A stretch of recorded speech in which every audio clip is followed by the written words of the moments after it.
Good morning, everybody. Nothing like, sorry for the 5 minute late start. We're trying to, we're having some technical issues getting YouTube online, but we're ready to go. So sorry about the late start. My apologies. We're going to go ahead and kind of read a legal disclaimer and get started right away.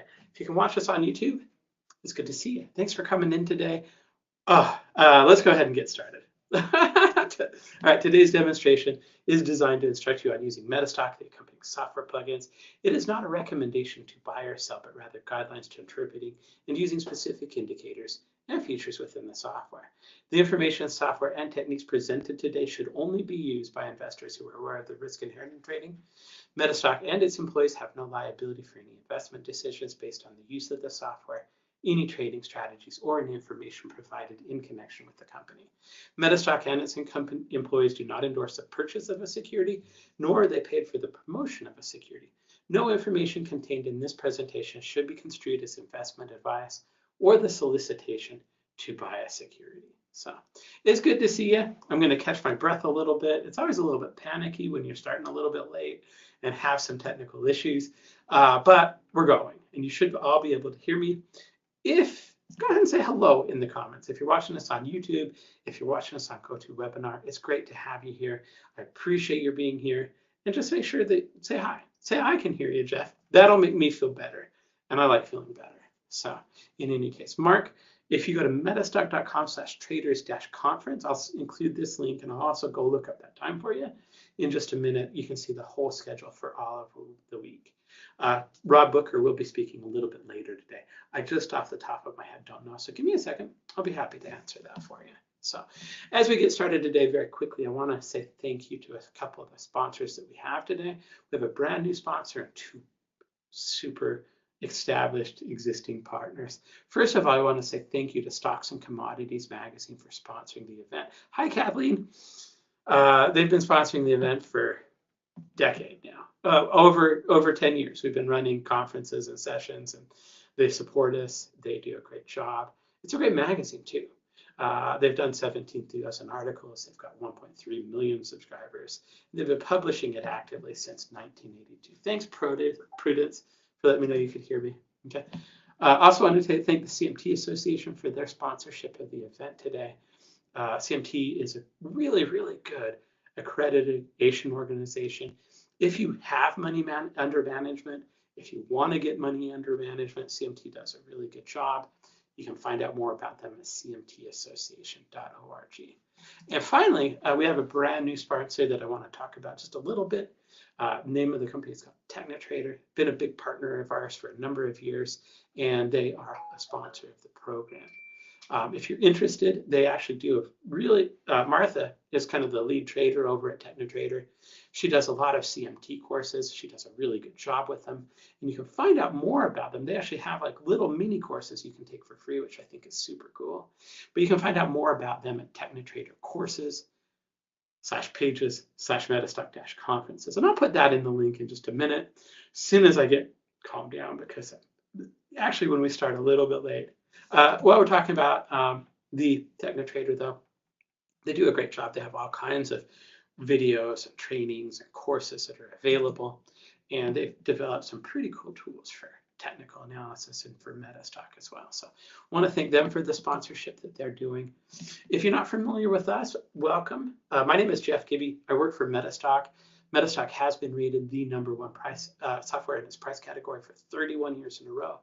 We're going to be talking about it all day. But we love it. I love the ability to scan with MetaStock. And we'll talk a lot about the functionalities as we go through today and the rest of the week. So in any case, let's go ahead and kind of get myself out of the way. Our first guest today is Serge Berger. Serge Berger is a good friend of mine, a great technician, does a lot of work. He's going to talk about his vertical X methodologies. And we'll go ahead and get you started. Serge, how are you doing? Let's turn your mic on. That might be muted on my side. Okay. Let's do that. There you go. Can you hear me now? All right. Yeah, perfect. Sorry that we had a little bit of a late start. I've just been running around trying to get our studio online and stuff like that. When it rains, it pours, right? I know how it is, man. You start these webinars and typically one or two things, Just kind of go snowball. sideways, but that's part for the course, that's okay. It makes it fun.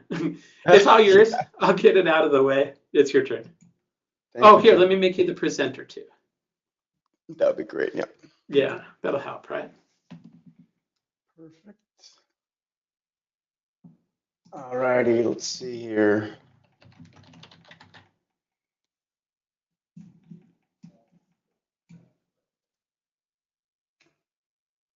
Can you see the screen, Jeffrey? Does that look okay? I can.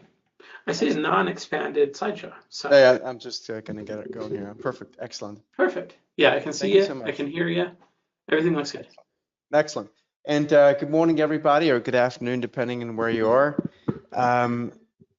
We are looking at a Monday morning here today. The typical algos just kicked in, basically. I'm just looking at my screen, so apologies for not looking at the camera. I will turn my camera off here in a minute because it just distracts me. But just so you guys know, I'm here a bit informally dressed this morning. It is a Monday morning. Got some meetings later. I'll put on some more important clothing afterwards here from the office. But I want to get started and just give you just a couple of, since it is Monday morning, we have NVIDIA on Wednesday, and the equity algos are excited about that. What we have found is that typically, algos tend to front run things, but something like NVIDIA, because it's such a big part of the market and everyone's extremely over allocated, which is the big risk in the market, to technology, it can actually run further than we think. But just give you a quick idea, what we saw this morning is this is the NASDAQ 100 futures contract. I'll just quickly show you this. And you can see this is a 5-minute chart. It's live, as you can see, ticking. And basically, just before the market opened, we got an oversold signal. You can see that little up arrow. So that basically means buy. And right now, right this second, we're overbought. Doesn't mean it has to fall apart from here. It just means that the momentum has probably kind of peaked for the next sort of 30 to 60 minutes or so. And I'll show you here today how we can determine the same thing on daily charts as well, so you can kind of get your head around this. I'm going to quickly expand the chat and questions thing as well, so I can actually see what you guys are asking. Excellent. All right, perfect. And then the chat box there as well. Cool. All right, anyway, so that's what's going on here. Just thought I'd quickly share this with you live since the charts are ticking here. And again, basically the algos are just chart chasing things. Just be very careful. It would be my word of advice here. Tech is where all the algos are placed. And NVIDIA can gap up 10% on Thursday morning. Absolutely possible. You can also gap down 10 or 20. I don't know. I think the algos are bullishly tuned, so they're probably going to gap it higher. But I will have a horse in that race, because at that point, that's gambling, in my view. So we have a lot better trades out there right now. A lot of the commodity space and energy space and materials and those kind of things are in much less crowded trades that are not as prone to kind of have essentially a digital outcome, like a binary outcome. Anyway, let's get started. I know we're running a few minutes behind here. Essentially, what I'd like to share with you today, and I'm going to turn my camera off in a second because I don't want to be distracted myself, if that's okay with you guys. But again, we'll look at exactly what I just mentioned, where things get overbought and oversold very quickly in the market, and how we can essentially take the other side of that. So let me turn the camera off, and then we are getting started here. Just quick risk disclosure. I know Jeffrey mentioned the one before in his end. I have to mention this as well. So, trading and investing carries a lot of risk. So please make sure you do get properly educated. It's important. It's not a game. It's not meant to be something that's there to just kind of throw some money at it. It pays to be educated. And anything I'm going to talk about here today is not investment advice by any stretch of the imagination. It's purely for educational purposes.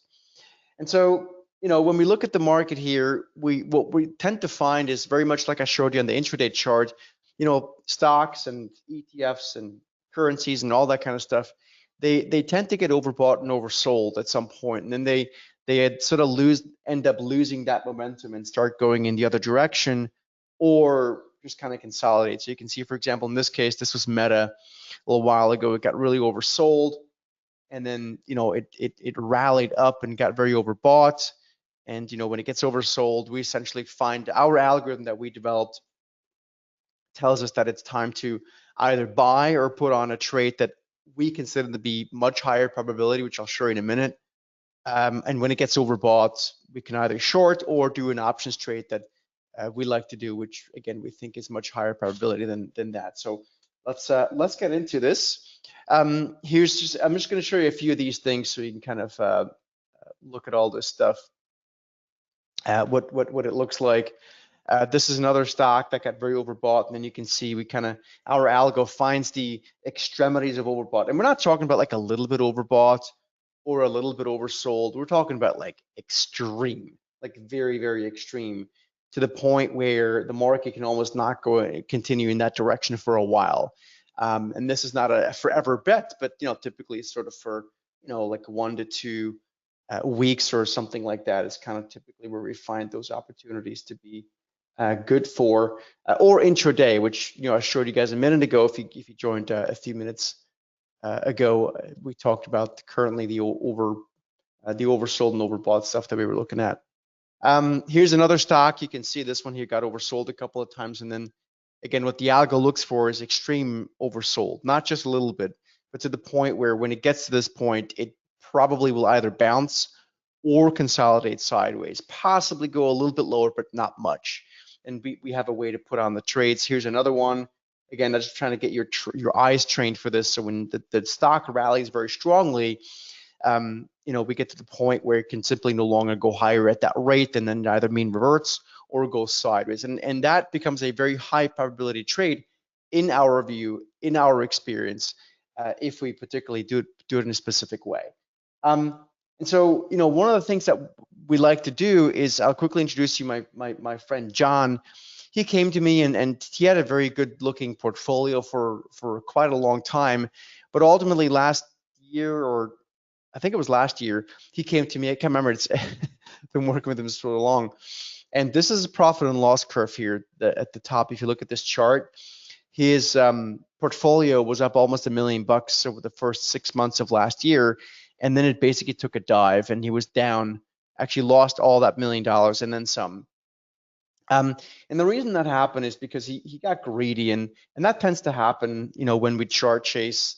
And so we have found that looking at things through the lens of extremities of emotions, where we take the other side of human emotions, has a higher probability the way we do it, we have found. So we don't necessarily expect the market to fall apart here. It's always possible, but it's not our base case. But we do expect, more volatility and choppiness going forward, and ultimately just lower stock market returns. I know the week of NVIDIA earnings reports, that's the last thing on people's minds. I was looking at my inbox this morning, that our relationship managers are getting, and it's basically full of people that are just giddy to chase the market higher. Sadly, they're all probably going to lose money over time because of the greed factor that's currently very prevalent in the market. But if you guys have ever looked at the market and you look at like a distribution curve of where the returns come from, the S&P 500 tends to have a pretty uneven distribution if you look at it month to month. So I don't know, this is a great exercise. I know it's Monday morning and people are probably a little bit tired or maybe just waking up, but I would encourage you to take place quickly in this quick, very, very quick exercise. How many people in here are looking to generate an income from the market, be that on a monthly or quarterly basis, like something that generates an income for you from the market, in some sort of regularity, whatever that means. Maybe you're retired or maybe you're working part-time, full-time, and you're looking for, type in a quick yes into the questions box if that applies to you. And the reason I'm doing the exercise is not for me, but I'm doing it for you because it actually helps to admit that that's one of our goals. If that is one of our goals, you'll see it's quite relieving if you type that in. A lot of people will be saying, well, yeah, obviously, who wouldn't, right? Well, you'd be surprised. Some people don't really care about the near term. Those tend to be more investors. But if that's one of your goals, type in yes. The reason I'm doing the exercise is because a lot of people tend to have that goal. It's an honorable goal for sure, but they also tend to use strategies that are extremely linear. and so linear strategies basically tend to do well when the S&P 500 goes up, but not so well when they when the market goes either sideways or lower. And that's the problem. So if in any given month the market might be up, down, or sideways, and people are relying it to basically directional strategies in the S&P 500, which is what most strategies really are that are being taught to a retail investor, it's extremely difficult to make money on that monthly, quarterly basis, whatever it might be that you're trying to achieve. And so what we find that most people end up doing is they kind of tread water. So they might do a bunch of good trades and climb up the mountain, and then they have one or two losing trades and they start right back from the beginning. And that ends up being very, very frustrating. And so I'm just going to go actually straight to my point here. I don't want to really beat around the bush too much, to be honest with you, because it's Monday morning and storytelling here is not really my forte. But basically, what we're looking for is extremities of emotions. So this is when a stock or an ETF or a commodity or cryptocurrency, whatever it is we're looking at, goes from a steep move to a vertical move. And when that happens, we get to a point where the emotions are so extreme that our algorithm essentially finds that multitude of sort of standard deviation move that has proven over many years for us to be a point where the market then tends to either go down, consolidate, go down or consolidate for sort of a 1 to 2, 3 week period. And I know a lot of people are looking for sort of that time period of 1 to sort of 3 weeks. The same thing can happen on the downside. We can have an asset that has a steep decline and then goes down vertically, and then it gets so oversold that just through a very simple, lens of the fact that there are no more sellers left, the market will tend to either bounce or consolidate in some shape or form. And there's multiple ways of taking advantage of that.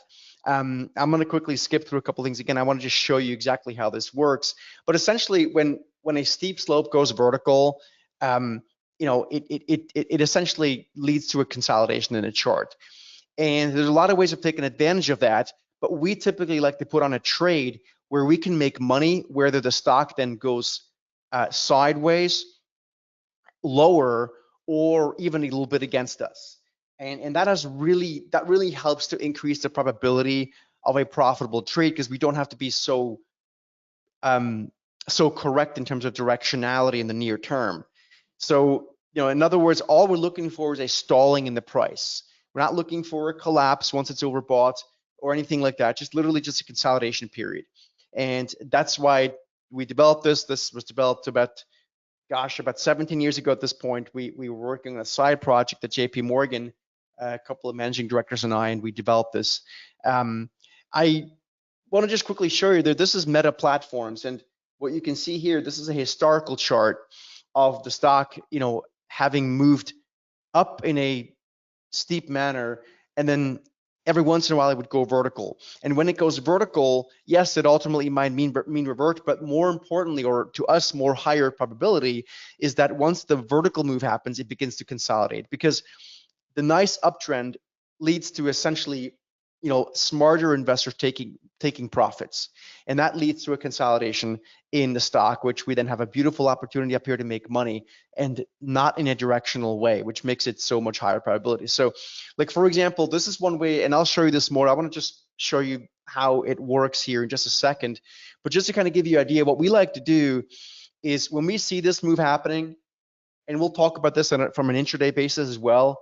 Intraday, I like to do directional trades personally, and we'll talk about this, how we can use this with equities and futures as well, or even options. But if it's on the daily chart, typically we like to just sell what's called an out-of-the-money call spread, or an out-of-the-money put spread if it's oversold. But in the case here of Meta, you can see a very steep move higher, and then it goes vertical. And so instead of making a bet that the stock must go lower, we like to make the bet that it doesn't go up here.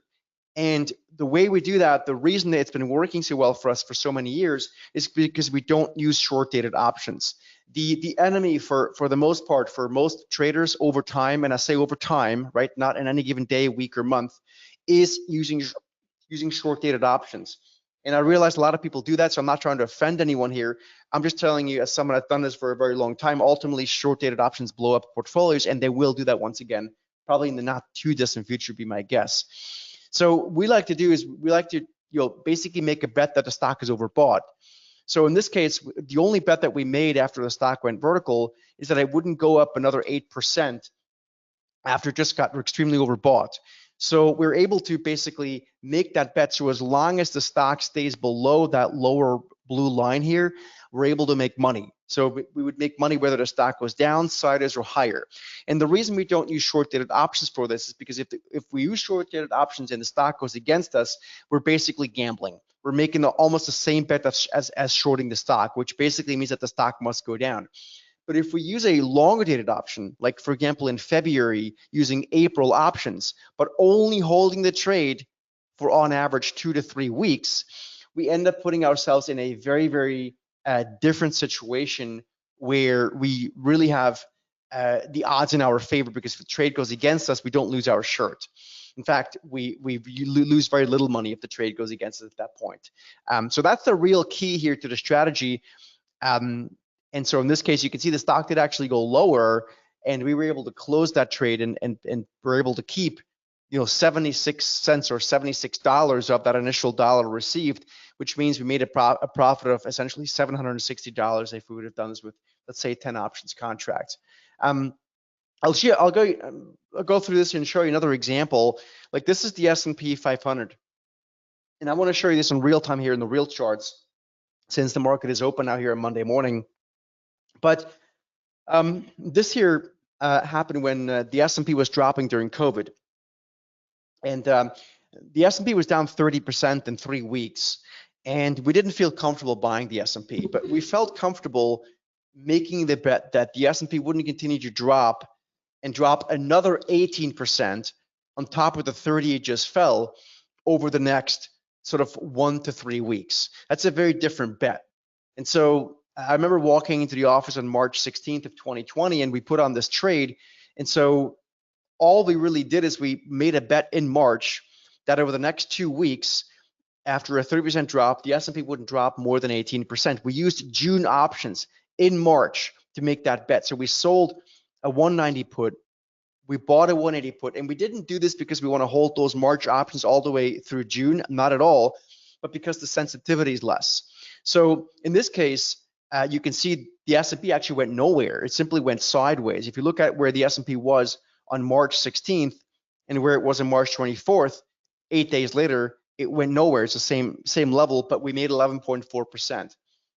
And that's because we used longer dated options where we don't have that sensitivity to the broader market. So even if the stock went a little bit down, or in this case, the SPY went down, we wouldn't have lost much or any money at all because of the way we structure the trade. So short-dated options are extremely risky. A lot of people will probably soon find that out. We have a gambling bubble right now in short-dated options.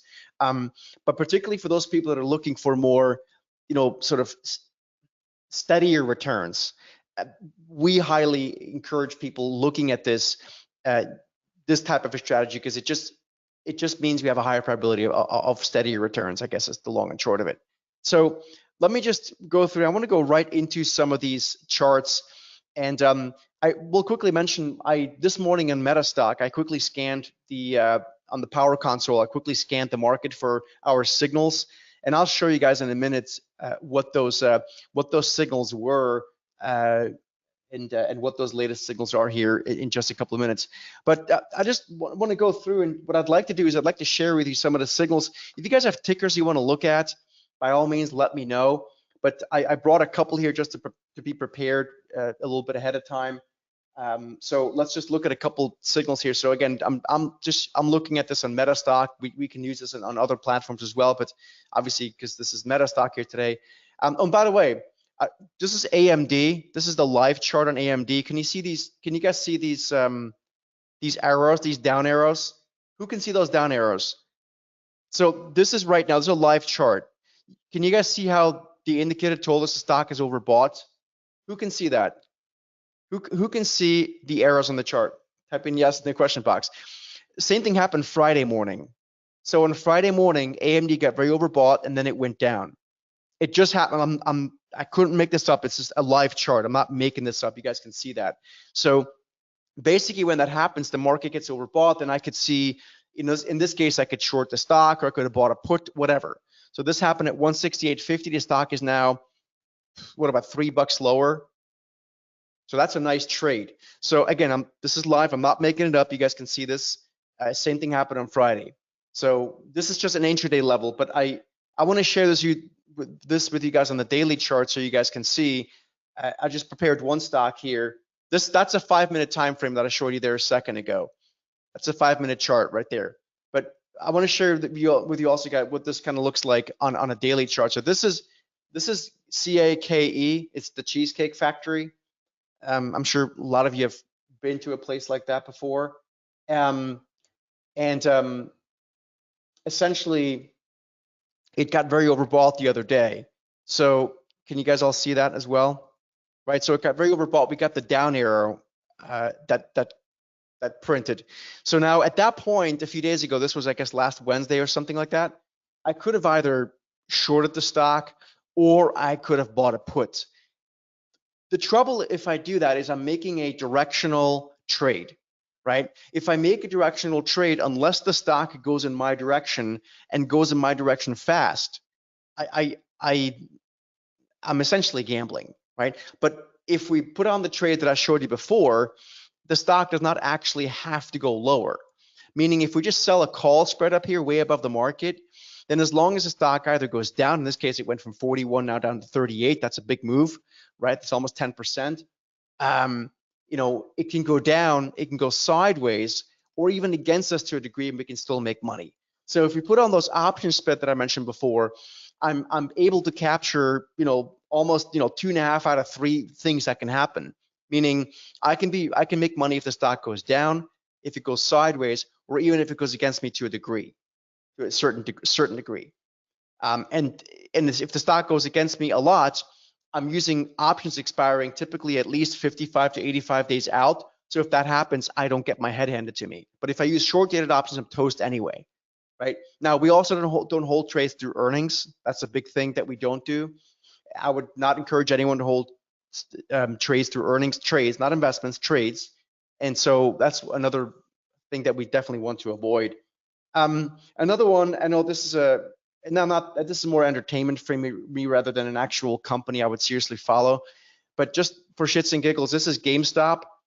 And you guys can see that GameStop warned us or the indicator warned us on the 13th of the month that the stock is getting overbought. Then it warned us on the 14th, so a few days ago, that it's even more overbought. Now be careful. And then finally, on the 15th of May, so this is like last Wednesday, the errors were gone. So at that point, this becomes a valid trade, basically a valid short, if you will. And the stock then went from 41 down to wherever it's clowning around now, like $21 or something. So that's, at least in the normal world, that's a pretty big return. So again, I typically would have sold a bear call spread up here. I would not have bought a put or shorted it, but one could do that. It's just a lower probability trade. Like being directionally exposed is typically a lower probability trade. And so, that would anyone would have liked to get this signal a few days ago? I'm just curious if this was anything that would have been nice to know. We shared this with a lot of our clients last week, and they're happy to have seen that. Another one here is U.S. Steel. I'm just going through some of the tickers here. I'll quickly share this with you. So this is a U.S. Steel. This is a daily chart. This is a stock that got extremely oversold. So yeah, sure. When these arrows stop printing, so on that day right there, I can buy the stock. Typically, we hold it for 1 to 2 weeks. The stock then went from 39 to 43 or 42 and a change. But if I buy the stock, it has to go higher, right? Remember, we hold this for about 1 to 3 weeks. If it doesn't go higher, I'm not going to make money. So, but if I sell a put spread down here, I sell a put below the market, I buy another put below it, and I keep it on for 1 to 2 weeks, the stock does not have to go up for me to make money. So anyone here that likes the idea of sort of an income, if you will, that's probably compliance-wise the wrong word, but I think you guys know what I'm talking about. You know, that allows us to then make money whether the stock goes higher, sideways, or even down to a certain point. But can you guys see the point here? Quick yes in the questions box if this is resonating with you guys. Target. Okay, let's have a look at target. Let's see here. So there's TGT. Okay, target. So target got overbought, and then you can see the stock went down. It went from 170 something to 100 and whatever 62. That's, you know, nice $10 move to the downside. Now again, I can buy a put at that point. I could. It's just that if it doesn't go down, I'm not making money. But if I sell a call spread up here, the way I just described before, by not using short-dated options, but only holding it for 1 to 3 weeks, so 2 weeks on average, I have a much higher probability of turning this into a profitable trade. It's intuitively, you know, probably not that difficult to understand. Humana is another one. Sure, let's have a look at Humana. So Humana got really oversold. And so, yeah, at that point, that $300 or something, I can buy the stock. That's fine. You know, it went to 335 or something. Remember, we hold it for about 2 weeks on average. So in 2 weeks, it was 1, 2, 3, 4, 5, 6, 7, 8, 9, 10 up here at 330. So, you know, that's fine, and I can make money. But if I just sell a put spread down here, meaning I sell a put down here, buy a protected put a bit lower, then, you know, we get to a point where the stock, where I can make money whether the stock goes up, sideways, or against me, right? To a degree, and I think it just really changes the game as far as we're concerned in terms of putting the odds in our favor. Starbucks. Let's have a look at Starbucks here. Starbucks on a hold on, this is an intraday chart. Let me go to a daily chart, 1 second. So this is Starbucks on a daily chart. Let me zoom in. So basically, our algorithm, our indicator told us that Starbucks is oversold. So what the indicator does is it warns us. That's one of the great things about it. It told us on May 1st, be careful, the stock is starting to get oversold. And it told us that for 4 days in a row. Finally, on May the 7th, it said, you know what? This stock is so oversold that at this point, it's either going to consolidate or go higher, right? The odds are. So it's gone from 73 to 75 so far. Sure, I can buy a call, I can buy the stock, I can do anything like that. But unless the stock then goes higher, I have a lower chance of making money, right? If I sell a put down here and buy another protected put below it, as long as the stock just doesn't go down, like down here, I will make money. So I will make money whether it goes sideways or up, right? Consolidation or up, or even get a little bit against me, right? So that's a really, for people that like to make money and that are not gambling in the market, that concept tends to really resonate. Snap, that's Snapchat, or I forgot the company is actually now called. I think that's this one here, this ticker. So here we go. So this is okay. That's a good example as well. So look at this. So this is a perfect example. So the indicator warned us then that on the 30th of April, be careful, the stock's getting overbought. It warned us again the next day and the next day. And then finally, on the 3rd of May, it said, you know what? This stock is either going to go down or consolidate. And sure enough, you know, 2 weeks forward, so 1, 2, 3, 4, 5, 6, 7, 8, 9, 10, the stock's gone nowhere, right? So if I would have bought a put in this case, I mean, maybe it would have made a little bit of money, but definitely I would have made money if I would have sold a call spread, meaning if I would have sold a call up here or bought a call. Does that make sense to everyone? It's a really big deal if we want to look at the market through the lens of less of a sort of a directional type of move. Dropbox is another one here that I see come across. So Dropbox is another good example, right? So look at this. So the last signal we got in Dropbox was there. So the indicator warned us that be careful, the stock's getting oversold. And then finally, on that day right there where the arrow is no longer there, it said, hey, listen, this stock is probably not going to go lower anymore. So yeah, I can buy a call. But in this case, the stock didn't go higher. It just went sideways. And if I would have sold a put spread here, I would have definitely made money, right? CVS. Let me see this one here. CVS, that's this one, and I think a daily chart. CVS, okay, so this one gave us an oversold signal just, what is that, a week and a half ago or something like that? And the stock's now gone from like, it hasn't gone much, from 56 to like whatever it's trading at, 57 and change. But again, if I would have bought a call, I would probably make a little bit of money now.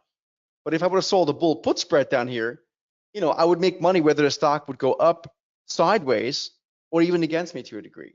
And that's a really, really big difference in the way, you know, that professionals who look at the market through the lens of higher probability ideas tend to kind of execute in with this kind of a thing. Does that make sense to everyone? I don't think gold has a signal right now. Let me check. I checked early this morning. Yeah, it doesn't have one right now, but you can see how well it's done in the past, right? So you can see how it got overbought and then it went lower, or gold got really oversold right there and, you know, got over, then basically, oh, that's an intraday signal. Sorry, that's an intraday signal. My apologies. We'll look at intraday again in a minute, and but that's fine.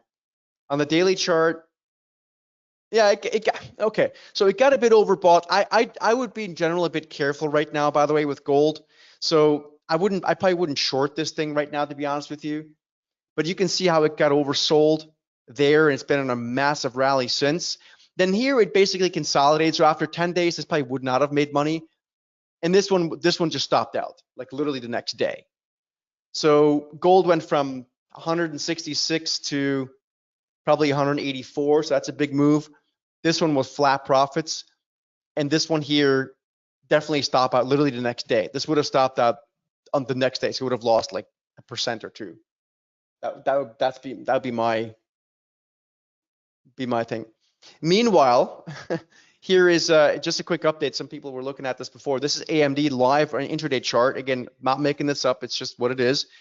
So this is right now live. You can see it got overbought. So it basically became a short at 168.50.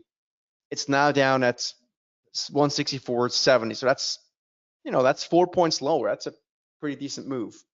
Does that make sense to everyone? Kind of resonate? Yeah. Let me go back to this. Let me just quickly make sure. I need to rearrange my my charts here.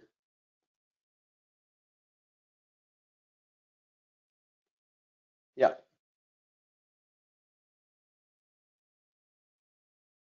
Very good. Yeah, let me show you that again for those people that were asking before about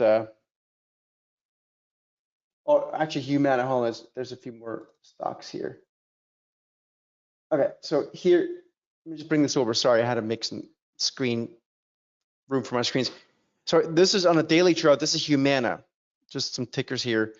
You can see how it gets oversold, right? So if I buy the stock down here, I mean, yes, I would have made money in this case, or if I would have bought a call. But, you know, if I would have just sold the bull put spread, it didn't even have to go higher for me to make money. Or here recently got oversold. Stock's now gone from 300 to whatever it is right now, 355 or something like that. Like, that's a big move. But again, we don't need to be directionally exposed. We can just sell a bull put spread. That puts us in a much higher probability of making money, right? And it doesn't really matter whether we do this on a daily chart or intraday. Intraday, to be honest with you, I typically don't do options credit spreads. Intraday, I essentially will just be directional. So in this case, if I would have taken this trade, which I didn't because I was starting the webinar for you guys, I would have just bought a put, basically, is what I'm, you know, what I would have done. Or shorted the stock, right? Just something directional, I guess, is the point. So I hope you guys can see how that works and kind of get your head around this. It's really not, it's not difficult, but it really tends to change the way people look at the market once they see kind of, you know, how much higher probability is. And I have a few more charts. I just figured I'd show you this. Again, the concept here, I just showed you the live charts, but just so you kind of see again what the point is, what we do is we find extremities of oversold or overbought. And so in this case, we got extremely oversold and the stock would go up, or at least not down a lot, right? So we can generate that income. Or when it gets overbought, you know, it tends to go lower when it's overbought, but it doesn't have to. Just like when it's oversold, it tends to go up, but it doesn't have to. So the odds are just much higher for us to be able to make money. Intraday, same thing I showed you before. Intraday, there's signals every single day. I just showed you guys the one before in AMD. Just figured I would show you a ticker that I think everyone. Yeah, so the reason I don't do credit spreads intraday, Yuba, is because it's just not worth it. Like the credit spreads to me are better on like a 1 to 2 week time frame. Intraday, you know, you're so quick. It's such a quick trade. I might as well do a directional trade. That's a really good question.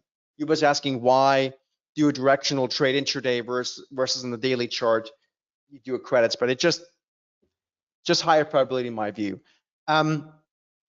Here's the scan that came up today. So I ran the scan on MetaStock this morning, and it came back with this stock. This is Chubb. And essentially what it's telling us is that the stock is getting overbought. So let me share with you guys what this looks like right now, live.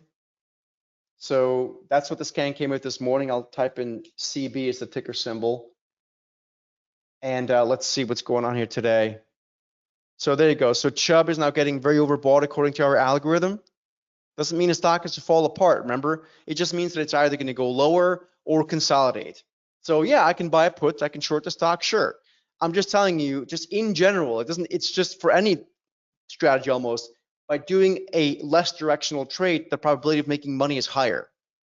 So if I just make the bet that the stock either goes down or sideways, that's a much higher probability bet than if I make the bet that it must go down now, and it must go down now by a lot. That's the bet that we're making if we buy a put here or if we short the stock. But if we just sell a call spread up there, it's a much higher probability setup, right? Now, again, we live in a gambling bubble and people are not that interested in this, in doing reasonable things right now. But I think over time, I know over time, this has been, you know, a very sound sort of strategy to use. And again, intraday, you know, it's the same idea. Just here, I would do more directional. Again, this is, if you're just joining, this is the live chart of AMD. We got a sell signal just this morning here live, and then again on Friday as well in the morning. So I'm happy to come back to this here, but I just wanted to quickly let you know, because I'd like to give everyone access to this indicator here that would like access to it. As you can see, this is a strategy that's been, you know, quite thought through. Again, we developed this while I was working at JP Morgan. We didn't steal JP Morgan property, just to be very clear. This was a side project outside of work. And we were developing this, you know, I don't know, about 17 years ago, something like that. And so, you know, the point is not to hit home runs. The point is to hit steadier positive returns. That's our goal. And so anyone here that would like to, I would like to extend access to this indicator for life. It's lifetime access. And also we include a course and lifetime member webinars where we give you actionable trades, actionable trades, and a live chat room that everyone has access to, lifetime access to. We have a really high winning probability of qualified trades. It's somewhere around 80-ish%. That's not a guarantee for anyone to make money. Remember, we can't give that. That's silly. That would be unethical and totally non-compliant. But you know, just so you know, that's kind of been, you know, our qualified trades. And I just showed you this. I mean, I took the tickers and you guys could see that. So basically the way it works is you can get this now for lifetime access. It installs on MetaStock, as I showed you before, including other platforms like Thinkorswim, which is basically Schwab or NinjaTrader and trading and stuff like that. I showed it to you guys today here on MetaStock, because obviously this is the MetaStock conference. So, you know, great platform, absolutely. I'm happy to bring it up again. This is what it looks like on MetaStock. You just saw it. You know, MetaStock has this power console where you can search for the signal every day. Today we got Chubb CB, as I showed you guys a second ago, and it's just a matter of basically clicking one button and it scans for the vertical X Pro indicator.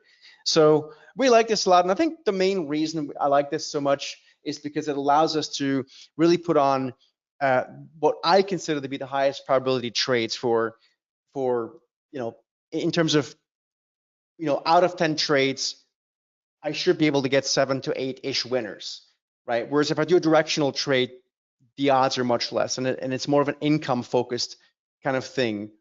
Dave wrote to us, he said that if you follow the instructions, you can make good steady income. Those are Dave's words.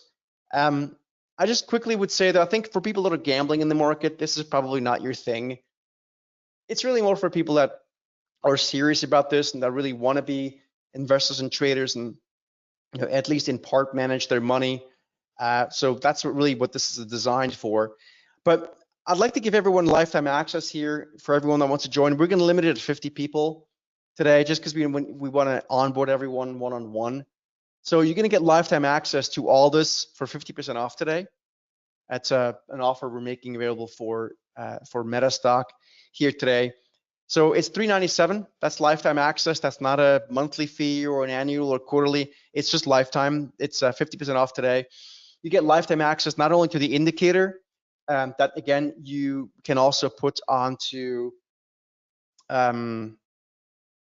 MetaStock among other platforms, but you also get access to a course, lifetime access, course video series, to our twice monthly market scanning sessions where we give you live actionable trades, to our awesome chat room, and again the indicator can be installed or even used on our own cloud-based version as well.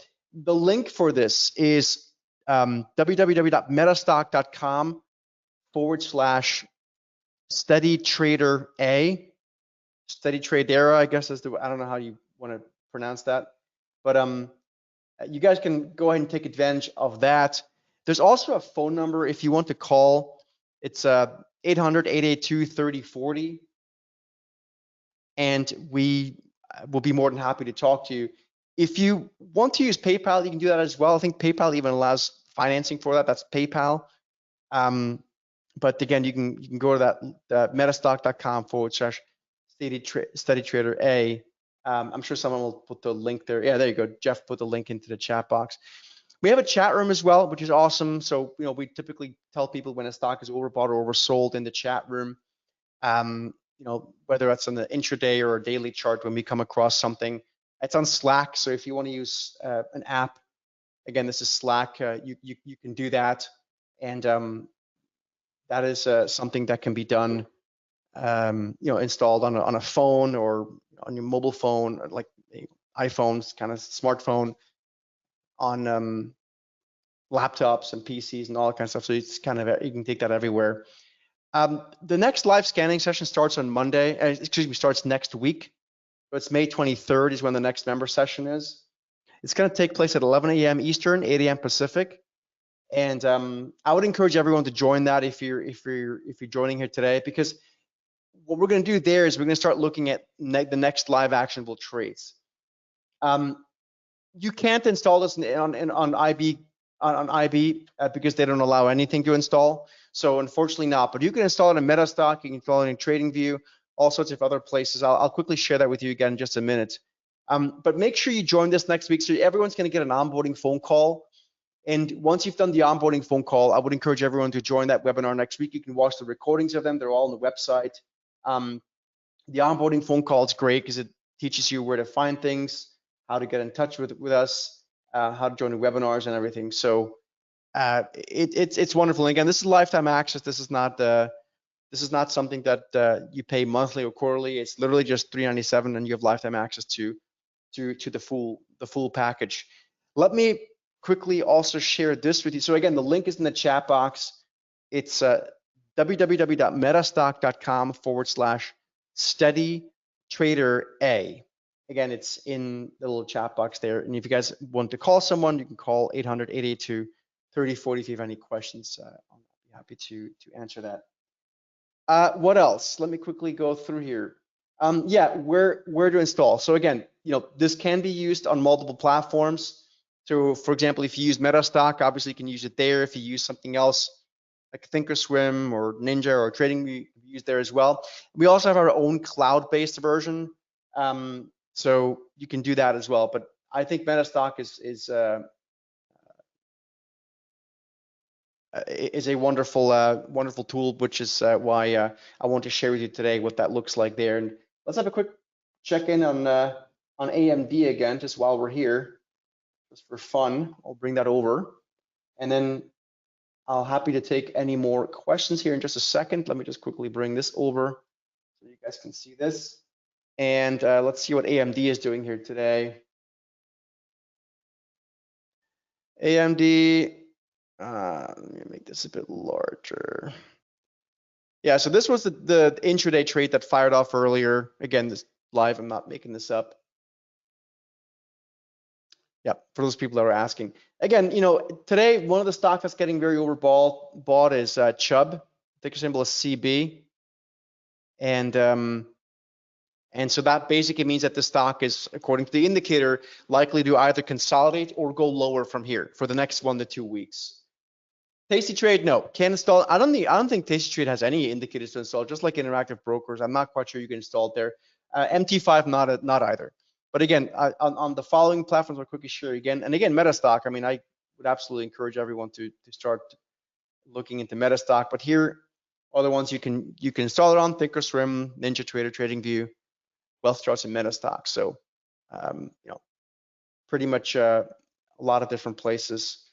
And yes, I'm using MetaStock here to show you.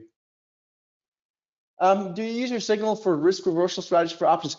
So I don't do risk reversals. We do options credit spreads, as I showed you here over the past sort of 45 minutes or so on the daily chart. So like with Chubb right now, that's a signal. Like right now today, I wouldn't like necessarily buy a put on the daily chart. I would just do a bear call spread.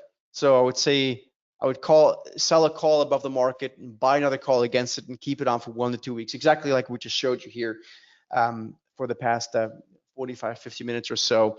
Intraday, I do directional trades. So like with AMD, this would have been a directional trade, like a short the stock or buy a put kind of thing, like an at the money put. But again, intraday, these trades last 30, 60 minutes. So that's an intraday trade. That's not. It doesn't make sense to do an options credit spread intraday as far as I'm concerned. Of course, that's just my view and my experience over the past 17 years with this indicator and 25 years in total of doing this stuff. Listen, Jeffrey, I pass it back to you. I don't know if you have any other questions or anything, but again, the link is metastock.com/studytrader-A.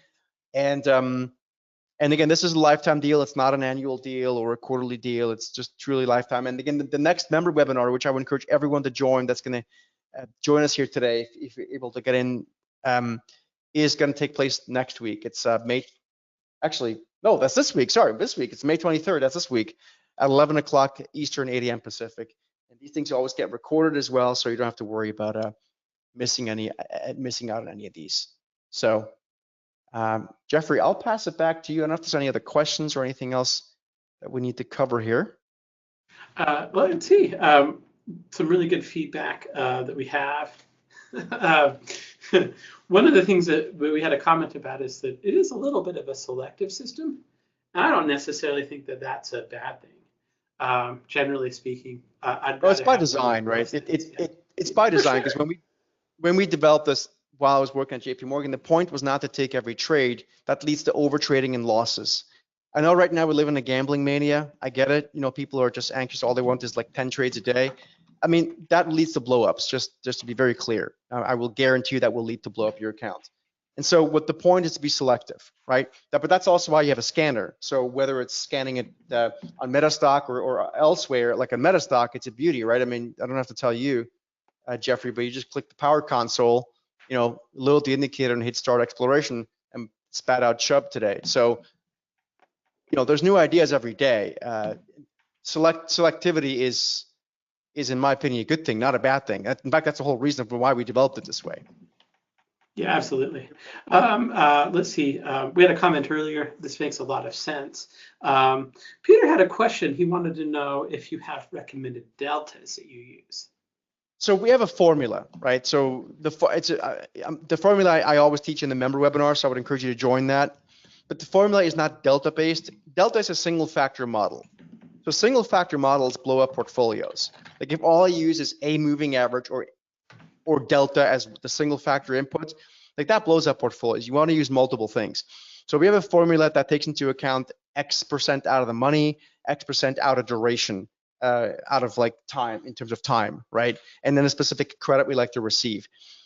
Delta alone is, I would be careful with that. So we don't use delta because the combination of things, it's a very simple formula, it's not complicated, but the combination of which allows us to not just use a delta single factor input model.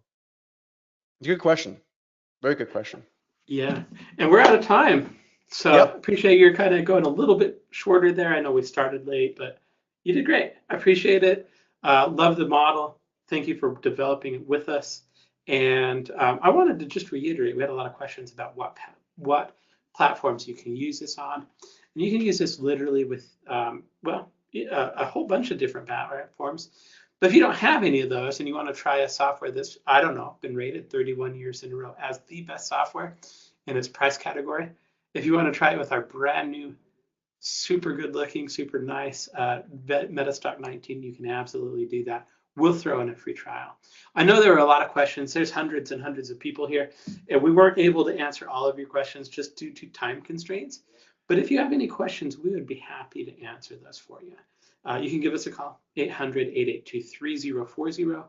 You can go to metastock.com/saleschat. And if you're just ready to order, it's a great package for $397. It includes all the training that comes with it, and it's metastock.com/steadytrader. So very, very good presentation is what Prudence just said. Yeah, I agree. I'm just going to send that to chat. He always does, Serge does such a great job. So let's go ahead and kind of move on with the presentations today. Before we do that, I want to say thank you to Stocks and Commodities Magazine for sponsoring the event.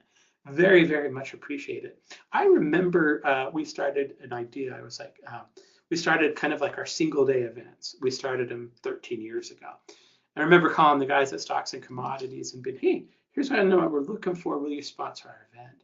And they say, hey, that sounds like a great idea. Let's do it. And so from day one, from our very, very first multi-speaker that we did, they've been supporting the event. It's also a great magazine. They're a great bunch of people to work with. They've done 17,000 articles over their publishing career of 1982. If you're a member, you get access to every single article, which I think is really, really cool. And they've got about 1.3 million subscribers. So if you want to find out more about stocks and commodities, go to www.traders.com. So there you go. I do, of course, we are MetaStock. I did kind of talk about this a little bit today. If you buy any product, if you're interested in kind of trying out Silas beaters, we want this to work out for you. And so any product that you purchase, whether if you're interested in it and you just haven't used MetaStock before, I'll tell you that we've been rated #1 in our price category for 31 years in a row. And for me, we're going to talk a lot later about kind of some of the pretty cool things that you can do with it. But one of the things that we do best, in my opinion, is scanning.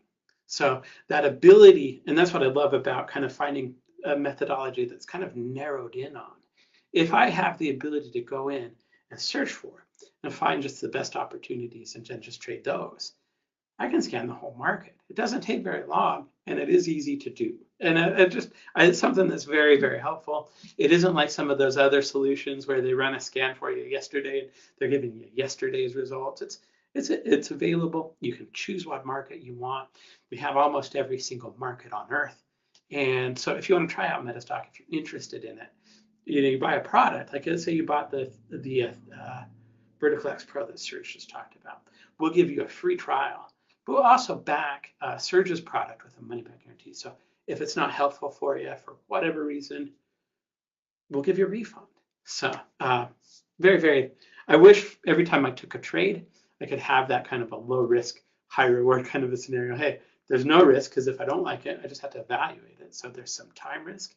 But if I can just return it for a refund. So in any case, if you have any questions about MetaStock today, just let us know. Our next presenter is a gentleman by the name of Silas Peters, and I usually have a picture right here. Silas is going to talk about kind of his 3S code pattern. he does he's going to do another phenomenal job. And so let's go ahead and get him started right now. He says he can't hear, so I'm going to go ahead and just basically let him know it's time for him to kind of come in and go. So Silas, if you can't hear me, I just sent you a message. So let's go ahead and get you going. Hey Jeff, can you hear me? I can hear you. You can't hear me though, right? No, I can hear you now. I can hear you. Oh, perfect. I In that sorted case, it out somehow. yeah.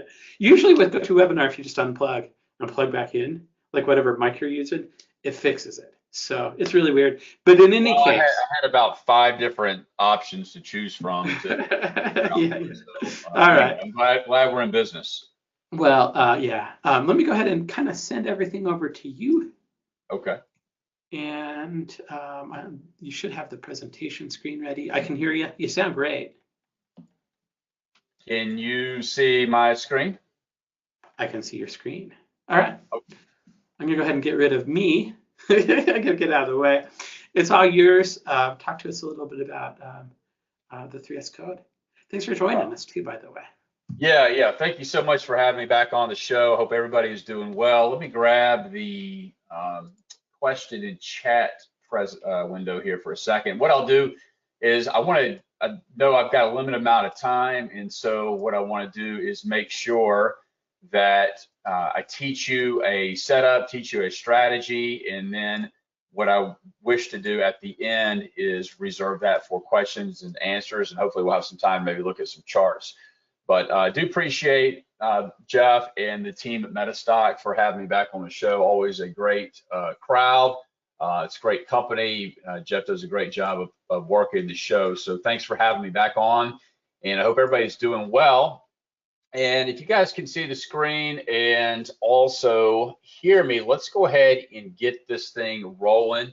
My name is Silas Peters. I'm the founder and head trader of Trades Trending. I know you just listened to Serge, who is a friend and a colleague and actually a business partner of mine as well. So rest assured you're in good hands with Serge and his products and methodology. And let me just do a quick chat. Just type a Y, a yes, a 777, a hell yeah, if you guys can hear me and see the screen. If I get some more confirmations from you, that will give me enough confidence to keep on plugging. So looks like we are good. Robert said sometimes you fade out, lower voice volume. I don't know if he's referring to me or the prior speaker, but it looks like we are good to go. So with that being said, let me, okay. All right, so we're good. Let's go ahead and get rolling here. You're here to see price action is king, how I cracked the code to more profits with a simple 3-step strategy. This really is a bread and butter strategy. I'm very excited to be sharing it with you. Before we begin, we must take a moment to read this from the risk disclaimer. We know past performance is not necessarily indicative of future results. There is a substantial risk of loss associated with trading and investing. Only risk capital should be used to trade. So now that you understand that, let me ask you, what does everybody trade? I like to see the crowd here. Do you trade stocks, options, futures, Forex? What is everybody trading? And this is a very unique strategy today. I do call it my 15-minute trading blueprint. I've been using this for almost 20 years now. I trade all these actively, stocks, options, ETFs, futures, some Forex as well. My point is that it works in any market, in any asset class, because we are trading price action. And the best thing about this is its simplicity. This is truly a mechanical, stress-free, emotion-free trading method that can be applied literally on any market or any time frame. So let's get right to it. Now, what I'm going to share again is highly accurate, all markets, all time frames, 99% mechanical, and most importantly, it's simple and it can be perfect for small accounts. I've used this strategy with $2,000 accounts, $20,000 accounts, even $100,000 plus accounts. I've used it in every market situation, from the 08 financial crisis to roaring bull markets, trade through debt crises, government shutdowns, presidential elections, flash crashes, you name it, from scalping to intraday trading to swing trading for a few days and position trading for weeks and or months. And you can do this with small or large accounts, and it can take as little as 15 minutes a week if you wish. Now, before we dive into all this, I'm going to introduce myself, who I am, and maybe why you should listen to me. Other than that, I'm a pretty simple guy. I'm a family man who thoroughly enjoys being a two-girl dad. I've got a strong passion for the markets, strong passion for golf, cooking, the outdoors, and Alabama football. But this is where it all started, the great city of Chicago. It's here where I cut my teeth in the commodity markets right out of college, working at the Chicago Board of Trade. Very quickly, I found myself working the Asian, European, early New York session trade desk, trading across the Board of Trade, the Merck, NYBOT, NYMEX, various London and Asian exchanges, trading for our hedge fund, banks, commodity trading advisors, trading and handling some enormous size, 300 lot bond orders, 400 lot big S&P orders, for those that remember what the big S&P was, 100 lot gold option orders, 250 lot Japanese government bond orders. Such an eye-opening experience to see how the biggest traders, market makers, and funds were trading and making decisions. So I did this for a while, soaking up everything I could, anything and everything market related, acquiring multiple futures and securities licenses. I was a sponge. And then my college sweetheart, and now my wife of nearly 20 years, talked me into coming home to settle down and start a family. So we headed back down south, and I immersed myself into the quieter side of finance, helped manage equity and fixed income portfolios in this glass office building here, then did some investment consulting for a private $2.5 billion private family office. And during this journey, I managed to stay in the market, specifically the commodity markets, running and owning some brokerage units, and then finally starting my publishing brand in 2016. And it's here where I found my real calling. It's here where I teach students across the globe different ways they can generate the skills necessary to trade, manage portfolios, and turn their trading around in the right direction. And today, I want to help you do this too. But let's quickly go back to the journey. The journey was not always easy. There was a learning curve, several obstacles and hurdles on the path to where I am today. The first step, obviously learning. School cannot teach real life experience in the markets. I made money in the beginning, a substantial amount of money. Was I lucky? No, but ignorance and greed cost me my profits. I blew up an account and several others in what I like to call revenge trading, a very, very humbling experience. I almost gave up, almost quit. Nothing seemed to work. I seemed to always be on the wrong side. But guess what got me back in the game? Remember, I was in a dark place, but I went back to the very first trading setup I learned almost 20 years ago. And it got me back on track. I started banking wins again. I'd gone off the reservation looking for that elusive holy grail, but my journey ultimately led me back to where I had first started and where I'm going to teach you here in just a second. So I worked my roots, went back to my repeatable process, and found overall consistency. Now, who here is a victim or has been a victim of paralysis analysis? I am raising my hand. Who here has been a victim? The state of overanalyzing, overthinking a situation, so a decision or action is never taken, in effect paralyzing the outcome. Who here has done all the analysis they thought they could? They've got their finger on the mouse, getting ready to pull the trigger, and then what happens? Maybe this line crossed that line, or somebody on TV said you should be buying instead of selling, and we actually miss out on the opportunity. So yeah, it happens to all of us, and it happens to us because we are human. But today I'm going to try and rid you of paralysis analysis, because trading is not easy, but it can be simple. And once I show you what I have in store for you today, it should be self-liberating. And so my promise to you and my agenda is that we're going to learn a simple mechanical setup together that is repeatable regardless of the market or time frame. And I don't want to paint a quick picture here, is that, you know, we know that a market doesn't go straight up or go straight down forever. They go up and down, move up and down in waves. And there are, you know, millions and even billions of dollars that are transferring hands every day, made by smart traders that are recognizing and capitalizing on these types of moves and these shifts in the market. And so I'm going to show you how we can get on the right side of the moves safely, regardless of what you trade. And the most powerful thing that can be done is show proof. As they say, proof is in the pudding. So let's get into this exciting strategy together right now.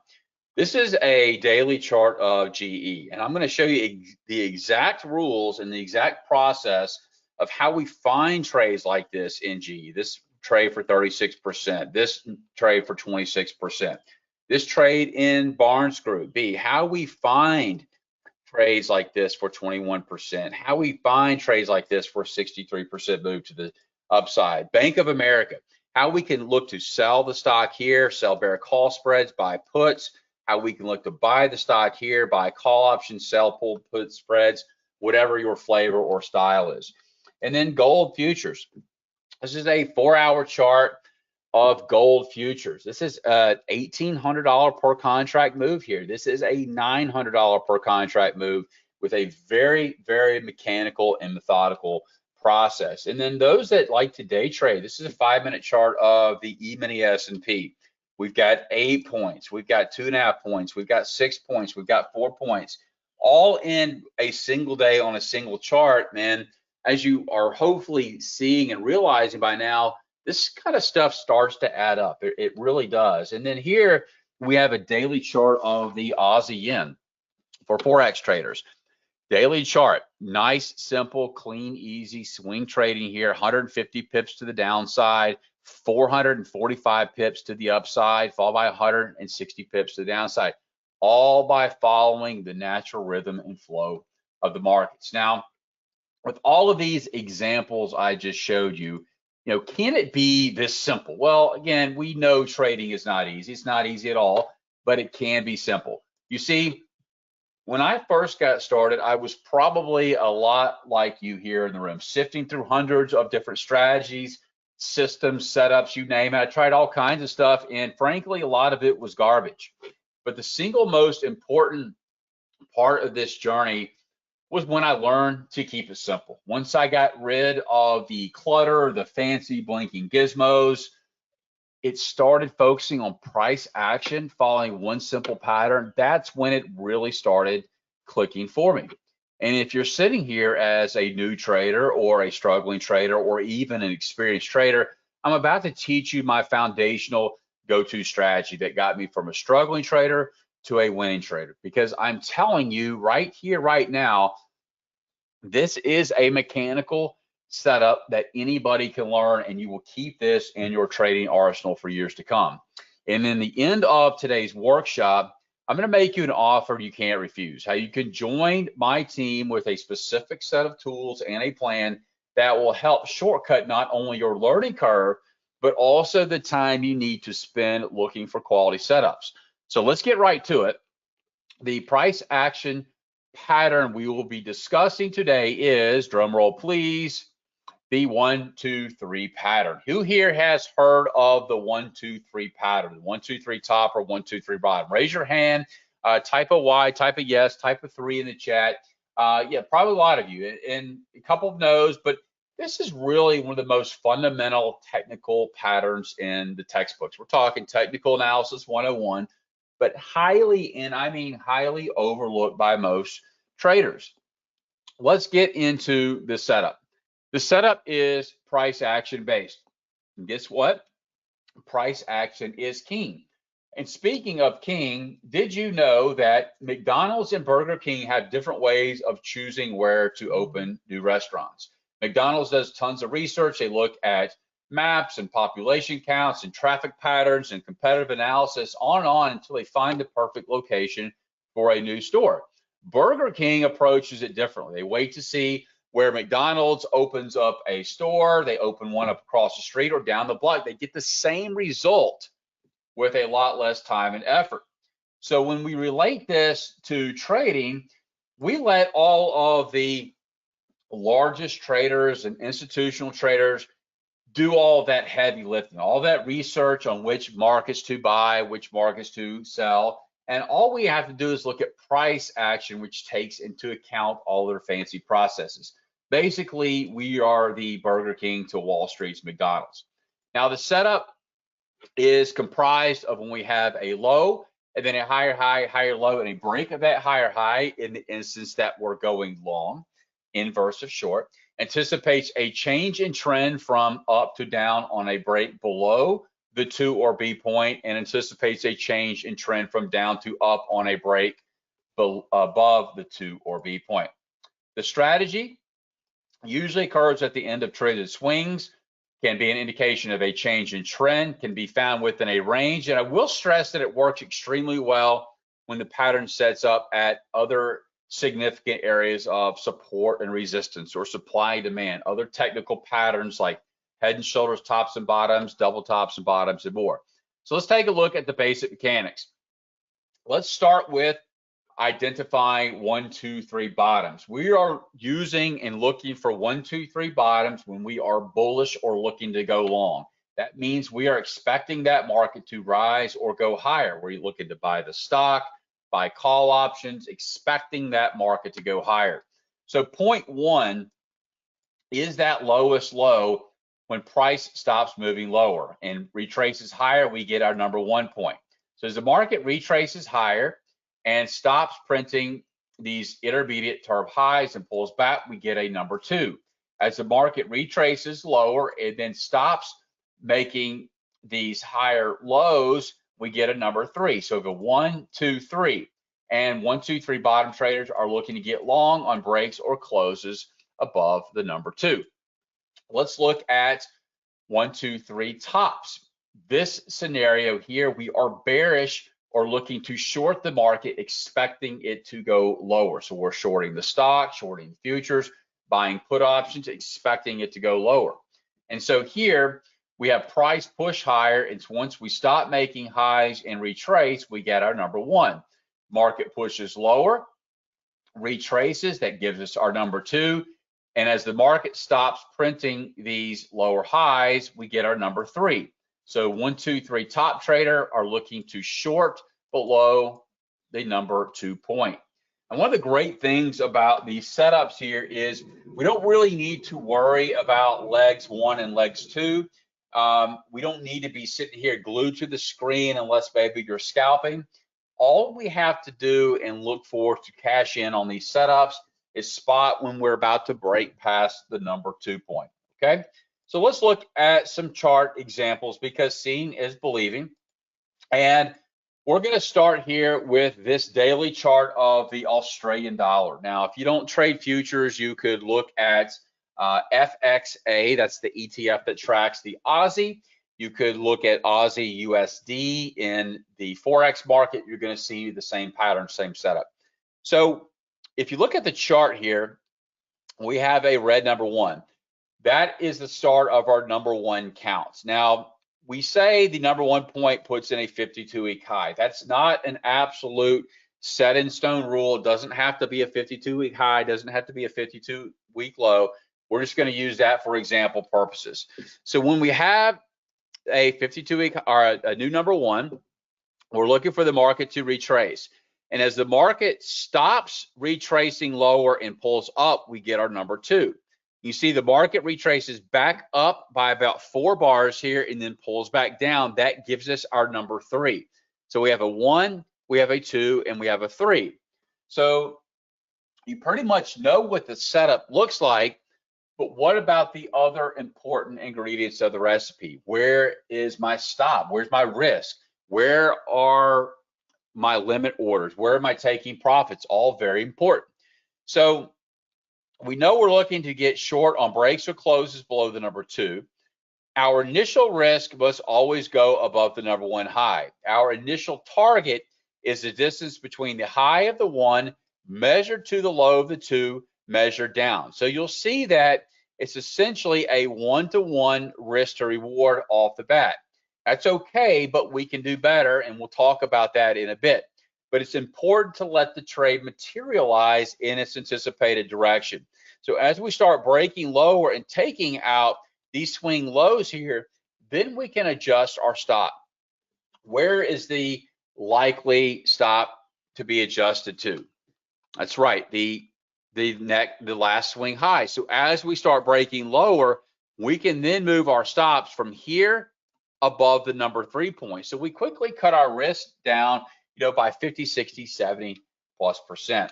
We do go on and meet our objective of around $2,200 a contract. Let's look at another example here. This is a daily chart of Walmart. Same scenario. We have a red one circle here. Why? Because it's a 52-week high. That starts our number 1 point. We have a 1, 2, 3 top.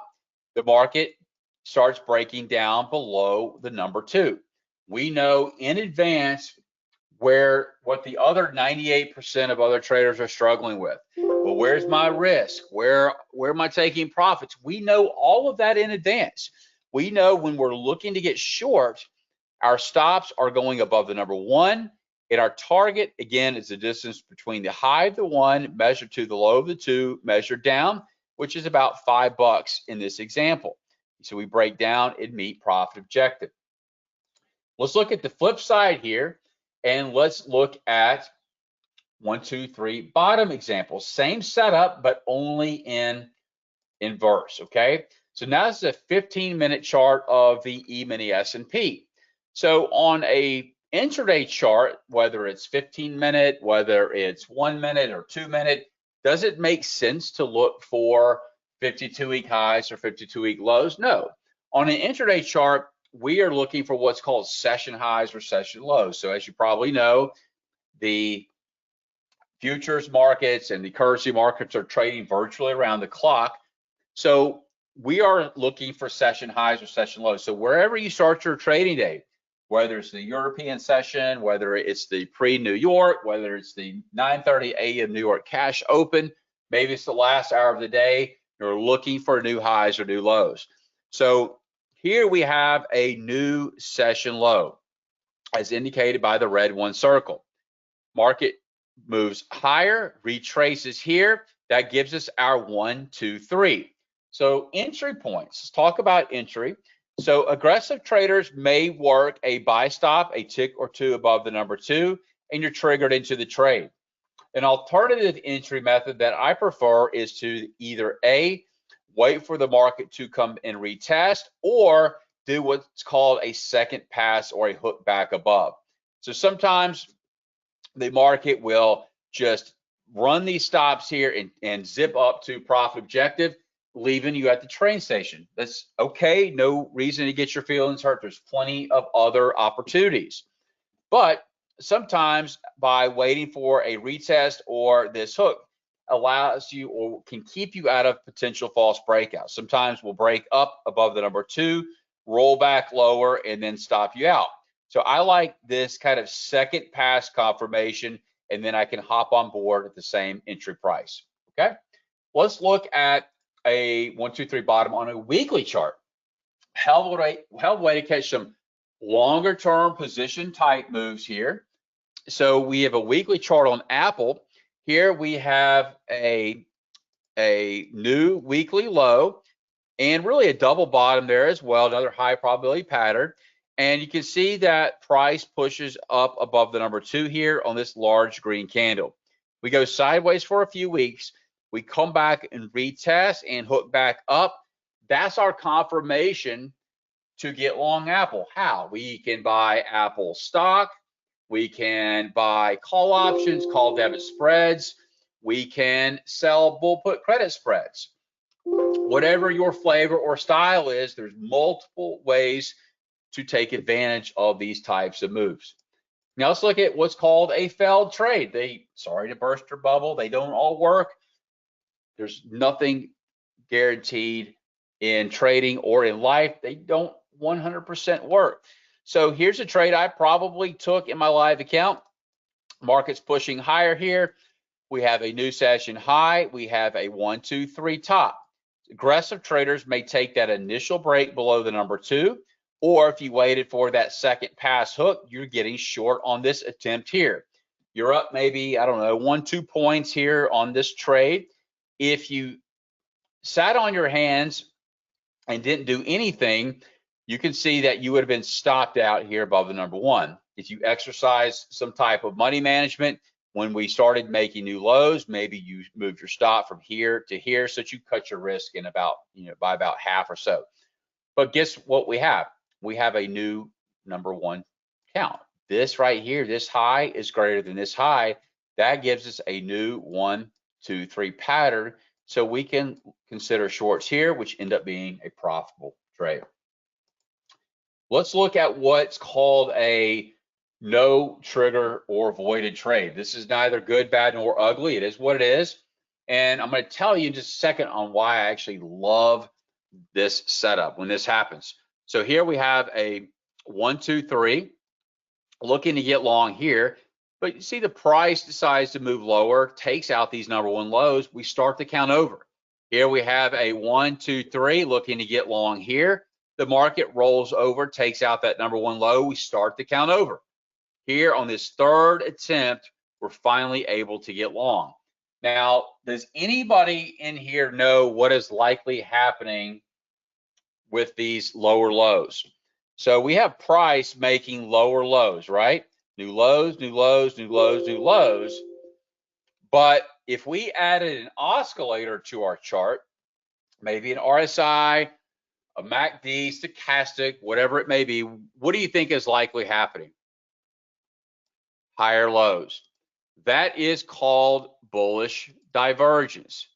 Bullish divergence, okay? So you've got price making lower lows, you've got oscillators making higher lows. That's bullish divergence, and gives this setup a little bit more icing on the cake. Let's talk about 1, 2, 3 pattern trade management. Again, the confirmation of entries on a break above the 2 or B point for a long, or a close below the 2 or B point for a short. Exit strategies. I would say go for the distance between the number 1 and 2 point as your initial objective. It's very common that when we have a 1, 2, 3 pattern, let's say this is a 1, 2, 3 long, and this is our target, that price will often come up here, tag that 1-to-1 objective almost to the T, and then roll back over. So this is where I would say, if you're trading multiple contracts, multiple lots, whether it's shares or contracts, whether it's options, futures, whatever, I say, hey, take a third or half, 2/3 of your position off here, jack your stops up to break even on the balance, and then let it ride. And then you exit your balance on however you manage your positions. It could be, par SAR, it could be trailing by 1 or 2 candles, moving averages, whatever you decide to use is ultimately up to you. I like to use good old-fashioned swing and pivot highs, pivot lows, supply and demand as next target points, and for trailers. Now, I've showed you that this setup works on any market, whether it's pips and Forex, Pepsi stock, potash or pot stocks, pork bellies, or the Polish zloty, and on any time frame, whether you trade on a tick chart, a 1, 2, 5, hourly, 4-hour, daily, weekly, or higher, and on any trading style. So do me a favor, what is everybody's trading style in here? Are you a position trader? Are you a scalper, a day trader, a swing trader? What is everybody's trading style?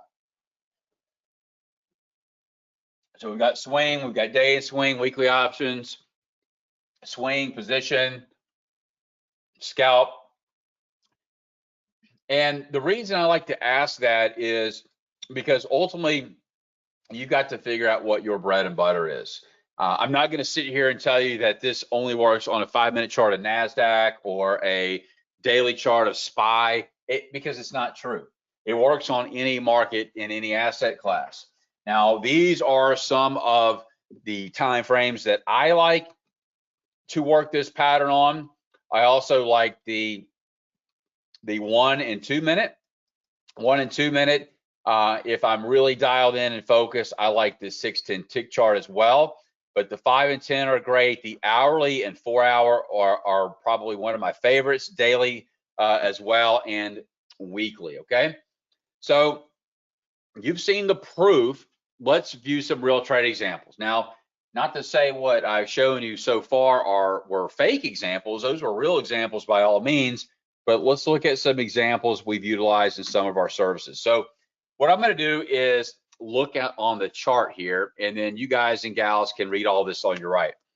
So this is a daily chart of crude oil. If you don't trade crude oil, don't worry. It doesn't matter. You can look at USO or Exxon or anything else. And we've got 3 opportunities here on this chart. So we have a new number 1 point here. Why? Because that's a 52-week high. So we have and can quickly spot a 1, 2, 3 top pattern over here. It's a rather smaller pattern, but it's still valid, And we know immediately where we're looking to get in. We know where our risk is, and we know our targets. So I don't know how many of you in here, but I would bet to say it's a lot, struggle with discretion on those 3 things. I'm struggling with my entry. I'm struggling with where to put my stops. I'm struggling with where to place my profit targets. Well, see what a mechanical process this is? This method in this setup checks all of those boxes right off the bat. We know we're looking to get short here. We quickly meet our $3 or $3,000 per contract price objective. Now we go sideways. So I get a lot of questions. Silas, is it working sideways or consolidating markets? And the answer is yes. I'm personally looking for new highs or new lows, but yes, you can trade this consolidation. Here we have a 1, 2, 3 pattern, and it ends up being a nice trade. Look at what we get. We get a new setup. Why? Because this high is greater than this high. So we have a new 1, 2, 3. We also have a trend line break, and we're also now at a time of the year from a seasonal perspective where crude and energy markets in general typically gravitate to the downside. So this one we were kind of licking our chops on, and we got short. We quickly meet our $4 or $4,000 per contract price objective, and then we move our stops to break even, and we have a free ride. We have a free trade.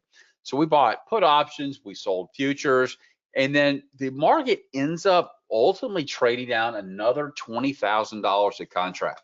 And all we're doing is trailing our stop or trailing price along the way until we either get stopped out or until we get a potential reversal. We have a potential reversal here. We have a potential reversal here. Look at the 1, 2 right here, a 1, 2 right here, but price never takes out the number 2.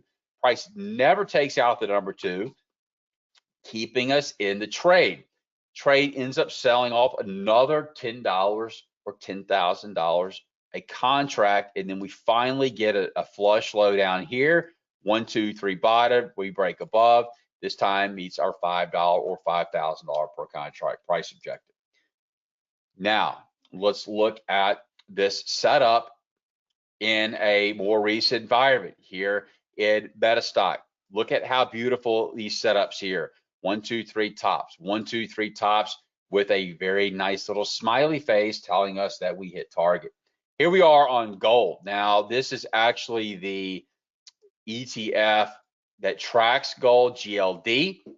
Again, you're going to see the same pattern, the same setup. So here we have a 1, 2, 3 top. We know we're looking to get short on breaks or closes below the number 2. We reach our $4 profit objective.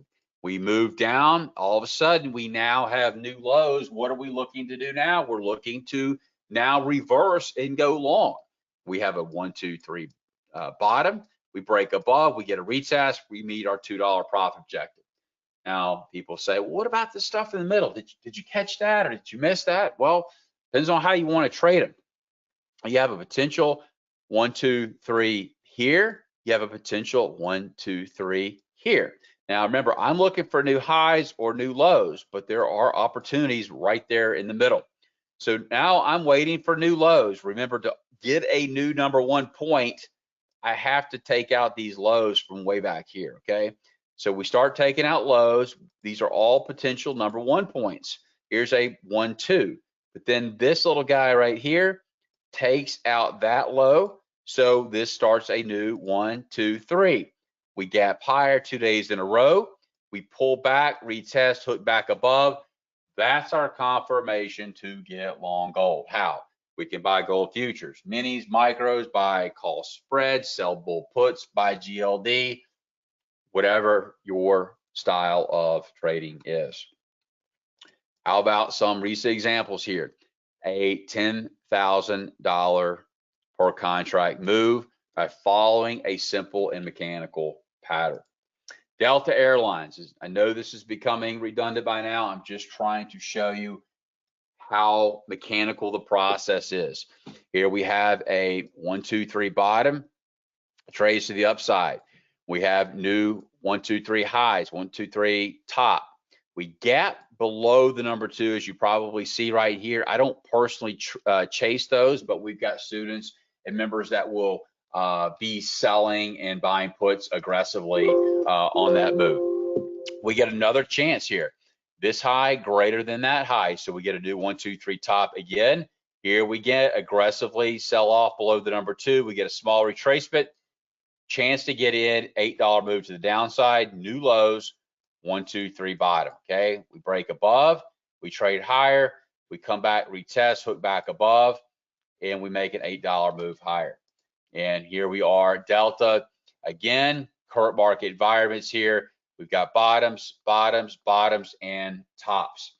Now, Forex traders, CAD Swissy, how do you trade a 4-hour chart on the CAD Swissy? Very simple. We have a new multi-session low, also double bottom. Again, trader A may work a buy stop here and get immediately triggered into the trade. Trader B may wait for a retest and or a hook back above, and you're hopping on board there, and you meet your 70-pip profit objective. So what do you do now? You're not doing anything until you get a potential reversal. So here we have a potential 1, 2. Here's a potential 1, 2. Here's a potential 1, 2. Here's a potential 1, 2. Notice that the market keeps going higher, so that starts the new count over. Here's our last 1, 2, 3 right here. Breaks below, comes up, hooks back down, and hits your 40-pip profit objective. All right, and example of a 4-hour chart on the CAD Swissy. Let's look at a 5-minute chart of the NASDAQ for the day traders out there. One session here in a day, new session low, 1, 2, 3. Market breaks above, comes down, hooks back up, hits your 13-point profit objective. New session high, that gives us a new number 1 count. 1, 2, 3. Market breaks below the number 2, comes down. We might have to pop some toms. We're just consolidating, and then finally breaks down, reaches your 20-point profit objective. New session low gives us a new 1, 2, 3. We break above the number 2. If you're lucky enough to get long there on the retest, you hit your 30-point profit objective there in about 2 or 3 bars. Okay. 5-minute chart of the NASDAQ. You do the math there, $20 a point, $5 a tick, some serious opportunities there. Now, why are you here? Why are you here? You're here to learn a simple, mechanical, done for you strategy for all markets and all time frames. Have I shown you enough proof? Have I shown you enough proof? I'm not sure if it gets any more mechanical, simple or easy. There's no guessing when to get in, no guessing when to get out, no guessing where the market is likely headed. I mean, if we had 100 traders in here, 99 of us should be seeing the exact same thing. There's always going to be one person out there that tries to make it overcomplicated, but 99 out of 100 should be seeing the same thing. But wait, there's more. There's more. What if this strategy was automated? What if the strategy was plotted onto your chart? And what if the trigger entry and targets were drawn for you? And what if your platform could even scan the markets for you and tell you when there is a pending setup? I don't know about you, but I would say that would be pretty darn sweet. Remember those case studies we just went over, crude, gold, Delta, NASDAQ, and so on? Well, here are those same examples. Notice now that 1, 2, 3 pattern is now plotted and drawn out for you on your chart with your entry, your risk, your target 1, and your target 2. So you guys are smart boys and girls, but the green is your 1, the blue is your, or the red is your 2, and the blue is your 3. If and only if we break below that number 2, you're going to get your entry plot, your risk plot, your target 1, and your target 2. And as you can see, we come down and start hitting, and we get new green arrow points. Why? Because these are new lows. It's telling us we may have a potential setup. We have a potential 1, 2 there, a potential 1, 2 there. We never break above the number 2, hence no chevron, no entry points, okay? Here we are on the gold example. There's our 1, 2, 3 bottom here on the left. Remember, we don't see anything here in the middle because our settings are set to only look for new highs or new lows. And then here's that second example. We're looking for a new 1, 2, 3 top over here on the right. There's the Delta Airlines example. There's your long, your short, and your long. There's your 5-minute NASDAQ chart right there. So we have our short example here, hits target 1, hits target 2 to the tick. Target 2 happens to be a new session low. So we get a new 1, 2, 3 bottom. There's a 1, 2, 3 bottom, breaks above, hooks back up, hits target 1. Doesn't quite hit target 2, but it's close enough for government work. You shouldn't have lost any money on the trade. And then we get a new session low. This low is lower than this low. So we start a new 1, 2, 3 bottom. Market just peaks its little head there above the number 2, which triggers the pattern. Comes down, comes back up, down, hits target 1. And as we're waiting for target 2, notice we get new green arrows. Those are new session highs. So it's telling us, it's warning us, hey, we may need to get ready to short this market in reverse. Well, we actually hit target 2, and then we get a new 1, 2, 3 top. We hit that, we trade below, we come up, and we come down, hit target 1, target 2, we start a new count over there. So is this training for you? Is this training for you? Only you and you only can answer that. If you are brand new to the markets and want to jumpstart your success, if you are an experienced trader and want to add another arrow to your trading quiver, if you're tired of all the noise we talked about, the paralysis analysis, if you just want to simplify, maybe you've already got a winning strategy. If you do, pat yourself on the back, congratulations, but why not add more confluence? If you need a specific step-by-step plan and want to avoid learning this on your own, this training could be for you. I mean, this is something that is very doable, even part-time, regardless of your situation. These are some setups that just continue to happen and continue to crush. I mean, Cardinal Health. Do you like to buy stocks? Well, perfect. Giving you very clear entry points here to buy stock. Or option traders. Can you buy a call option or a call debit spread? I like to sell options, so I would be selling bull puts, selling bear calls above these highs. Okay. Same thing with Google. We have a sell here. We have a sell here. Target 1, target 1, target 2, with a new pattern forming there as we speak. 4-hour chart of the Canadian dollar, for those that like currencies and Forex markets, same thing. I'm giving you clear buy signals, clear sell signals, okay?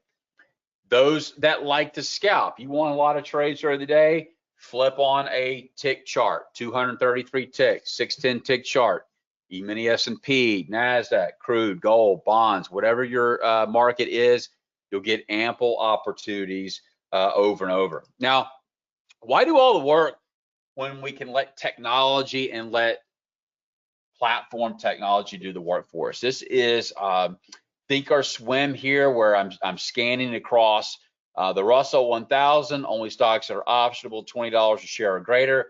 I hit the green scan button. What would literally take me days, if not weeks, to go through are now done in just seconds. MetaStock, this is what the indicator looks like on MetaStock with some incredible scanning features. We've also had it built for TradeStation, NinjaTrader 8, Wealth Charts, TradingView, and even MetaTrader 4. Very, very exciting. Now, we know there's no real crystal ball in the markets, but I like to view this as one that provides me with the technology and the power to scan multiple markets, locate the setup. I find that, I go to my platform for entry, and then I manage the trade through the exit, and you can start doing so today and profit from these predictable patterns with what we call the 3S code. Now, here is the offer you simply cannot refuse. We have opened up 25 slots where you're going to get the 3S code indicator, the 3S code scanner, the optimizer, access to our weekly strategy and scan sessions, access to your own private Telegram room where you're going to get real live ideas updated to you on a daily basis. We're also going to include the top 25 option strategy guide, chart pattern principles for trading.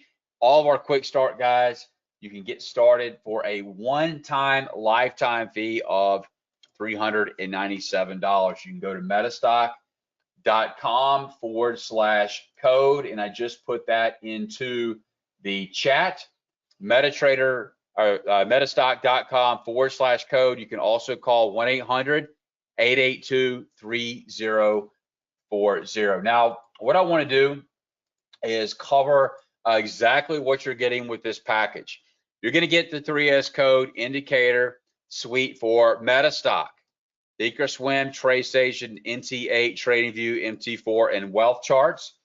And you're also going to get access to our weekly strategy and scan sessions. These are held every Thursday at 11 a.m. Eastern, and perhaps you have to miss, your busy life gets in the way. These are recorded every week, archived and placed into your members area for your viewing convenience, okay?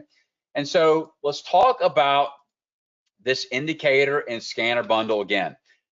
You're going to get a visual plot of the 1, 2, 3 top and bottom reversal areas. That includes the entry, exit, stop, target levels. It's all customizable. If you want to change it from green to orange, from pink to red, you can change multiple look back periods. You can scan for setups only, or trigger only, or both. So setup only means those that are in the process of setting up. Trigger only means those that have actually triggered past the number 2 point. If you want to scan for tops only, or bottoms only, or both, you want to scan for swing setups or intraday setups, or both. Instruments, stocks, futures, forex, ETFs, any or all of the above, you have that ability as well. Now, you're also going to get the 3S code optimizer. Now, this is where you can take the mechanical 1, 2, 3 top and bottom strategy and create and run multiple back tests across various inputs and settings to find the best optimization parameters that fit your trading style. So this is me running the optimizer here in Thinkorswim, in crude oil.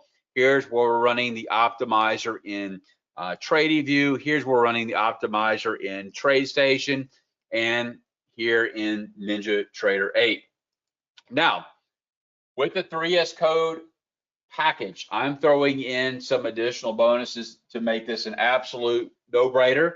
This trading manual will help jumpstart you by teaching you how the market works, why markets move the way they do, who the players are, how to look at and understand the market the proper way. Bonus setups, how we use the power of seasonality to trade the 1, 2, 3 pattern, and much, much more. Bonus 2, my 25 top option strategy guide. I include this guide because I believe options are a powerful trading instrument if you know how to use them properly. So it's important for me to include this so everybody can take advantage of options if they wish to do so, and do so the right way using the 3S code. And then bonus 3 is access to our private Telegram channel. Every day I'm providing ideas and updates on various markets using the 1, 2, 3 setups across stocks, ETFs, indices, futures, currencies, setups that are included for intraday, setups for swing and position across multiple markets. I'm feeding you fish while you're learning how to fish. These are some testimonials that have come in from our students. Look, I don't ask for these. They come in all the time. I'm extremely humbled and pleased of people taking action and seeing results. That's the only way that you'll see results, is by taking action. And these folks are doing so by using the 3S code. So who here is ready to get started?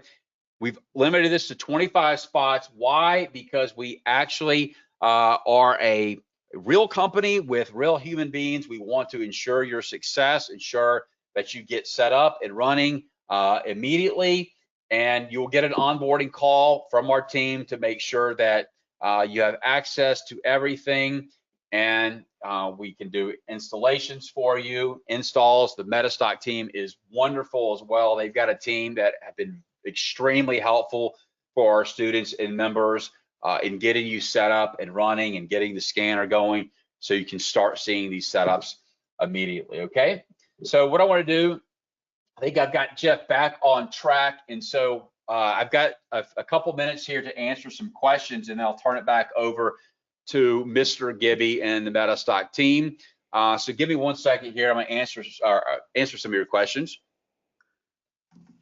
Robert, does work for Renko. Yeah, any asset or market that can be plotted onto a chart, whether it's a line chart, a candle chart, a Renko, a Heiken Ashi, this strategy can be used.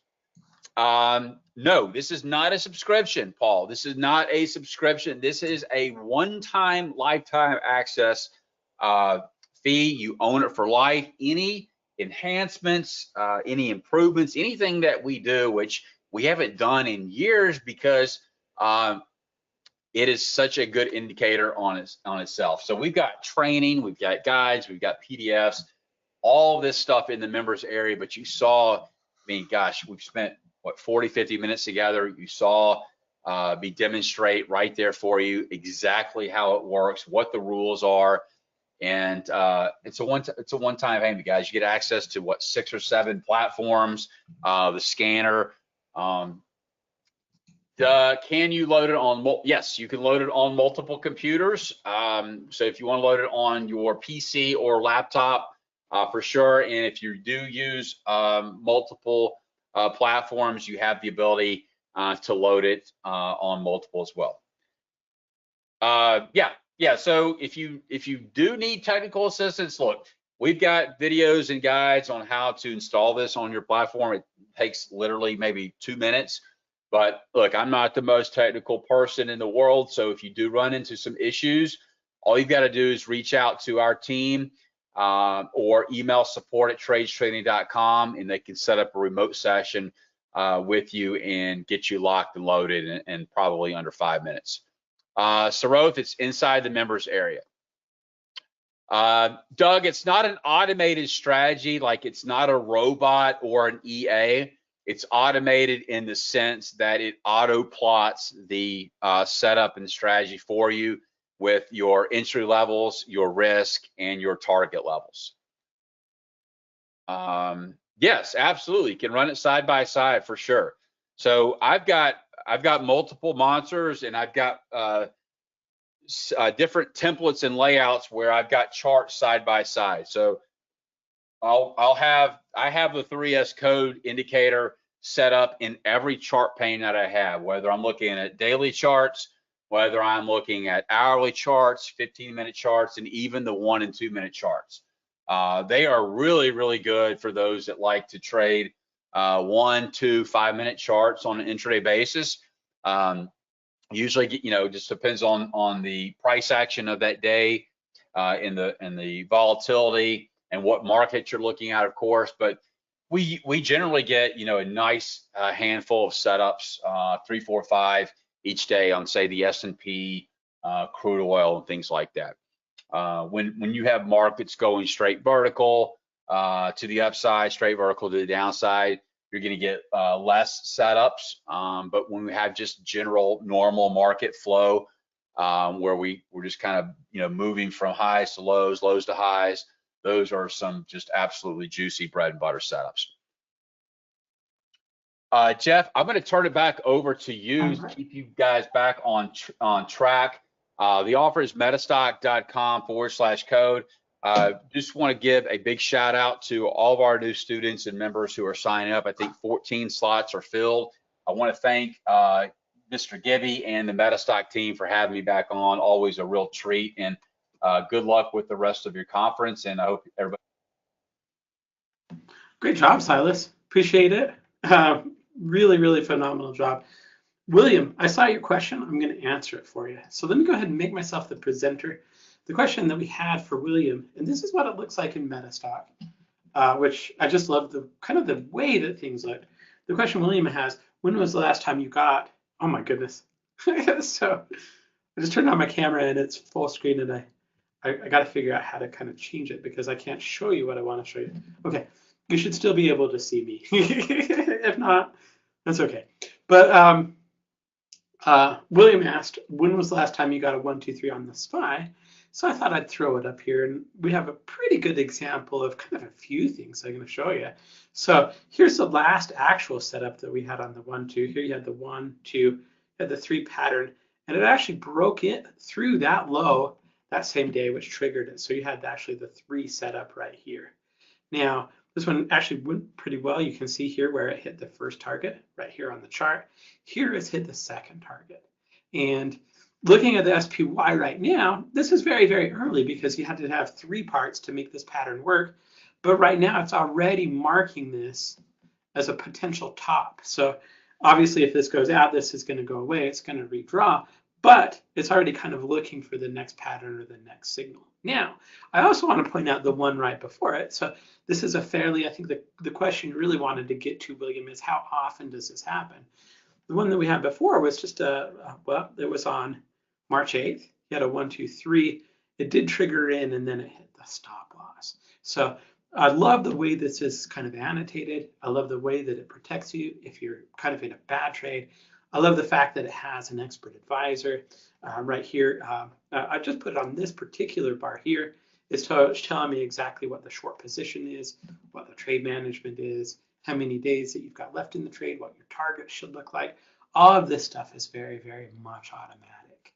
And I just love the way that the toolkits for MetaStock come together. We've got a lot of questions. I appreciate the interest that you have in MetaStock.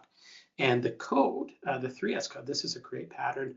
I'm familiar with it as the M or the W pattern. It's very similar to that for me, but it's very well written. I love the way that it's implemented in the chart. And I love that using the MetaStock tools, I can actually go in and just kind of run a scan anytime I want to kind of see where those are. And it's very, very much automatic. So, well, not automatic, meaning it doesn't make place of trade, but I can very, very easily find stuff that might be at a 2-point or stuff that is triggering.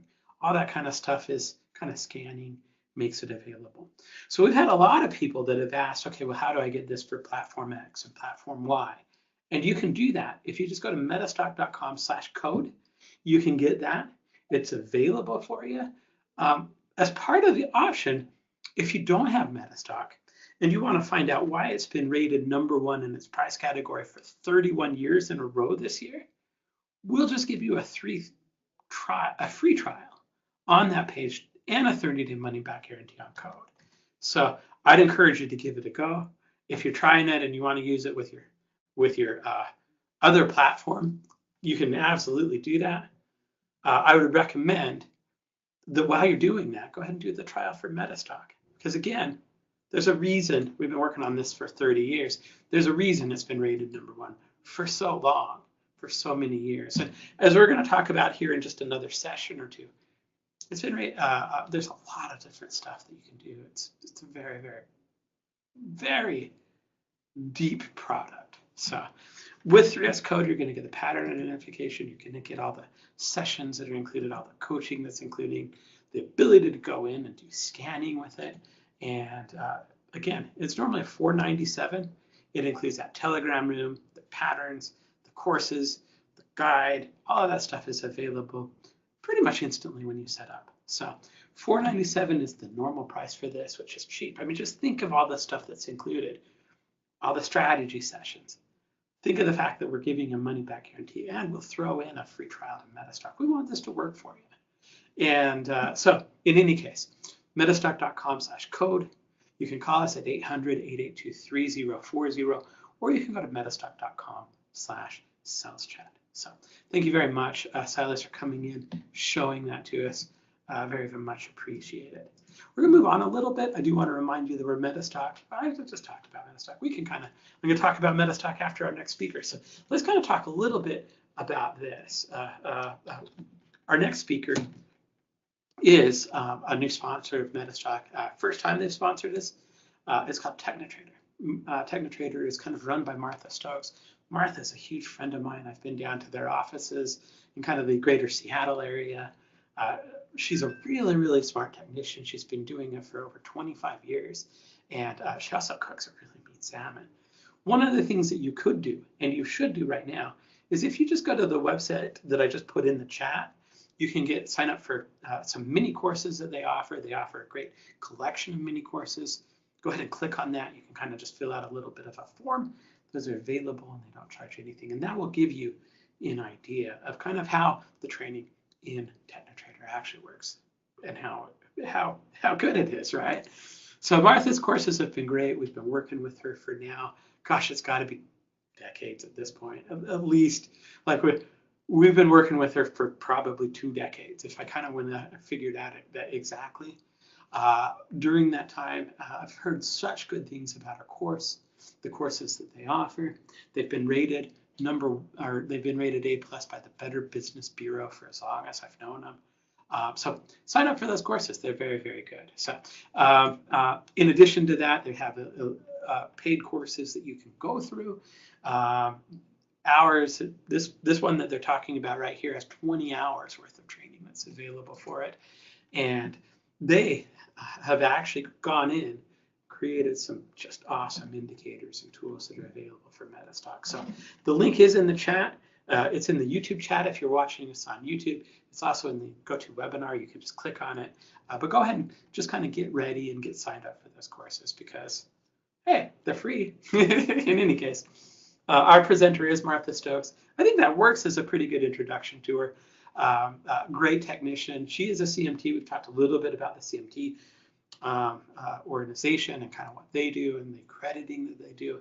I love kind of she's going to talk a little bit. I think she's talking today and tomorrow, but I think today she's going to talk about dark pools. I could be wrong there, but lots of huge respect for Martha and what she does. Let's go ahead and bring her on. Martha, how are you doing today? Good. How are you?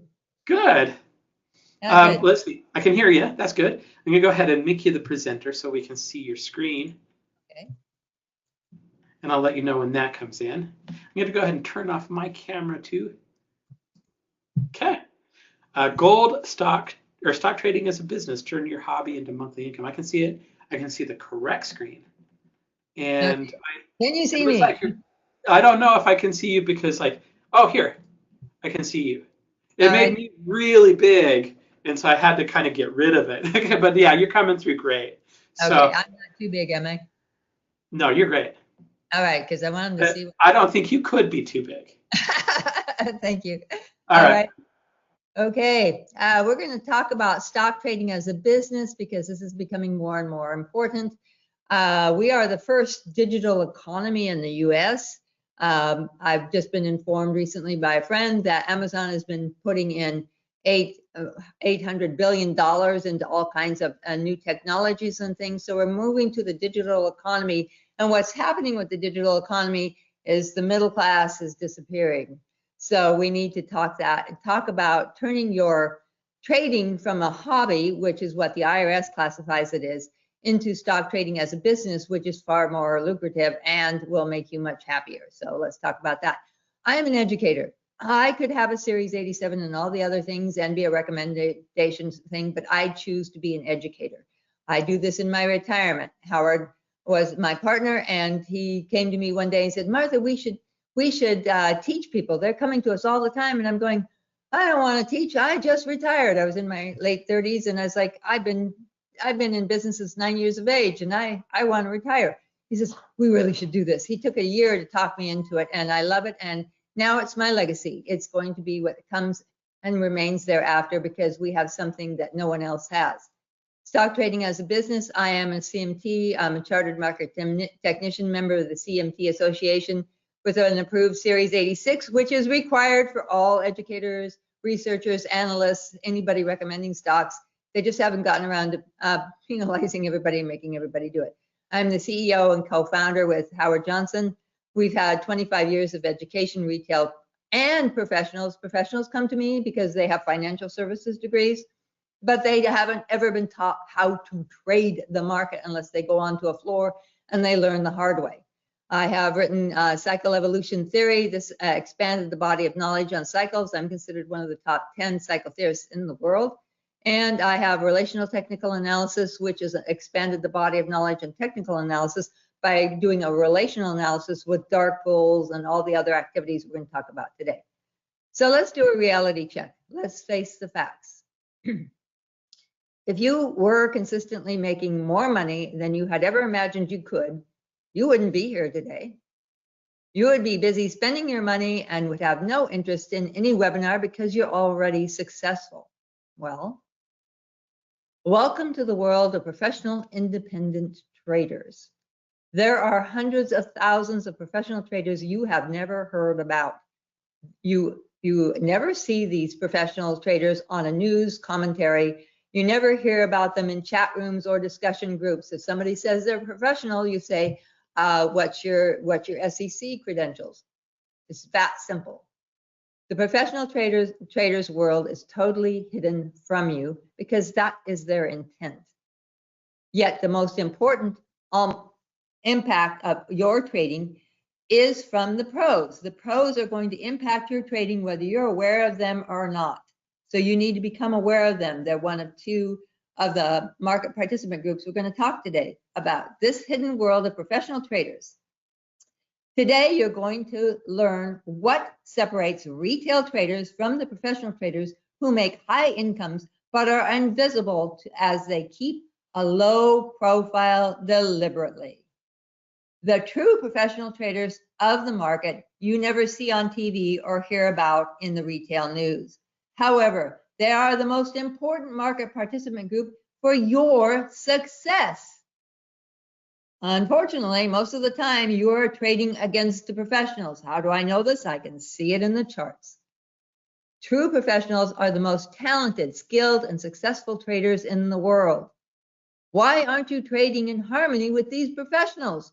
Why are you trading against them? All of the independent professionals trade as a business and have been for decades. As soon as there were computer kits, professionals started trading independently. They left the floors of the banks, they left the floors of the mutual fund companies of that day, and they started trading on their own. And they became called the SOS bandits of that era. What is stock trading as a business? Are you working but struggling with trying to take your wages or salaries to cover the lifestyle you want? Are you retired or near retirement and finding it harder to adjust to less and less as inflation keeps eating up more of your retirement funds? Are you a working parent who needs more income than your job can provide? The middle class of America and the world is disappearing as the world converts to a digital economy. Most of the people I talk to are worried because the world has changed so much in the past few years. The pandemic changed everything. The robots are here and they're taking over jobs. What are you going to do? How are you going to make money beyond just a job or a salary and part-time trading? Do you want to be financially secure, knowing that no matter what happens, you and your family will be okay? Now is the time to get serious about trading stocks as a business. So let's talk about that. What is stock trading as a business? Stock trading as a business is an IRS and other nations' taxation approved way to treat your trading just like a regular small business entity. At the end of the year, the average retail day trader who is actively trading has to document each and every trade, transaction, price paid, price sold, and fill out long tax forms. A bad idea. Stock trading as a business is like any other small business, but without the common problems of hiring and training employees, or inventory, or shipping, leasing an office, and so on. You can trade at home in your spare time or while on vacation during the hours and days you choose. You are your own boss. You're in control of your future. Doesn't that sound wonderful? When you trade as a business, you can take off all of your expenses relating to trading. All of your professional level educational expenses are fully tax deductible. Your MetaStock charting software is fully tax deductible no matter what version you choose. So you get this stuff for free because you can deduct it off of your taxes. Your coaching or training from a certified professional is fully deductible. Your office space in your home, electricity, water, sewer, phone, computers, tablets, repairs, maintenance, and all the deductibles that are related to your business. This is huge. You can't take any of this stuff off as a day trader right now, as a hobby trader. You can't take any of it off. You can't even take off a loss from your other wages or salary that you earn. It's not allowed. You do not need to document each and every trade or tax filing. The stocks you trade are your inventory, not individual stock transactions. This saves huge amounts of time. So it's inventory in, inventory out. It's so easy. It's called mark-to-market investing. So travel expenses related to the education or trading are tax deductible as well. So you can go to a webinar or something else, and then take your spouse with you, and also enjoy a vacation afterwards that you pay for, but you do get to take it off deductible for travel. So trading as a business was an IRS ruling that was approved in the late 1990s. So how come you don't know about it? How come you're not trading as a business right now? But most retail traders have never heard of this unique tax status for semi-professional retail traders. When you become trading as a business, you are a semi-professional. You've taken professional education. You're taking MetaStock charting software, which is a sophisticated software that is designed for professionals. The IRS and many other countries provide the same tax status given to professionals of the market to retail traders who make their trading a business rather than a hobby. Everybody should be doing this if you're serious about making money. If you just want to play and you just want to do fun, you might as well just go to a casino. It's a little easier and it's a lot less money. Hobby traders trade for fun, not for consistent money, and often take losses because they are self-taught, trying to learn from other retail traders or chat rooms, and thus do not understand the inner workings of our modern market. It has totally changed during the pandemic. All this infrastructure is going on. All these changes are happening. Hyper automation of the IT departments. All this infrastructure is going on. You don't know about it. It's changed completely. We have a completely different market than we used to have. There's all kinds of new instruments coming around, all kinds of new products.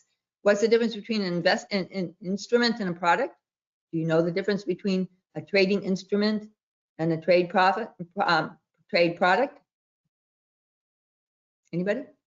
An instrument is something you can trade on the stock market right now that is related to any other of the financial markets, like ETFs, ETCs, ETDs, all of those, Bitcoin, BTC, Ethereum, ETC, all of those are instruments. A product is a mutual fund or an index fund that you would probably use in your 401k. Hobby traders cannot take off expenses, nor can they use their losses from trading to lower their other income taxes. Bummer, because if you do happen to take a loss, which is highly unlikely, you could take it off, but you could take off all of your expenses, deductibles. Students of Tech to Trader, many of whom use MetaStock charting software, are trading as a business, making regular monthly income and work fewer hours, have less stress, and are actually having fun as a business. One fact that most traders are shocked to learn is this fact. It takes fewer trades to make consistent profits to exceed what you're trying to make now with hundreds of trades. Less is more in the market. And why is this so? Because you take risks you shouldn't take, and then you lose money, and you lose money, and you lose money. And then all of a sudden you get lucky and you have a big profit, and then you lose money, and you lose money, and you lose money. How do I know this? Because I've been doing this for so many years, and it's over and over and over again. You're trying to teach yourself, you're trying to learn this, you're trying to go to different webinars and everything, trying to figure out what to do. And you're missing out on a whole lot of information that isn't available out there. Less is more when trading as a business. Why? Trading as a business creates higher profit potential with much lower risk. You work less and have more. Let's talk about the US stock market. Most people don't realize that the US stock market is the largest in the world by a staggering amount. The US stock market has the top Fortune 1000 corporations in the world. There are only a few in each country, or one in each country, that is large and would be able to be on the Fortune 1000. It has at any time anywhere from 6,000 to 10,000 stocks, ADSs and ADRs, which are foreign stocks, and instruments available to trade. An instrument is an ETF, and so on. The US has more ETFs than any other country, and the most popular. SPY is the most popular ETF in the world. Everybody wants to buy that. Everybody's in it. QQQ is number 2 and DIA is number 3. The US also has the broadest rules and regulations to protect all investors and traders from fraud, corruption, corporate inside trading, and much more. And when a CEO makes a statement, he has to have empirical evidence to prove it, or he gets fined and he gets fired by his board. The US also has the largest financial markets in cryptos, forex, options, commodities, futures, bonds, and credits, and so on. So if you're a beginner, you start with stocks because that's the easiest one, and it has all of these instruments you can trade within that you don't even have to go there if you don't want to, because we have these embedded in the stock market in ETFs and ETDs. The world trades the US stock market because of the huge possibilities for success and the security rules. So many of the other countries have corruption. The US market is the safest in the world, with SEC rules and regulatory oversight, and FINRA and CFTC and all the others. We have many independent entities governing the market, not the government. The government doesn't manage the financial markets. The financial markets have their own entities that are governing. And if you put all of the 200 stock markets of the world together and combine them as one and compared it to the US stock market, we would still be the largest by a huge margin. So this is the opportunity for middle class to get out of the rut and move forward. Day trading versus trading as a business. Day trading is a very popular trading style, often mislabeled as a strategy. It's a style that started in the early 1990s. Unfortunately, the statistics for retail day traders since then are dismal. The SEC has documented for decades the reality of retail day trading. Retail day traders fail 99% of the time. That is the empirical evidence the SEC has found since 2002, when we changed from fractions pricing to decimal pricings. You can't make it on a penny spread unless you have a lot of shares. Many new or beginner traders are lured by scams, con artists, and retail day traders who have lost all their capital and then decide to teach their day trading strategy to others so they can make money and then go back to trading to try again and fail again. That is a fact that SEC has documented. So be careful if you go into day trading, and be aware that you will probably fail. The results are more and more failed day traders, and that makes the SEC nervous. That makes brokers nervous. And so the SEC and brokers right now are discussing how to minimize the risks of day traders losing all their capital and then owing margin to the broker and not being able to pay it, or having to mortgage their home, which is a sacred asset. You never borrow against your home to invest or trade. Never. It's a sacred asset. You don't do that. In fact, the SEC has a rule that any person who analyzes, offers advice to retail investors or traders, or who promotes recommended stocks, etc., must be certified with the SEC Series 86, 87, or other certification. The only reason why so many failed retail day traders are not yet fined by the SEC for teaching others when they are not credentialed or certified is a lack of resources to do so. There's hundreds of them. The SEC has fined and levied penalties against several so-called stock trading or option trading courses for misleading retail traders. So you don't want to be in on this basket of a con artist. You want to be careful, make sure that whoever you choose, and I'm not right for everybody, our company isn't right for everybody, but you want to make sure that there's some credentials after their name. No matter which financial market you choose to trade, learn from a credentialed instructor. I do this in retirement. I have a great passion for teaching. I really enjoy it, and it is my legacy. How do you start trading as a business rather than a hobby? First, you need to accept that the market is not one-dimensional. It is 12-dimensional because we have 12 different market participant groups. It is not Wall Street versus Main Street. Get rid of that. Get rid of that out of your mind, because that is giving you problems, because you're not looking at it as a big, broad, massive, changing, evolving environment with millions of people involved with different reasons for doing what they're doing. That concept has been gone for over a century, so give it up. What you need to understand is where you fit in with a highly complex, multi-tiered market. We have the dark pools, and they're very hidden, and they have a huge amount of money that they can invest. And then we have others involved. I wished I could have a 12 tier, but I just got this as it's a old picture. This is one of those rare instances when do it yourself just doesn't work, because there's not what you need to know on the internet. It's not there. It's just not there. You can spend 10 to 20 years trying, and I've had students who've come to me and go, Martha, I don't know why I didn't come to you sooner. It's like, well, until finally accepting that you need to get a real education from a certified credentialed professional.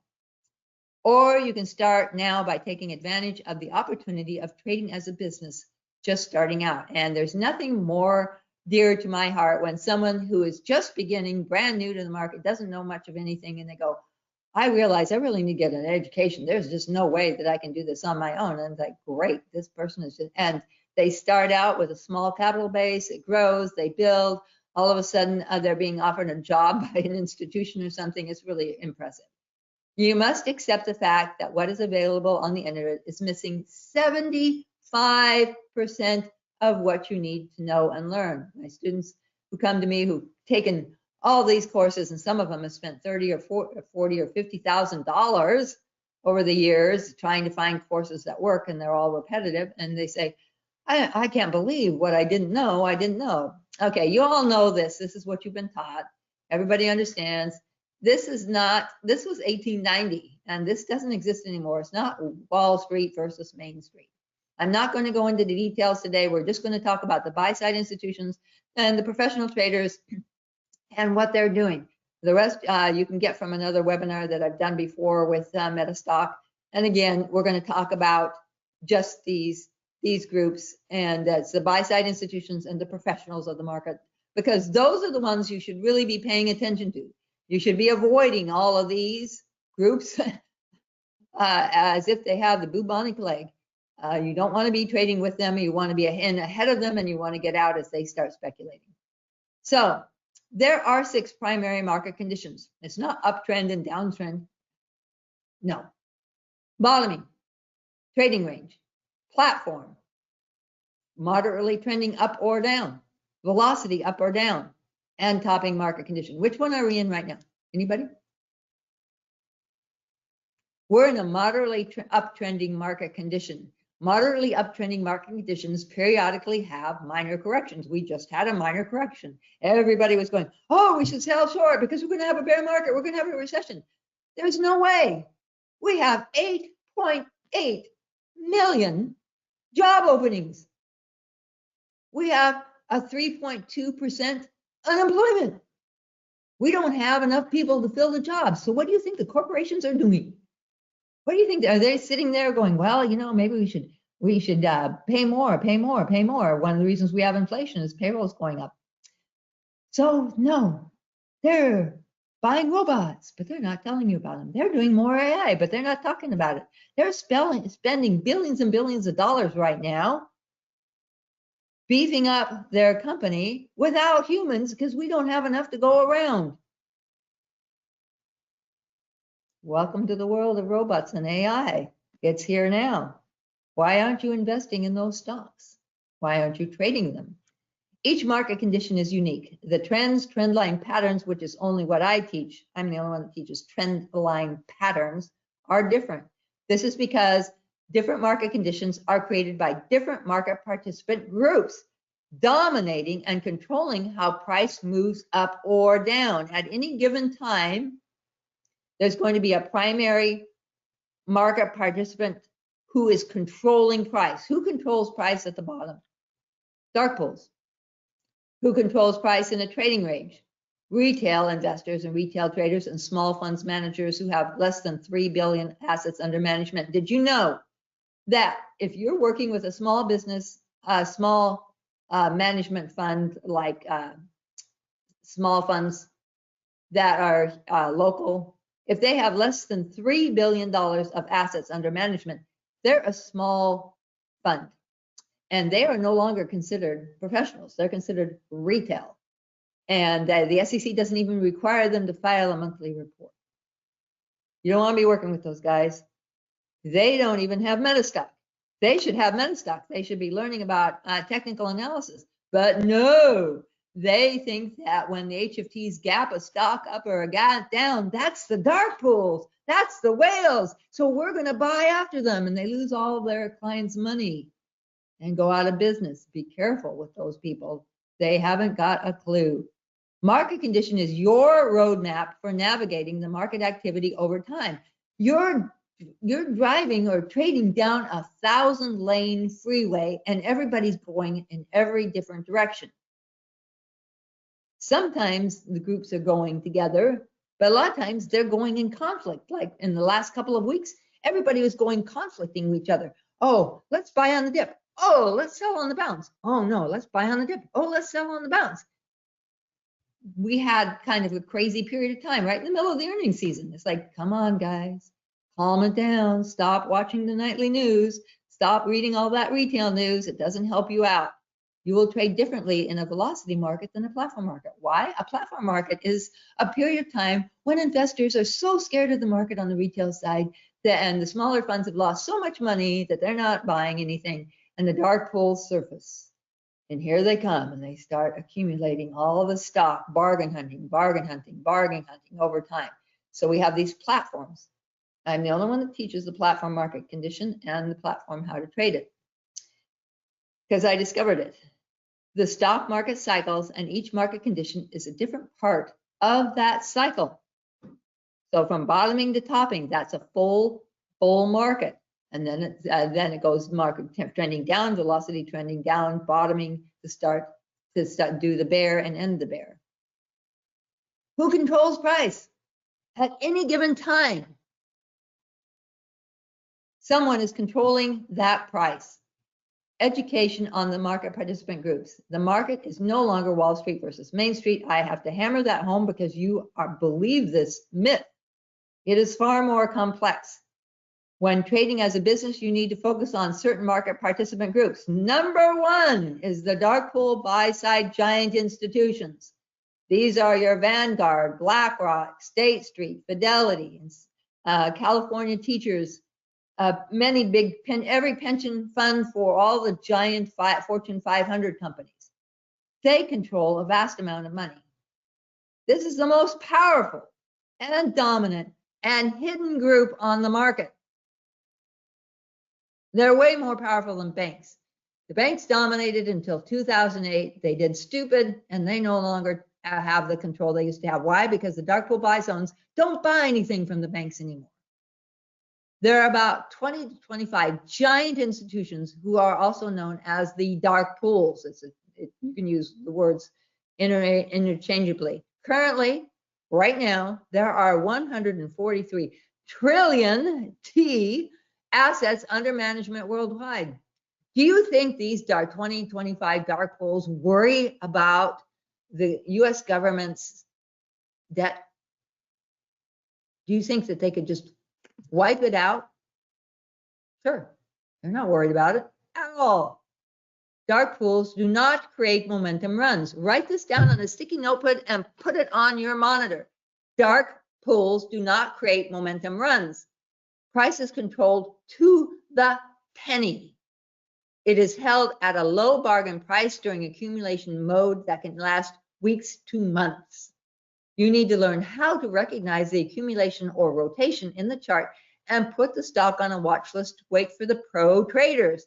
The pro traders have nudges, and the nudge creates the HFTs that gap up. So the pro traders will get in and stack this, and then all of a sudden you will go. So if you're waiting for a 3-run or a 2-run or something, you're late. When you have a solid list of 20 to 40 stocks heavy with accumulation, you will have many buy interest signals with very low risk. All traders who trade as a business need to streamline their search for stocks to trade, but also find opportunities before price moves. So MetaStock starting software, I just love the 19 version, Jeff. It's just amazing. I'm just like, wow, this is so cool. And it's going to help my students. We have layouts for you that help you find dark pool accumulation, the pre-runs for the moves up, platform pattern right here. We teach all of this stuff so that you can understand what's going on. We have volume oscillators. All these indicators were written specifically for MetaStock. They're exclusive on MetaStock with TechniTrader courses. So professional traders are number 2. Professional traders are growing in numbers. These are the most talented, skilled, and expert traders in the world. There are 3 categories of professionals you must learn about and learn to emulate. 1, the buy-side professional floor traders who strike the penny or half penny spread. All of their orders are off the public exchanges, hidden in ATS, alternative trading system venues. There's 50 of those ATS venues now. You never see the activity if you are a retail day trader. There are no whales, guys. There's just smaller funds out there. The sell-side professional trader, these are strictly short-term traders. The buy side is long-term. The sell side is short-term. They're mostly banks. They, at times, act as market makers when the market is weaker or stressed or under retail news negativity, which is constant. They are the best in the world at what they do. They do all the corporate buybacks, which is a hugely popular strategy for swing and momentum and velocity traders, and also for corporations to boost their stock prices. So when the sell-side institutions are doing buybacks, you want to get in on that because they are driving the price up deliberately, and you can just sneak in with them on a nudge and then ride their run up and make a lot of money on the upside. Professional independent traders who trade for themselves or for a proprietary professional trading company that provides liquidity and trading services to the buy side. This is a growing popular theme with professional independent traders. Independent professional traders are a large group. You never hear about that activity. They actively trade, but not on the public exchanges. All of the above have the unique footprint on the stock chart when they are trading. Their orders are routed independently from the routing retail uses and are often delayed until after the market closes for dark pool orders. One of the things I notice is I have my market condition scans, and I notice that at the end of the day, there is a certain number of charts in there, but after 2 hours, there's a whole lot of charts in there. So they are delaying a huge amount of flow. They account for 80% of all the market activity. You, retail, only account for 20%. And that's all you see, 20% of the market on your level 2 screen. That's it. Professional traders, this is a friend of mine's. She's a professional, and this is her layout for options. She was an options market maker. It is not like in the movies. Professionals do not go out drinking, taking illegal drugs, and chasing women after work. They go home, or when they work from home, they spend time with their families. The most common setup for professionals is similar to the one shown here with 6 monitors and powerful computer, way more expensive than your computer, and specific routing and insulated from internet and electrical failures. You do not need such an elaborate system, but you do need to be able to piggyback and ride the momentum and velocity runs that professionals create. You also need to learn that they are not day trading. They're not day trading. They're not day trading. They are swing trading or momentum or velocity trading, 1 to 5 million share lots average. So you never see a 1 million share lot come through your level 2 screen, do you?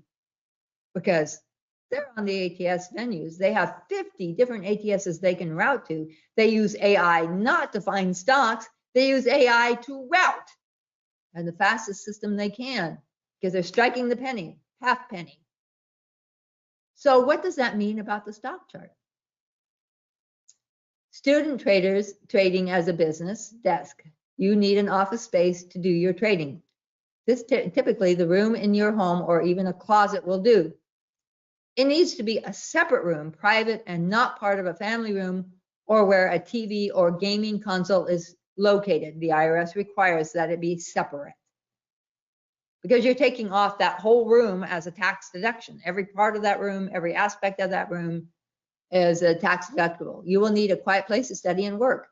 Trading is a skill that, like all skills, takes time to perfect. You will be continually work to improve your skills even after you are more successful than you can imagine. I have lots of students going, I can't believe that I'm making this kind of money. I had a student who wanted to stay home and raise her 2 sons, and so she started position trading with $3,000. $3,000. And she came back to me a few years later and she says, Martha, I made more money than my husband, who is a top level manager at Boeing, who makes a lot of money. I was just shocked at how much more money she made. My students often surprise themselves at how different their success is to what they had prior to training with TechnoTrader. That's because you have a full knowledge of what's going on. Even though you are in your private office, you are never alone. TechnoTrader communities, discussion groups, student mentoring sessions, and one-on-one coaching are always available. So our students are never alone. I answer lots and lots of questions every single day. Charting software, my pet peeve. Anyone who is going to trade as a business must have the best full-service charting software program available. You can't use free charting software. Get a sticky notepad and say, get rid of my free charting software. Get rid of my broker. Why? Look at these 2 free charts. The data is obscured, skewed, and indicators available are limited. Same for your broker charting software. You must have a professional style charting software that provides the details and of the candlesticks and hybrid leading indicators and the ability to alter and modify the charts to your specific trading parameters. You are unique. Stop trading with the herd. You're not a herd. You're an individual, and everything about your trading is uniquely yours. Remember, when you trade as a business, all your expenses are fully tax deductible. Whoa, get the best charting software you can get. MetaStock, woo! It's a no-brainer. Essentially, you trade for free while the hobby trader can't deduct any trading expenses at all. MetaStock is a full-service charting software that TechnoTrader recommends to our students. Now, what's wrong with these? Okay, first, there's no golden rectangle. The data has been squished together, and it makes it look far more volatile than it is. This is a whole year worth of data here, and it's squished together to make it look really hysterical. And this is the goal of most free charting services, is to make you believe the market is volatile. How can you tell when there's a buy entry signal? How can you tell when there's an entry exit signal? How can you tell whether the indicator, stochastics, don't use price and time indicators. They lag. And this one is also hysterical. You can't tell what's going on volume. This needs to be spread out with a golden rectangle. The Greeks developed it. It's the most pleasing to the eye and the easiest to read. I'll show you one in a minute. Trading tools and resources. As in every business, you will need tools to operate your business on the highest level of expertise and profits. You will need a trading journal. This provides the written evidence of your activity for trading as a business. You don't have to trade every day, but you do need to document it, and it helps. I had a student that goes, oh, RSI, your MCA RSI scan showing price improvement. When did that start happening? I go to my journal and go, oh, May 9th. And also provides historical data to consider and compare over time. Trade management planner that provides a monthly plan of what is required to achieve your monthly trading goals, such as number of trades. It tells you exactly how many trades you need, the capital that you're going to be required to have that, the stock price range you can do, your risk tolerance and profit potential. You just plug the numbers in, blam, it's there. Trade calculators and other tools that streamline the accuracy and execution. You plug in the numbers, it tells you where your buy entry is, your stop loss, and all of that automatically. You don't do that yourself. It's all done with the calculators. Scans, sorts, layouts, and parameters for your trading styles and preferences. We have a ton of them in MetaStock. Trading simulator must be a real simulator of the market, not a game simulator. This isn't a game. This is serious money. This is serious business. Treat the market with respect and it will treat you with respect. Market condition analysis scans are my scans that I'll talk about this in a little bit. Controlled bracketed order types designed to eliminate poor broker fills. My partner, Howard Johnson, created this amazing controlled bracketed order. It's like, whoa, you really have control of your entry. Limit orders buy you into weakness. So you may think, oh, I'm saving some money, and then the stock tanks, and then you're really losing money. At market doesn't work either, because you're leaving it up to the broker as to what price, or your market maker, what price you're going to be set at. And even pennies matter. Pennies matter over time. So he called up a market maker named Herzog in those days, and I come into his office and I'm going, what are you doing? Oh, I'm talking to Herzog, the market maker. I'm going, I drop everything. The market maker? Oh my gosh, he's talking to a market maker. I nearly had a heart attack because nobody talks to market makers, not even the greats. And they were laughing and joking as if they were the best friends forever. And the market maker said to him, he said, I think your order type is so brilliant. May I use it on my floor? And Howard said, whoa, I'd be honored. And it's still being used today. So when you come with TechniTrader, you learn a bracketed order type that market makers approved, and the professionals still use a variation of. Your broker account that is designed for trading in a business. Robinhood is a great fun toy. It's a toy. Morning market reports and market condition reports. Futures tell you how the market will open. It doesn't tell you how the market will behave the rest of the day. Daily market educator, discussion groups, and communities within the TechniTrader student-only campus online are amazing tools also. We have these designed where we have all kinds of sort scans within MetaStock. It's amazing. And you can pull up a chart right there and check everything out and see all the data that you need to see. It makes it easier for you to select stocks. Why would you select stocks rather than have somebody tell you what stock to buy? Because you're unique, you're special. Your risk tolerance, your price range, your capital base, how long you've been trading, your skill levels are different than everybody else's. No two students are the same. And I don't treat them the same, I treat them individually. So market condition analysis is mine. I wrote it for our trading floor many, many years ago because I realized that futures wasn't enough to give my floor traders what they needed to know. Who is in control of price that day? What technical patterns are prevalent and reliable? How will price behave as resistance and support? Different market conditions, bottoming, topping, platform, moderately trending up or down, velocity up or down, trading range, all have different resistance and support level reactions. What trading style works best in that particular market condition? What indicators to use? The inherent risk in trading specific styles. What trend line patterns are common, because trend line patterns are where you find your buy signals. Which entry and exit signals are most reliable? The strength of price and volume patterns. What market condition analysis tells you is how and when to trade, who is controlling price, what to expect in near-term price action, where to find excellent picks, how to enter, and when to exit. Market condition analysis is a roadmap of which market participant groups are actively trading, which are sidelined or waiting, because a lot of times the dark pools will pause their TWAP orders and wait, and where we are in the overall long-term, intermediate-term, and short-term trends. This provides the relational technical analysis needed to navigate the complex marketplace of today. It's easy to learn, it's fun to learn, and when you know it, it's really exciting. So we have market condition scans. The momentum scan is give me all the stocks that move with strong momentum to the upside. The momentum sell is give me all the scans that all the stocks that moved with momentum to the downside. This gives me the bias of the market for the next day. Institution, are the dark pools accumulating? Yes or no? Bottoming, again, how many stocks are bottoming? Very important. Consolidation scan, market condition scan tells me whether the pro traders are really active because they hit the penny. So all of their price action is really small. Overbought is part of identifying the downtrend is going to be short term or if it's actually turning into a bear. And RSI strength is price related to price in the past.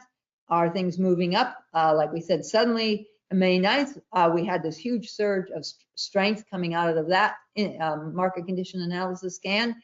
And this really helps us identify what's going on. You put this in your trading journal and you monitor this. And after a while, you get the pulse of the market. You get the feel of the market, how it's moving, where it's moving, what's going on. It's just like, it's like the difference between looking through a foggy window that's dirty and actually being inside the market on the floor of the exchanges. Indicators for trading as a business. Most professionals have their own unique proprietary indicators. Professionals use these indicators to confirm the candlestick entry signal.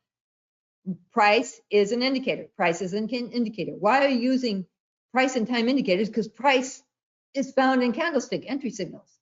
They do not use outdated indicators that were based on price and time because they strike the penny. And by the time the stock moves up, you've lost money. Professionals are always on the hunt to find dark pools, hidden accumulation patterns.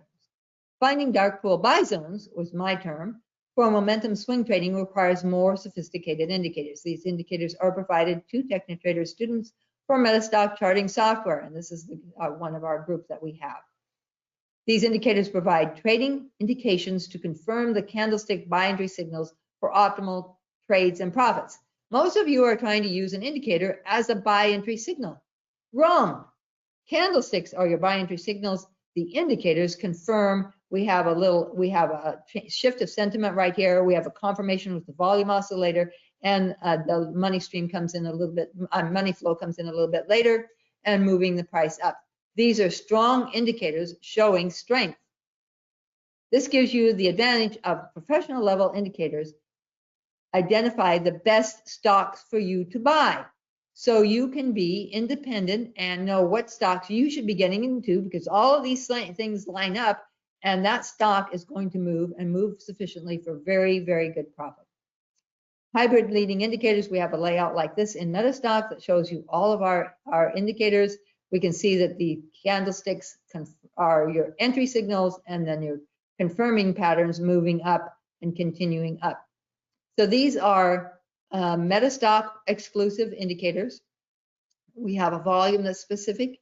We have our TT quiet accumulation. We have our volume accumulation analysis with the crossovers, and we have our money flow, money flowing in or out. Money is flowing into this stock.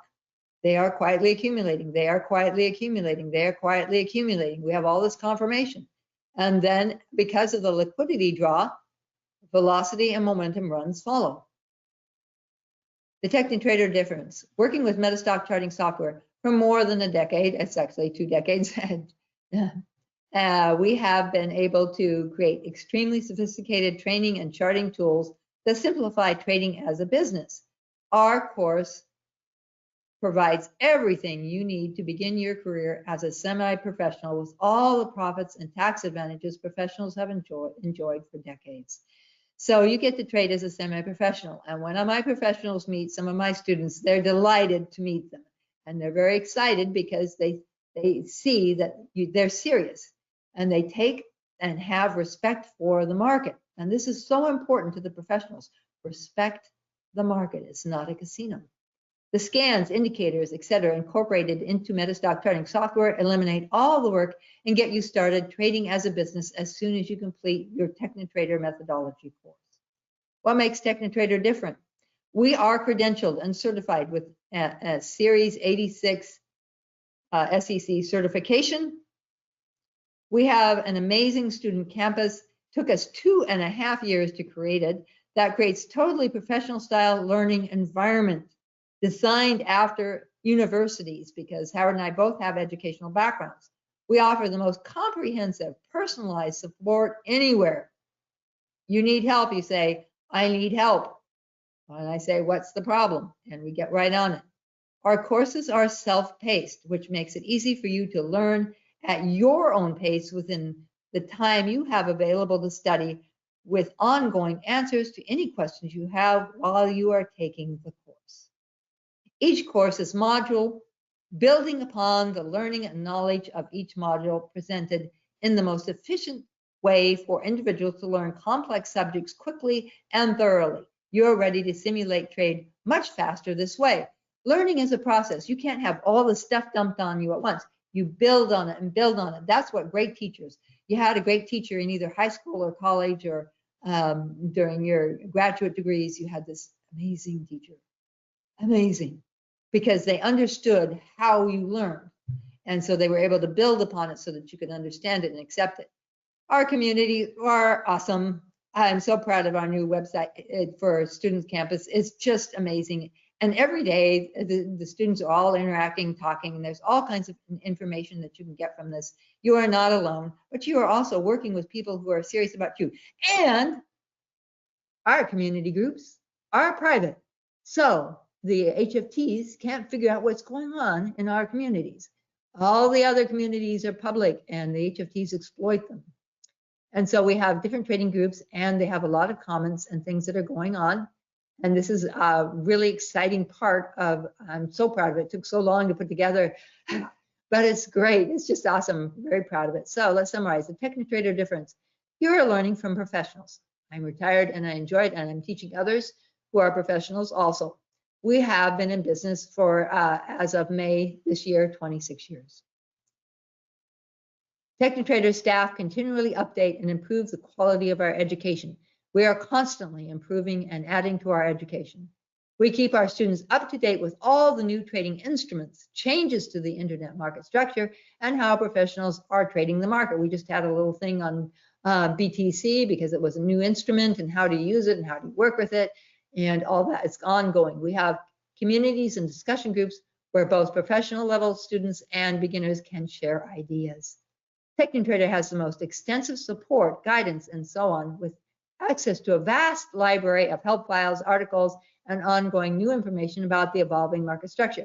We want to convert this to an AI, but there's so much detail, and it's going to take us a little while, but eventually it'll be all AI, so you can look at anything. We offer 3 different courses designed around your individual training needs. We have a standard for beginners, we have a premier for those who've been trading 2 to 5 years, and for your advanced traders who've been trying to get this figured out for years, we have the elite. Some students advance to the professional level and work for institutions. I have an individual who I recently came back into contact with. He had been studying with us for years. He was managing a $100 million hedge fund. I have others that have worked for Frank Russell and other companies because they trained with TechnoTrader. So it's not just your own trading as a business. If you want to get into this, if you have a financial services degree or something, having this education will get you a step into a floor if you want to do that. The course can be taken at your pace when you have time and when you're ready to learn. Some people take a longer time to learn. Some people take and really crash through the course and really get it, make them go back through some of it. We have tests with each one that tells you where you need to restudy. It's just amazing. Our courses contain the body of knowledge, experience, and expertise of our founders. This foundational knowledge is taught nowhere else. And I am not saying that. My students say that. I have students who've been trading for 20, 25 years. They come to me and they say, I just can't get this. I'm desperate. And it's like, well, bite the bullet, take the course. And then they go, why did I wait so long? So we have, as Jeff mentioned earlier, we have mini courses that you can go to www.technotrader.courses and check them out. These are a little tiny mini course. They don't take long to take. They're in sections with little tests in between. It shows you how we teach and why we're so uniquely different in the approach of teaching, because you're not only a professional of the market, dealing with a professional of the market, you're also dealing with an educator, somebody who really is enthusiastic and loves it and and just has a real strong feeling for it. For those of you who want, we have our 24 hours to claim your free gift that we always offer something out when we do MetaStock conferences. And you can pick a free $99 video training lesson. You can use that Meta 0524 code. That's the link. Jeff can put that in the thing, and then you can choose one of these to watch, and you have a week to watch them. So I will take any questions if there's time. I'm running out of time though. We had to have some questions.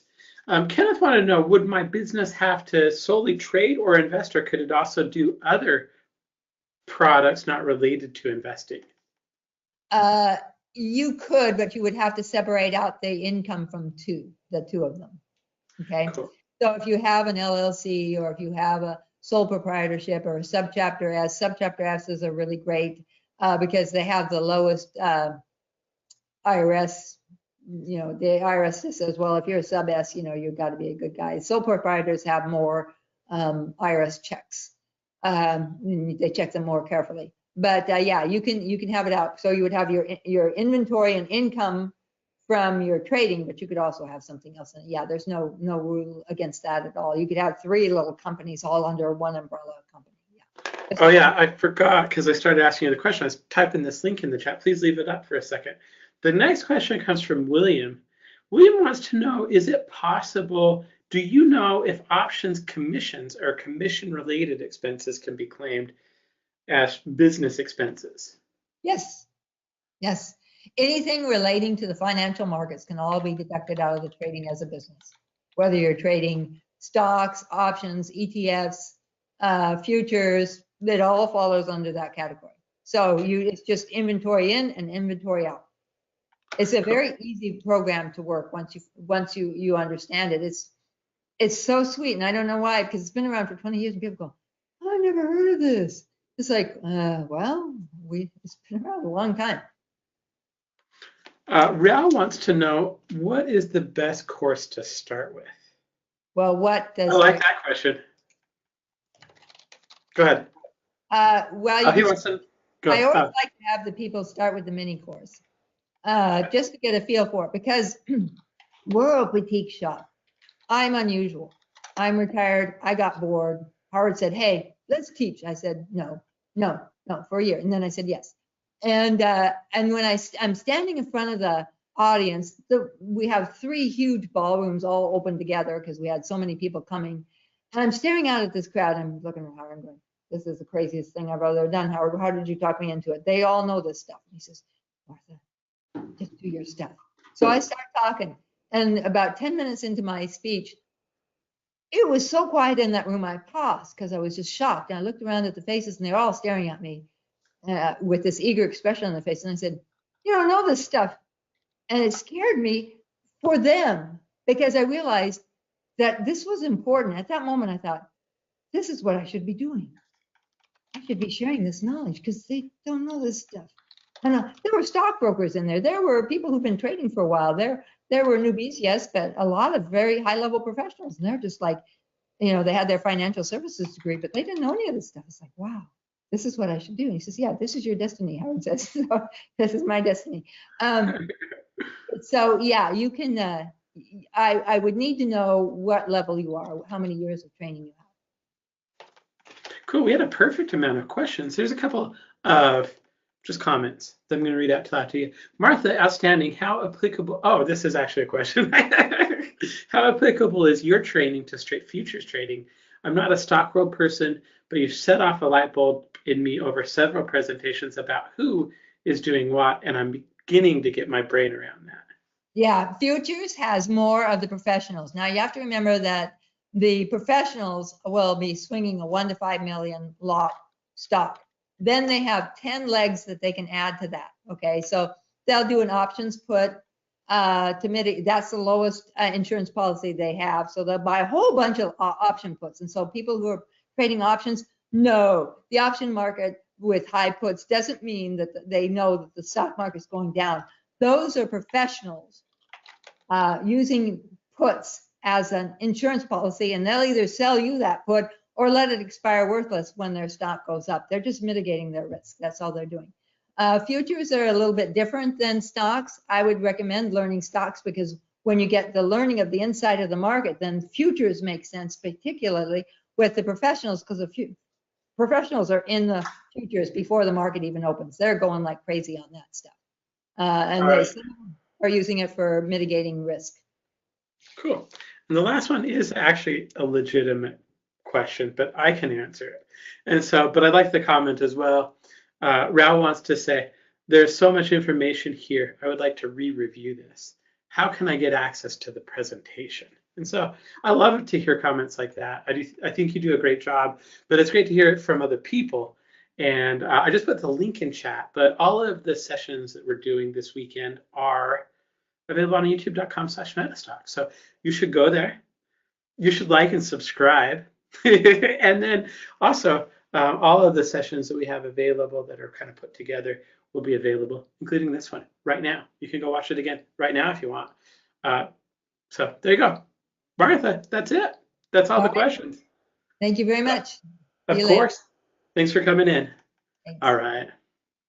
Go ahead and make a few changes here. Make me the presenter. I'm going to show my screen. Hopefully that doesn't make everything too big. All right, very cool. And then let me go ahead and do this also. Big thanks to Martha for kind of coming in and doing this. I want to say thank you for her sponsorship. Go ahead and take advantage of the offer trader for the course. Very, very good way to get started. Great educator. Somebody that's really contributed a lot to technical analysis over the years. So there you go. And we really appreciate the sponsorship. So for MetaStock, I would like to agree with Martha. I think 19 is so much fun. It's so great. It's been rated #1 for 31 years in a row.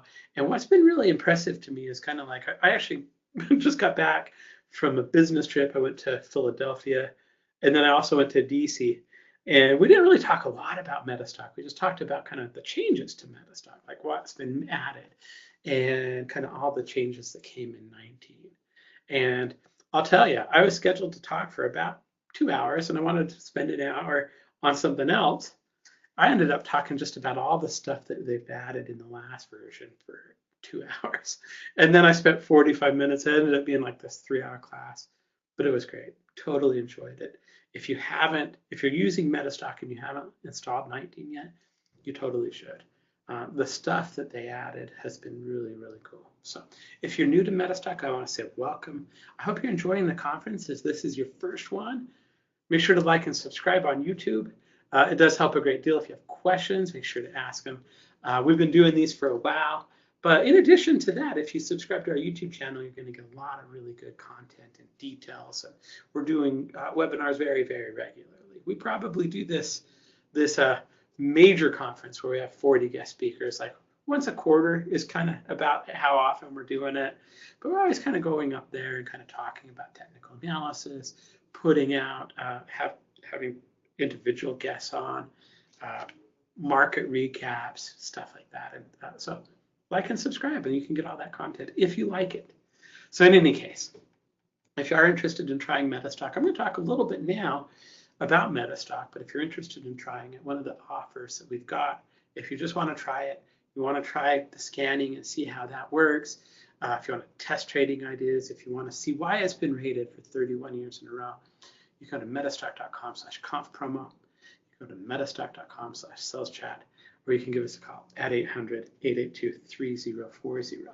Every time I look over in this direction, I'm looking to see if you have questions for me, because I'm up next, actually, and talk a little bit about some of the things in MetaStock.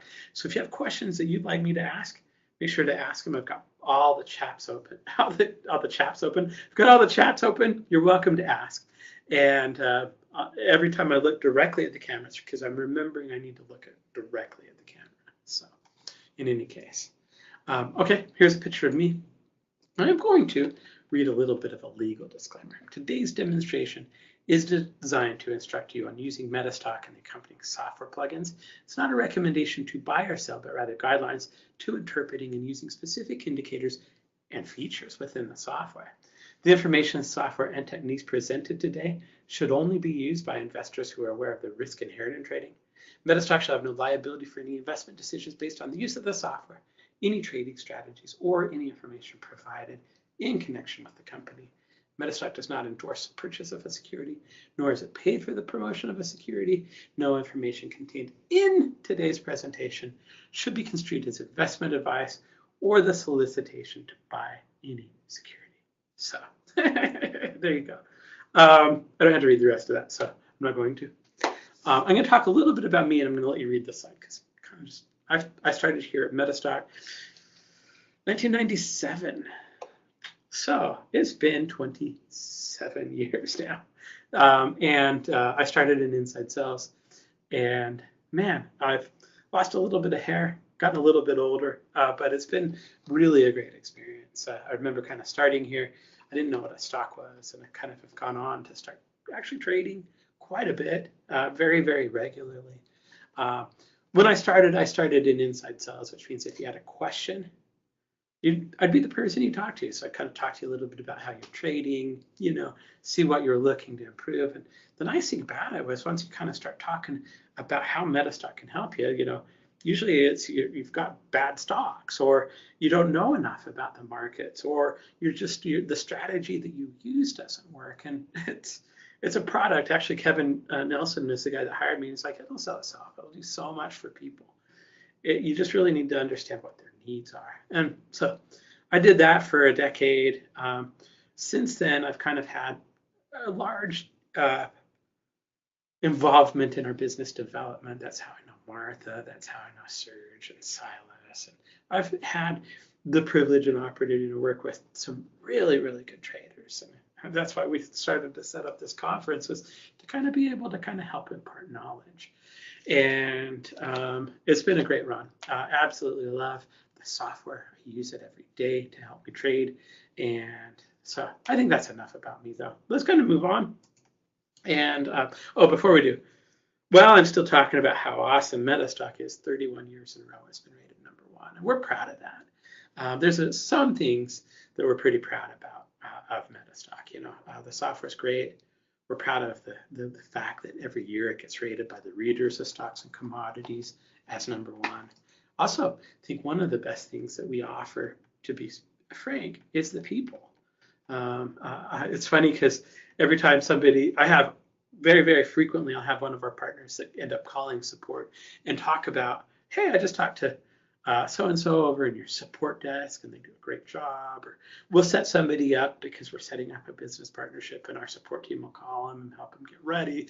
And just the feedback that we have for that team is so great. There's a lot of times where they get 100%. And one of the things that we do pride ourselves in is how good we are with people. There's a saying like, don't train people to be nice, hire nice people. I think they do. I think we do a really good job of that anyway. So I'm going to start here with this. And this is a question that's kind of been on the screen for a minute, and I am giving away a prize. Even on. Oh no, it's on. Why is it grayed out? Jeff, your camera's not on. I can see your desktop. Yeah, that's really interesting because, okay, I think it's on now. Okay. Yeah, your camera's on now. Okay, weird, because it was showing me it was on, but in any case, not a big deal. Thank you, sir. All right, here's the question. Now, you might want to know what the prize is. I'll read the question. I'll do it in the proper order. And then anybody that randomly gives the right answer, I'm going to pick as the winner of a prize. So what is the best previous profession for trading? Okay. Is it A, psychologist, B, an engineer, C, a teacher, D, a pilot, or E, an artist? So go ahead and answer that question. If you get the answer right, you're going to win a prize. So, and here's the prize. I got it right here. Big, good friend of mine, the late Steve Bigelow. I've got a book that we're going to give away right now. The book is called High Profit Candle Patterns by Steve Bigelow. And it's a hardcover book. It's got some great chart examples in it. It's got some great quotes. It's got Steve was a great humorist, and it's got some good humor in it.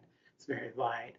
It's also a really, really good book for kind of just talking about high profit candle patterns. I've read it a few times now, and I've got a copy of this. So if you've got the question right, there's a good chance that we're going to go ahead and give it to you, or there's a good chance that I'll randomly pick you and we'll send you one of these books. So yeah, the question that we're kind of going to get back to, what is the best previous profession for trading? Psychologist, engineering, teacher, pilot, artist. Okay, and those are just kind of some that I kind of thought about. I think this is an interesting question because over the years, I've worked with some really good traders. I know, like for example, Dr. Alexander Elder started as a clinical psychologist. And Dr. Alexander Elder, also a great technician. He wrote Come Into My Trading Room. He started as a psychologist. So he's one of them. I'm trying to think offhand who the other person was that was a psychologist. And for some reason, my mind just drawing a blank. But, Jake Bernstein. Jake Bernstein started Also, Mans. And Adrian Mans. Yeah. So I think that's actually, there's some validity to kind of understanding the psychology of trading. Thank you for that help. I actually did not remember that one. So psychologist, I think, is a good answer. And I've known some really good technicians over the years that are psychologists. Engineer, I can see the kind of the why you would pick that one. It's not the right answer, but and also not the teacher, artist. The actual answer is pilot. Okay. And now I want you to actually answer the question of why you think that is. Why would it be a pilot as opposed to something else? And then we'll pick our winner, and then we'll kind of move on. But in terms of pilots, Greg Morris is a retired literal Top Gun. And he ended up managing money for Stadium Management, had several $billion under his assets under management. Really, really good technician, wrote a book on candlesticks. It's awesome.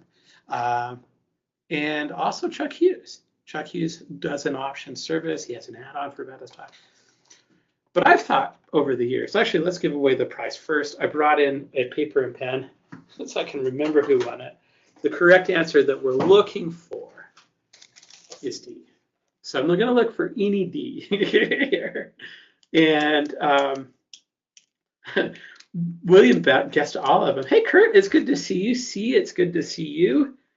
Scott, I'm going to go with you because you were the first one that answered that question in YouTube. Pilot. And so, Scott, congratulations. I know you've been a MetaStock user for a while. And yeah, I'm glad to give you a book. This is a great one. I don't know if you have a copy already. If you do, let me know. So, all right. I'm just going to go ahead and put this out of the way.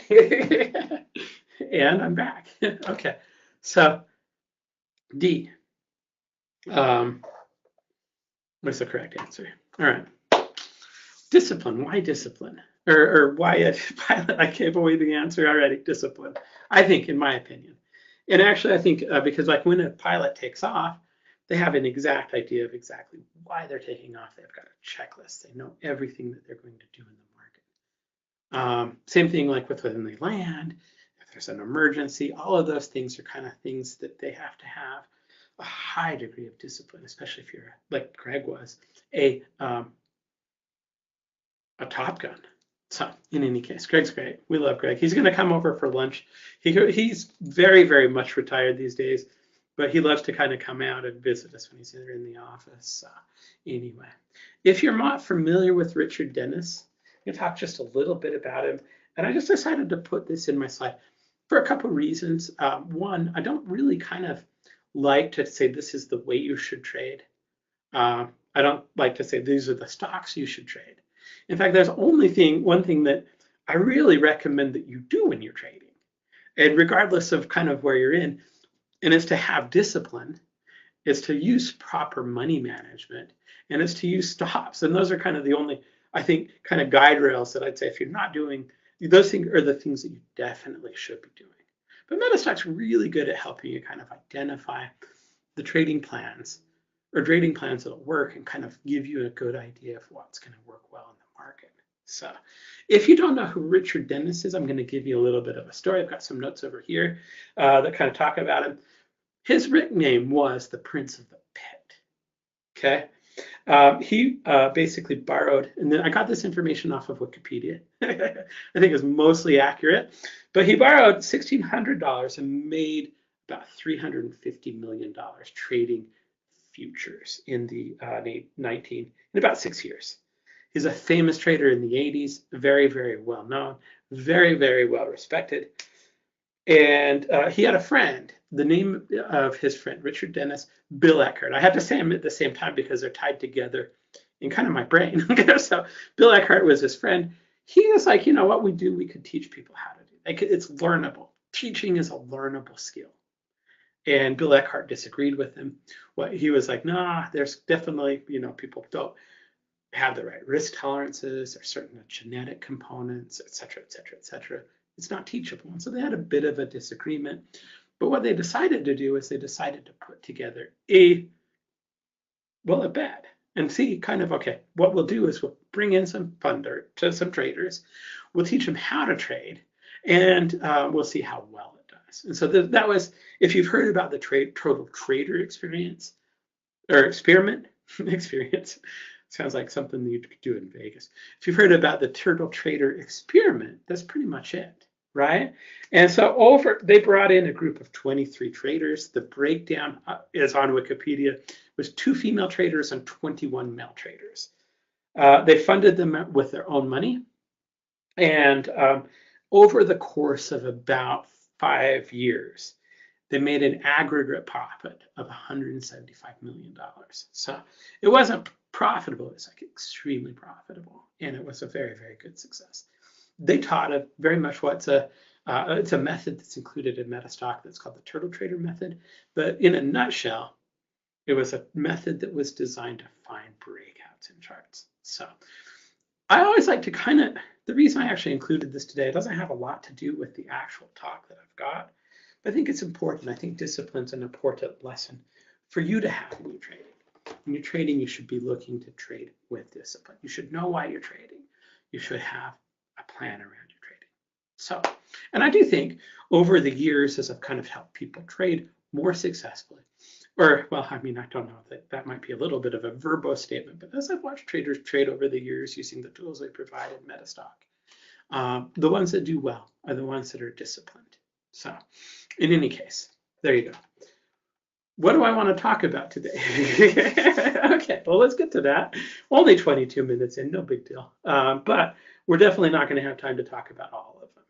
But one of the things over the course of the next week, tomorrow we're going to have Kelly in. He's going to talk about, how to use system testing. He's going to talk about how to use scanning in your charts. And I love scanning. I'll show you scanning as part of the demo that I do. Later in the week, we're going to have Scott come in. He's going to talk about a patented tool that we have that we call the Forecaster. Even later in the week, we're going to have somebody come in by the name of Bobby, and he's going to talk about our news platform that they spent $1 billion on.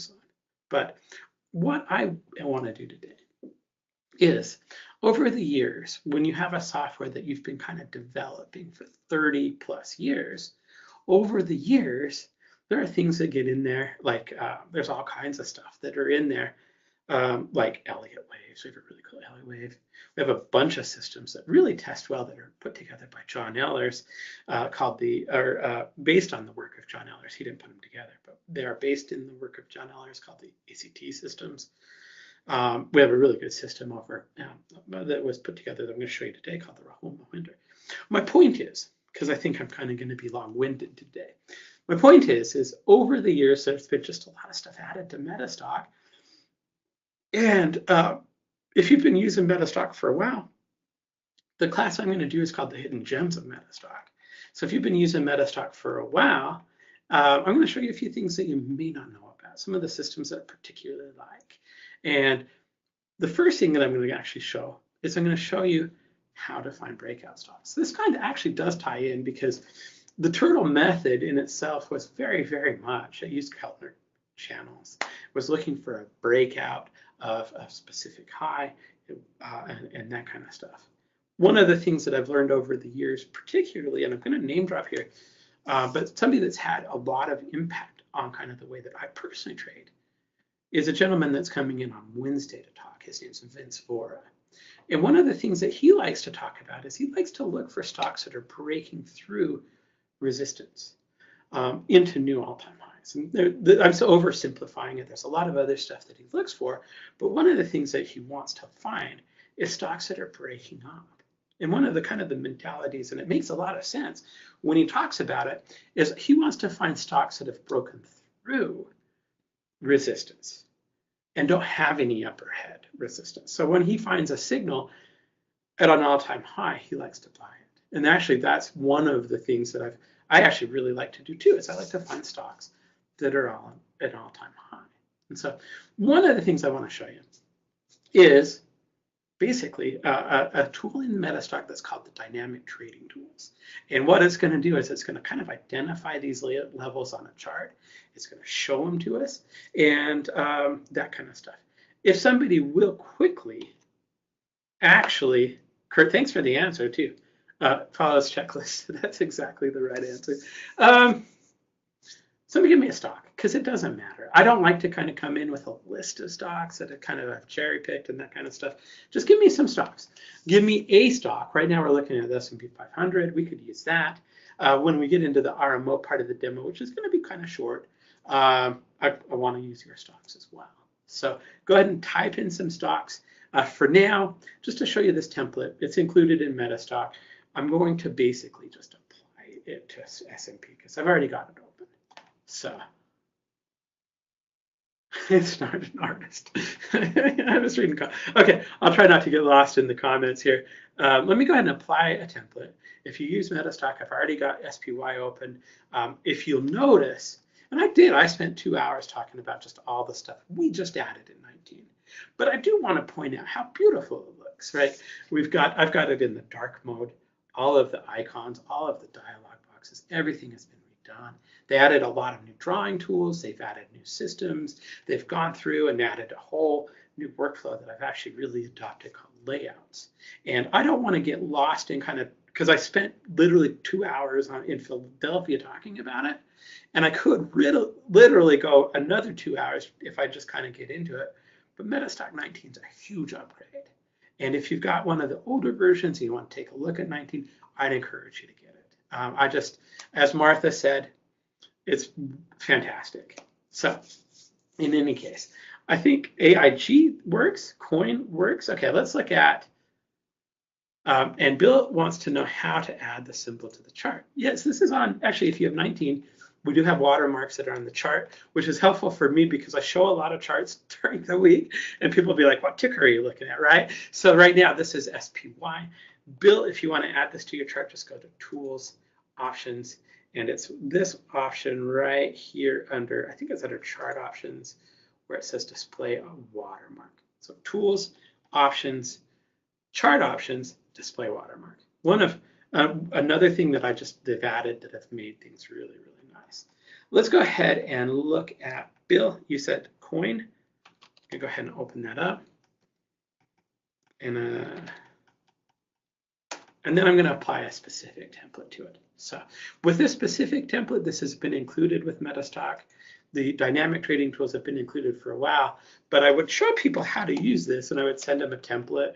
And I'm like, well, let's just include this in MetaStock so I don't have to email it to people every time I see it. And it makes sense to have a template in it. So I'm gonna go ahead and apply this to the chart. I'm gonna go ahead and say no to saving the changes to coin. And what we're going to do here is actually maybe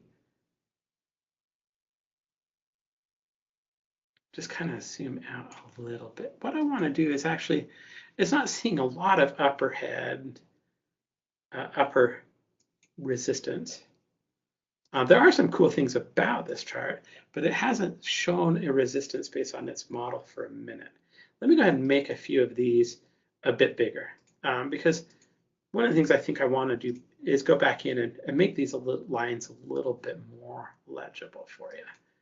And I do like the fact that we had this little bit of a trend line squeeze right here. Okay, we'll go ahead and apply this. Go ahead and click on OK. Just making it so that you can kind of see the lines. These are automatically being drawn, but I'm making them a little bit fatter for you. Now, not all the times will you see a good upper resistance area. It hasn't hit the algorithm yet, so we're not seeing one of those, right? But I do want to point out that these are actually being drawn on the chart automatically. So we've got this resistance area that was put up in terms of a shorter term resistance back in May. We've got this support, and you can see when it broke through that support, we had a couple of times where it kind of tested the support, but when it broke through the support right here, it really fell apart. Okay, here you've got another support level, seeing some resistance, right? Oh, this isn't scaled right. Okay, well this will make it look better. I'm not sure why that's happening, but I was kind of wondering why it's existing there. So now that I've got it scaled properly, you kind of see kind of where it's seeing the last resistance level. This right here is a down trend line. You can kind of see that it's pointing down. All of these lines are automatically generated. So you may not agree with all of them, but the fact that they're being automatically generated kind of makes them helpful for a couple of reasons. One, I can kind of see where it's in the chart. Like here is where we broke through that shorter term resistance, kind of came back and just took off after it took off through it. We don't see another resistance level. Once it starts to see another resistance level, this green line will move. Okay. We could, of course, use this one too. I'm just going to kind of draw a line right here. This is where it had resistance before. That's where it kind of started to stall out, broke through. Now it's kind of testing, is this resistance area going to hold? Okay. Let me go ahead and delete the line off of the chart though for you. So these lines are automatic. What it's going to look for is it's going to look for support resistance. It's going to look for those both in the long term and the short term. And it's also going to look for upturn trend lines and downturn trend lines. So the idea here is to kind of help you identify where we're seeing, or where the algorithm's actually seeing it on the chart. Okay, and you can get in there. There's actually options where you can kind of make it shorter or you can make it longer. It just depends on kind of what you want to do. Okay, now if I'm wanting to trade based on a break of support or a break of resistance, maybe I wanted to find a stock when it's breaking out right here. Or maybe I want to find a stock when it's breaking up above a trend line. Since these are automatic, I can actually just scan for them. And I love scanning, so let me do that. And so like right here, obviously, once we kind of got through this resistance area, that would have been a great opportunity to buy coin, right? Once it broke this level here, that would have been another good opportunity to buy. So how do I find these opportunities when they're breaking? And as it would happen, I have the ability to just scan for them. So let me go ahead and kind of just show you how that works. I'm going to go ahead and open up our Power Console.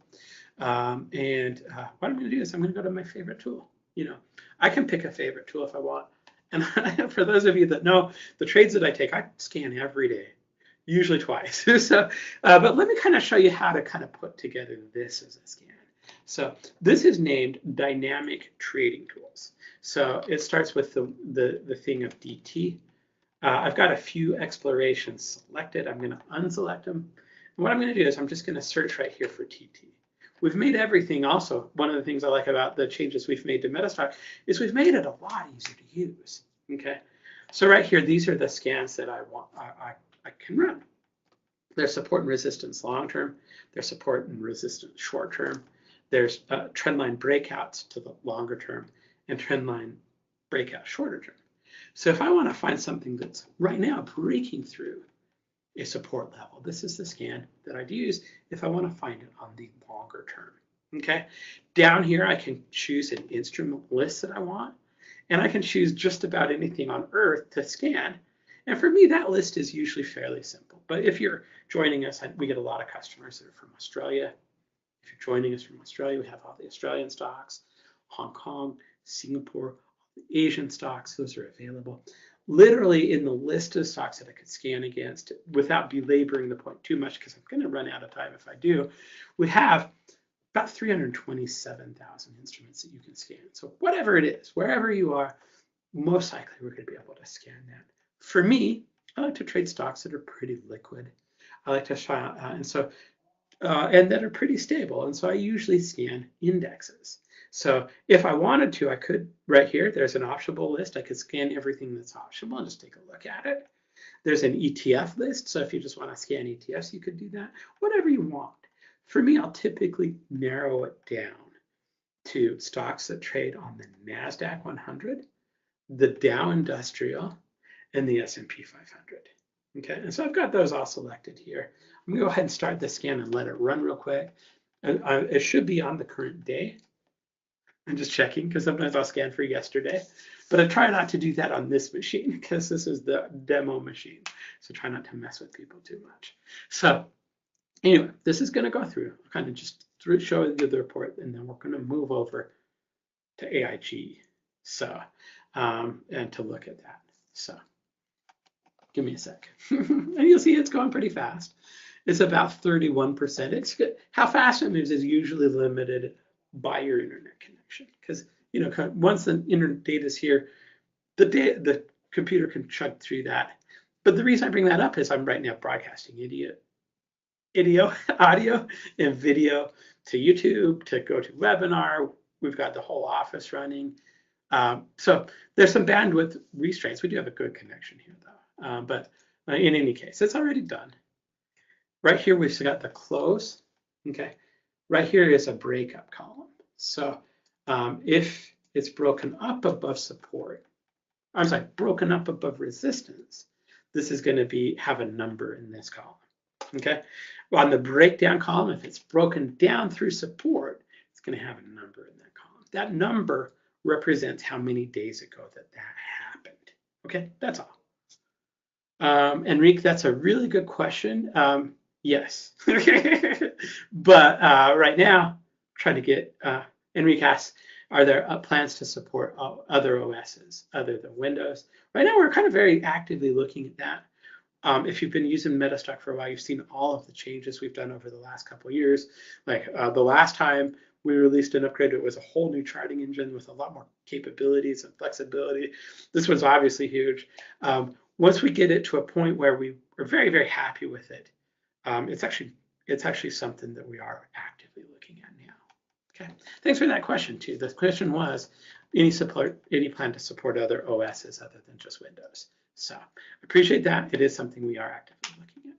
Okay, so I probably am not that interested in finding something that broke through resistance 455 days ago. So I'm just going to kind of scroll down a little bit here on the breakup column, back to where we get to a kind of a more reasonable thing. And for me, I actually kind of like to look at the ones that have broken out a little bit, because I want that support level. Once you kind of get through a resistance level, you want it to hold, right?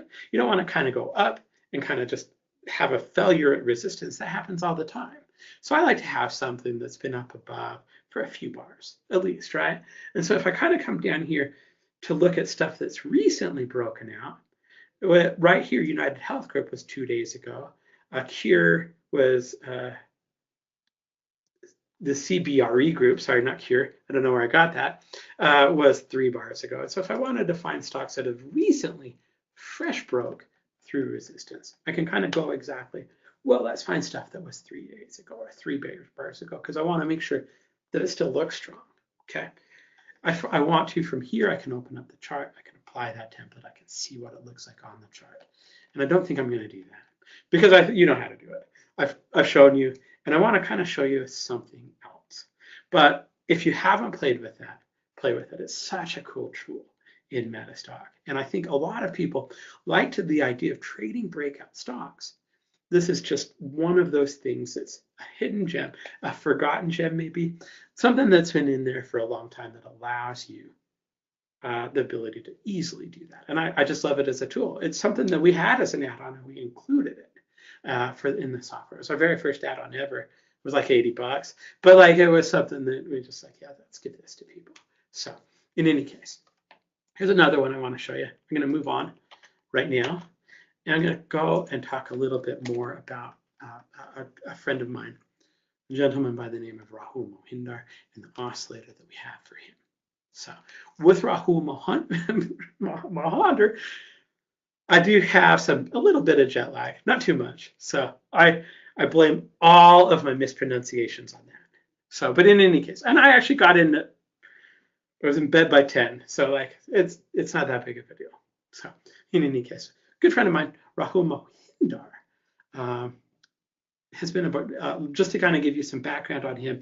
He wrote He's been a dealer of MetaStock for as long as we've been in business, actually. Like, well, not in business, as long as I've been an employee would be more accurate. I think it's like 27, 28 years he's been a dealer of MetaStock.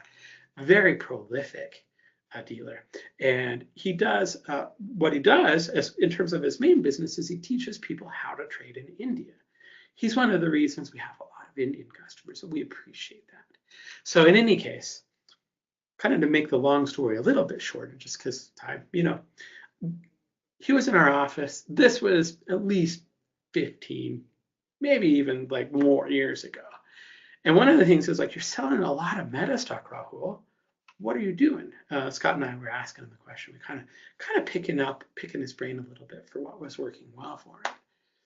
And what he ended up doing was he showed us the methodology that I'm about to show you. It's a trend following methodology.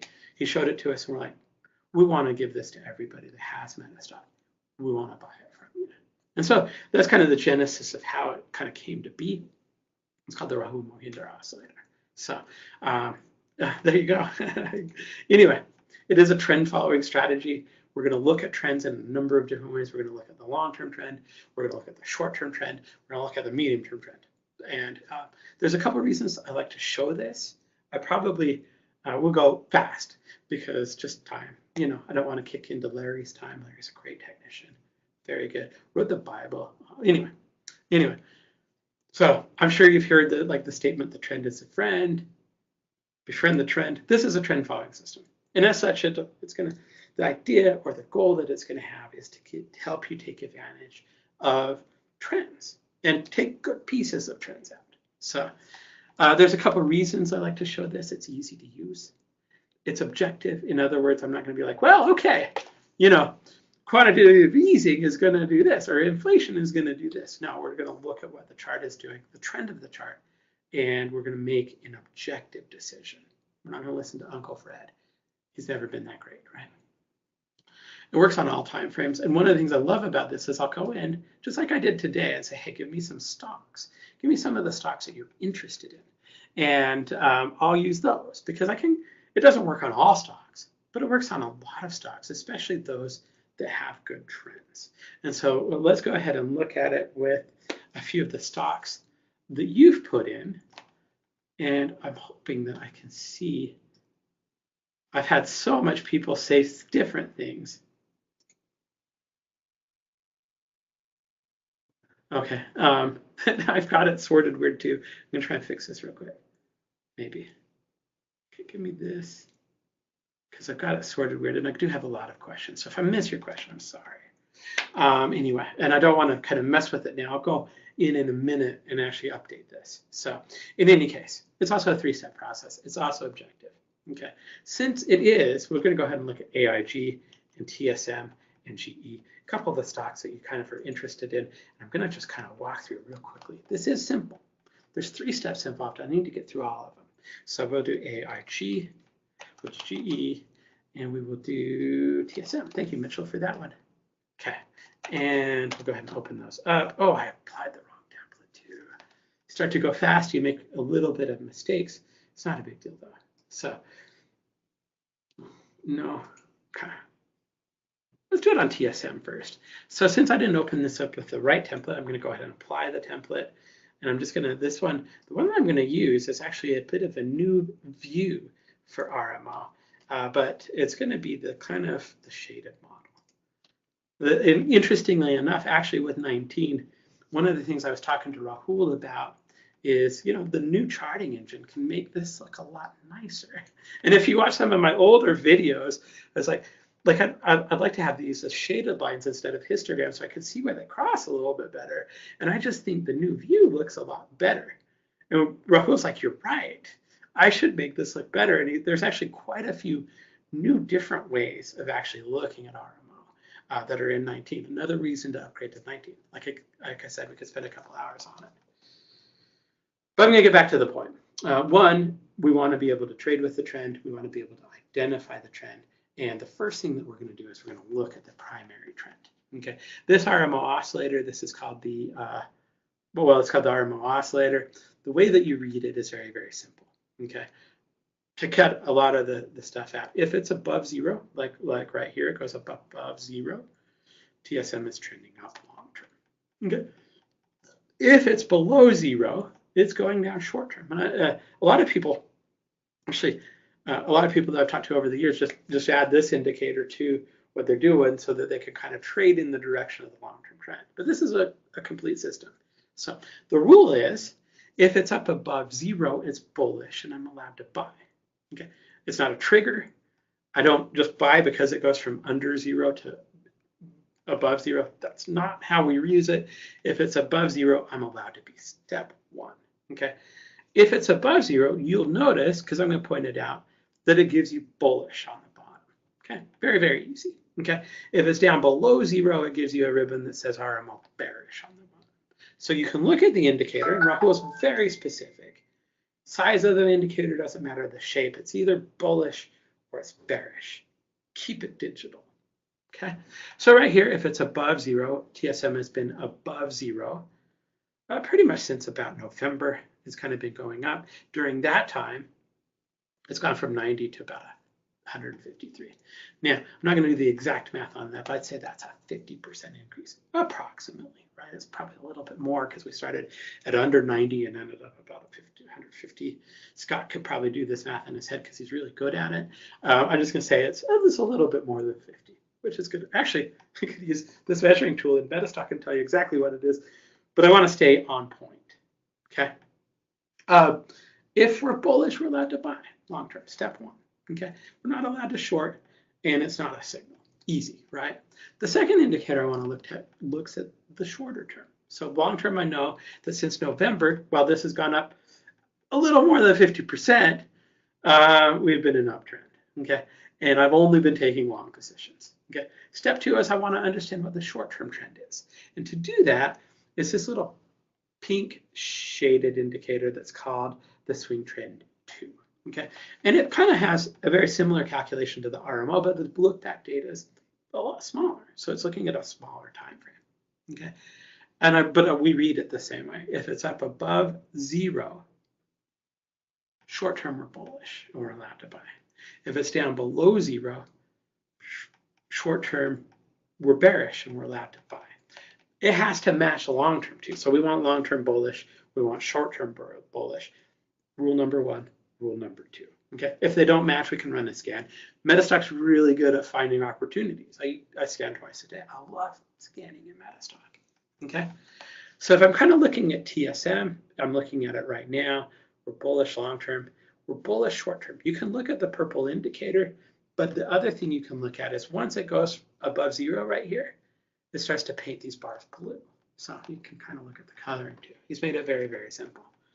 So if I'm bullish long-term and I'm bullish short-term, I still have a clearance to buy. How do we get the buy signals? It's a good question. I'm going to talk about it. Now, the exit swing signals, I didn't use those very much because I'm kind of more of a position trader, but you can use those for stop losses. So, but to get the buy signals, what we're going to be looking for is this blue indicator, which is the medium-term trend. Now, the trick with the medium-term trend that I want to be really specific about is it doesn't matter if it's above zero or below zero. I'm looking for the relationship, okay?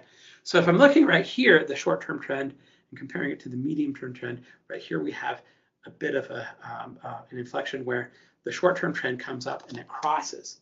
It crosses right here to be really as specific as possible. It crosses above the long-term trend, okay? And at that point, as long as I'm bullish long-term and I'm bullish short-term, I'm allowed to buy. That's particularly it, okay? So if I was looking at TSM just a few days ago, right here, I would have been able to buy that security, okay? Now there's a couple rules that are involved in it, and I'm gonna go back to this part of the chart to kind of talk about exactly about what those rules would look like, just so I can kind of tell you exactly how to move your stops and how to kind of follow this methodology. So I'm going to kind of zoom in right here, take the zoom tool in MetaStock. I think this will be enough data, okay? And just kind of, I love these little splitter bars that we added in 18 too, or 18 as well. Okay, so right here, you had that little bit of a bullish inflection right here. You can see right, where the short-term trend went above the medium-term trend, that also will give you a buy signal on the chart. So if I'm looking at this, there's a buy signal, but I'm bearish, meaning I'm below zero long-term, and I'm bearish short-term. So I'm not allowed to buy just yet, okay?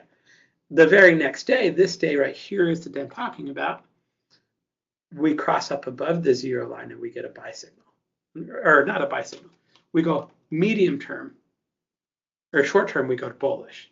So now we're bullish short-term and we had our change of momentum or change of force, but we're still bearish long-term. It's not until everything kind of goes into the correct order, everything lines up, that's when we're going to be looking at a trade. So it took a couple of days. Right here is where we went from bullish to bearish.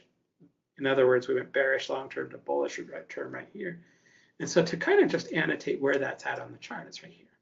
No, sorry. let me put that in the right place. And I blame the jet lag. Okay, right there. Okay, this is where everything kind of matches up. When that matches up, there's an additional things. There's two things that Rahul wants you to do. One, he wants you to define an entry point, and two, he wants you to define a stop. Okay, so if I'm looking at this, I'm looking at the time. Right here is where we decided we're going to buy. The way we would define an entry point is I look at the high of the current bar, I look at the high of the previous day, draw a little horizontal line, just a little bit above that. Okay, that's my entry point. In other words, what Rahul wants in terms of discipline is he wants it to go up above and give you another bullish signal that the stock is actually going to start trending. Okay, so if we put this line on the chart and it never crosses, we never buy. Okay. The other thing that he wants you to do is he wants you to determine a support. And there are a couple of different ways that he teaches how to use it. I'll teach you both of them, but I'll also tell you the one that I prefer. Okay, so if this is where we're buying, we could look at the the lows of the three previous bars. And we could put it right here. Okay, that would be where we would put it in that other rule. Okay, what I typically like to look for, and this is the second method that Rahul uses, is I want to kind of look at where the last support was. Okay, so that way we have a little bit of more room to fish if we get in, but we're also going to take a bit of a bigger stop loss. And the way I personally do that is I'll look for the latest pivot low. Now, if you're wondering what a pivot low is, I'm going to look for a low that is surrounded by two higher lows, which is this one right here. Okay, boom, that's what I'm going to have. So if it goes up above 93.43, I'm going to buy. If it goes down below 84.70, 70 something, I'm going to sell. I know when I get in the stock where my entry is going to be. I know, unless it gaps below me, which does happen, where my stop loss is. I'm not making this decision after I bought. And for me, that helps with discipline, which is maybe how I'm going to tie in that whole introduction section that we did. So very, very simple. I'm trying to kind of understand where I'm going to buy and what my strategy is going to be for buying. Okay. It took a couple days, but eventually we kind of got up above this line. We would have bought. We would have put in a stop loss. Okay. And then if we just kind of followed along, kind of stock went up. Here we had kind of a bullish or a bearish change of direction or change of force, which is why we got this sell signal on the chart. Followed immediately by a buyer off. Followed immediately by a little bit of a shakeup here. Now, the drug market doesn't generally go up perfectly, but at this particular case, I have a decision that I can make. Okay, when it goes bearish, I'm going to say, well, I'm still bullish long term. I'm still bullish short term. So unless those both go against me, I'm going to hold on to the position. Okay, when I get a buy signal in the same direction, there's two things you can do. Rahul teaches two things. I only did one. One, he says you can add to your position, and two, he said you should move your stop always. Okay, so if I'm moving my stop here, okay, I'm just going to put it at just below the latest pivot. If I do that, I'm probably going to stop out. I had a small profit, but I stopped out. Right here, I do the same thing though.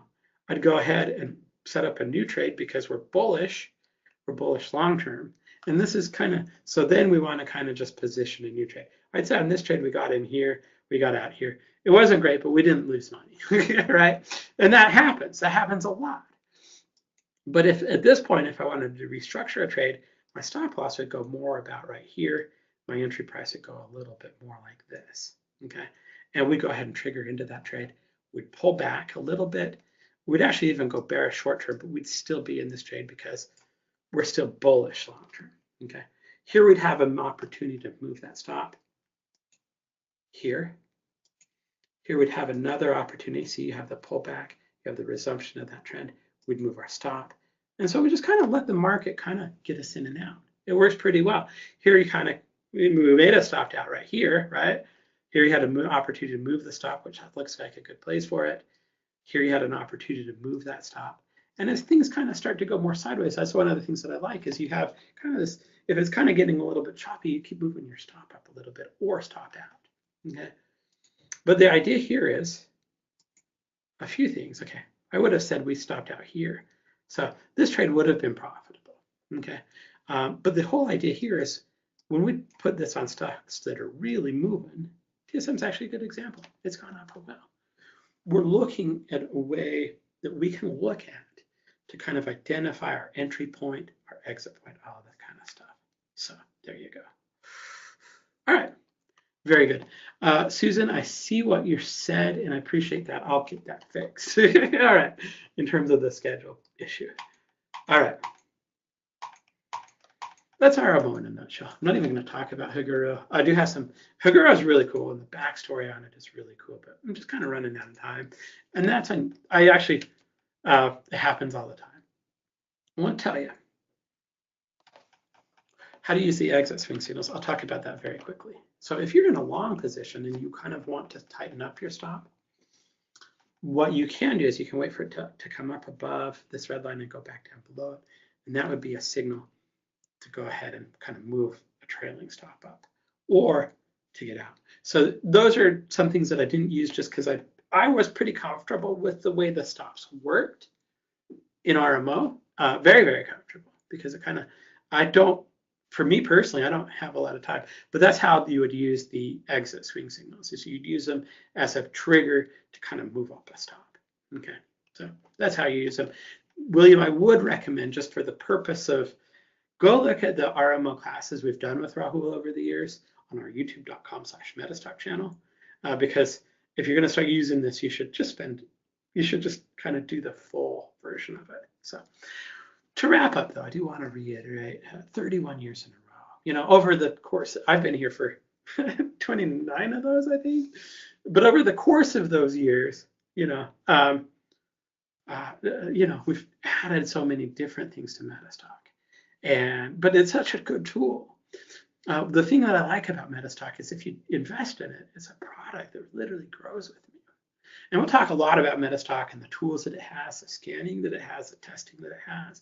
But as you grow as a trader, it's not something that we just threw together last month and just made it available as a product, right? It has these are just things that you may have overlooked. So I think it's something that's awesome. For those of you that have been using MetaStock, Bill, number of years, Diane, I appreciate that. For those of you that vote that we're the best software, I appreciate that too. But we do have a couple of different versions. And if you're interested in kind of getting started with MetaStock, I'm just going to go through some options. We have two versions of MetaStock. We have one that's called MetaStock Real-Time, or RT for short. It's $265 a month. Okay, that includes the MetaStock, everything I've shown you. It also includes an institutional quality news platform that we're going to talk about later in the week. We're going to do a whole hour just on that. We could do 8 hours. They spent literally $1 billion actually creating it, and they've invested well over that into it by now. Okay, but also has some of the best news. It's powered by Reuters News, some of the best fundamentals. It's very, very similar to like if you were to go subscribe to Bloomberg, except for it doesn't cost more than $2,000 a month. It's $265, and that includes our product that's been rated #1 for 30 years straight. 31, I'm sorry. All right, we also have an end-of-day version. The end-of-day version of MetaStock is $69 per month. The offer, and these include MetaStock. They include training. They include a product called Unleash the Power of MetaStock.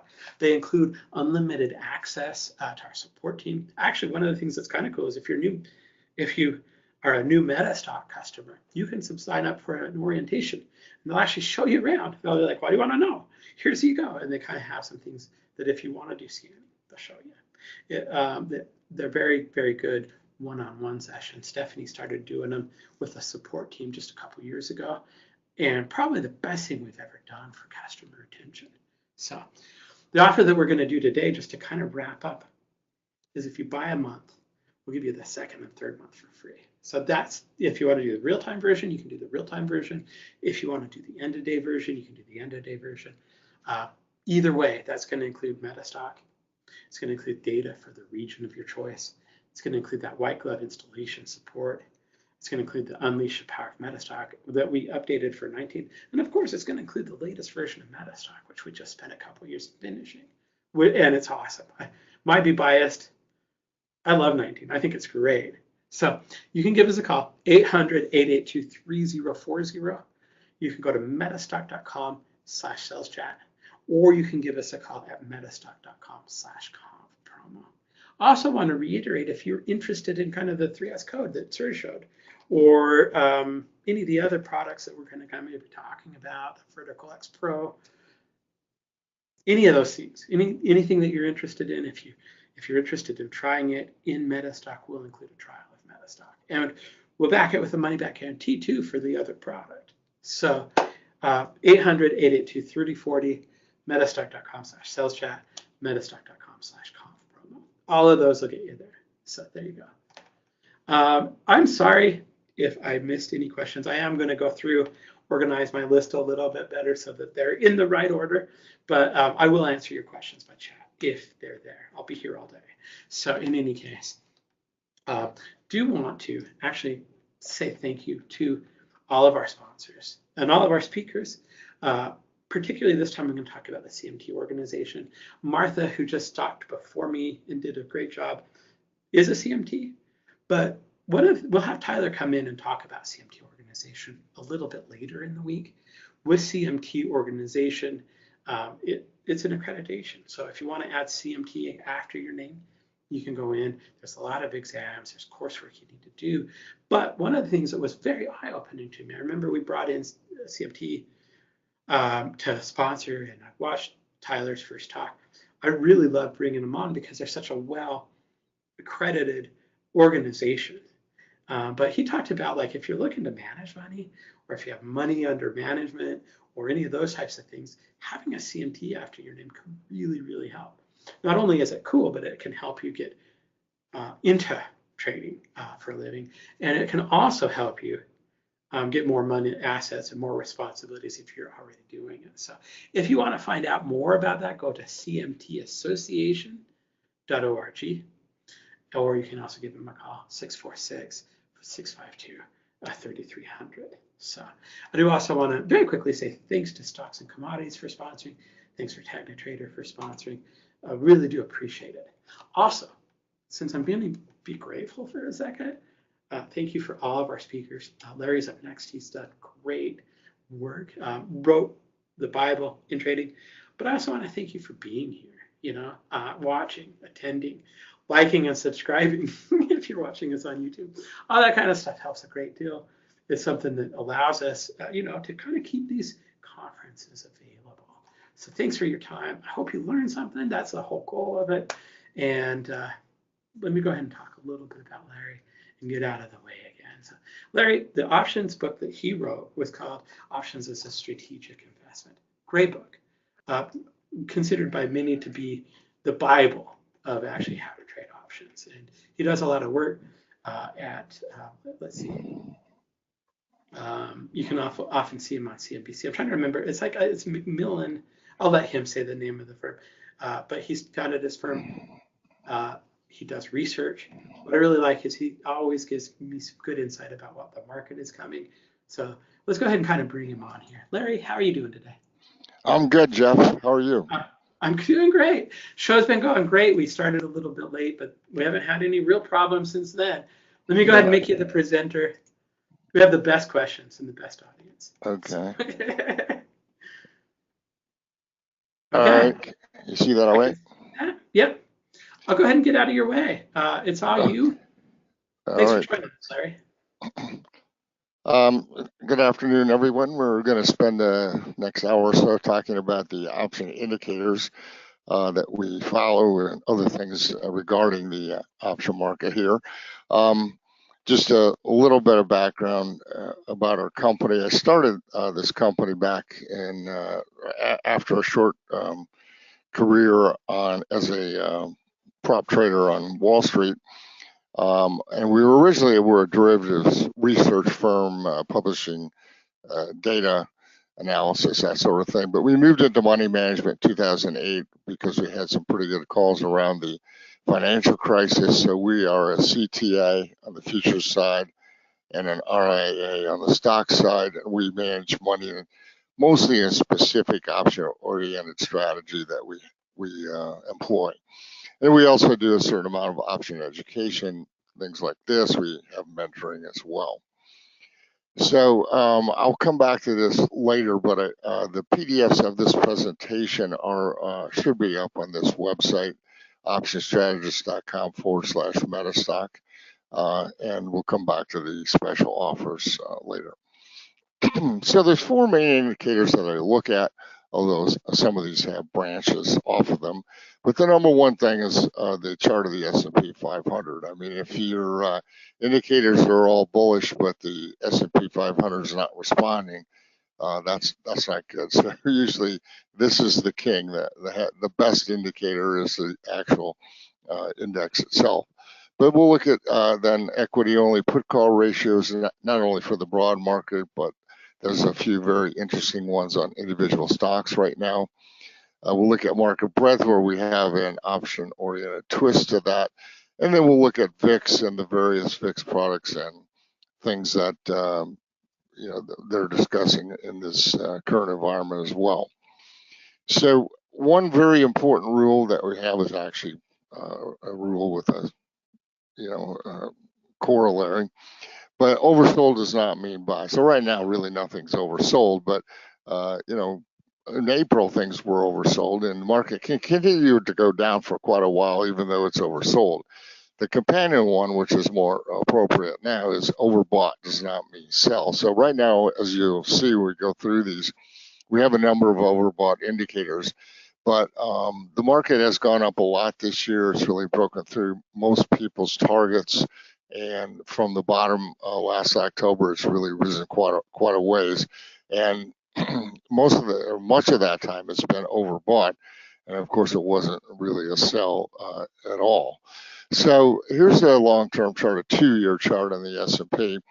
And a couple of things that are important here. Number one is that we have this support, or this line, let's just say at 4,800. It was the top of the market back in 2022 before a bear market started there. Then we eventually rallied all the way after that bear market, ended about right here. It kind of took a little while to get going, but then it did start to move to the upside. We had this nice 10% correction last fall, which has relieved a lot of the, at that time, overbought conditions. And now we're off to the races since then. And so this 4,800 level, you can see it kind of toyed around with that a little bit here at the end of last year, but then broke on through, and that's really been the heavy movement upwards. So that is the major support level. I mean, if that thing were broken, I think we'd be back in a total bear market again by then, but that doesn't seem likely anytime soon. Now, if we take a little bit closer look, this is a 1-year chart. You'll see that we had this little correction in April here, which was 300 points or so, more than, well, about 300 points on the S&P, which used to be a lot. Nowadays, that's not so much, but it did generate some profits from some of our bearish indicators. But since then, we've moved higher again. Now we're at an all-time high here. In fact, we gapped into that all-time high. There's a gap. There's another gap there. It used to be the S&P would fill gaps pretty regularly. That's not quite so much the case anymore. You can see there's some gaps going all the way back to last fall that are pretty outrageous on the chart, like there's one. And it hasn't been filled. So to say that those gaps would be filled is really not accurate anymore. But if this one were filled here, this one bottoms out at 50.70. and the market went lower from there, I don't think that would be a good thing. But again, that doesn't seem likely to happen. So just to kind of quickly summarize, we've got this minor support where it broke out to the new highs, most recently at 52.60. We've got the major support of the April lows, and then that long-term support at 4,800. And as I said, I think if we close back and fill that gap at 50.70, that would be negative as well. We don't trade too much specifically on the S&P chart itself, but obviously that's showing us the directional, the momentum of the market. Obviously that's bullish at the current time. We're at new all-time highs. Most of the moving averages are pointing higher, and so that's a overall bullish attitude. And so we usually try to identify a core position, and so our core position right now is bullish, and we do trade many of our other indicators around that, the ones you'll see that I'm going to discuss here in the next 45 minutes or so. So another thing that we do, and this is a very specific indicator, which you may be setting up now, is that we look at a modified Bollinger Band. So Bollinger Bands were invented by John Bollinger, and in order to draw Bollinger Bands, you need to identify the realized volatility of the market. And so for that purpose, he said he would use the standard deviation of daily closing prices. That's great, and it seems like it's worked out well and that sort of thing. But in the modeling world, in the math world, where Black-Scholes is important to us, Black-Scholes uses the standard deviation of daily percentage price changes. It's slightly different. But since we're in the option business and our realized volatilities, which is what this is, need to line up with the implied volatilities coming out of, let's say, the Black-Scholes model, then we use this definition. So what we do is we draw these bands, and if the market gets outside of plus or minus 4 standard deviations, that's an overbought or oversold condition. When it comes back in, that's a signal, potentially. So let's just look at the current chart. So on this chart, let's just say right here, that's the plus 4 standard deviation modified Bollinger Band, and that's plus 3 standard deviations. So you can see we moved outside here and then finally back inside here. That that's marked wrong. That's a sell signal. So that was a sell signal. Our target is the lower band, minus 4, and it hit it there. More recently, we came below the minus 4 standard deviation band, moved back inside. That gave us a buy signal, which was fulfilled last week when it hit the upper band. So the blue letters are indicators where we had a potential signal, but it didn't hit the opposite band. A couple of these last fall were these buy signals. They moved higher for a little while, but they never hit the upper band, so they were not successful signals. But this one here, of course, was. So right now we're above the 4 standard deviation band, so we could potentially be setting up a sell signal here. If we move back inside the 3 standard deviation band, that's the first step. That is not the actual sell signal, though. There's further confirmation required. In our newsletters and things where we're trading these, we specify exactly what level that would be to generate a signal. You can see that on the way up earlier this year, where we came outside the 4 standard deviation back inside a couple of times here, but those are not actual signals because they didn't follow through on the downside, at least partially, and that's what sets up the actual sell signal. So in this particular case, we're just above, we're overbought, and we're potentially setting up a sell signal. That slide just sort of reconfirms what I said. We can do this calculation on basically anything. So we do have a subscription service based on that we look at all stocks, ETFs, futures, indices, and issue these signals. Our computer generates the signals and then emails you every day where new signals might be occurring. All right, so that's so much for the S&P chart. Let's move on to put call ratios because they're pretty interesting, and it's a contrary indicator. So it's worthwhile to note that we've had a number of contrary buy signals recently because people got so bearish in that downturn in April that they really couldn't unwind themselves from it, at least in terms of a number of stocks. So Marty Zweig invented the put-call ratios as a contrary market indicator back in the 1950s. In those days, he would get the option volume from Barron's, from the ads actually that ran in Barron's, ads placed by the put and call dealers of the time. And he began to notice that if he had a lot of people buying calls, pretty soon the market went down. And if they were reporting a lot of people buying puts, the market went up. So it was a contrary indicator, and he began to use it in that manner. Today, of course, we're trading millions of options. And so what we use for the broad market is the equity only put call ratio. So that's all stock options that trade, again, several million. And we look at that put call ratio to predict the broad market. But on an individual stock, we look at its option volume and predict that stock as well. So we'll take a look at some examples. So this is Marty's theory, but determining what is too much put buying and what is too much call buying is the whole crux of the matter, especially when millions of options are trading and a lot of that stuff is not speculative. What we're really trying to do is find the speculative traders' extreme opinions and go against that.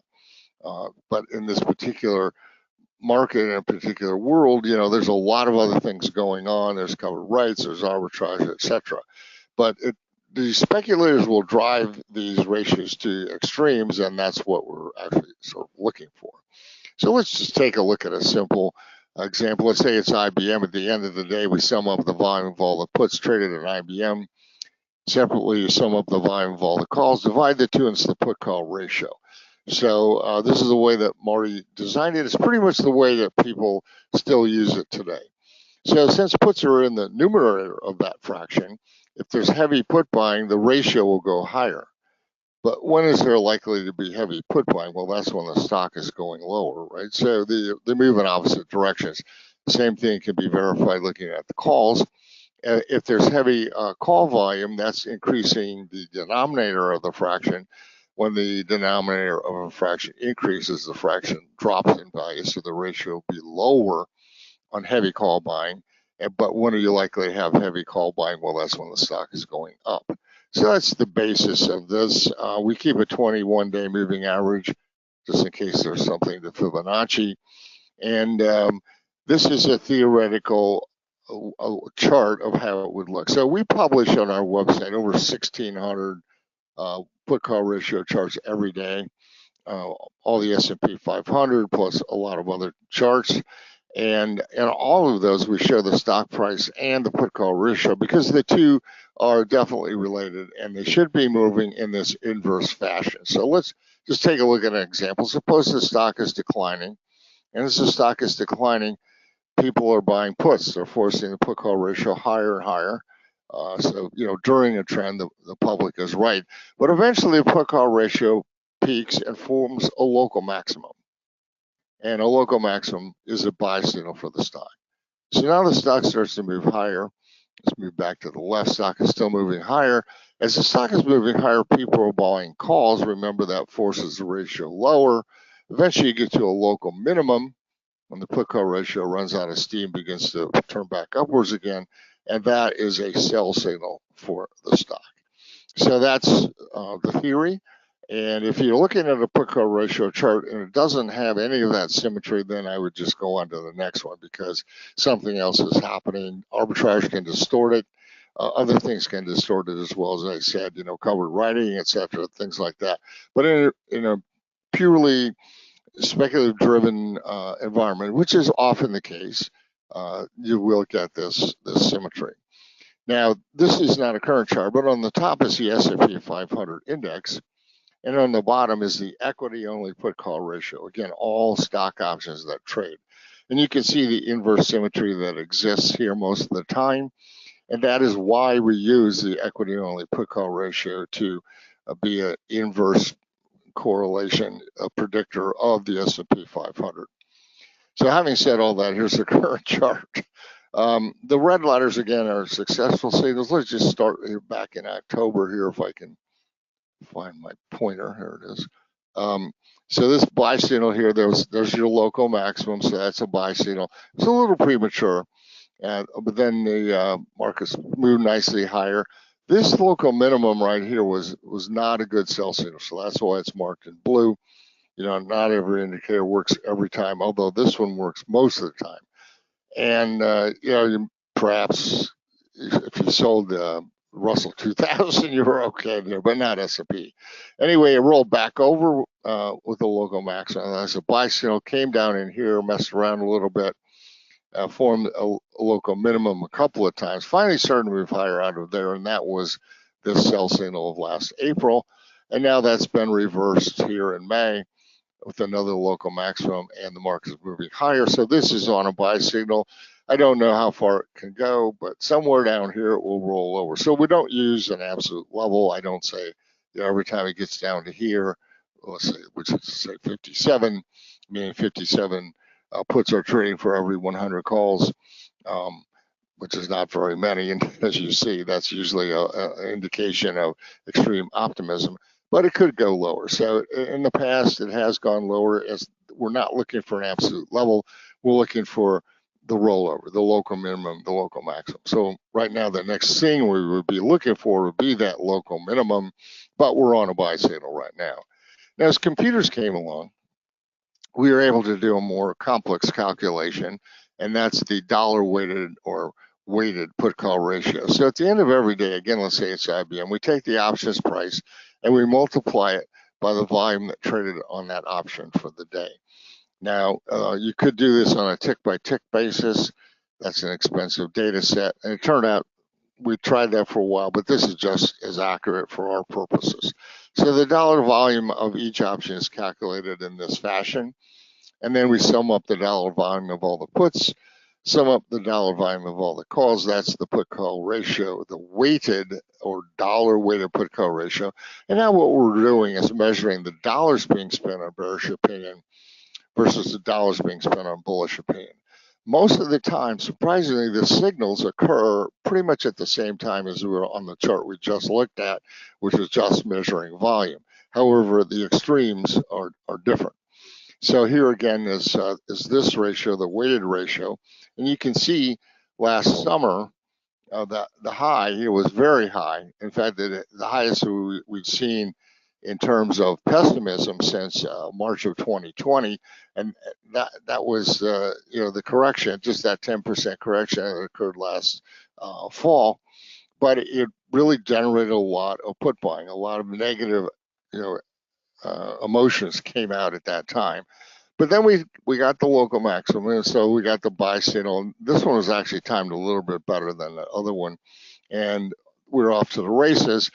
This one also had the same problem with a premature sell signal there in January, which was quickly reversed, and then resulting here in a sell signal in March, April.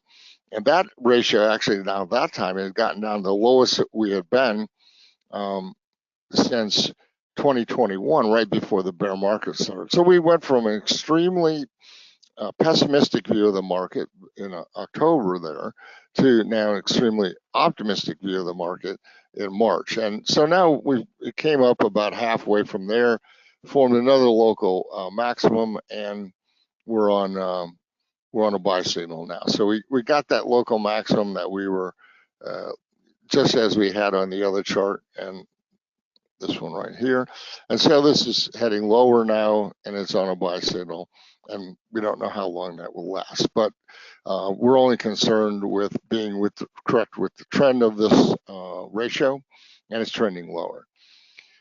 So just to summarize, I mean, these have been very strong signals. So those of you who have been a subscriber to the Option Strategist for a while know that we have a long running positive track record with the equity only put call ratios, and you know, they're bullish right now. So you know, they'll remain bullish for stocks until they roll over and start to rise. So what do we buy when we get these signals, either McMillan volatility band or these put call ratios on the broad S&Ps? I tend to want to be in an option that has a relatively high delta, let's say call option. So the delta of an option measures how fast it moves with respect to the stock price. So the delta of a call ranges between 0 and 1. 0 means that the option doesn't move at all when the stock goes up. I'm sure we've all owned a few of those. And 1 means that it moves right with the stock. That's probably, you're too far in the money at that point. You probably need to make some adjustment. But the higher the delta, of course, the more it's going to behave like the stock. And what we're really in the business of doing here is predicting where the S&P is going. So I don't want to buy some deeply out of the money option and be right about my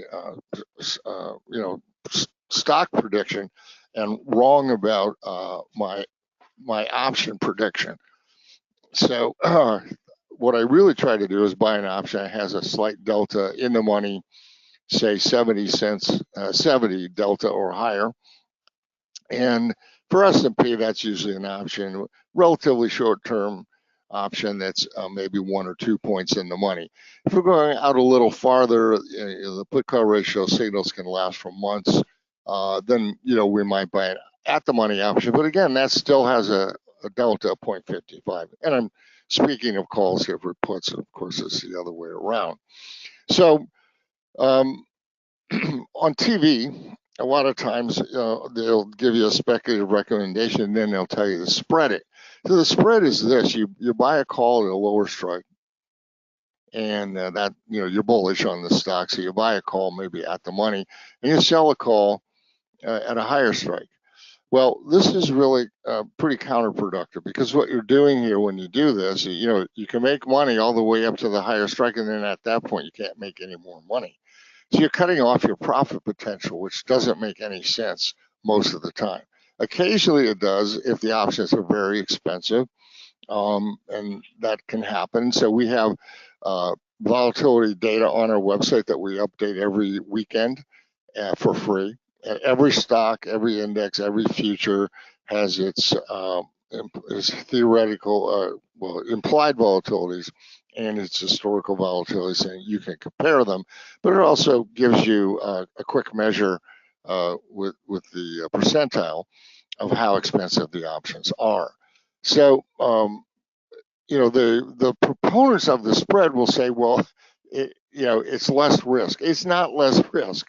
Your margin requirement for owning a spread is the debit of the spread, and your margin requirement for owning a call is the debit of the call. In both cases, you're risking 100% of your margin requirement. So that's not less risk. Less dollars? Yes, but you can handle the dollars. If you were going to buy 5 bull spreads, maybe you buy 4 calls instead. And then you get the red line here, which has the unlimited profit potential, the upside, which is really what you're really wanting to own. I mean, recently I was in some calls on some commodities that really just exploded to the upside, and the calls were, I thought, pretty expensive, but the potential was so great that it just wasn't worth spreading, and they did explode to the upside. A lot of commodities, copper's making new highs, cocoa made new highs, gold, so a lot of commodities are doing quite well now, and if you're cutting off your profit potential, it's not helping you at all. Now, if you decide to do the spread, there are 2 things you can do to minimize the negativity of the cutting off your profit potential. One is to widen the difference in the strikes. So right now, if we're looking at S&P, we'd want the call strikes to be 15 to 20 points apart. The put strikes even farther apart, because the way the S&P options go, or SPY options, is that the out-of-the-money puts are more expensive than out-of-money calls. And in fact, specifically, I'm not spreading any SPYs options that are expiring at June 21st or before. Only ones expiring later than that, and then we're using 15 to 20 on the calls, 20 to 25 on the puts. The second thing you can do is roll if you get to your short strike. So I'll give you an example of that. Suppose you put on this bull spread in SPY today and you're using July options, so you decide to spread it, you buy the 530 call and you sell the 550 call. So that's the, you know, the regular spread like that. 530 is here, 550 is here. And if the market moves up to, if the SPY moves up to 550, yeah, you'll have a little bit of profit potential left, but not much. So what I'm saying to do is once you get to 550, sell this spread, take a profit on it and buy a new one. Now also 20 points wide, but higher. So you, again, give yourself some more profit potential to the upside rather than just getting stuck in something that's not going to expand anymore as the stock continues higher. And on the put side, same sort of thing. If you were to buy a put spread today, you'd buy a 530 put, you'd sell a 500 put, and then you'd roll down 30 points in each side if the market, if SPY dropped down to 500. So we use this approach whenever we're spreading, but most of the time we're not spreading. So let's look at some individual put call charts, because these are usually very interesting, very profitable, especially if you look at extremes. So in the put call ratios, we only look at the extremes. So for example, this is AMD, this little local maximum right there. You know, typically that would be a buy signal. We're not trading that. We're only trading these extremes. So at that point in time, you can't really see what it looked like going back 600 days, but that was in the 90th percentile or higher. That was a pretty good buy signal. Then this one also came along, looking back 600 days. That was in the 90th percentile. It was a great buy signal. And now we just got a new one in AMD just last week. So you can see the local maximum here. And since the chart is already bullish, since it's broken whatever downtrend it had going on there, we just bought it. I'm not waiting to do some sort of conditional buy. These options are expensive. AMD does have expensive options. So if you want to spread it, you can. I think we used a spread that was 25 points wide. And of course, we would roll up if if it reached the higher strike. Here's another one. Prologis had a great buy signal from an extreme level last November, and now it's come up to another extreme level and just now given another buy signal. By the way, the number on the left, let's say 500, this is a weighted chart. So we're talking about dollars being spent on puts versus calls. That means that $500 are being spent on puts for every $100 being spent on calls. That's a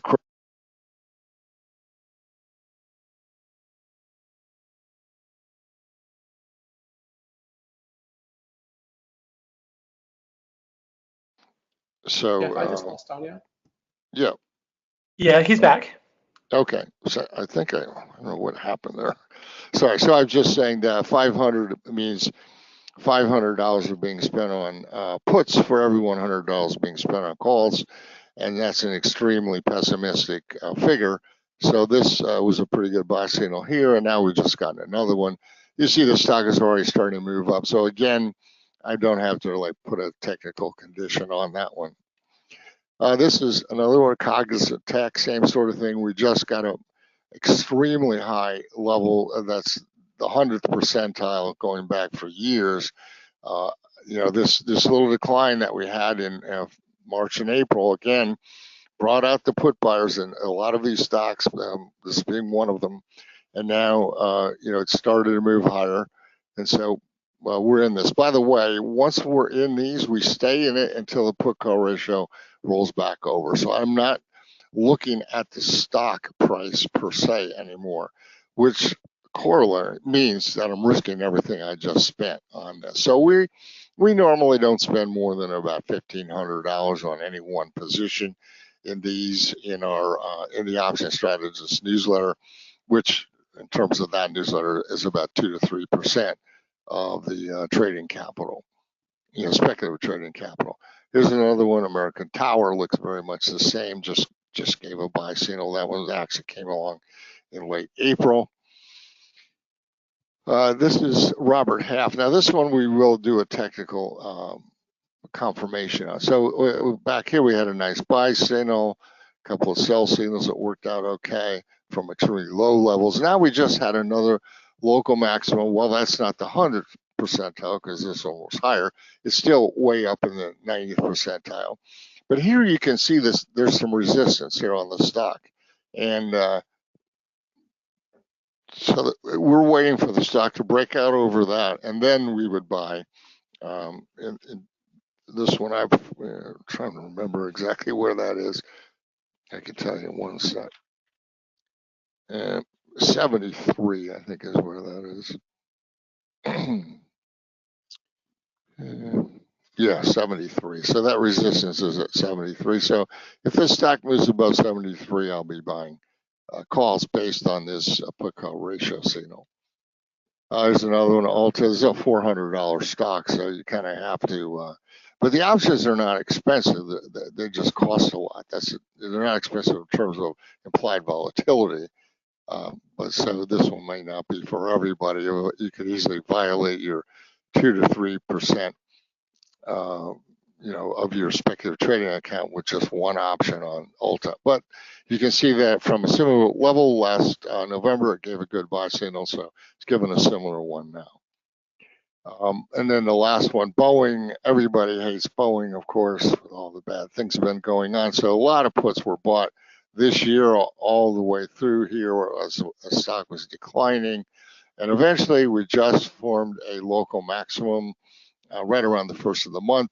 The stock messed around a little bit, then broke out over there on Friday. And so we're long Boeing calls. Now, what about futures? So sometimes the futures don't have a corresponding ETF. They just have the futures options. So in this particular case, this is live cattle. The put call ratios down here are based on the live cattle options that trade on the Chicago Mercantile Exchange. And so if you were to trade this buy signal, there was a good one last, right around the November, December. Now we've just gotten another one, and it does look like it's breaking out to the upside here. So if you want to trade that, you have to have futures trading capability, which for most brokerage firms is you have to have a futures account, although at IB, Interactive Brokers, you can have the same account. You just have to get the futures set up. In any case, if you want to trade that one, you have to trade in the futures market. But here's another one. This is corn. This put call ratio graph is drawn using the options that trade on the Chicago Board of Trade, the corn options. So you can see that this buy signal back here was pretty much a dud. That one didn't work. But in the past, they have. You can't see that from this chart. So we got another buy signal here. This one you can trade. There is an ETF called corn. And if you look at the chart of corn, it looks exactly the same as the chart of the continuous futures of corn, because corn is this thing that has an ETF is actually trading the futures. But you can trade corn and corn options on the CBOE. You don't have to trade it on the futures exchange. You don't have to trade it on the Board of Trade. So sometimes, we'll recommend these as well.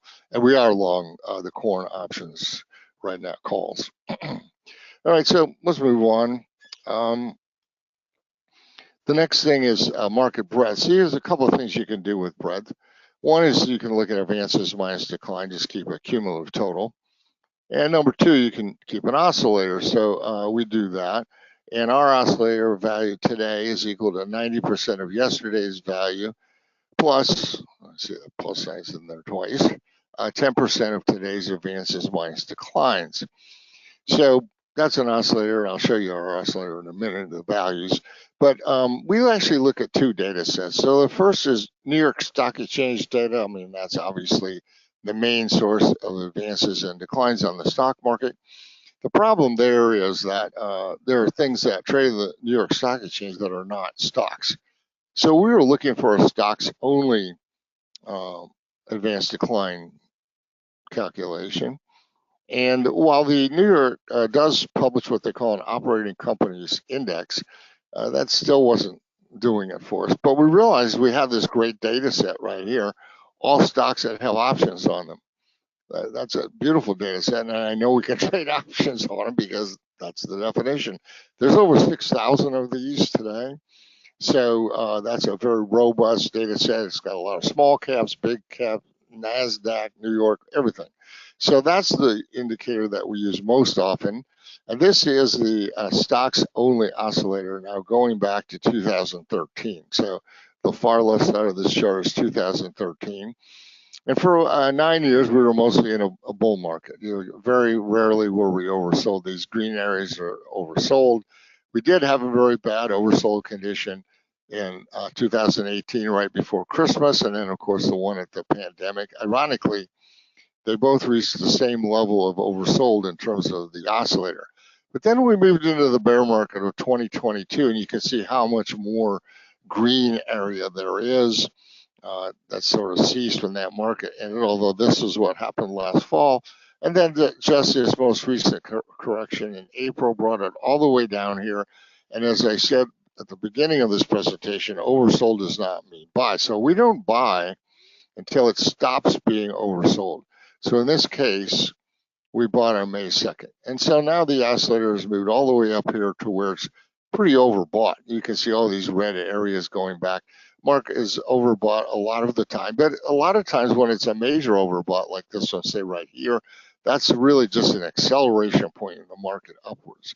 So again, our corollary was overbought does not mean sell, so we're certainly not selling this market until if this thing comes back down and comes back below that red line, then we would have a sell signal. But for right now, both of these breadth oscillators are on buy signals. So this is our shortest term indicator. It can flip back and forth pretty quickly, which means you can have whipsaw losses. But we've had a good deal of success with it. And as I said, it's on a buy signal right now. It's in overbought territory, so you could probably have a couple of negative days of breadth in this market, and these buy signals for these oscillators would still be in place. Now, I mentioned with a breadth, you can also do this running total. So we specifically look at a slightly different running total, cumulative volume breadth. So that's volume on advancing issues on a daily basis minus volume on declining issues. And again, breaking it down on New York or stocks only. So this at market tops can spark spot divergences where S&P is going higher, but cumulative volume breadth is not. That's a negative divergence. Sometimes we get that at tops. But more specifically, recently we've had this condition. As the market is moving higher, S&P, let's say, and maybe we had that correction in April coming back up, cumulative volume breadth just went on to make a new high of its own, and that's a predictor that S&P would. So here's the same thing in a chart. So this is the most recent one, the signal that we just had. You can see that cumulative volume breadth made a new high right there.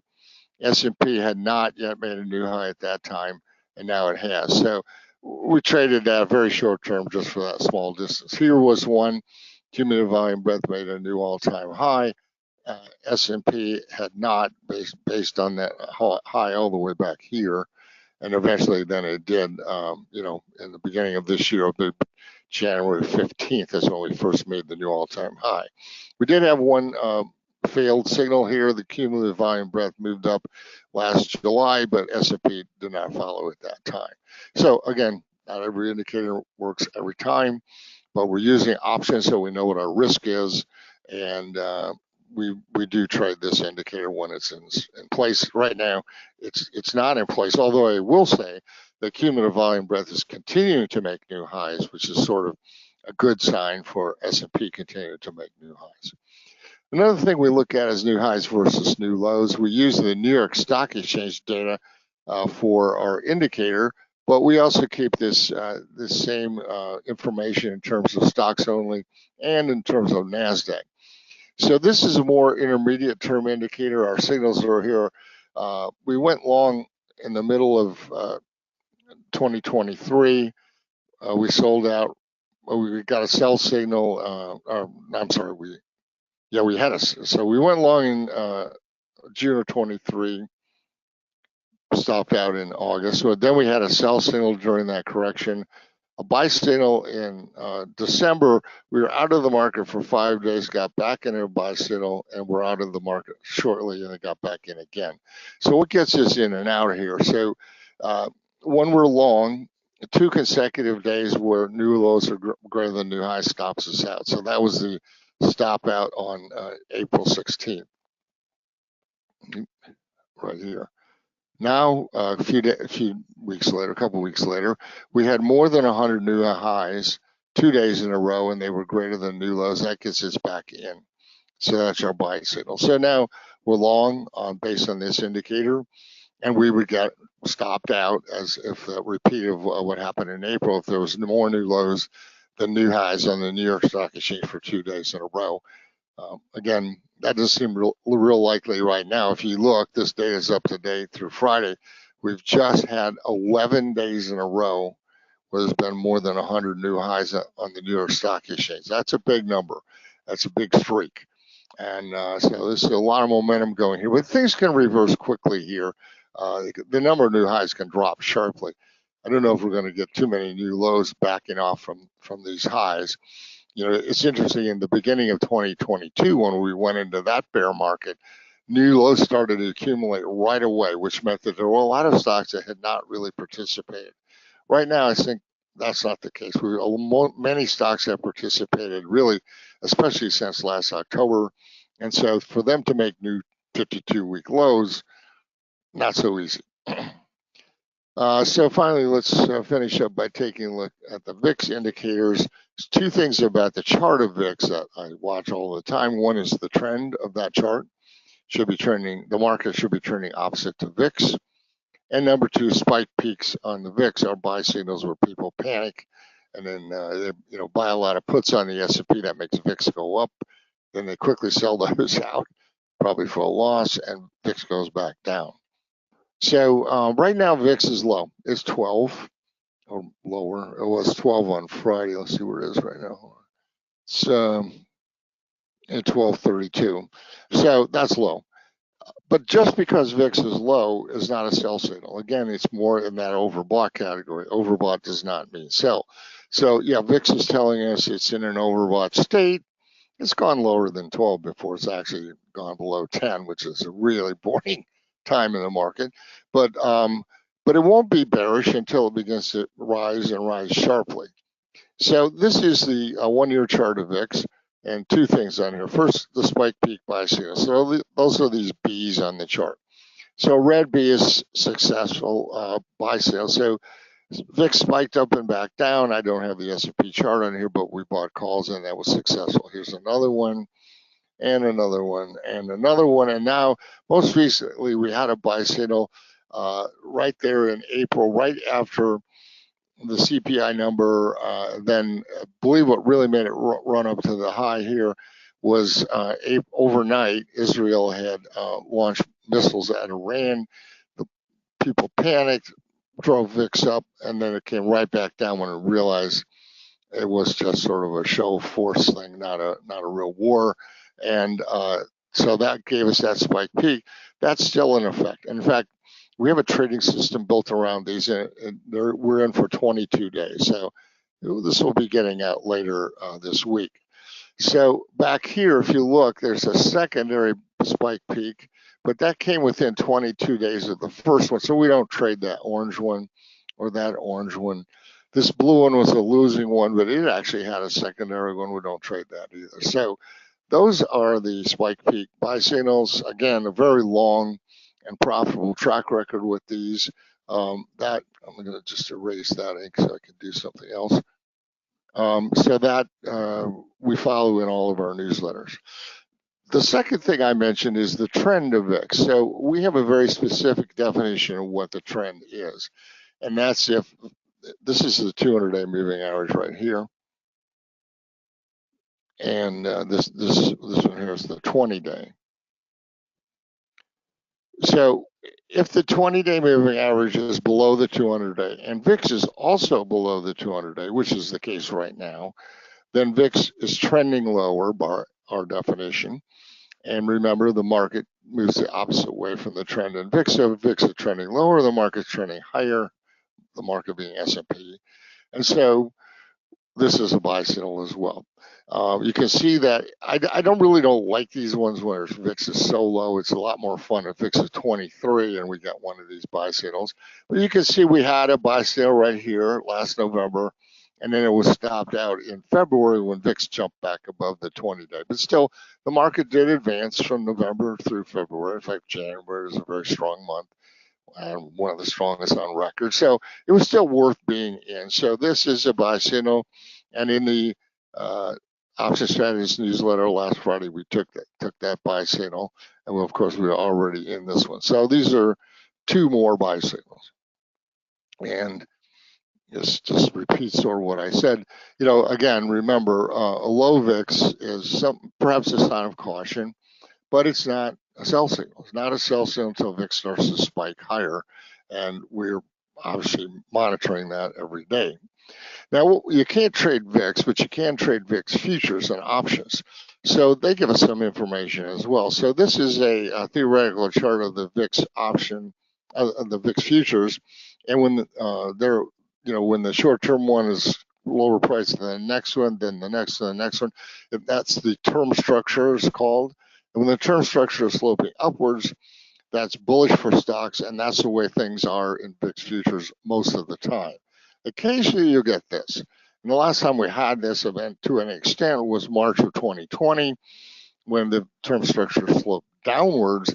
That's very bearish, and we have ways to make money when that happens, but you don't see that too often. So right now, Friday night, these are the prices of VIX is 11.99. Here are the May futures closed at 12.65. That's the front month. So 12.65 minus 11.99 equals 66 cents. So it's a premium of 66 cents. Those futures are going to expire here pretty soon. But you can see June is higher than May, July is higher than June, et cetera, et cetera, et cetera. All sloping upwards, except there's this little thing here. I'll come back to that in a minute. And you can see that these are all trading with premiums to VIX. So this is the typical picture. The term structure slopes upwards. That's normal. That's bullish for stocks, all as well. What about this thing in October? Well, the way the VIX futures were designed is that the VIX futures expiration that's attached to the contract itself. In this case, I'll say May. These options expire. The options that create the May futures are S&P options that expire in June, the next month.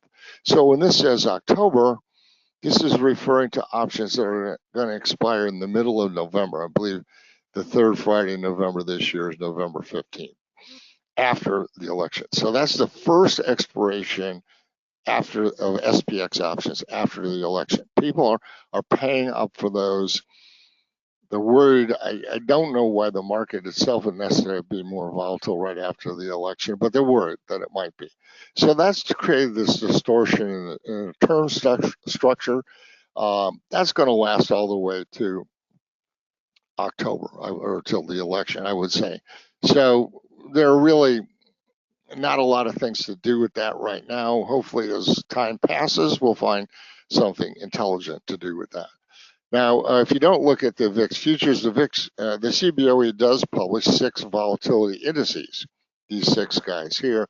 There's a 1-day index, a 9-day. The VIX is a 30-day, 3-month, 6-month, 1 year. And you can see from their prices from Friday that they're all sloping upwards too. So that's bullish as well. So the term structure there is sloping upwards.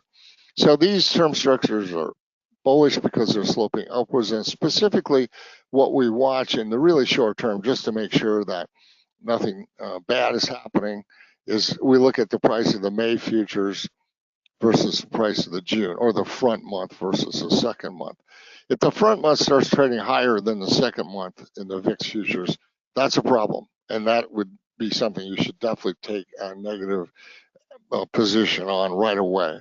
But that hasn't happened in really much since 2020 and that pandemic crash. It really didn't happen during the bear market of 2022, and I can explain why, but not in this seminar. Anyways, here's where we stand. Everything's on the left The only thing that's not in a buy signal right now is the McMillan volatility band, whose buy signal was just stopped out by reaching the upper band last week. So it's in neutral territory. So everything we have is bullish. And, it might make you a little nervous with the market at new highs. And, some of these things were overbought. I mean, the S&P, that's overbought, I'd say, off that. MVB is overbought. New highs versus new lows, 11 days in a row. That's kind of overbought. I told you these were overbought. VIX is pretty low. That's kind of overbought. But overbought doesn't mean so. So until these indicators, some of them will roll over immediately as soon as trouble appears. They're not rolling over yet. So we're bullish. I mean, very simple to say that. So we're maintaining this core bullish position that way, right? 50, that's supposed to be 5260, not 5600. That's supposed to be 5260. So that was the old high. And of course, we're trading other signals around that, and we roll our positions all the time. If SPY options get 8 points in the money, we roll them, take credit, move up to the next strike, et cetera, et cetera. So that's how we're proceeding right now, and that's the way I'm seeing the market. Now, I told you we're offering this special on our newsletter, so you can get 1 month of each of our top 3 newsletters, 2 of which are daily publications, one of which is actually twice daily, and then the weekly option strategist. The absolute retail value on that would be $728. You can take these consecutively. I don't think you want to take them all at once until you're used to how they work, because of too much information. If it asks you for a coupon code, that's the code. That's the URL, and the PDFs are located there as well. There's a black and white one and a color one. Just a brief background, the option strategist went on our 33rd year publication. Full track record is for free on our website. The daily strategist comes out twice a day. His track record is there as well. Daily volume alerts pretty much follows every one of these systems I've just talked about right here. These other ones talk about that, but they also talk about option strategies. Daily volume alerts, yes, it's looking for unusual volume that might spot a takeover. That hardly ever happens anymore. But these other indicators, of course, are happening all the time.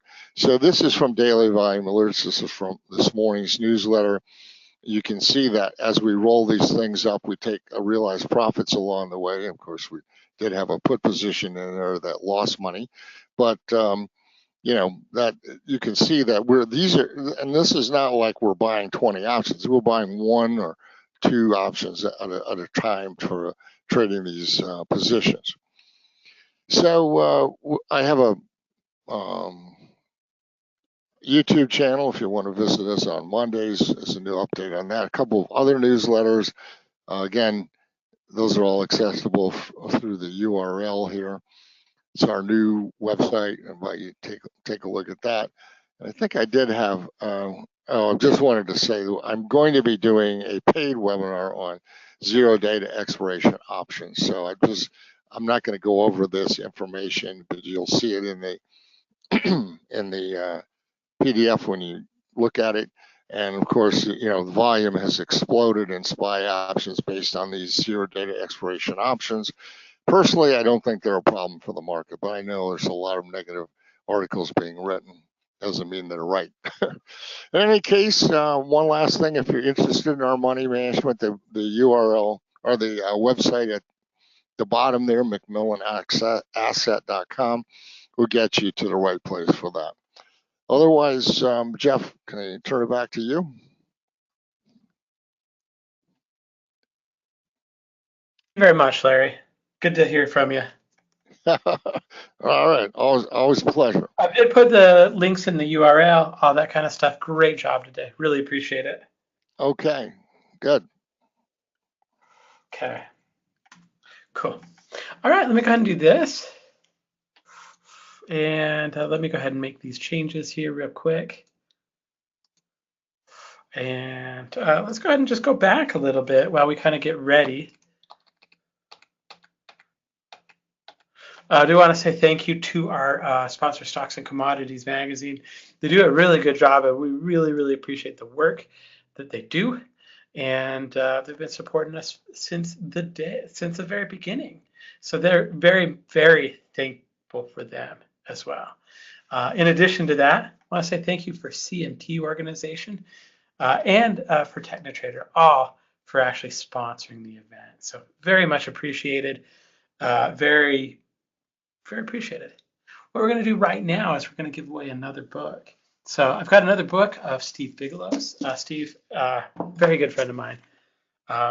Have some of his books to give away. Candle Profits, Eliminating Motions.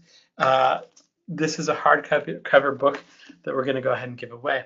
And for the purpose of giving this away, I'm going to have my friend Greg, and the person that's in charge of all of our YouTubes and has been helping with everything, gets everything ready, does all of our design work, does so much for MetaStock. I'm going to have Greg Lewis come in and help me give away this book right here, Candle Profits, Eliminating. That's very high praise, Jeff, considering how badly. Yeah, well, it happens. We have lots of backups, and so that works really well. So, yeah, this morning, it's all right, but we got it going. We were 4 minutes late, no biggie. So, Greg, why don't you give me a number? Do you want a range? Yeah, give me a range. Okay. The range is 1 to 6,955.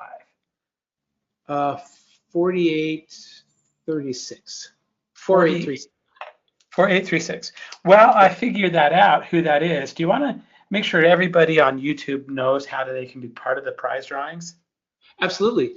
Today, of course, if you're watching this on YouTube, we appreciate that. And if you want to be eligible to be part of the drawings that Jeff is doing right now, all you need to do is go to metastock.com/traders-conference, or actually even easier, just go to metastock.com. There's a very large banner on the top. You click on there.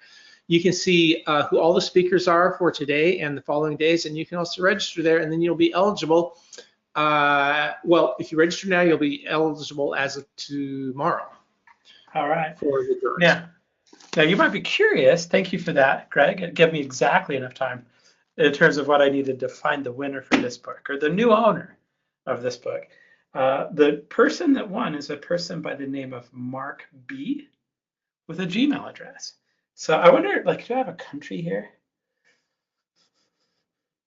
We try and be careful not to actually say, well, it's to dox you on the internet. But Mark B, if you have a Gmail address that has the title production and a year in the title, you just won. So I'm going to go ahead and write that down, make it a note of it, and there you go. Thank you very much, Greg, for the assist. Appreciate that. Our next presenter today, oh, and of course we're MetaStock. I talked a little about MetaStock. Our next presenter today is Rob Booker. Rob is going to kind of join us. He's going to talk a little bit about his methodologies. Very, very well-liked, great presenter. We're going to go ahead and get him going right now. Rob, how you doing?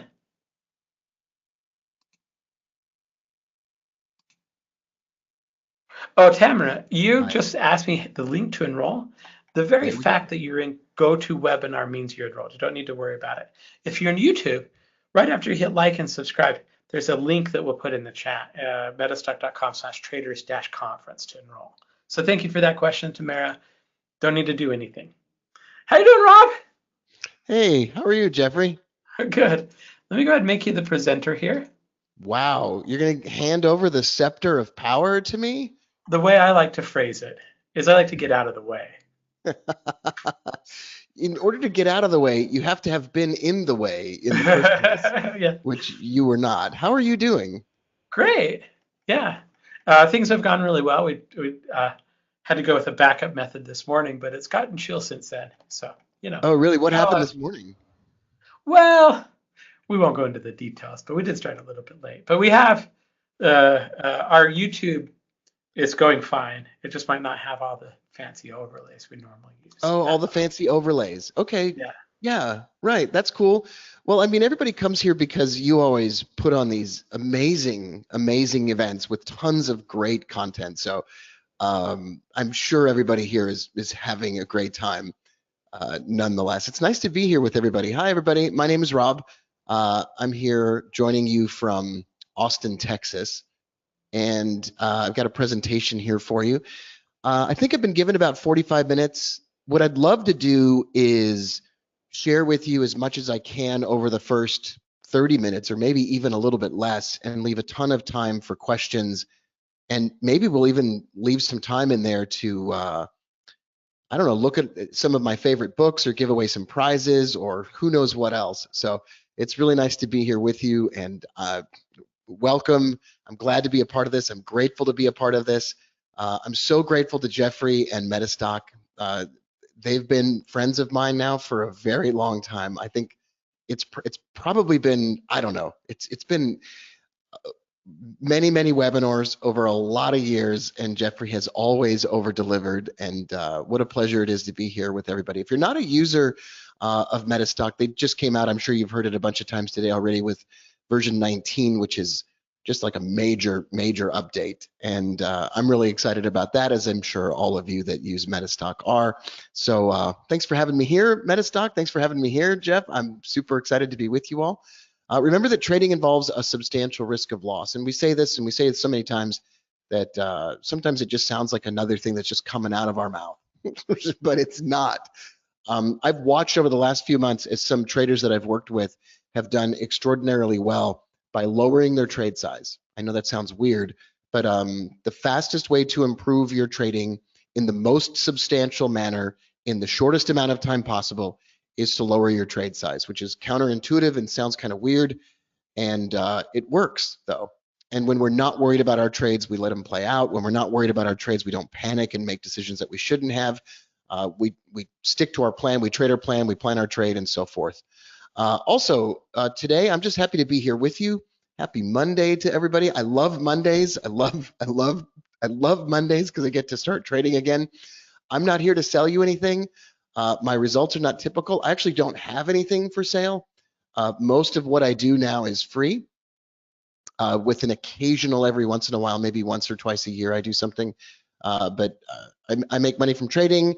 I sold my old trading education business and my YouTube channel and my Instagram and my podcast and all of that.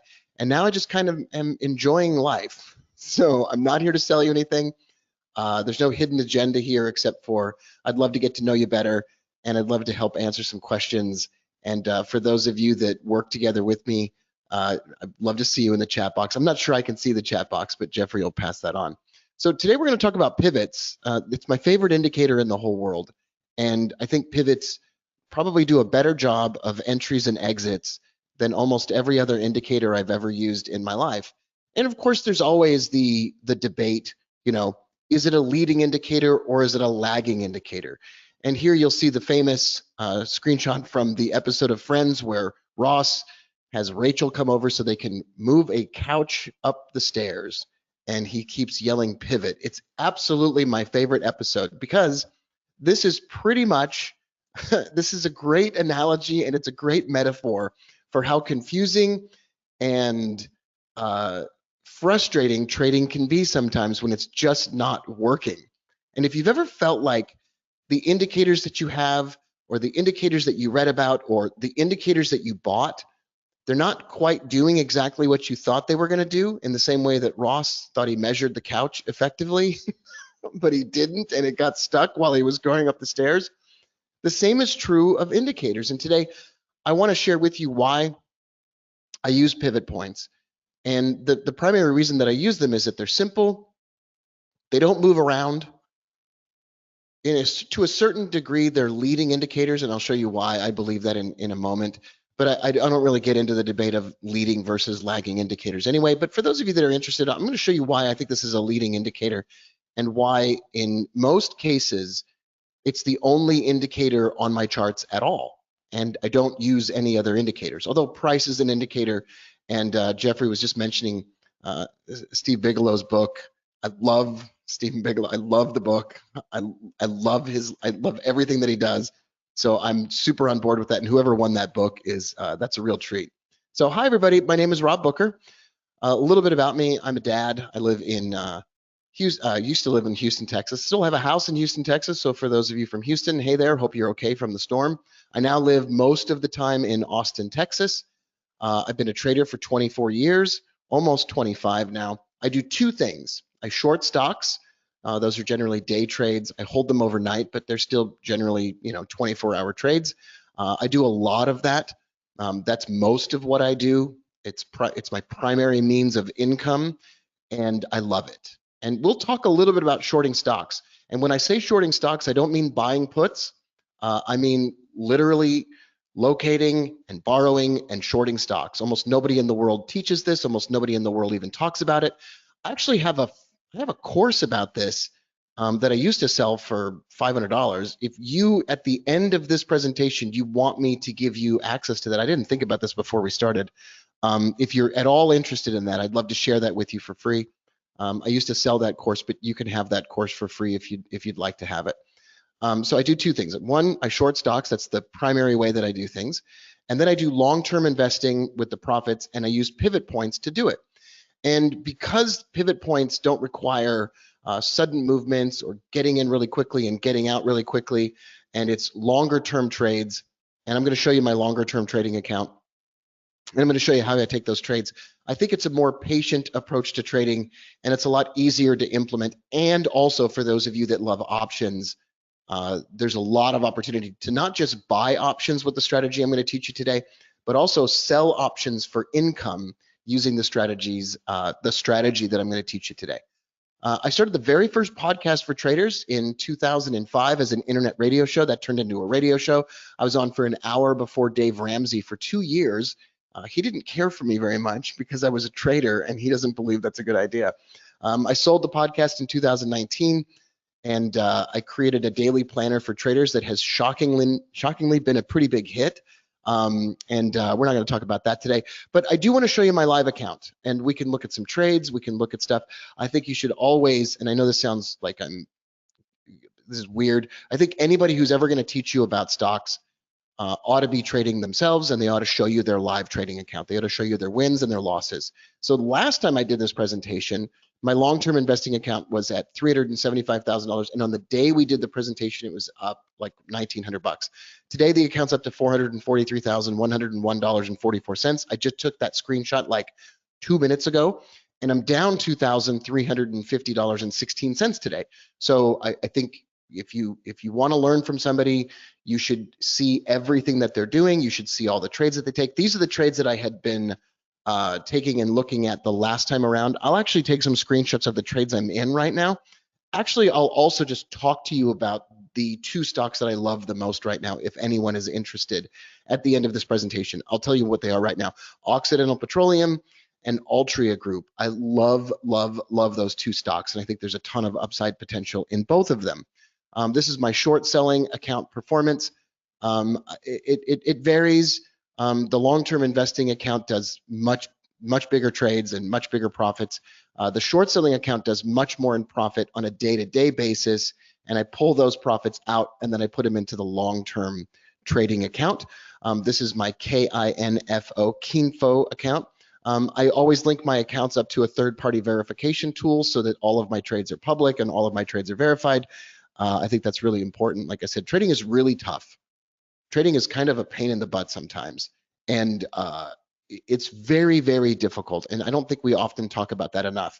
And when somebody shows you that they're doing well, even if they verify it or not, what you don't see is that behind the scenes, trading can be a real pain in the ass.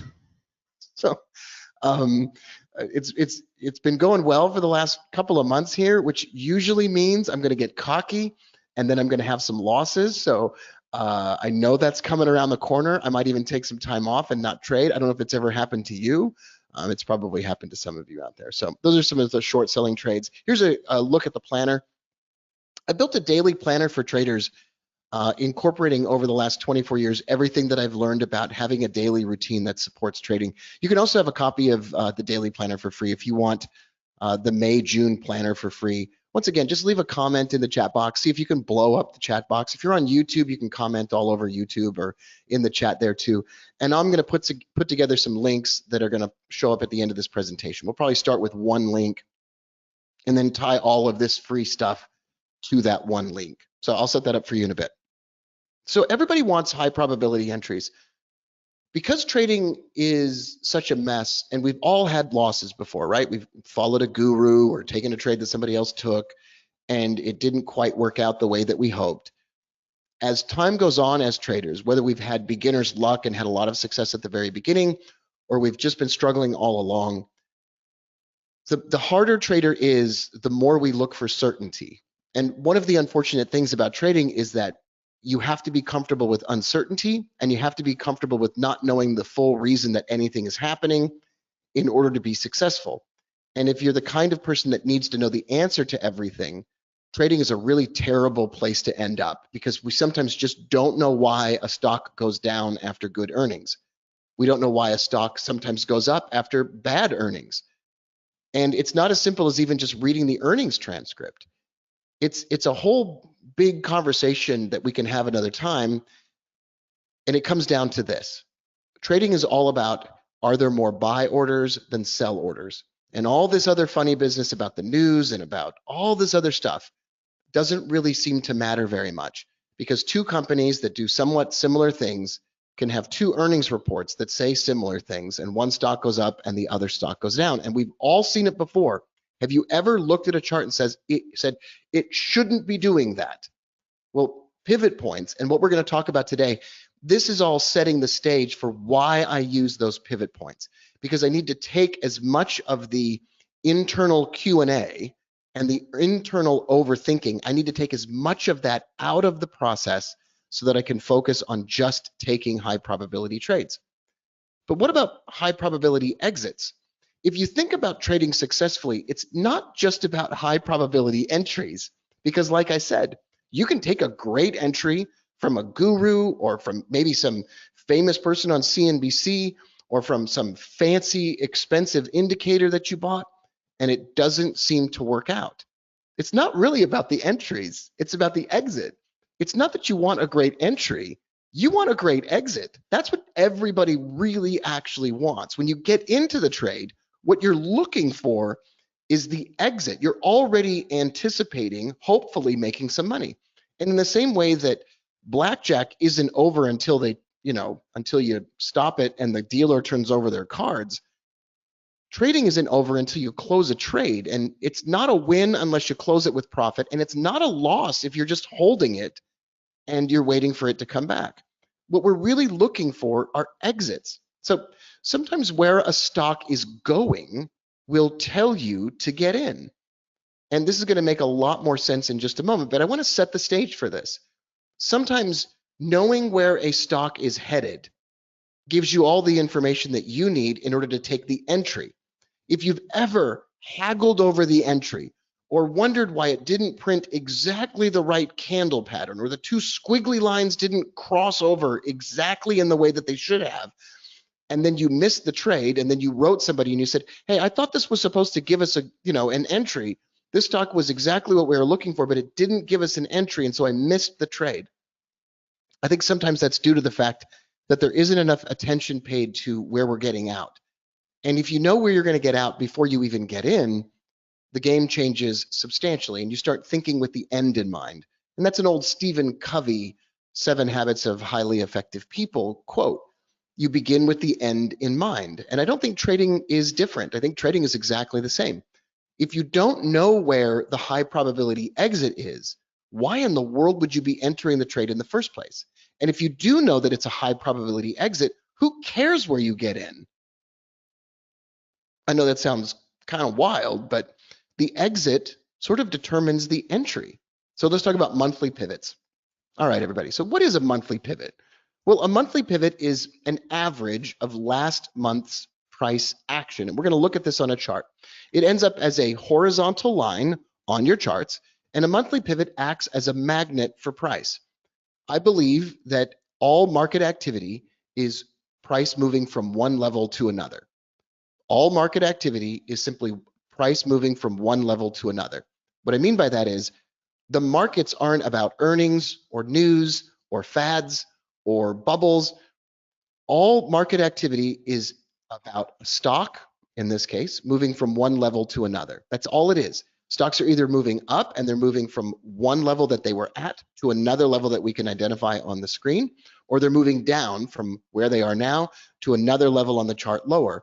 And it's a simplification, but it's not an oversimplification. If you've ever felt like trading got too complicated, we're going to simplify things as much as possible. These are the excellent MetaStock charts. So I'm going to bring up my drawing tools here, and we're going to spend a few minutes just talking about monthly pivots and talking about what we're looking at here on the screen. So in MetaStock, you'll see a monthly pivot appears as a horizontal line on your chart. We'll talk about how it's calculated, and we'll talk about why it is where you see it on the chart. But you can see here. Now they are connected by these vertical lines. Those vertical lines are irrelevant, but they're just, that's how the levels are connected. And it makes sure that there's not a break in between the last day of the month and the first day of the next month. These horizontal levels, once they are in place, never move. So if you've ever, you ever seen anybody do a webinar about a dynamic indicator, and like they start showing you the indicator and it looks like it's the 100% indicator of your dreams, and then you realize that the indicator reprints every single time price action is updated? Well, that's a bunch of funny business. The nice thing about pivot points is that they are fixed in place. Once they are established on your chart, they don't move. And price is always, in my opinion, moving from one pivot level to the next. Here's what I mean by that. Right over here in October of 2023, I think this is Carnival Corp, it bottomed out and jumped up. What I believe it was doing was simply rising up and going back to historical pivot levels, just like this one right here. Now I'm going to break this down step by step, but I want to share with you that's exactly what I think happens most of the time on any stock that we want to look at. Most of the time, price is simply moving from one level to another. And if you can identify the right kind of levels, you can plan a trade, you can place a stop loss, you can place a profit target, and you know exactly what you're going to be doing, and you know exactly why you are going to be doing it. Pivots also work in a number of other ways. One of the ways that pivots also work is they act as a level of support or resistance. If a stock drops to its monthly pivot, as Carnival did right here in July of 2023, if it hits that level and prints a green candle, it's a bounce. And price, you will be kind of shocked at this if you pay attention and you start using this. You will be shocked at how often price will bounce off of a pivot, a monthly pivot in particular, and run to another pivot level or a previous level of support and resistance that is higher. And today, inside of this presentation, I'm going to show you how to do all of that. So here's Apple. Apple's a great example of a stock that kind of often will ride up and along its pivots, then drop to a pivot, then rise back up to a pivot. And I'm going to show you this happening. And this is the only indicator on the chart here. I mean, there's volume down below.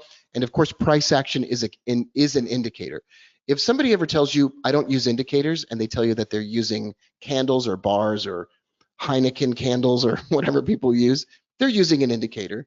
If they say, I don't use any indicators, I just use price. Well, that's an indicator. I'm sorry to say that the 333 Hamoji soldier candle pattern is also an indicator.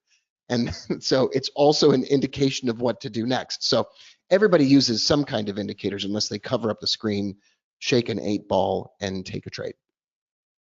So we'll talk about how pivots are calculated in just a moment. But remember, they're just horizontal levels that appear on your charts.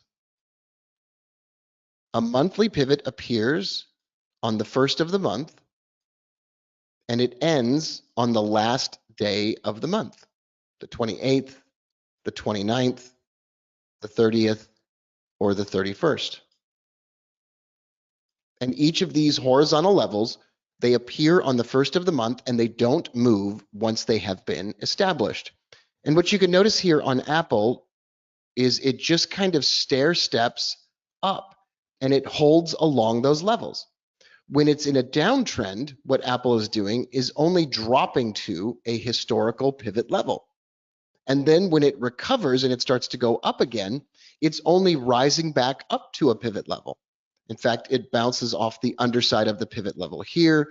It rises through these ones, and then all it wants to do is get back to an old pivot level. Then when it's done doing that, it hits it exactly as you'll notice right here, and then it drops. Where does it drop to? The current pivot. And then where does it drop to after that? A previous pivot that's out there. I'm going to show you how to do all of this today using the MetaStock platform. So here's Netflix. This is a great example of it also. So there's a lot to see here. And once you start getting used to seeing it, it's kind of like you see the matrix. You see what's really happening. Remember, all price action, all the market is price moving from one level to another. And by establishing the pivots on your charts, you can see what those levels might be. So at the beginning of a trend in Netflix, it dropped to and bounced off of a monthly pivot, and then it started to rise. Then it would, at the beginning of a month, touch that pivot and rise a bit. And then if it wanted to fall, it would touch the pivot, rise up a little bit above it, and fall below. And all it's doing when it's falling below is going to an old pivot level. That's all it's doing. That's 100% of what's going on. It's just moving down to that old level. And I'll tell you why this level in particular was important as we proceed. But then when it was ready to go up again, it rose up above its monthly pivot, dropped back down to it, and bounced and ran. Where was it going then? It was going to at least these two old pivot levels. So I'm going to back up, and I'm going to share this sort of from the beginning, and I'm going to share with you sort of how these are made and then what you can do with this. So let's move on. A more precise definition of pivots is that a monthly pivot is last month's high plus its low plus its close added together and then divided by 3. And that gives you a horizontal level that sort of becomes an average of last month's price. Last month's high plus the low plus the close all added together and then divided by 3. And MetaStock's platform will automatically display that. You don't have to do any of that math. In simpler terms, a monthly pivot point is basically an average of last month's price. And almost all pivots are hit in the month they are created. All right, so I'm going to back up here, back to some charts that we skipped through, and we're going to look at Netflix for a moment. All right, so if we take as an example, let's take February of 2024, right here, this horizontal line that you see right here at $599 or $600 per share on Netflix. You can see here the date at the bottom of the screen. That's the monthly pivot point right there. It's a horizontal level, and once it shows up on the first of the month, it does not reprint, it does not change locations, it stays fixed in place for as long as you ever want to look at the charts. It stays right there at $600 a share until the sun explodes, engulfs the earth in flames, and we all go to heaven or whatever. So that will always stay fixed in place. It doesn't redraw itself. Now, how did the charting platform know that the pivot belonged right there? So what the charting platform does automatically for you, MetaStock will calculate last month's low, last month's high, and last month's closing price. It will add those numbers together and divide them by 3. And what you will end up getting is kind of an average of price. So let's use a previous month as an example. So let's take let's just take June of 2023 right here. Take last month's high, last month's close, last month's low, added together and divided by 3, and you get a monthly pivot right in that location. That becomes a magnet for price. Now, most months, price action will hit or touch its monthly pivot. Most of the time, price will hit, touch, or go through its monthly pivot. Generally speaking, all pivots are hit in the month that they are created. Sometimes, however, a monthly pivot like right here is not touched by price in the month that it was created. You can see here, there's no candles or bars or Heineken candles or Renko Lego candles. None of them are hitting this pivot point. That means it is missed. That's probably the best handwriting I've ever done on a chart. I can't believe how steady my hand was. I should be a surgeon. So that's a missed pivot point. It was not touched by price in the month that it was created. You don't see any candles or bars hitting this level. This automatically means to me that Netflix eventually wants to fall and hit this level. And it did it a couple of months later. There's another thing about pivots though. Oops. My computer thought that I was I was pressing the same key too many times. All right. So what will happen is price will jump up to this level here, this monthly pivot. It will print some bearish candles and it will begin to fall. And you already know where it wants to go. You already know. It wants to go down to this missed pivot level as if it were still there, as if it's some kind of a self-fulfilling prophecy. And from the moment it fell over here, we knew it was likely to fall all the way down to this level. But when it went to the underside of the pivot point, printed a red candle and began to fall, that's when we knew that it was this stock was really in trouble. The same will go for buying stocks also. But let's take a look at an example of Tesla. So you can see Tesla here in the month of June 2023. The market was bullish. Tesla was jumping and rising, and it left this pivot point unhit, and it became a missed pivot level. Price eventually wants to go back down to that level. Now you can buy puts and take advantage of that. The same is true of missed pivot levels that are above. Sometimes there's a pivot level that wasn't hit above price. And so Tesla needed to go back up to and hit this old level. Price is always moving from one level to another. So that was a definition of pivots. Let's keep looking at a couple of these examples. This is Alphabet. This is the Google. So as it climbs, Google missed a bunch of pivots. And yes, Google eventually wants to go back to, in whatever big market correction that we eventually get, it wants to go back to $105 a share. Sounds crazy. It makes me sound like I'm a complete weirdo. I'm not immediately selling Google. I'm not immediately buying puts on Google, but I do know that this is a high probability level and it wants to go back there. It wants to go down to that level. As irrational as it seems, as contradictory to the current market direction that appears, it still is true. Almost every single pivot point is hit in the month that it is created. And if a pivot is missed in a certain month, price will eventually want to fall to and hit that level. Now you got to know when and why and how to take those kinds of trades. Before all of this even happened, we could know that Google or Alphabet is a high quality company with earnings that has been trending up. So it's not likely that Google's going to fall down to this level anytime soon, but we do know that when the market turns and the market becomes bearish and Google starts to drop, you can already go to a cocktail party and you can say, Google's probably going to hit $105 a share. And all your friends will be amazed that you came up with that level, and it won't make any sense to anybody else except for us. This has happened to me hundreds and hundreds and hundreds of times. Almost every single major decline that you see in a stock is a stock traveling down to so that it can hit an old pivot level.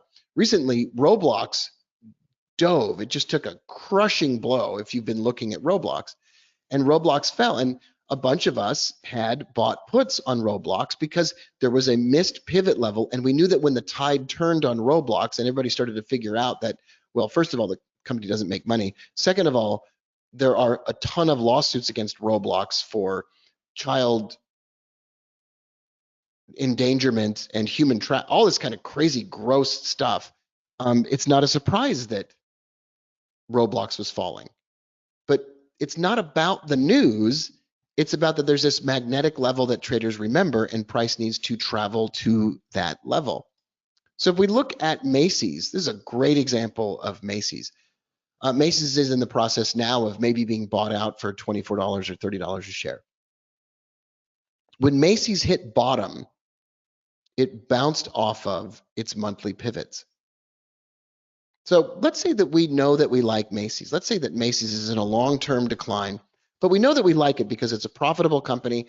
I've actually traded Macy's together with my friends, I don't know, like 100 times in the last 12 months.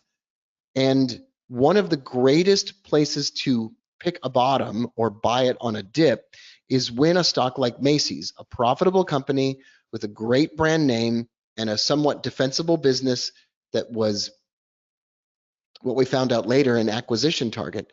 At the beginning of the month of October, it rose above and dropped to and hit its monthly pivot. And then at the beginning of November, it dropped to and bounced off of its monthly pivot. If you love a company, let's say Altria is a great example. M-O, M is in Macy's, and O, Altria Group. If you like Altria Group, you can wait for Altria Group to jump above its monthly pivot and then drop to and bounce off of its monthly pivot with a green candle. Now, these are all daily charts.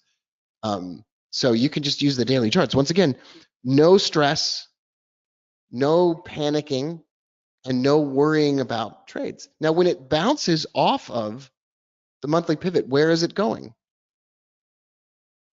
I bet you already know exactly what I'm about to say. It's going to this old previous monthly pivot level. It might even go a little bit above that.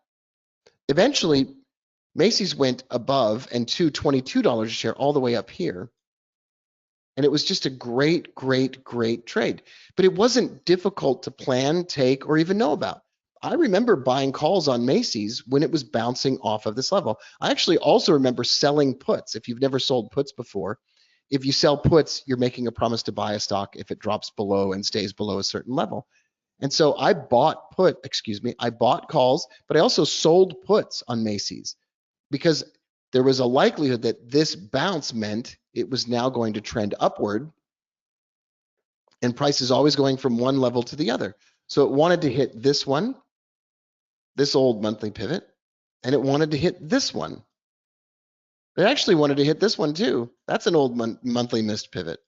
It wants to hit all those levels, and that's exactly what Macy's did. It wants to return to a level that it didn't get to hit before. Here's Mara, the Bitcoin stock. So, obviously Bitcoin like went crazy, a lot of, did you hear that thing about FTX, how FTX was totally bankrupt and all that money was gone, and now all the traders who had money in their FTX accounts will be made whole? That's wild. That's like, I couldn't believe that. Well, the Bitcoin stocks, and Bitcoin was responsible for that. There was a big rally.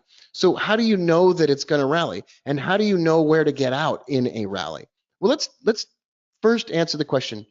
Maybe you do and maybe you don't, but let's say that you like Mara, you like Bitcoin, and you like that they mine. Let's just say that you've picked Mara as a high quality company with cash flows or earnings or whatever it is that you're picking it based on.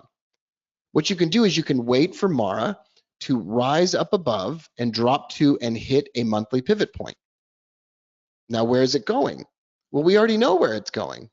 I mean, that sounds like it's pretty dang pretentious, and I don't mean to say it in that kind of a way. I just mean it's not a mystery where this is going. It wants to go back to and hit these old pivot levels. And where you get out is determining why you get in. The fact that it had this level right here, I'm just extending this pivot line as if it were still there in space because it never got hit by price in the month that it was created. It leaves it hanging there. And this level becomes a magnet. It becomes a Star Wars tractor beam for price. And price wants to go up to and hit that level. So it's no longer a mystery. We don't even need to know that Macy's is a buyout target at this point. We didn't even need to know that there were certain investors that were accumulating shares in Macy's. We couldn't see it. We didn't know that was happening behind the scenes, and we didn't need to know it because we knew that there were some pivot points here, and we knew that the exit was determining the entry. So at the start of the month, stocks will often attempt to move toward their new monthly pivot. Macy's at the beginning of November 2023 jumped up and was in the midst of doing some really cool stuff, and then it fell down to and hit the monthly pivot and bounced from there. Snowflake, this company jumped up at the beginning of the month, dropped down to and bounced off of its monthly pivot. Where was it going? We know where it was going. It wanted to go up to this old pivot level that it had in place. And then at the beginning of June of 2023, it dropped to at the very beginning of the month and bounced off of that pivot level. This story goes on and on and on and on. You can even say here, it bounces off the pivot. Here, it kind of bounces off the pivot. And you might be saying, well, wow, it looks like it's starting to fall. Right. So if it bounces off this level and fails, maybe you stop out. And then the next time around in November of 2023, maybe it bounces off that level, but you know that it wants to go to these old missed pivot levels. There are also weekly and daily and even intraday pivots, but that's not our focus right now. But yes, all of them work in exactly the same way. As a short seller, I actually look at daily pivots as a place where stocks will bounce up offward and they will drop down to their daily pivots. Because daily pivots are a much shorter term trading kind of feature. We don't really want to talk about those today. Now, another strategy with monthly pivots is mean reversion. You can also trade the bounce off the monthly pivot, and the key is to do your analysis ahead of time and decide that a certain stock is one that you want to buy. You want to buy high quality companies or buy calls, or you want to short low quality companies or buy puts. So if you're looking at, let's say that you're a Tesla bear and you think Tesla is really going to drop a lot further from where it is right now, you could open up your MetaStock charts, plot the pivots, and you could see if there are some missed pivot levels below where Tesla is right now that can be targets for price. So if we do a quick scan, there's a bunch of ways to scan for stocks. You can do a whole bunch of things, but you can just go to like FinViz, for example, and we can log in here so we don't see ads and get the screen all jumbled up. We can do a stock screener, and we can click all. And I'm going to walk you through some ways to scan for stocks, the high quality stocks. So let's just focus on the S&P 500. Let's focus on, I'm going to see here, positive return on assets, positive return on equity, EPS growth, earnings per share growth over the next 5 years, over 15%. Now we have 87 stocks. Okay, perfect. We want to see that they are shortable or optionable. So options and shorts, FinViz lets us say optionable. Okay, now we have 87 still. And now we're going to say volume. So you want a stock with plenty of volume, right? You don't want to trade a stock that's, terrible. So we want to have stocks that are trading over 2 million shares a day. That takes us down to 57. Let's do over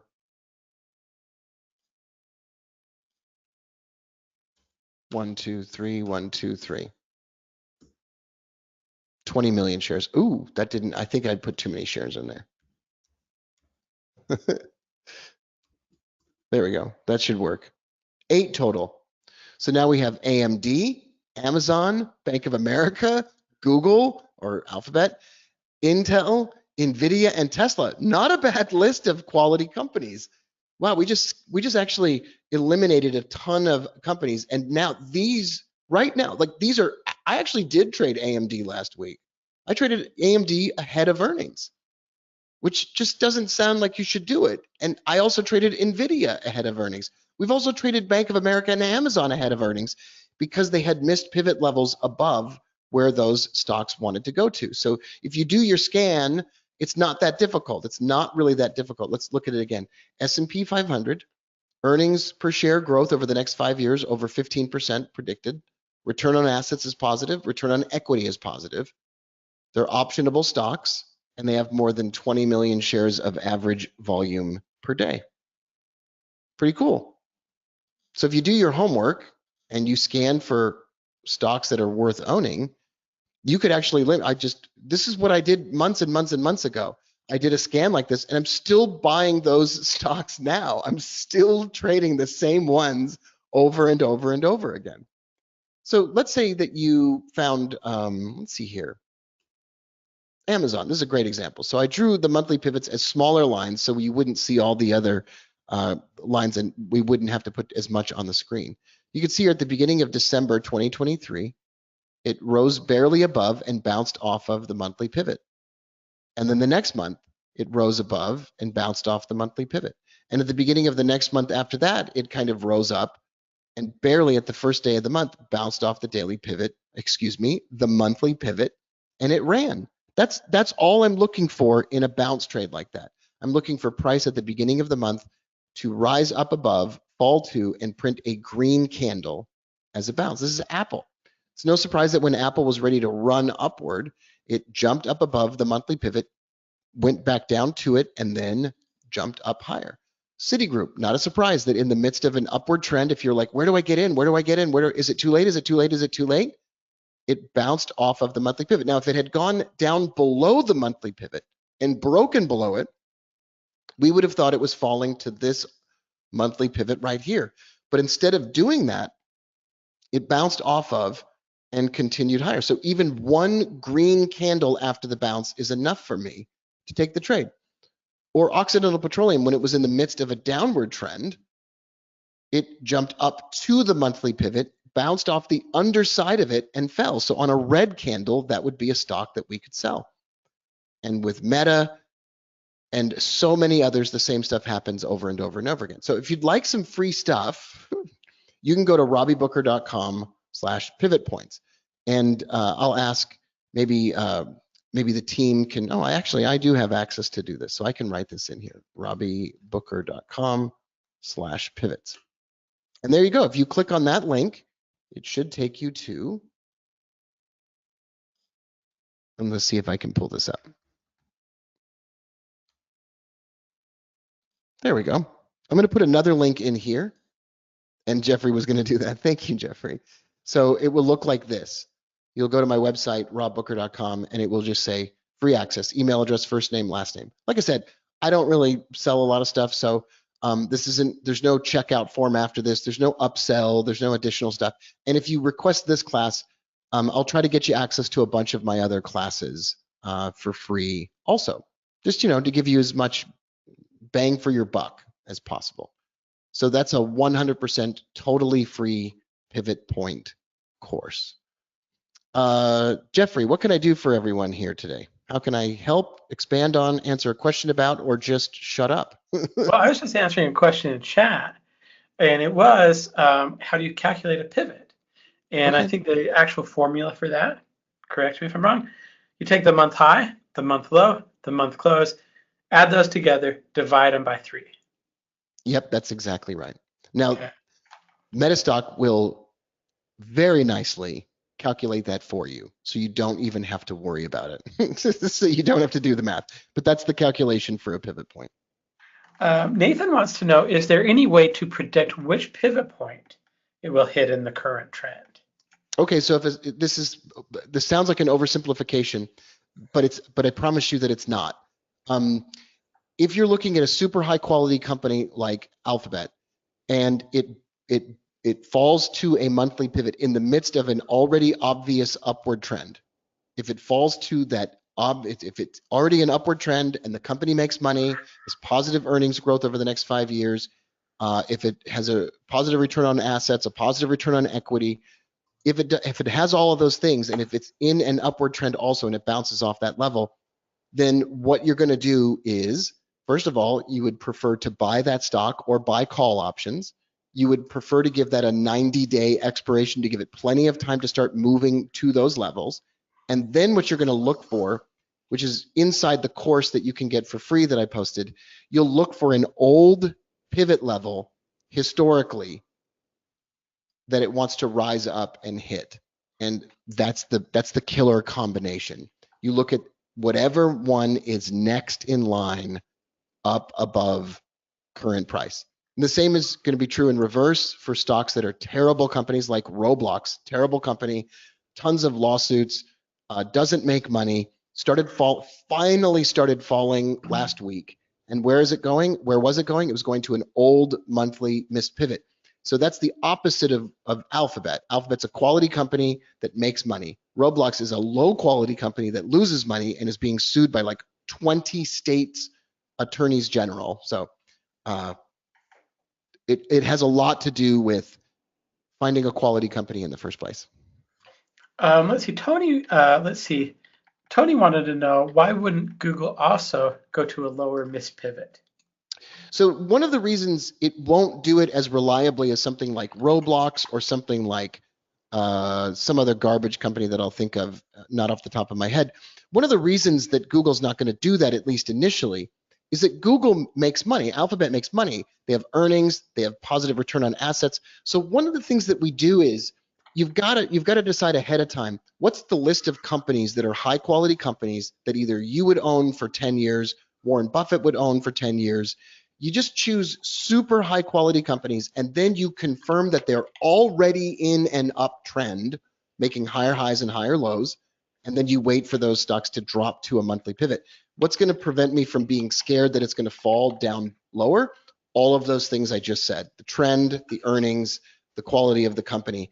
And if you feel uncomfortable doing that kind of analysis, you could back up and read, I wouldn't read Benjamin Graham, but you can read some stuff about finding high quality companies. Okay, let's see. Let's see, somebody's saying the link isn't working, so I'm going to double click on it and just check. Okay, so you could also it does use for me. Yeah. It does go.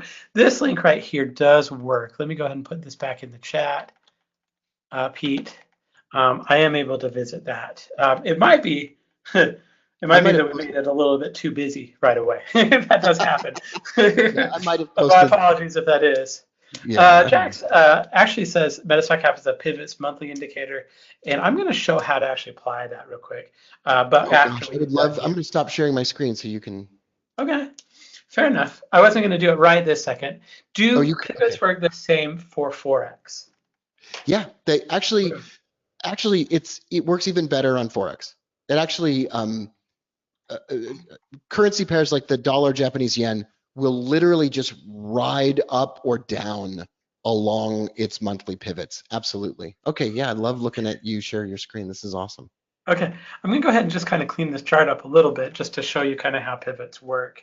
One of the things we changed in 19 was it's so much easier to find indicators. So if you're looking at something that, I don't know, has the name pivots in it, you can kind of go in here and I just type in pivots and I've got daily, weekly, monthly. Now the design, and also some floor trader pivots that Barry Burns put together, and selected pivots that Barry Burns put together too.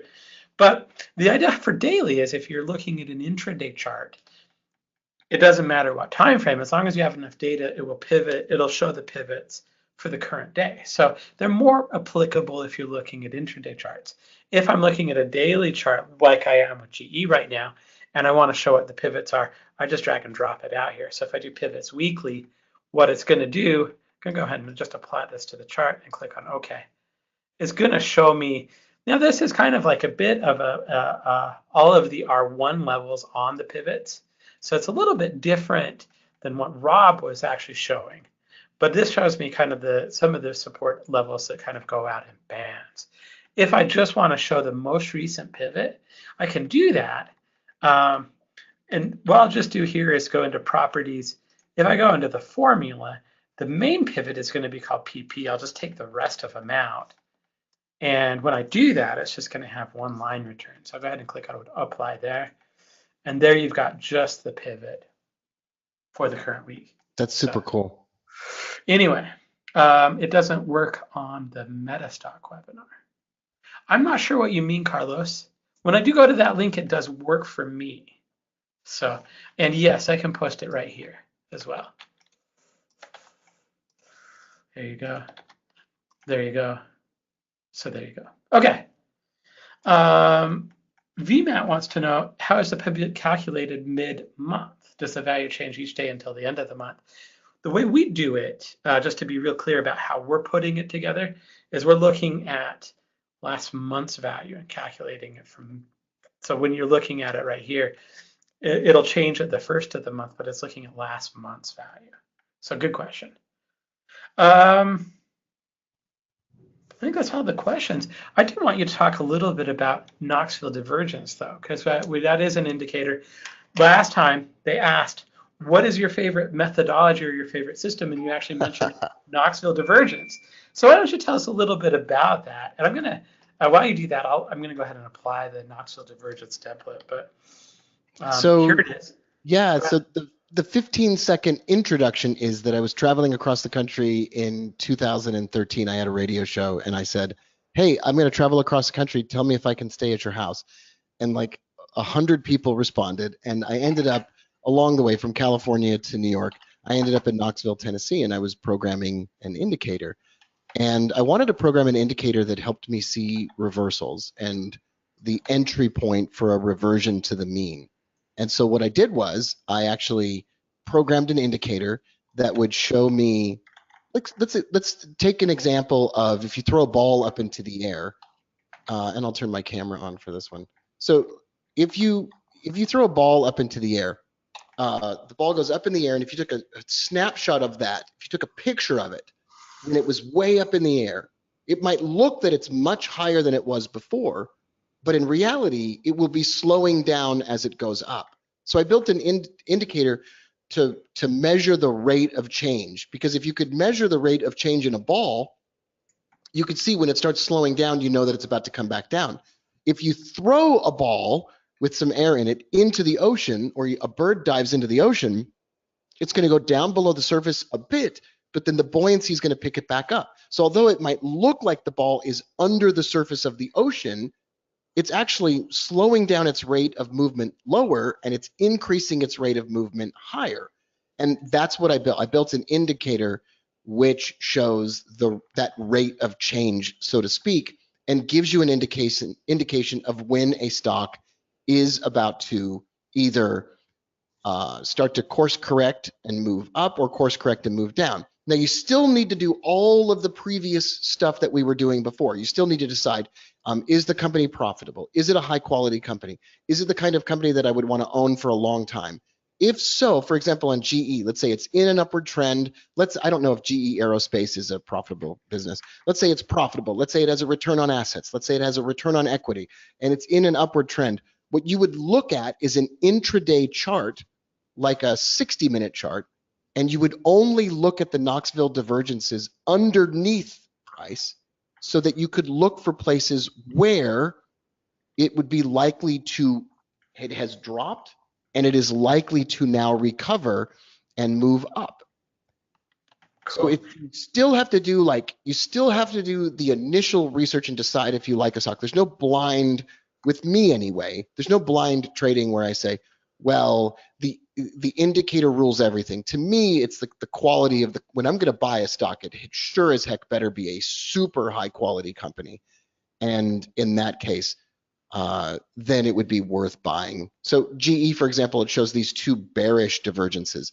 If GE is a profitable company and it has a return on assets and a return on investment, and it's in an upward trend like this, I'm not shorting that company. I'm not going to bet against that company no matter what. Oh, Roblox, what a I thought I'd see what we did have a nice bearish bullish divergence right here. Well, that's back when Roblox hadn't been sued by 50 states yet. Exactly. And once again, when planning a Roblox trade, I think on the 4-hour chart, there was some bearish divergences that helped us out there. Okay. So I can go ahead and do 4 hours. One of the things I figured out why people are talking about the link not working. The robbiebooker.com/pivots doesn't appear to work. So that's right. I think I put an S on the end of pivot. Okay. Let's try that. We'll try that here in real time real quick. I always do that too. Is it pivot? But yeah, let's go ahead and just kind of key that in. If not, we can always provide me. There's always a follow. Yeah, there's always a way to follow up, and Yeah, you can always provide me an email, and I'll let people. yeah, we'll always take care of everybody here. We won't leave you stranded just because I don't know how to publish my own link. So. Okay. What I'm going to say, yeah, it doesn't look like that one works either. So everybody, if you want to get that offer, here's my email address. Drop me an email, and as soon as I get one back. And I posted the link in the chat box too.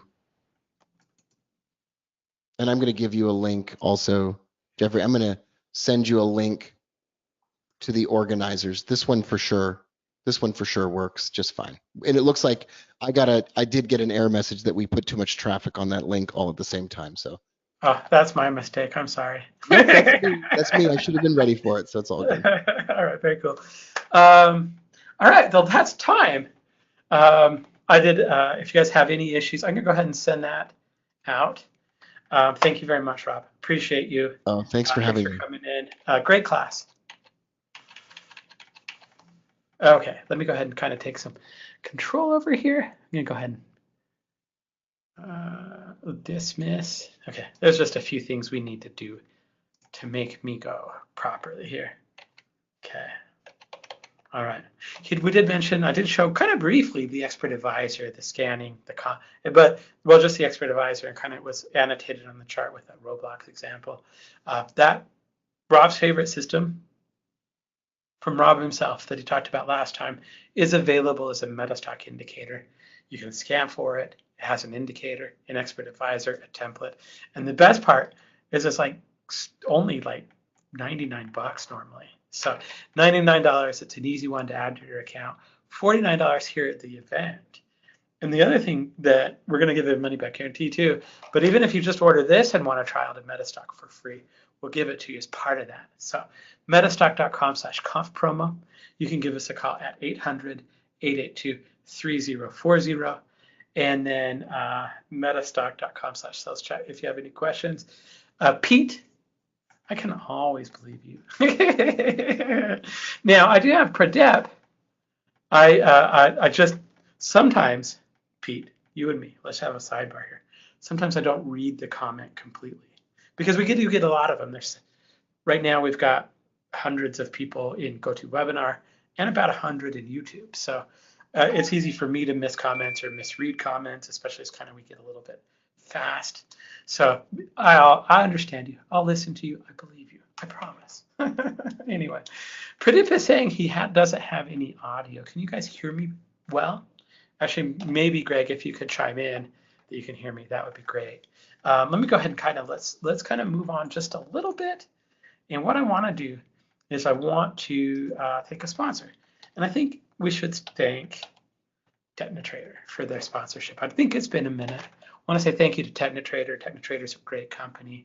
Martha came in earlier. She has another class tomorrow. She talked about trading as a business. If you want to get a free course from her, one of her free mini courses, there's a link right here you can use. And what I'm going to do is I'm going to put this on my clipboard right now. And I'm going to put that in the chat. I would recommend take a look at her free courses. Very, very smart lady, very much knows what she's talking about. A+ reputation with the Better Business Bureau. Sign up for a mini course. So there you go. All right. Of course, we're MetaStock. MetaStock's been rated #1 in its price category 31 years in a row. It can scan the markets. It can help you test trading ideas. It can help you find and forecast probable price movements. Help you get real-time commentary, alerts, signals. Pricing starts at $69 a month. If you buy a month, you can get the second and third month for free. Metastock.com/conf promo, metastock.com/sales chat, or give us a call, 800-882-3040. So all of today's presentations are available online. Yes, James. In fact, if you go to our youtube.com/metastock, you'll be able to you'll be able to watch all of the presentations over again. All week long, we'll be archiving it up there. And I've just put the link for today in the chat. But if you don't have to remember that, youtube.com/metastock. While you're there, subscribe, it helps a lot. So there you go. Token, we did have a little bit of a issue with that link. So drop me an email here.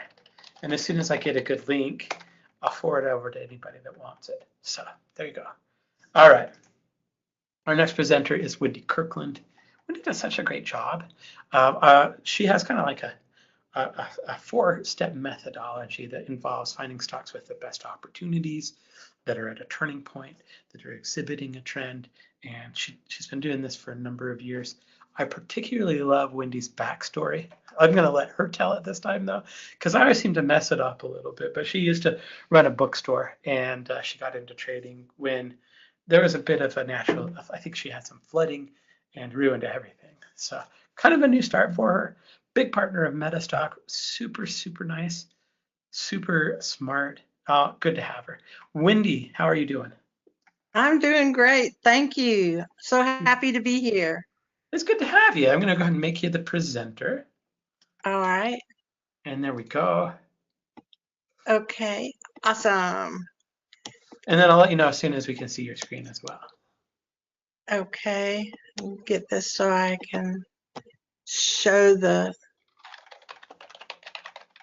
slideshow from the beginning. There we go. Awesome. There we are.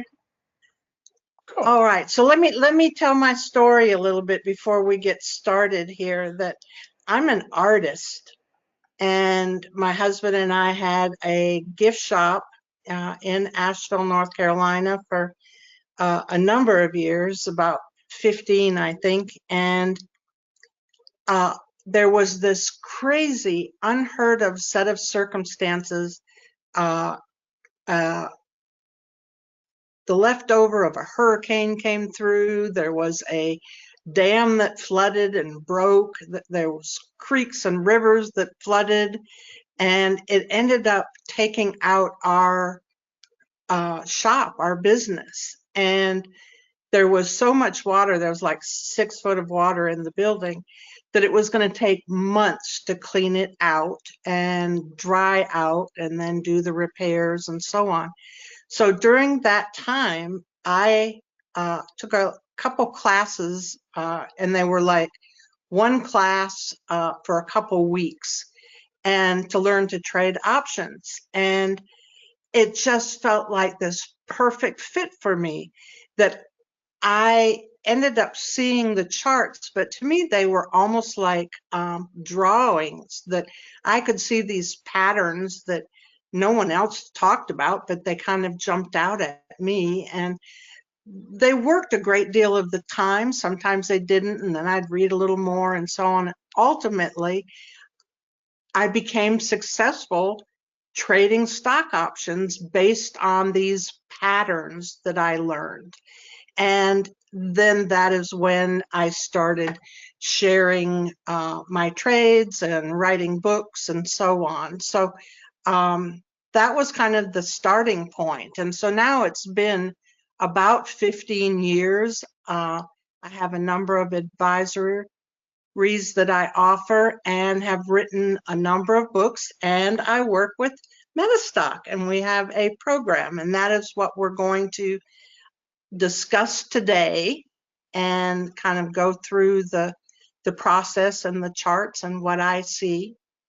And so to me, the elements of successful trading, whether it be stocks or options or futures or Forex, first is to pinpoint equities that have consistent big moves.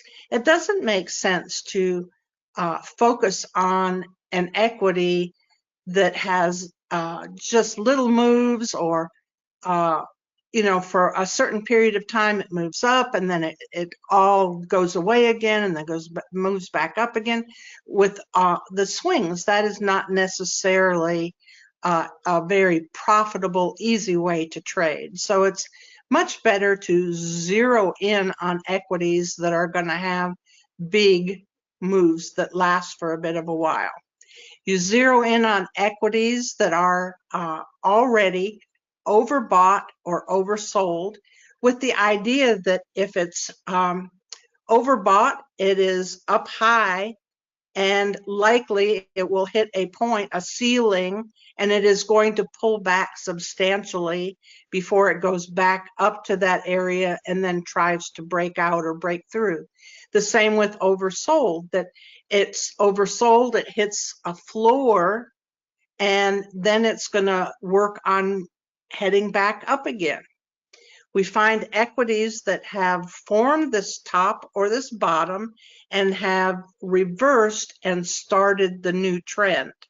That you don't want to get into a trade as it is just starting to pull back and it hasn't hit a level yet, or is rising and hasn't hit a level where it is going to shift and reverse.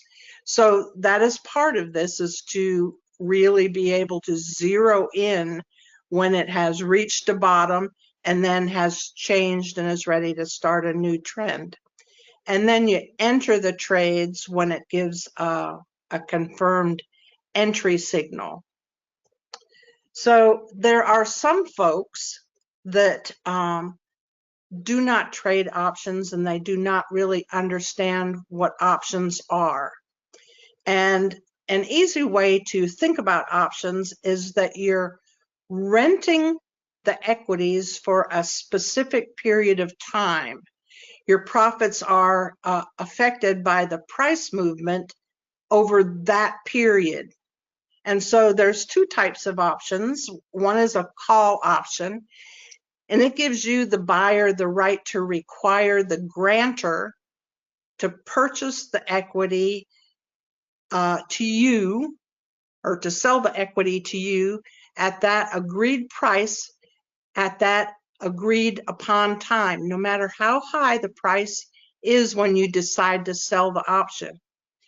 They must sell it to you at the agreed upon price, and you in turn then can sell it for the higher price and keep the difference. The buy and the sell happens behind the scenes for you when you close the trade. And so for put options, which is sometimes harder to understand, because like if you own a stock and say its price, just easy thinking, is $25.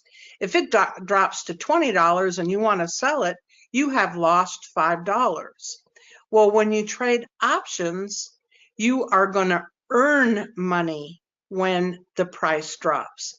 So put options give you, the buyer, the right to require the grantor to buy the equity from you at the agreed upon price, at the agreed upon time, no matter how low the price is when you decide to sell your option. They must buy it from you at the agreed upon price, and you in turn then buy it at the lower price and keep the difference. The sell and the buy happens behind the scenes for you when you close the trade.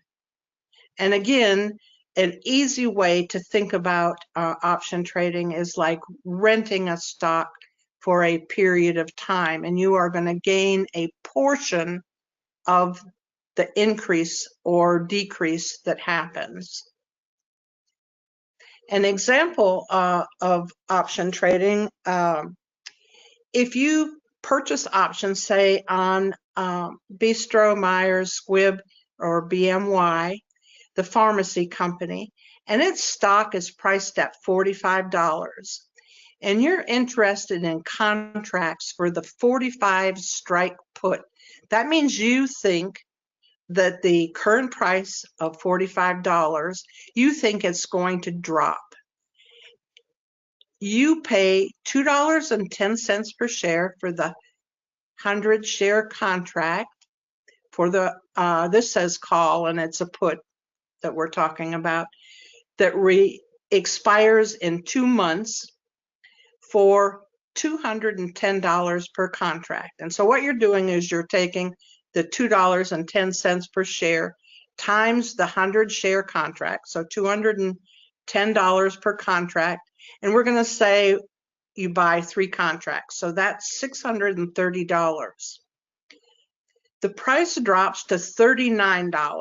It was $45, it dropped to $39, And so now your premium is $4.50 per share when you decide to sell. The transaction happens behind the scenes at the exchange. You paid $2.10, you sell for $4.50. You keep the $2.40 per share difference, and you have 300 shares because you bought 3 contracts. And you realize then a gain of $720 on your $630 initial investment for the 3 contracts. That's 114% profit. And you profited when the price of the stock dropped. That is what really sets put options apart and makes them unusual compared to normal stock buying, when you expect that prices of the equity is going to go up. That options allows you to benefit when the price goes up if you buy call options, or benefit when price drops by buying put options. So the first thing that we do in zeroing in on the equities that we want to focus on and to trade is that we want equities that have big moves consistently. And the indicator that shows that is what is called an ATR, average true range indicator. And so MetaStock has that. That is what this is, average true range.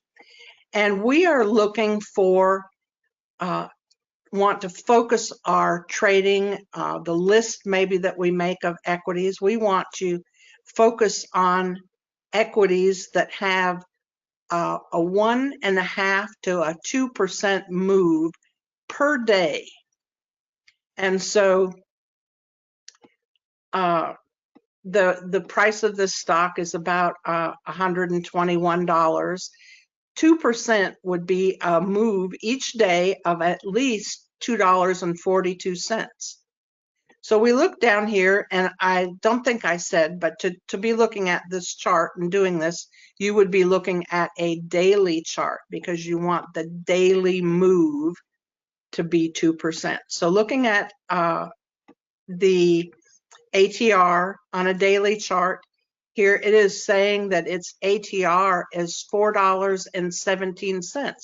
So that is well above $2.42. It's probably up closer to 3.75% or something. It's not quite a double, but it's right in there. It is well over 2%. And so this is Micron. And so I would put that on a list.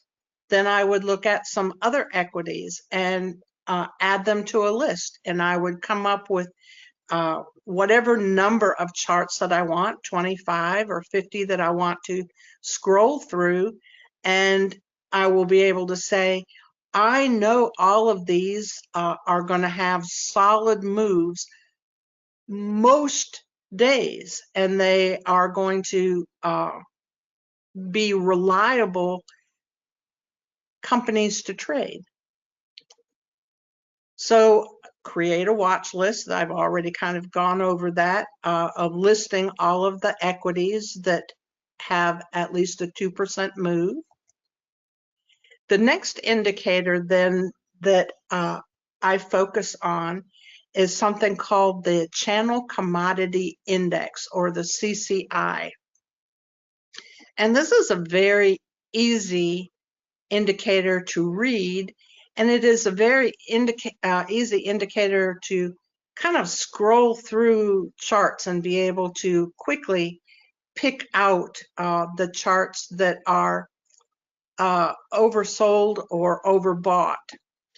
And so I have drawn a line here at the 100 line and the minus 100 line. And I call what happens above the lines to be fins. And so you could almost think of a dolphin or a shark that when the line comes up here above the 100 line, it is creating an overbought fin. When it drops down here below the minus 100 line, it is creating an oversold fin. And equities kind of go up and down, up and down. There are periods where you can see here that it created this upper fin, dropped just a little bit below it, another fin, and then finally dropped to come down here to be oversold. So the middle line, and this chart doesn't have it, but you can easily see that the 0 line that runs right smack through the middle of the 100 and the minus 100, that is the line where when it drops below 0 from up here at the 100 line and heads down, that is going then being bullish, drop down below the 0 line. It is now in bearish territory, and then it creates a bearish fin and then goes back up again. So this is just a very easy chart to look at and be able to kind of see what the momentum, what the drive is as far as any equity that, yes, it's here, it's bullish up above the 100 line and has dropped a little bit, and now it is crossing back up again, up over that 100 line. If it was down here, you can see it dropped below the 0 line, and now it is bearish heading down here and creates the bearish fins. And then back and forth it kind of goes.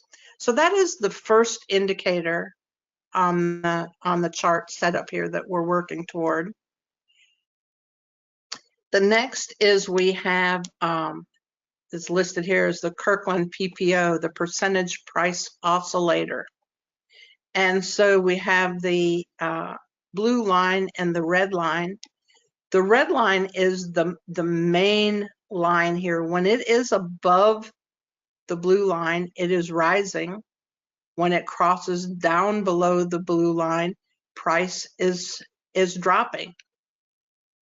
And so this connects in a sense with the CCI.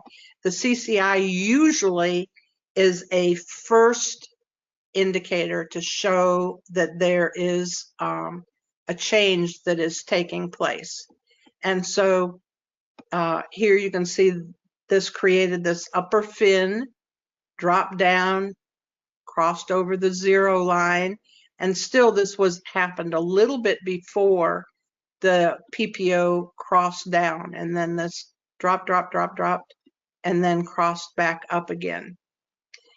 So again, we're starting off, we're focusing on equities that have big moves, have moves that are over 1.5% to 2%.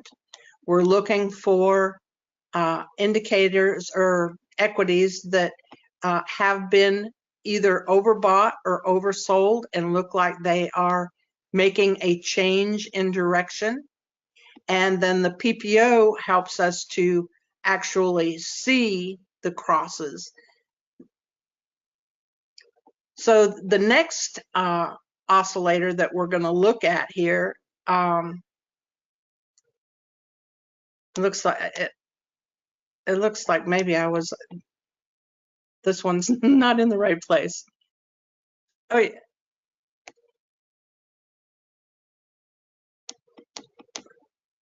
Okay, yeah, it is. I'm looking, thinking that this is a CCI, and the CCI is up here. I'm sorry. So the third indicator is what we call the Kirkland oscillator here.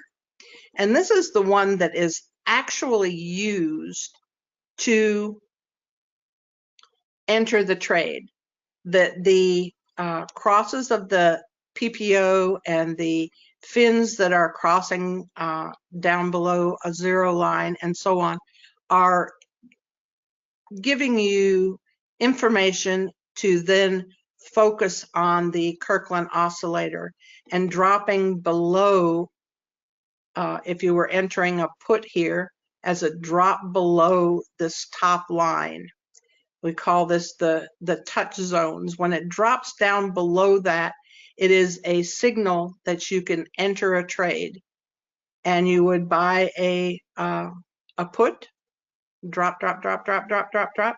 Here it is flattening out and starting to head up. And this would be a logical place to consider selling. You can see here that the PPO flattens out, and right here is getting ready to cross and head up. So looking further on here, can see that there was a little rise. Had you decided that you were going to get into a call trade, right here as it crossed up the lower line, this would have been just a very short rise. You can see here, short rise. Still probably would have been profitable, but it would not have been something that you would have been super waving flags about, saying woohoo. But it's still a nice rise, maybe from $74 up here to $75.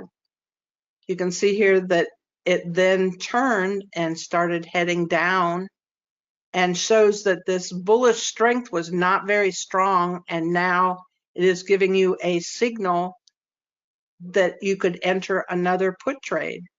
Down, down, down it goes, down, down, flat, flat, flat, and now here it starts heading up, and you maybe would consider selling. So this really gives you very clear signals, definite signals as to when to open a trade and when to close it. And the CCI and the PPO can be head starts, in a sense, alerts that this looks like it's getting ready to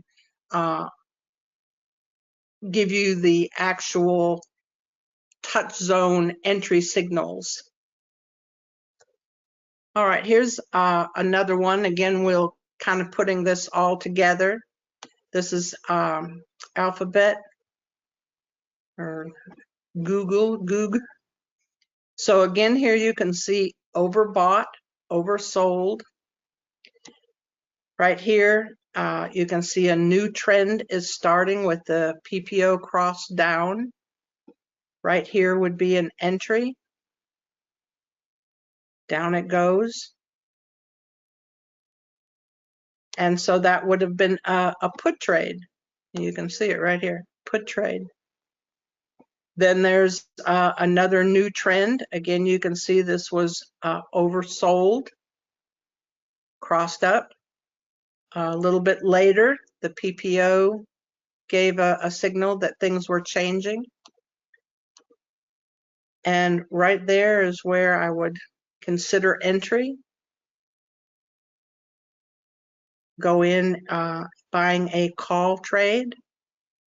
Up, up, up, up. Kind of flattens out here and then sell.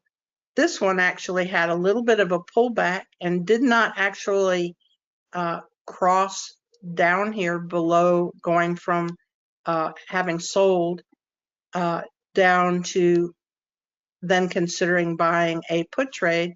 It actually bounced up, and when this started heading up, could have considered re-entering and buying again for another rise up.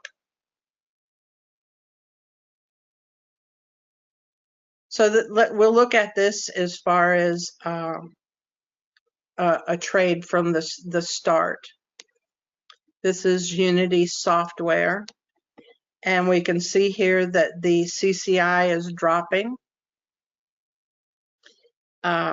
It has gone down here below the minus 100 line, started rising. It's not quite above the 0 line. It is just right underneath it.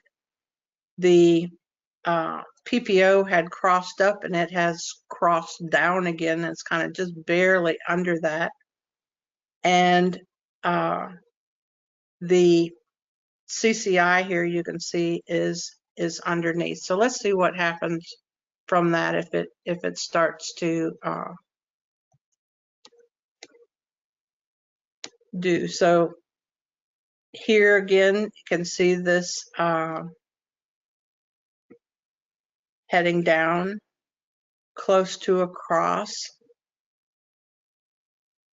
And it says the entry signal actually happens first, that we have these or not the PPO, the Kirkland oscillator drop down below this line, and this entry actually happened a little bit before the PPO. So let's see what happened. Follow this next. So had we followed this and figured that there was going to be a bearish move, a put trade, again, the CCI had dropped down below the 0 line, rose a little bit, and then back down here. The PPO crossed down, and this kind of confirms things, but this had happened first and entered the put trade. We can see that price has dropped. And so the trade has continued, that this was the area. It dropped down, rose up right close to the 0 line, and then dropped again. The PPO has actually crossed up and down, and that is one of the reasons that these give hints as to what is happening. But what you are really following is the Kirkland oscillator.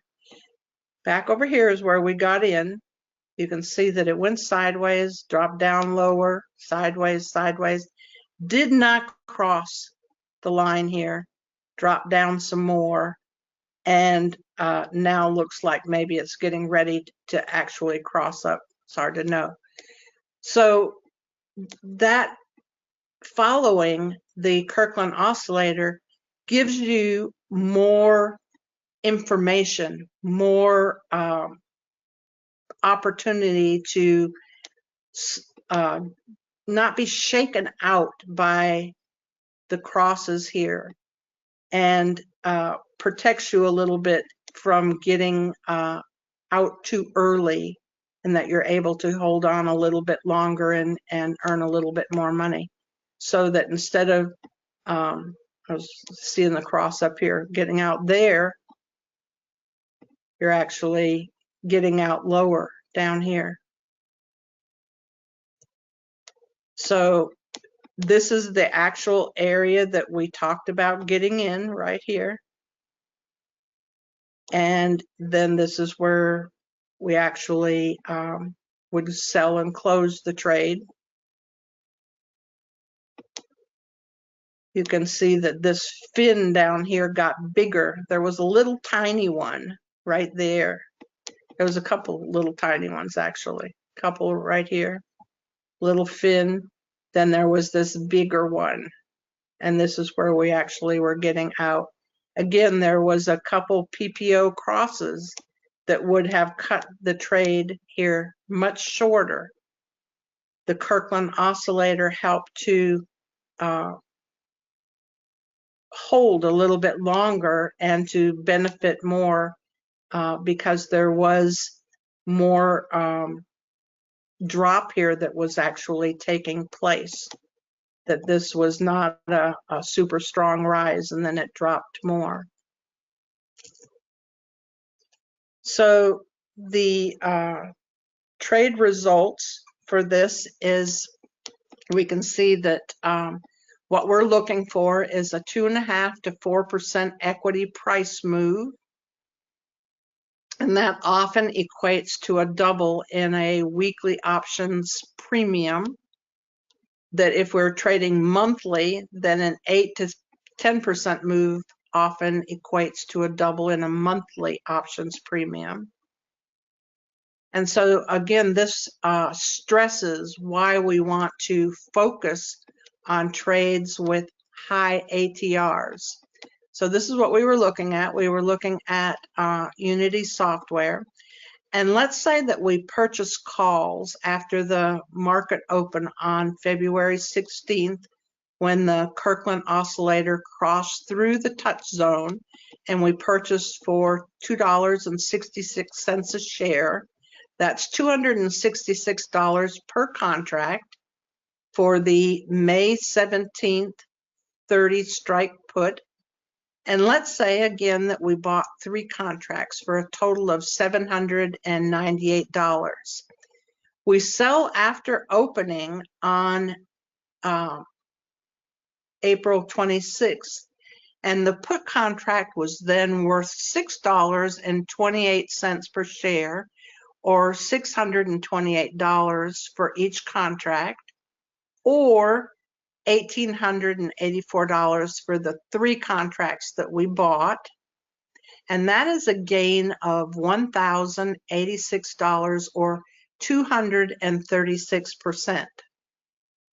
The price when we entered the trade was $34, and when we sold it, it was $24. So it had about a $10 drop in price. That was a 30% decrease in the stock's price value over that trade period, and yet the option increased 236%. So again, this really is a good example of put trades where you can make money, earn money when the price of an equity drops. For an investment of $798, you controlled $10,200 worth of stock. And had you placed that much investment in options, you could have purchased 34 contracts and earned $12,308 profit. Now that is kind of a humongous investment, but it just goes to show that here you were controlling $10,000 worth of stock, and yet what you paid was $628. So this is again like you're renting the equities for the specific period of time. And that is why during the period of time when you are in control, that you want to have a pretty good idea based on the charts what you expect to happen next. That you don't want to just say, ooh, I like this stock and I think it's a nice equity, and you get in and you're expecting or thinking that, oh, maybe it'll go up, I just really like it, and then it drops. That doesn't make any sense. You want to be able to look at the patterns and know what is likely to happen. So here's another example. This is a call trade, and can see here that it has risen 2 days out of 6. That looks like 4 to me. I don't know. So we're just going to look here at the CCI is above the 0 line, indicating possible bullishness after a drop. So again, here it's so easy to spot this, that you can see here bullish up above the 0 line, rising. It dropped a little bit here, but it still was definitely in bullish territory. Then it dropped below the 0 line and went bearish drop, rose, and right here it like touched the 0 line, dropped again. So you can see right here, this was a little rise, but not a great, overwhelming rise. Then it pulled back and dropped again. And so now it is starting to head up over the -100 line and over the 0 line. looks like it's heading up here, and then has had 2 days that it has pulled back. So here the PPO is crossed up. Says watch for a cross, then consider a call trade. So could consider a call trade here when it crosses up, came up here, and then flattened out right here, and then flattened out. So let's see what the trade actually did here. This is entered right here, crossed up. Is the entry. You can see that the CCI here crossed up over the 0 line, got up here bullish territory, and kind of stayed there. There was some wobbles. Here's the PPO crossed up, kind of dipped down and touched, and then headed up again. And here's the actual entry based on the Kirkland oscillator.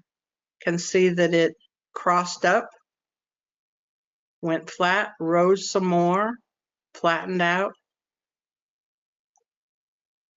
So this is pushing it a little bit, that flattened out here. This might have been an area where you considered taking profit. It would have gone from $320 up here to 380-ish. That there was no great pullback that happened. And so we're calling these pullback wobbles, where it didn't actually cross back down below the entry line. It crossed up here at the very bottom of the line, and this kind of stayed above that and rose. Same thing here, never really crossed down below the entry line, rose. And at this point here, started dropping back and exited. And likely this exit would have been because of time running out on the trade. That here we're talking about getting in October, and this exit, this kind of went on for a long time, all the way till April. So maybe when you really got into this trade in October, maybe you bought a couple months out or 3 months out, maybe January here, and it rose up here, and then you would exit before the time decay or the expiration of your option date. This was a long trade. There are definitely times, if I'm trading a daily chart, that I do buy 4 months out or 6 months out in time, with the idea that I'm going to be holding a good while. But this trade would have certainly have been profitable anywhere along the line here, and maybe gotten out, say here in January, $420 after getting in here somewhere around $320. It rose 100. So we'll see how this actually played out. Walmart purchase calls after open on December 19th, when the oscillator crossed through the touch zone for $3.97 a share, or $397 a contract, for the May 17th. So this is buying out 5 months, strike call. And let's say we bought just 2 contracts for a total investment of $794. And we sell at the end of the day on March 27th. The call contracts were worth $15.85, or $1,585, or for the 2 contracts, it was $31.70. So that's a gain of $2,376 or 299%. So Walmart's price when we entered the trade was $51 and we sold, it was $60.50. So a $9.50 change in price. That is an 18% increase in the stock's price for that trading period. And yet the option increased 299%. So for an investment of $794, you controlled $10,200 worth of Walmart stock. And had you again placed that much investment in options, you could have purchased 25 contracts and earned $29,700 in profit. That is crazy. You know, those are huge investments, but it just shows you the leverage that can be earned and made in trading options for a reasonable investment. So this is looking at a different time frame chart that we were looking at daily charts, and I think this one is a 60. So it's marked here of entering here and exiting in this place. You can see that this is crossed up over the CCI line a little bit before the actual entry. The PPO has crossed up, and here is our official entry of the Kirkland oscillator, crossing up over this lower line. Came up, kind of went flat, rose, and this is where we exit when it looks like it's starting to head and cross back down. This is a shorter trade. We were in a number of days. It looks like getting in here maybe on the 17th and getting out on the 23rd. You can see here that the strength is weakening and head down here, became bearish. You can see the PPO is rolled down over after the exit, after the exit of the Kirkland oscillator. So the call trade, I was right, even though I couldn't read it, need my glasses on, I guess. 60-minute chart for Citigroup.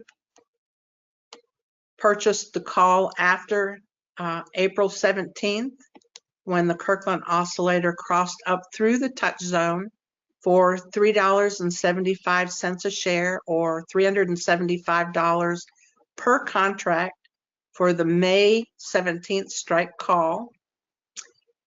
And let's say we bought just 2 contracts for a total investment of $750. You sold a week later when the bid premium on the April 23rd was $7.55.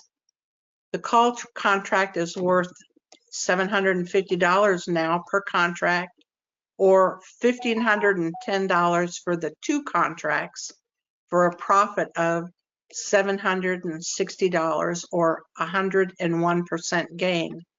That is just an awesome profit for just a few days in a trade. So overall, the strategy finds equities that are ready to move. First off, you are focusing on stocks that have consistent big moves. You are zeroing in on stocks that are overbought, oversold, meaning that they have a good way to go to recover the previous levels. They've put in a bottom or a top and are reversing and beginning a new trend. And then they have confirmed entry signals that cuts out many of the false starts and shakeouts and trades hitting stops and so on. That a lot of that is eliminated by really, really focusing on the confirmed entry, not getting in at the very minute that it's moving up from being oversold or dropping from being overbought, because stocks can then pull back just a little bit and then they start fluttering back and forth, back and forth. You want a confirmed entry signal. So this is the Kirkland oscillator that is available on MetaStock. And this is an amazing example. This is GE. Look here, that how it crossed up over the line and how long it stayed. It just went up, up, up, up, up, up, up for months.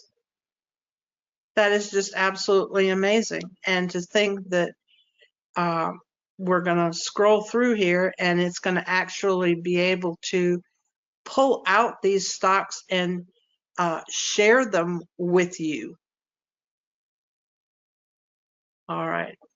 Here's MetaStock. They kind of simplified the chart and it provides a scan. And so again, we have, if you want to look at all of the chart indicators rather than just focusing on where it's telling you that it is bullish or bearish, you can put the CCI standard indicator here that's going to show you where it's bullish, and when it drops down below the zero line and creates the fin and then is back up here, you know, going up to create the upper fin. You have the Kirkland PPO here that crosses up and down. And then you have the Kirkland oscillator that shows you when to enter, when to exit. And here's where it actually officially kind of crossed down and then crossed right back up again. It wasn't down very long. Okay, this is Delta. Again, another good example that you can see here where it crossed up, up, up, up, up, up, up. Here it crossed down, not very long, a little up, down, up, up, up, up, up, that lasted for a couple months here rising. So this is showing that there was a sell here, a buy, and then up, up, up it went. So this is part of the MetaStock information, and actually Jeff probably is the better person here to be able to cover and go over this as far as setting up the scans and so on. Are you there? Hey, yes, I am. Good. All right, very cool. Yeah, I actually have a scan that's written, and we have some stocks that are kind of been asked for. One wanted us to look at Meta, so I thought I'd do that. But I just wanted to show how easy this is to work and kind of how it puts it all together. So before I do that, I wanted to say thanks, Wendy, for being here and spending some time with us. It's really good to see you. I really appreciate it.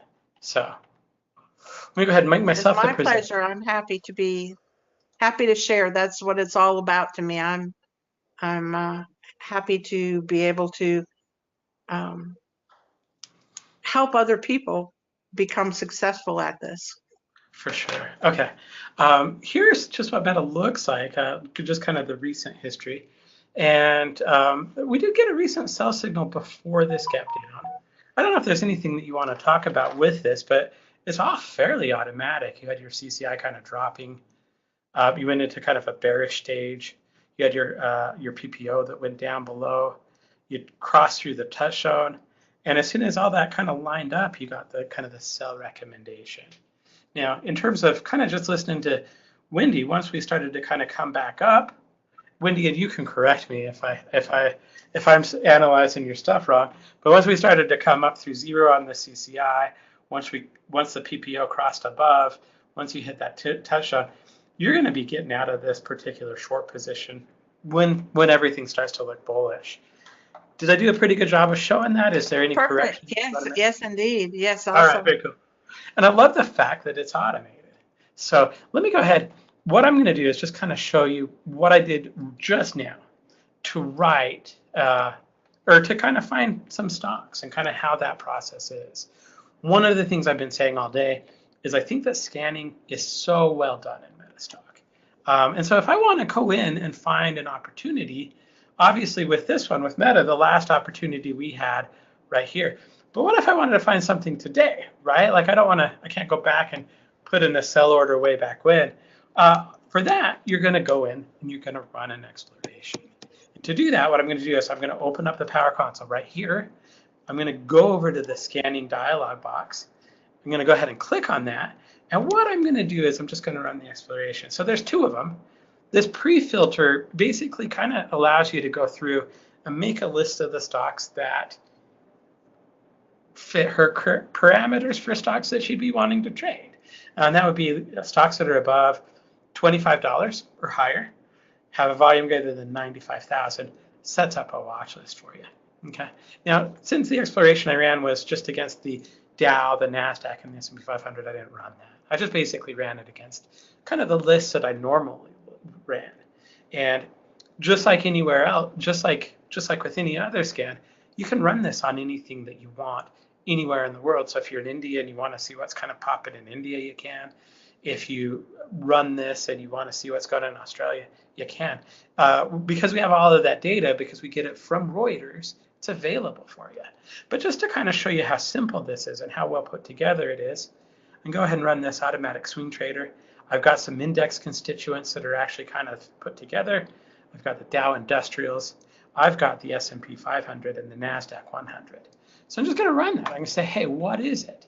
And unlike a lot of scans, like some of our competitors, they'll do scannings. You might be getting yesterday's results. It depends on kind of when they update their scans or something like that. This is going to run right now.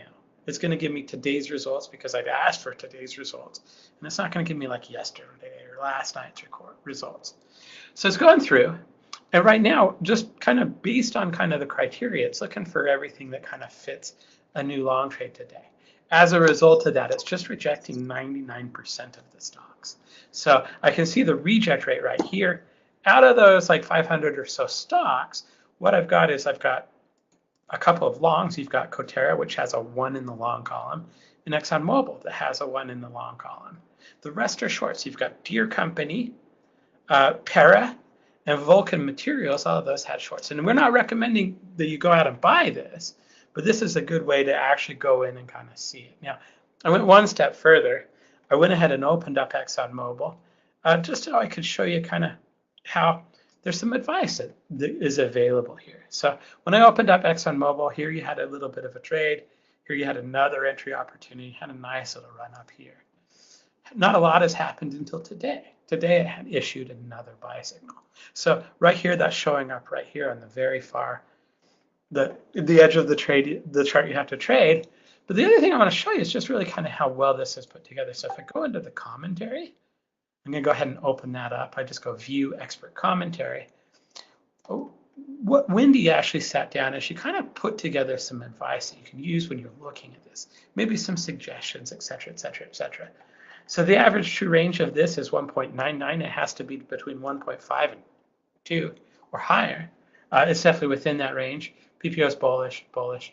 And it's indicating right here. I'm just going to read a little bit of this out loud. The automatic swing trader is currently signaling a long buy opportunity. This module has taken into account special CCI parameters for recent overbought, oversold conditions, PPO cross, et cetera, et cetera, et cetera. It goes into a little bit more data. If you're interested in taking advantage of this opportunity, you should look at buying the stock. If you're looking to trade options, you could consider intermediate call options that are 2 to 3 months out when a signal is based on a daily chart, 2 months out when it's on a 60-minute, 2 to 3 weeks out when it's on a 30, and so on. So tell you exactly what expiration dates you should look at based on kind of the interval that you're looking at. She goes on to talk about kind of the deltas that you'd be looking at and kind of what some recommended deltas might look like for you. And then also she goes in to kind of tell you what your stop when you get out of this. So once long traders should place a stop loss order at today's low or yesterday's low, whichever is less, you're going to have a stop loss order of 117. So kind of lists that out for you as well. Has some suggestions for taking profit when this happens, or this happens, or this happens. So very, very specific in terms of what actually you should be doing. And I love scanning. I've talked about that a lot, but I love the commentary, especially where it's well put together, where it's understandable, where it puts kind of everything there for you. So let me kind of jump over here a little bit back into the slideshow, back to my picture of Wendy. There's a picture of the box.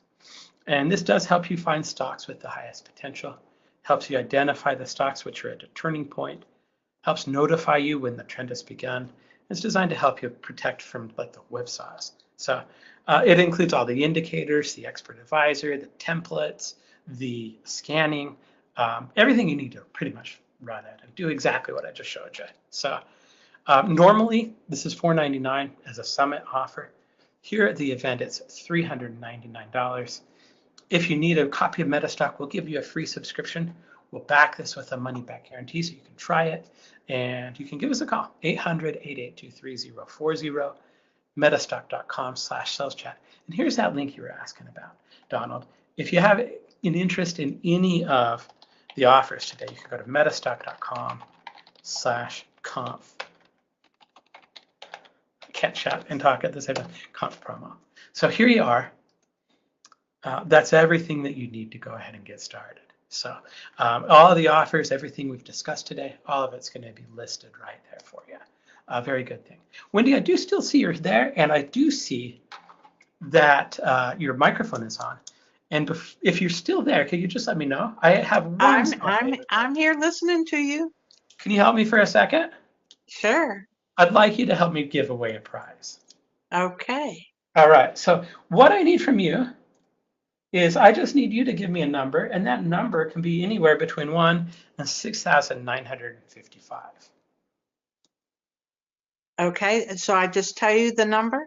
Yeah, just give me a number. So this is kind of basically just, I have everybody that registered here in a spreadsheet, and if you're registered for the event, you can win. All right, number 28. 28. Okay, we're rewarding somebody for registering early is what we're doing there. Thank you, Wendy. Really appreciate that. It was fun. I appreciate you all and wish you all the best. Same here. All right, thank you very much. Okay. All right, let me go ahead and do this. And I will tell you what that prize is because I have a picture of it in just a second. But as we get moving on, I think it's time for me to talk a little bit about one of our sponsors, Stocks and Commodities Magazine. Stocks and Commodities Magazine, literally we decided to start doing these multiple speaker events 13 years ago. And I remember calling up Sean over there and the boys, as we call them, just talking to them and say, hey, here's what we're going to do. Here's what kind of the idea. We're going to get a bunch of trading experts together. We're going to talk about trading all day. And like back then, it was just an 8-hour one-day event, and it's kind of grown a little bit. We do a lot of one-day events. We do the conference that lasts all week, but it's just been such a great thing. But I appreciate Stocks and Commodities Magazine. They've sponsored us every single time, and they've just been a long-standing partner. So if you're interested in getting a magazine, it's a great magazine. They're going to send you technical analysis articles every month. They have, by being a subscriber, they have 17,000 articles that are available that you can get out of their site. They've got 1.3 million subscribers, and they've been publishing since 1982. Great job. They do such a good job. So we do appreciate that. And I appreciate you. You've been here. You've been here all day. It's really, really good to see you. So any of the offers that we're having, if it's just a or a trial to MetaStock, if you want to get any of the products, including the Sunny Harris or the the Wendy Kirkland, my mind's already moving over to Sunny Harris, even including the Wendy Kirkland that we just talked about, metastock.com/conf promo, metastock.com/sales chat, 800-882-3040. All right, perfect. Awesome. There you go. Thank you for asking for that as well, Donald. All right. Our next presenter, our next guest is Sunny Harris. I remember seeing Sunny at the Traders Expo and meeting her. I remember back then she carried a little dog around in her purse, and I thought it was adorable. Sunny also has been rated #1 as a trader by Futures. Trading Futures. Okay, wait. Let me read this because I'm not going to say it properly. She's rated as a #1 trader twice in a row trading futures. Sunny was originally a systems programmer for Lockheed and helped develop the first computer graphics software company. She retired at 30 and has been trading ever since. She's super smart. She actually we've been working together, and I've learned stuff from her in terms of like better ways to code things. I learned something that called a tangent, which is a tangent that I'm not going to get into, but she is super smart, somebody that I very much enjoy working with, and she's next. So let's go ahead and bring you on here, Sunny.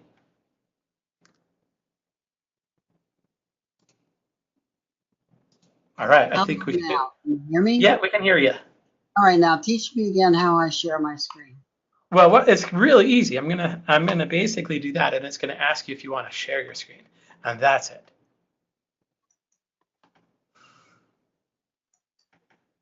Perfect. We succeeded. Yes, ma'am. Wow.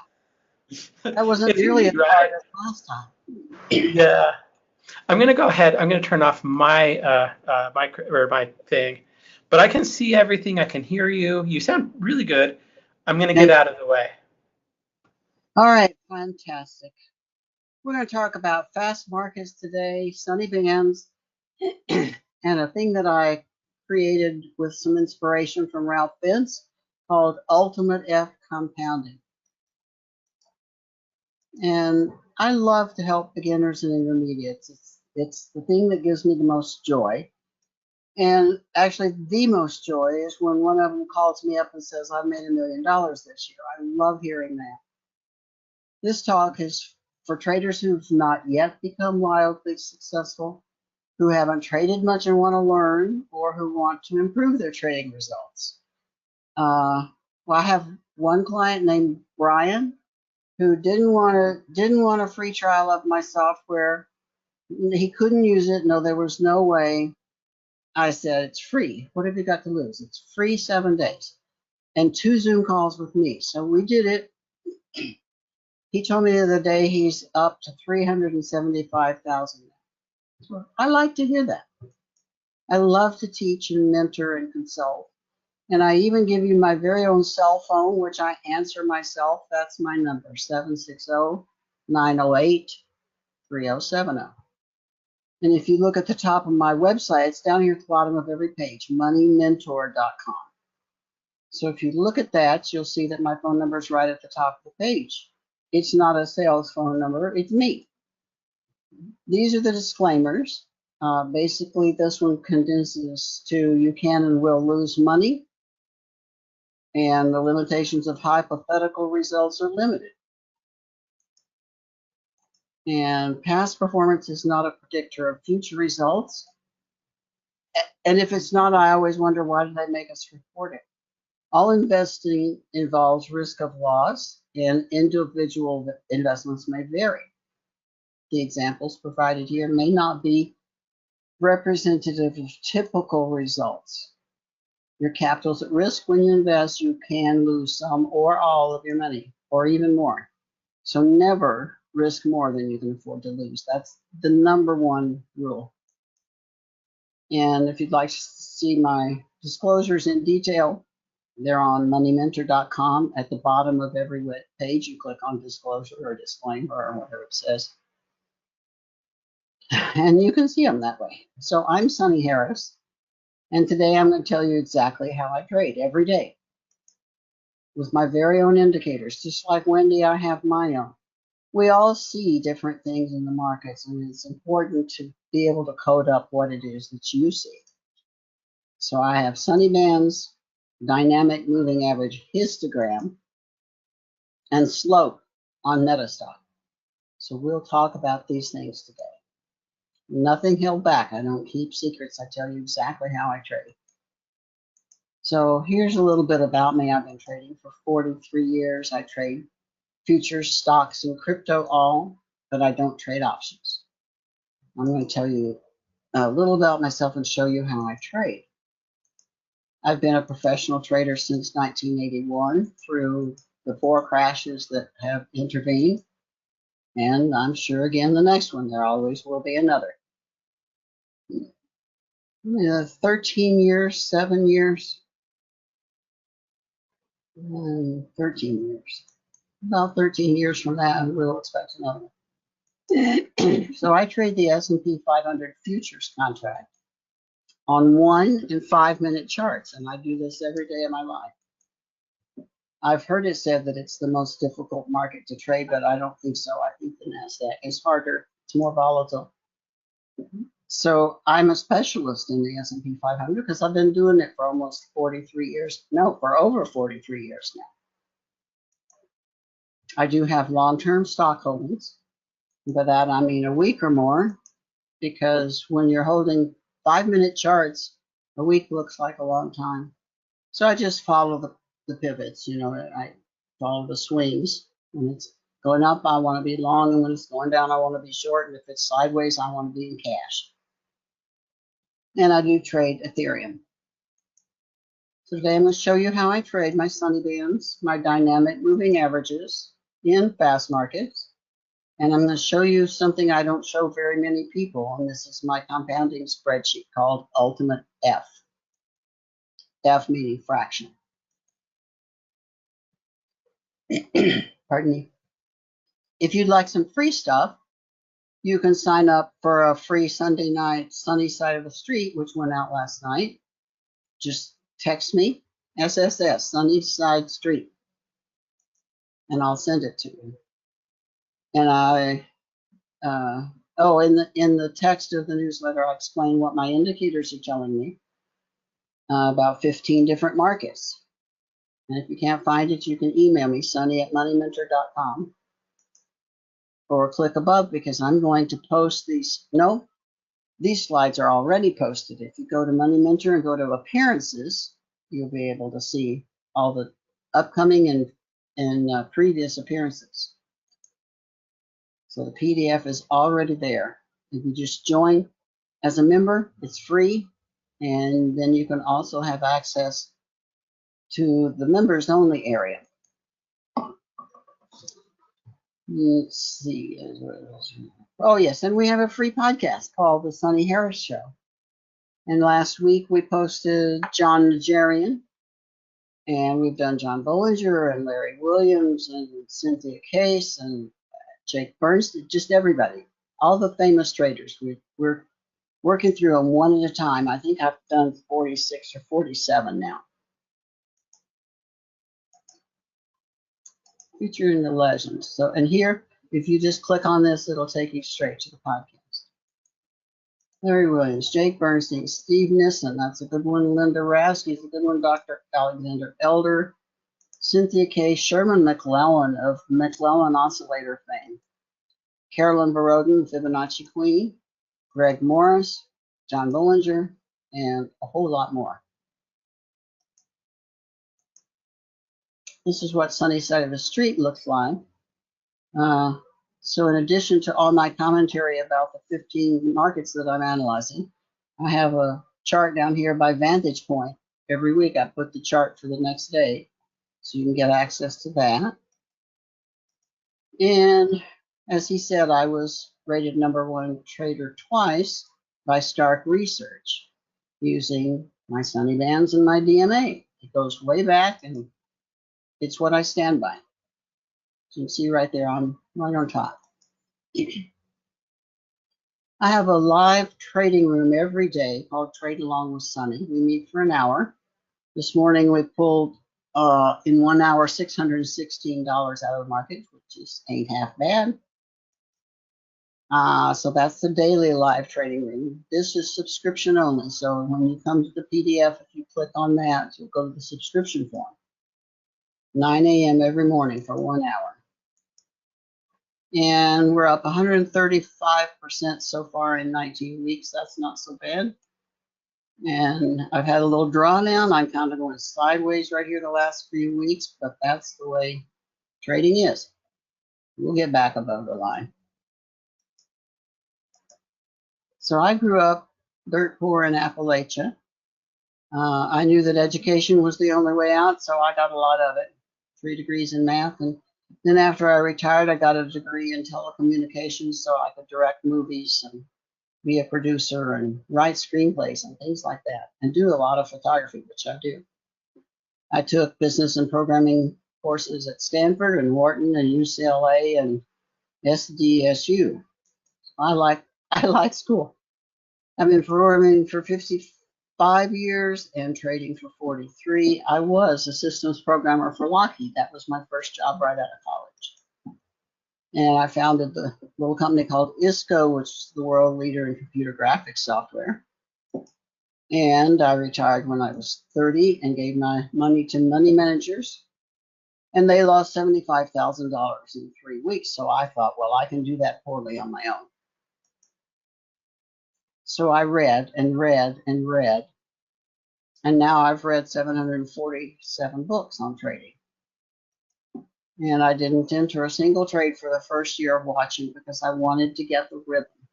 I wanted to understand what I was looking at and start forming ideas. Oh, and I published a monthly magazine for 8 years called Trader's Catalog and Resource Guide. If you can come across a copy of that, it's fun because it's before the internet.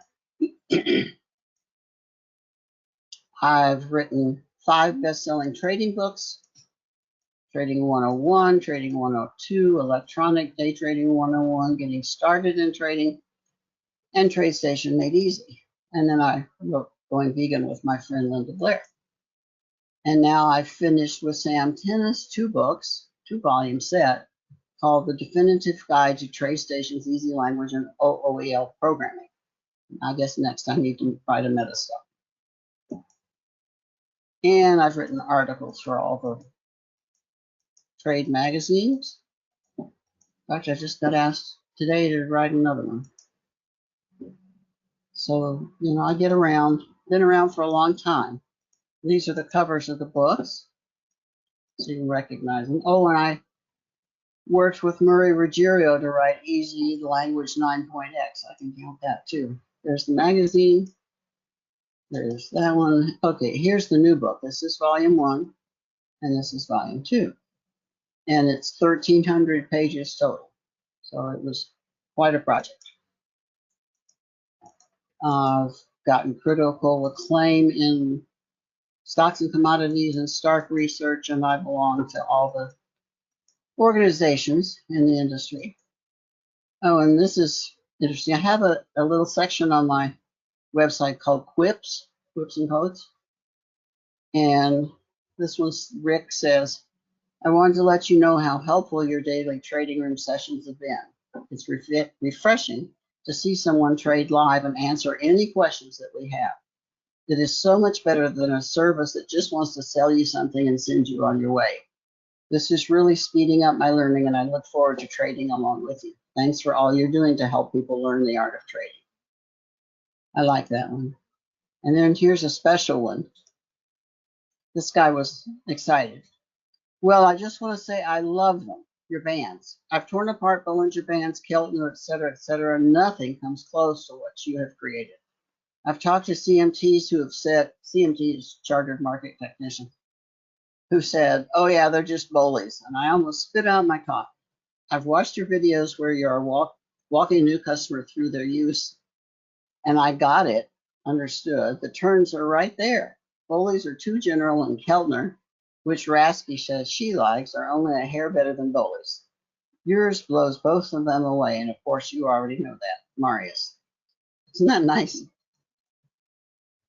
And I have a Facebook page if you want to stay in touch that way, or by messenger, or see my predictions. What I often put little screen captures there showing where I think the market's going next with my SunnyBands. And I'll set that in. And you can also subscribe to a free Sunday night newsletter of Sunny Side of the Street. I got customers everywhere, so it doesn't matter what part of the world you're calling from. I'm here. This next slide is probably the most important in the deck. I want you to see if you can do this for yourself. Work out the numbers, work out the logic. This is simple, but very important. This is how to make a six-figure income.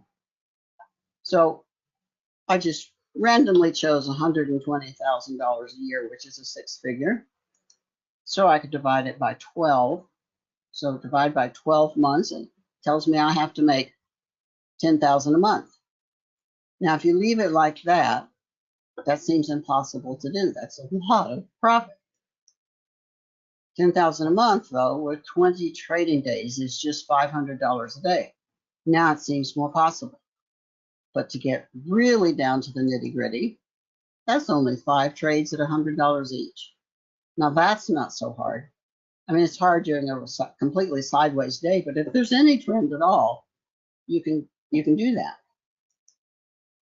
There's usually between $1,000 and $3,500 per day potential in the S&P if you go long and short. Just one contract. That movement is there. Okay, this is how I trade. I'm going to break it all down for you and show you exactly how I trade. This next several slides may look complex, but they're really not if you know how to read them. And I use color coding to key me into action. So my indicators are always the same color. The bars are always the candles are always the same color. I have a day and night indicator on a competing product, and it colors the bars green and light red or magenta, light green and light red, and the overnight session, and then the daytime session is green and red. So I look at these colors. All right, here's the stock of the SPY, daily stock. And I threw a Fibonacci on this move right here. And you can see what that looks like. But other than that, there's not a whole lot that tells you exactly when to go short and exactly when to go long. It's just a bunch of bars. If you look at it on a 15-minute chart, you see we have the same thing, ups and downs and sideways. I call those chickens, bulls, bears, and chickens. Same thing on a 5-minute chart. You can see it goes ups and downs and sideways again. Now this one is 1-minute chart of the Dow Jones. And the thing is, you've got to be watching your charts all the time from what we call the hard right edge. So if you ignore the yellow box, what would you do at this hard right edge? Would you go long or short or do nothing? Well, let's pull the yellow box away and see what happened. Both. Long, short, long, short. There's 4 trades on this 1-minute chart, just right there in the second half of the day. But there's no such thing as prescience when this stuff comes. We're all looking at the hard right edge of the forming chart, and none of us has any future data. We don't know where the market's going. We need to ask what is true all the time. So whenever I'm looking at a chart, I'm asking, what is price doing with respect to my indicators, my SunnyBands, for instance? What is price doing with respect to them? On every single bar, I'm analyzing what is true. And that's what I also used when I was generating my SunnyBands in the first place. Look at price, try an indicator, find out what's true. If that's not what you need to make the $10,000 a month, then it's time to move on to a new idea. So with every new bar, I'm looking and asking what is true. So how do you trade those charts with no indicators on them? It's easy to see in hindsight, but that chart doesn't tell you much. It just looks kind of scary. Is it going down further? Is it a bottom? Is it going to turn around? Those are all things we guess as we're looking at it. I think it's going to go, that doesn't influence the market. So we need to know what's high and what's low before we can buy low and sell high. So I already added those. So you can see those are Fibonacci lines added onto a Dow chart. And then I add something that I call attractors. I invented this little word to cover horizontal lines, vertical lines, trend lines, and even indicators. Moving averages are attractors because the price usually reverts to the mean. So it reverts to the attractor. Those are the prominent spots. So here you can see SunnyBands on a chart of what? SPY. And you can see I've pulled Fibonacci lines from here to here. And then you can see where it goes with respect to those lines. Right here to this line, right back down to that line, and up and past this one.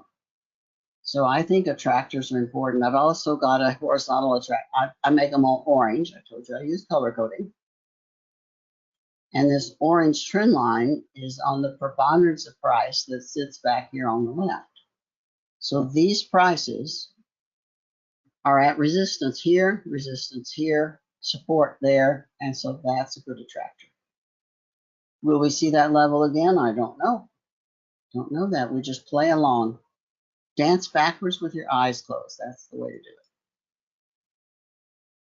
More attractors. These are trend lines. You can see I've got a trend. It's kind of hard to see, but I've got a trend line that goes through here. Okay, and when it breaks out of that trend line downside, we know it's time to go short because it broke the trend line.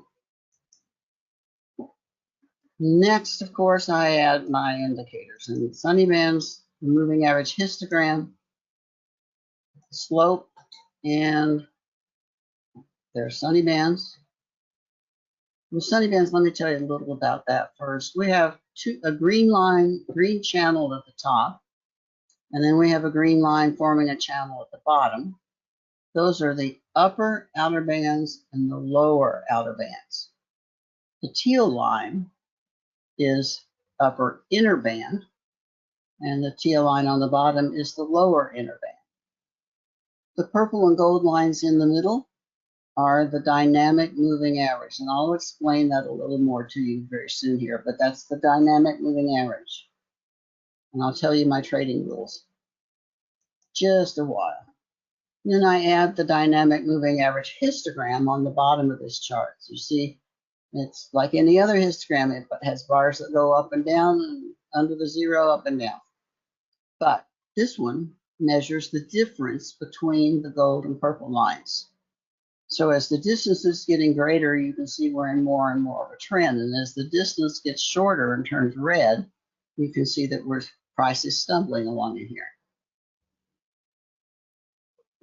Likewise, when it's purple and below the zero line, that's a short indicator. And it turns green and tells me that short's petering out. And it turns gold and we're long. Now I can see something. I added attractors. They're not just support and resistance. Trend lines are also attractors. Moving averages are attractors. Fibonacci retracements are attractors. So you look for the place where there are several attractors in one place, and you know that's a volatile position. Elliott waves are attractors. If you count Elliott waves, you put the 1, 2, 3, 4, and you know where the volume's going. So let's go a little farther. I have something that's called PHW, which stands for potential hourly wage. And the question I initially asked myself many, many years ago was, which is going to make you the most money, trading or working at McDonald's? So if you're working for minimum wage, at least you're not losing money. So if you're trading and you've got negative trading results going on, you need to do some replanning, retooling. because that's not a very good hourly wage if you're negative. So you want to make more than minimum wage by trading. And so I worked out some indicators and some spreadsheets that helped me to do that. And I'm sure Jeff's going to get this one put in the program pretty soon. And the dots that I call them dots because I used to put a yellow highlighter on the highs and lows so I could find all the ideal turning points. You know, we can't be perfect, but I get pretty close. So then I take 60% of the ideal as my trading goal. Well, why not 100%? And this is similar to my yellow dots that I don't yet have on MetaStock. And this is a zigzagging indicator. You can see it calls way too many tops and bottoms here for me, but you can see where the turns are. And if we could get 100% out at the top and 100% in at the bottom, then that would be 100%. But there's no way you're going to call that every move. So I figure if you give away 20% on the bottom and 20% on the exit, you're still making 60% of the estimated move size. And here they are again with SunnyBands and the histogram. Buy and hold the Dow Jones, for instance. Let's look at that. So if you bought at the beginning of 2020, let me take a full sip here. Hang on.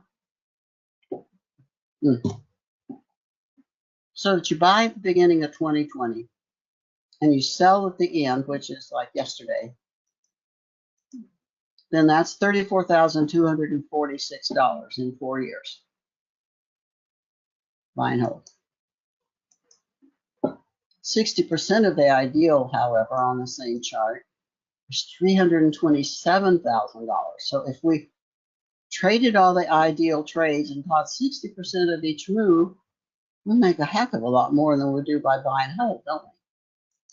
That's why I'm a trader. A lot of difference. All right, let me tell you about my live trading room here for a second. I do it every morning, 9 a.m. for 1 hour, 9 a.m. California time. And it's to facilitate in people learning to use my indicators. Seeing me actually do it gives you more learning than I can spout to you over a Zoom call. And you can ask all the questions you want.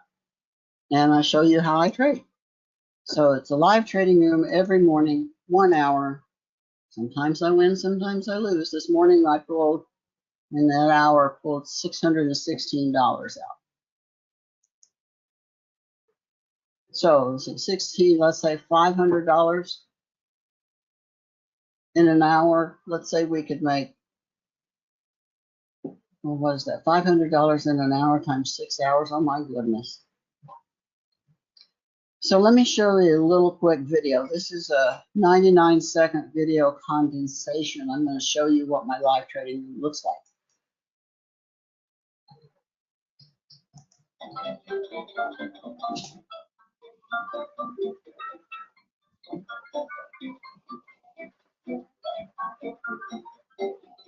And with the flat DMA with gold on top, I don't really expect it to go much lower than the DMA. If it goes down and closes under the DMA, then I'm short. Next, 1 minute NASDAQ just going straight up. Look, there's it's trying. Let's see what this one's doing. Come on. Order filled. Okay. That was one. That's what I'm watching right now. See if that's going to go above this inner band. And if it does, seems to me like it's going to move a little further up. See how you can learn my techniques just from watching me trade? I've got a 1 minute chart on the left and a 5 minute chart on the right. That was a perfect exit on that trade, wasn't it? This one's a 1 minute NASDAQ. Yeah. Yeah, it was. I've taken 2 of them, Sonny. Have you? Did you make any money? Yeah. Excellent. Yeah, absolutely. And there's my information.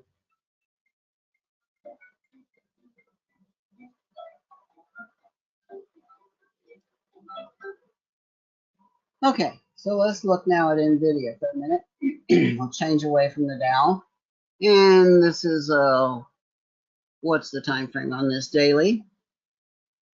And you can see it just like the other one, it's got ups and downs, ups and downs, ups and downs. We constantly have these little things, little wave projections into the market. The trick, of course, is to know what's high and what's low, right? Is this the high and that's as high as it's going to go? Is this the low and it's as low as it's going to go? What's happening next? So we're constantly looking at this right-hand edge. With this one, you can see that the SunnyBands are parallel, they're flat, which tells me we're in congestion. If I look down below at the DMA histogram, it's turned green and moving up. That tells me we're in congestion. The DMA is flat. That tells me we're in congestion. So until that thing breaks out above this high back here, it's still in congestion as far as I'm concerned. So I'm holding. Let's talk about buy and hold versus trading. In fact, if we were to buy that one, buy and hold, we'd make $923 a share versus $4,400 trading the same contract. That's because trading versus buy at the beginning and hold till the end. And that was on a daily chart, just one share. So let's look now at Tesla, same idea. See how different this chart is? That other one was pretty much up to sideways and then up some more. This one's pretty much down. But it has these wonderful swings that are tradable. So we go short up here at the upper outer band on a red candle. We come down here. Oops, sorry about that. We've got red, red, red coming down. It turns green, goes up inside the band, and we're long. Turns red inside the band, we're short. Crosses over the DMA here, we're long again. So the rules are set up to make your life easy. I want everybody to trade better than I do. So this one, buy and hold from 2020, is $237 a share, while trading the same thing with those swings is $2,131 per share. Here's the SPY. We've got SunnyBands and the histogram on them again. And you see that the SPY is making new highs up here. And when it's, as long as it's above the upper outer band, I'm just staying with it until it comes back down inside and turns red. On this one, buy and hold was $418. Trading was $4,872 per share. And that's 60% of the ideal. It's not on the chart, it'll print out what the ideal is and what the PHW is. So you can see that at a glance.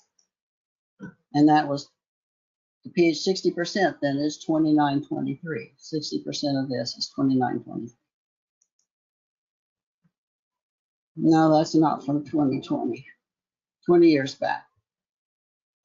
It's not much, but it's better than sitting on stuff with a down market for years. You know, who wants to sit on something from the top of the COVID crash until now? That's a long time to wait. This is the SPY on a 15-minute chart, and you can see it's the same thing. SunnyBands are doing the same thing. Price is doing the same thing with respect to them. So the rules stand no matter what symbol or what time frame you're looking at. So buy and hold on that one was 75. Trading was 1,500 per share, and the PHW amount, 60% of the ideal, is $910 per share. Buy 100 shares. And that one was in 9 months on the 15-minute. This is a chart that I'm particularly thankful to MetaStock for. This is a yearly chart. I love being able to look at the year and see what happens long term. You can see a tractor right here. You see this? I look at a chart, I see attractors. But that's where resistance was. And then it went back down again, and it's been up ever since. The SPY on a daily chart looks like this one. And you can see we stay long all the way through all this. And right here we get short. We go down. Here on this bar we go long and we're up. It's pretty simple. And when I give you or sell you, I don't give it away, but when you get my software, I do 2 Zoom calls with you, which is unheard of in the business. You buy my software and then we spend 1 Zoom call together doing orientation and installation. And then the next Zoom call a few days later is to watch you trade in the live market and help you interpret the SunnyBands. So this is where we get into the fast market trading. This is faster. It's a 15-minute chart. So you can see that same thing again. SunnyBands right through here, they're moving sideways. There's no reason to trade that. We'll wait for the trend to happen.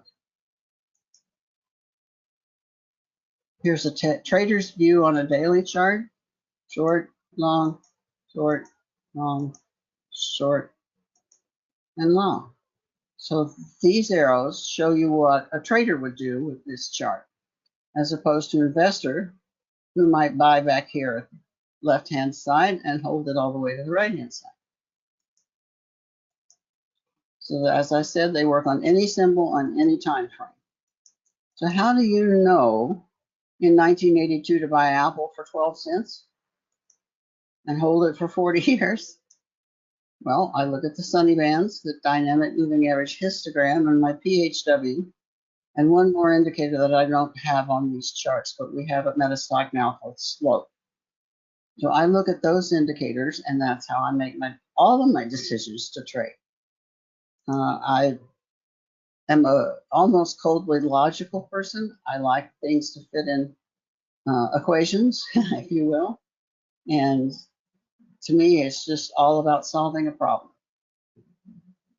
The SunnyBands indicator is an offshoot of the DMA. What I wanted to investigate was the excursions from the DMA at favorable and adverse. And these bands are average true ranges away from the dynamic moving average, and that's how they're formed. No, they are not Bollinger Bands, and they're not like Bollinger Bands, other than they're both channels. They're bands. So in Bollinger Band, he uses standard deviations away from the simple moving average. I'm going to show you simple moving averages in a minute. Standard deviations tell the market where it should go, and the simple moving average is the one with the most whipsaw. My DMA is smooth and it dances seamlessly with the market, and that's why I invented it. And as I said, I use average true ranges, which asks the market where it has been and is going, not where it should go. Let's look at simple moving averages for a minute. This is the SPY on the 15-minute. And these are simple moving averages. There's I think that's red, dark red maybe. So you can see the dark red, longer term moving average, which is 18 in this case. And the blue one, which is 9. So these are 2 simple moving averages on a 15-minute chart. Now this is the same idea on a daily chart, simple moving averages. Is this the one where I put the arrows? No, this is the one with the arrows. Let's go back a little. Okay, so there's the daily SPY. This is similar Apple, but you can see the moves that Apple makes. They're up and down, where the SPY was pretty much directional. And this is the same thing, Apple on a daily chart, and here are the arrows. So you can see when the moving average crosses over, that's where you're supposed to enter a trade, change your position. So that's a short crossover, and there's a little long crossover. You see the whipsaw immediately. And there's another short crossover. Then we've got long, short, long, short. You'll lose money on all those. It's impossible to trade moving average crossovers. Although when I very first started, I thought that would be a really nice thing. Seemed like a good idea. Then we've got another long and a short, and a long and a short, and another long. So that's a very busy chart So that would tell me, because it's that busy, that it needs to be traded on a shorter time frame. So instead of daily, I would look at it on a 15-minute. Whipsaw of price and indicator means when the price or indicator is moving back and forth with no trend. So it's kind of this gyration effect. And the short of it is you lose money on both sides of the price swing. And that last chart was full with whipsaw. So let's look at the crossover signals. In my experience, whipsaw eats up all the profit you made from the trends, and the signals are late.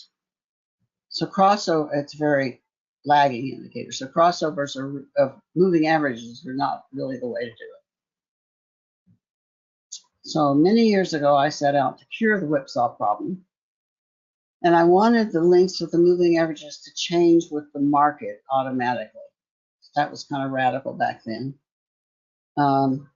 First, I used tables to look up numbers to see if such and such was true, then use this link. If something else happened, use that link.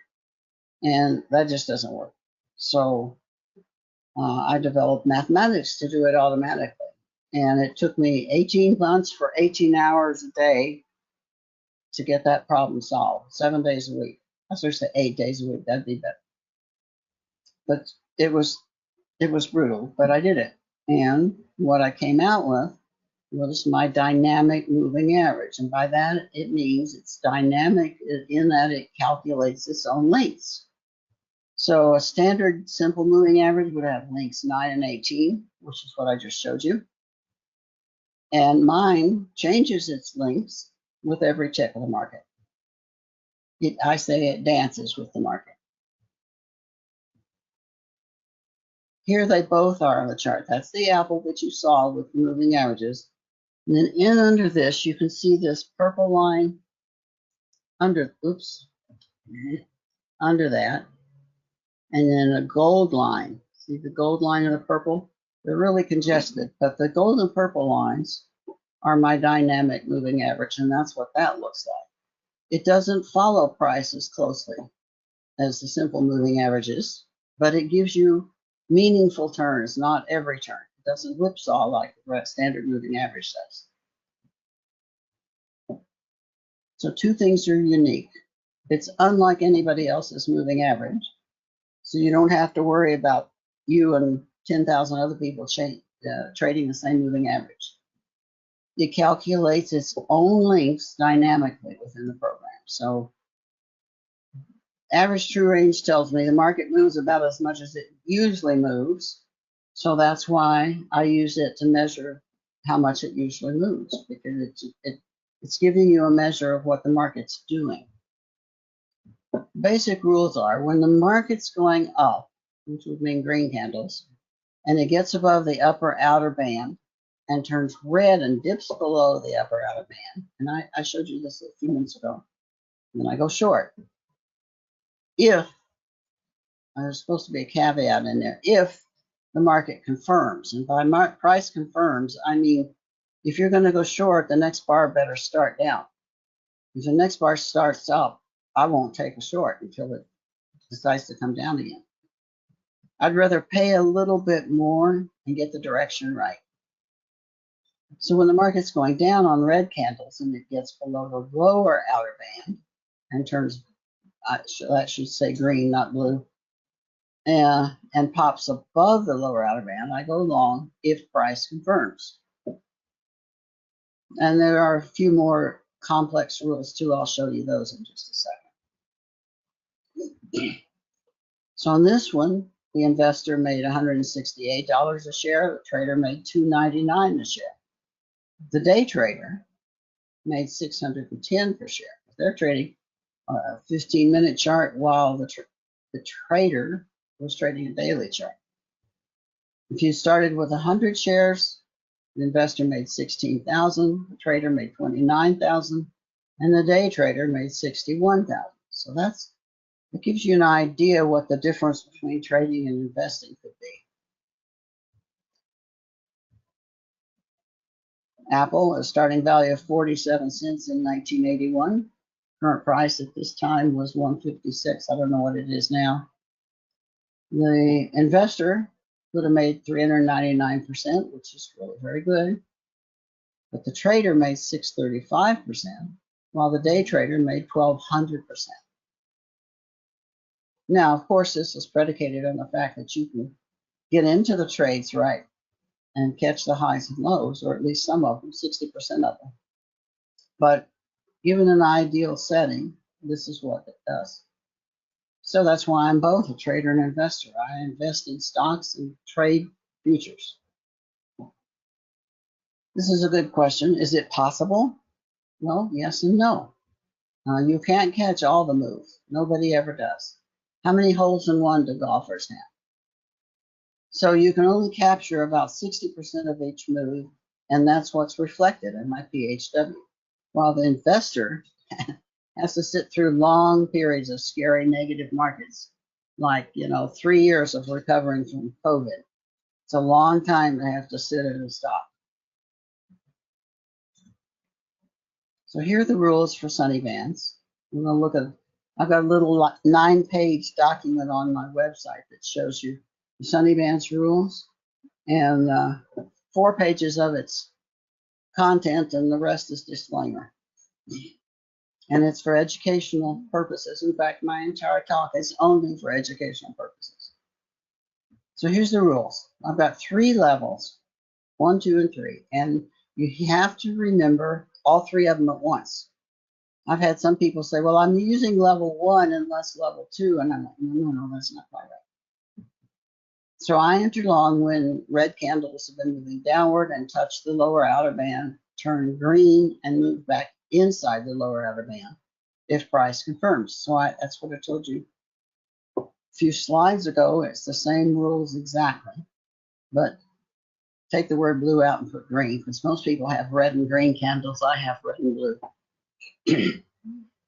As you can see, now there's right down here, you can see that this came down outside the lower outer band, came back inside the lower outer band, and starts up, so I go long. The DMA is flat. Now this is in rule set level 2, but if the DMA is flat, we're going to ignore the trade all the way through there. And back here, when it goes up decisively above, then we can go long it. I had a short when blue candles have been moving upward, and then they touch the upper outer band and come back down. If price confirms, the short. And you can see that's a nice short trade. Level 2 talks about a flat DMA. So if the angle of the dynamic moving average is flat, and to me that means between 5 and -5 degrees, I don't expect price to move very far beyond the midline. So I'm looking for congestion. You see here's a flat DMA, and see how price just congests all around this. It doesn't make any decisive moves up, and then it makes a quick trade down and jumps right back up again. That's still congestion. Yeah, and in fact, it often acts as a barrier to further movement. So it'll go up here, go a little bit above, and then come back down, and I'm going to take a little drink. Thank you. SunnyBands rules level 3. If gold is on top and we have positive slope, stay long until the DMA is penetrated. Now these are my rules. I'm not telling you you have to follow these rules, but these are my rules. So you see here, gold's on top at about this level. We would have gotten long right here, according to the rules. And gold's on top.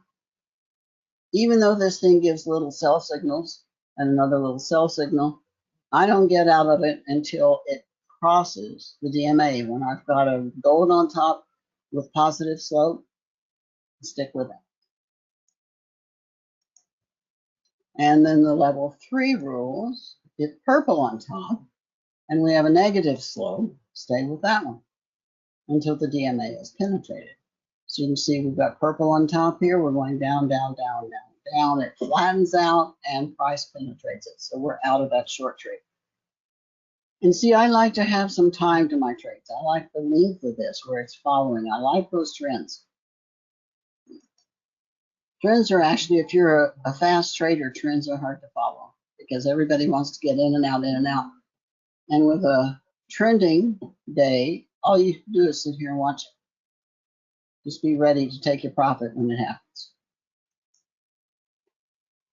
So with that foundation, we can look at fast-moving markets as traders. Let's look at the S&P 500 and gold and oil. Ooh, I'm going to run out of time. Am I the last speaker, Jeb?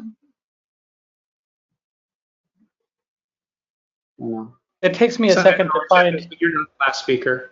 No, we have one more. Barry Burns after you. Okay, thank you. I better wrap it up. So that's the S&P 500 on a 15-minute basis. Here it is on a 5-minute basis. You see up and down, same thing, up and down. When gold's on top on the left, we stay with it until it's done. Here's gold on a daily chart.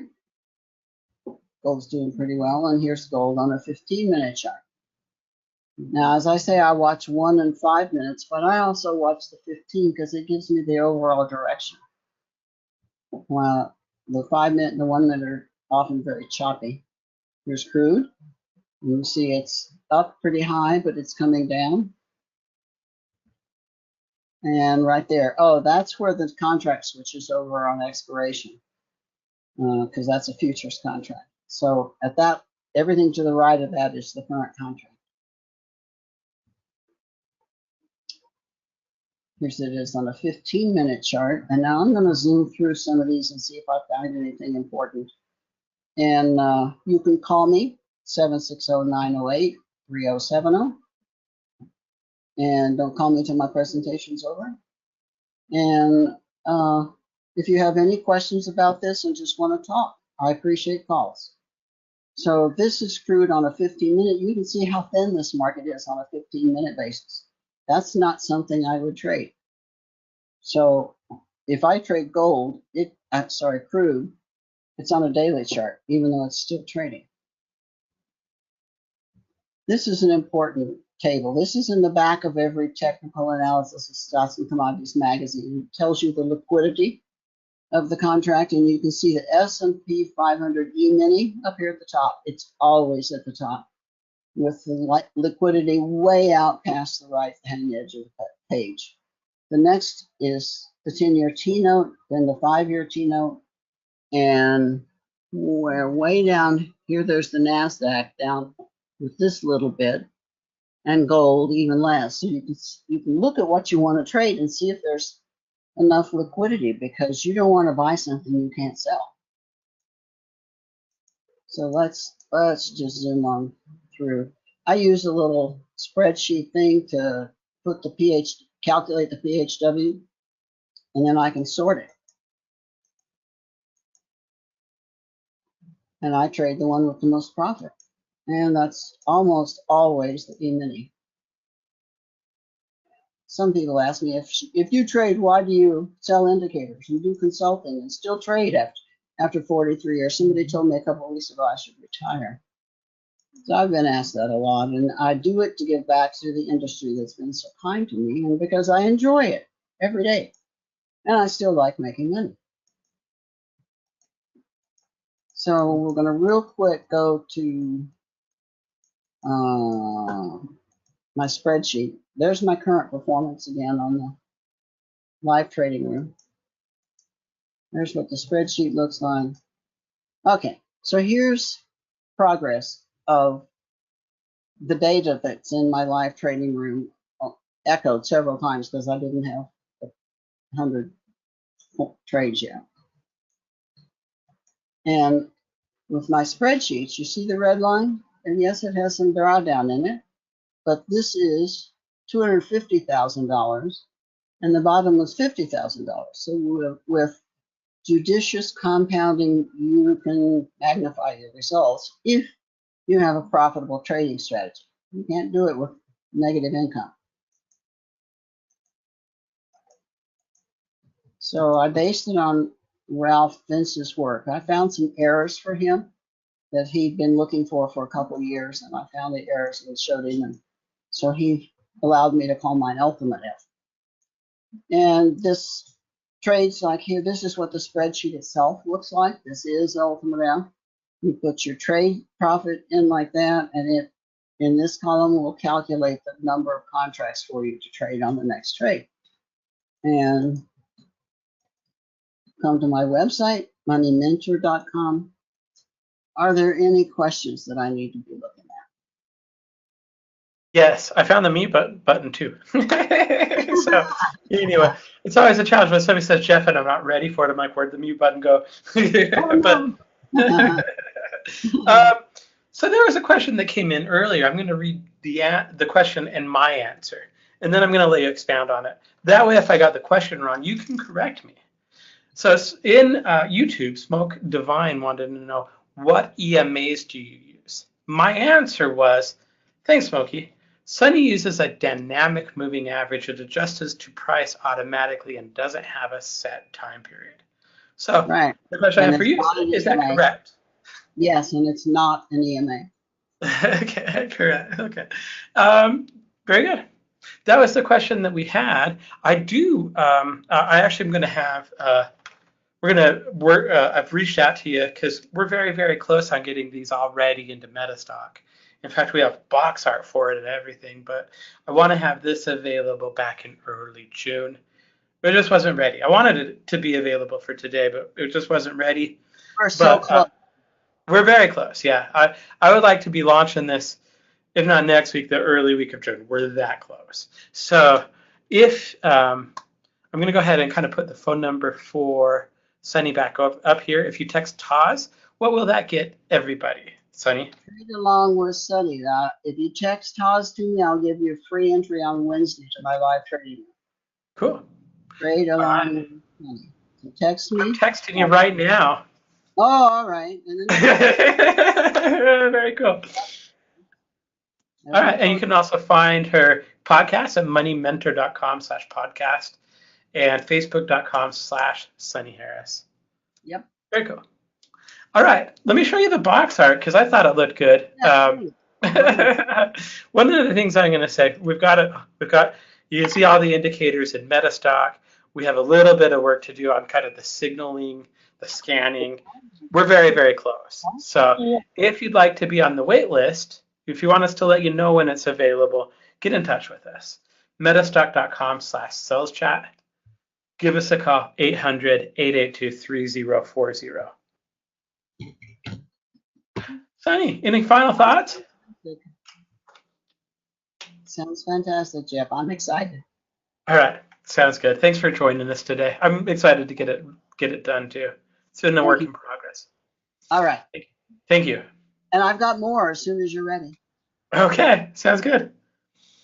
Let's go ahead and do this now. Now, I do have to admit,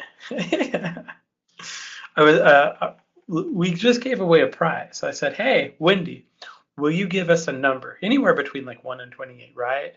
And then I totally forgot what the prize is. So Greg is going to help me a little bit giving away the next prize. So, but here is a prize of what number 28. 28 was the number Wendy gave us for a prize. And what I would like to do, Greg, are you available to kind of turn on your mic? What do you think this is? Sure. Yeah, I'm here. Can you hear me? Yeah, I can hear you. What do you think this prize is? This is what James. The screen right now. Yeah. It's the doomsday clock. yeah. No, because it would be closer to midnight, I think. Okay. It is a clock, though. So this is actually a gift that's a prize that's given away by Adrian Mance. Adrian has a really cool toolkit, and it has. Is it a physical clock or is it a computer app? It's a clock. Yeah, it's a $70 value, and what it does is it hangs on your wall and it tells you when the markets are going to be most volatile. So right here, you've got the market open in Eastern time. It'll be really volatile here. It'll be moderately open for reversals here, lighter volatility, reversals, bigger volatility. So it's for futures trading. Kind of just keeps you in mind of when the best times to trade are with your trading. Very cool, very old school, very analog. I dig it. Yes, I love analog too. Although losing, I don't know if you're the same, but I'm losing the ability to read an analog clock. I have to think about it. And maybe that's just me. So, anyway, the person that won that is James E. of New York. So James, congratulations. I'll give your information to Adrian at the end of the conference next week after Memorial Day, and he will go ahead and get that over to you. So what I need from you, Gregory, if I may call you that, is a number. I need a number anywhere between 1 and 6,955. I'm looking around for inspiration. 722. Ooh, another early number. Thank you very much, Greg. You're very welcome. Philip R. won this, and I have a state in here somewhere. Philip R. with a Gmail address, and we're not trying to kind of give addresses and email addresses and stuff like that, last names. I don't have a actual location for you, but if your name is Philip, if your last initial is R, that probably does kind of fit a couple of you, but there's a good chance that you just won. So Philip, I've got that written down for the prize. Now, you didn't win a clock. I'm sorry, that went to James. But the prize that you're going to win is actually kind of MetaStock, and it's a MetaStock package. So we've been talking about MetaStock for a little bit now. MetaStock has been the highest rated software in its price category for 31 years in a row. Every single year. Our customers love us so much that they vote for us every year, and they've done it since I started. So, and since before I started, actually. So we're going to give you 3 months of that. We're going to give you 3 months of the real-time service, as well as 3 months of Zenith. Zenith is kind of that real-time institutional news service. They put $1 billion into kind of creating it. It's supported by 3,000 different journalists in 300 different countries. It's literally a product that's very, very similar to like Bloomberg. It was designed to be a Bloomberg competitor. We're going to give you 3 months of that. In addition, I'm going to subscribe you to 3 months of learnmetastock.com. That's a website that was put together by the person that hired me that just has tons of MetaStock videos, tons of trading videos, all available all on demand, all ready for you to get. So James, what'll happen is when I get a little bit of time next week, I'm going to send you some information about what I need to set that account up for you. I just need to make sure I have full details, and you just won. So Greg, I want to thank you for the assist. I do want to say thank you. I think it's CMT's turn. I want to say thank you to CMT. CMT's been a great association. They've been helping us for a number of years, and they help traders learn how to trade. But they're also an accreditation organization. And one of the things that was surprising to me is when Tyler was kind of going through the numbers, and he's probably going to do that a little bit later in the week when he talks.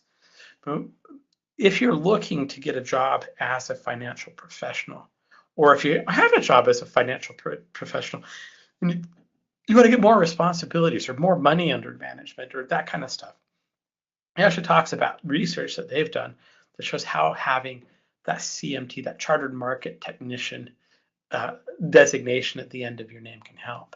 So if that sounds like something that would be of interest to you, check them out, cmtassociation.org. You can also call them at 646-652-3300. So big thanks to all of our sponsors, Stocks and Commodities, TechnoTrader, and CMT for helping us support the event, making it available, all of that kind of stuff. And also, if you want to take advantage of like the extended trial for MetaStock, if you want to take advantage of any of the offers that we have, be sure you go to metastock.com/conf promo. And I just typed that in the chat. Greg is going to type it in the YouTube chat for me real quick if he's listening. So in any case, our keynote, if you would, our final speaker of the day is another good friend of mine, a gentleman by the name of Barry Burns.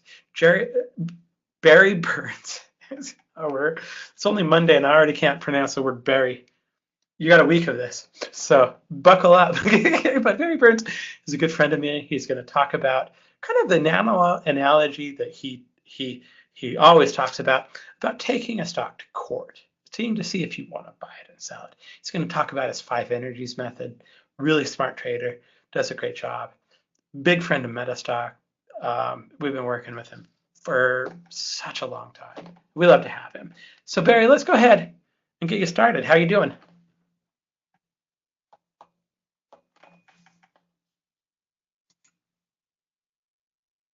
All right, I should be unmuted. Can you hear me now? Yes, sir. All right, and let's see if I can show my ugly mug on the webcam. That is not necessarily something that is good, but at least it makes it a little more personal. Let's see. I see you. There you go. Yep. Hey. There you are. You're right below me, in my view. In others' views, it's going to be right to the left of you, me or to the right. Yeah, we can see you though. And I just sent you the screen share. Okay, great. Awesome. So. And I think you're looking great these days. Yeah. I don't have anything to back that up with. I just think you look great. Well, I think you can say that Barry looks empirically great. Objectively, right? Well, you're not very, only not secondary. Only, the check is in the mail. All right. All righty. Let me let's see. I've got a whole bunch of different windows. That's what I'm navigating right now.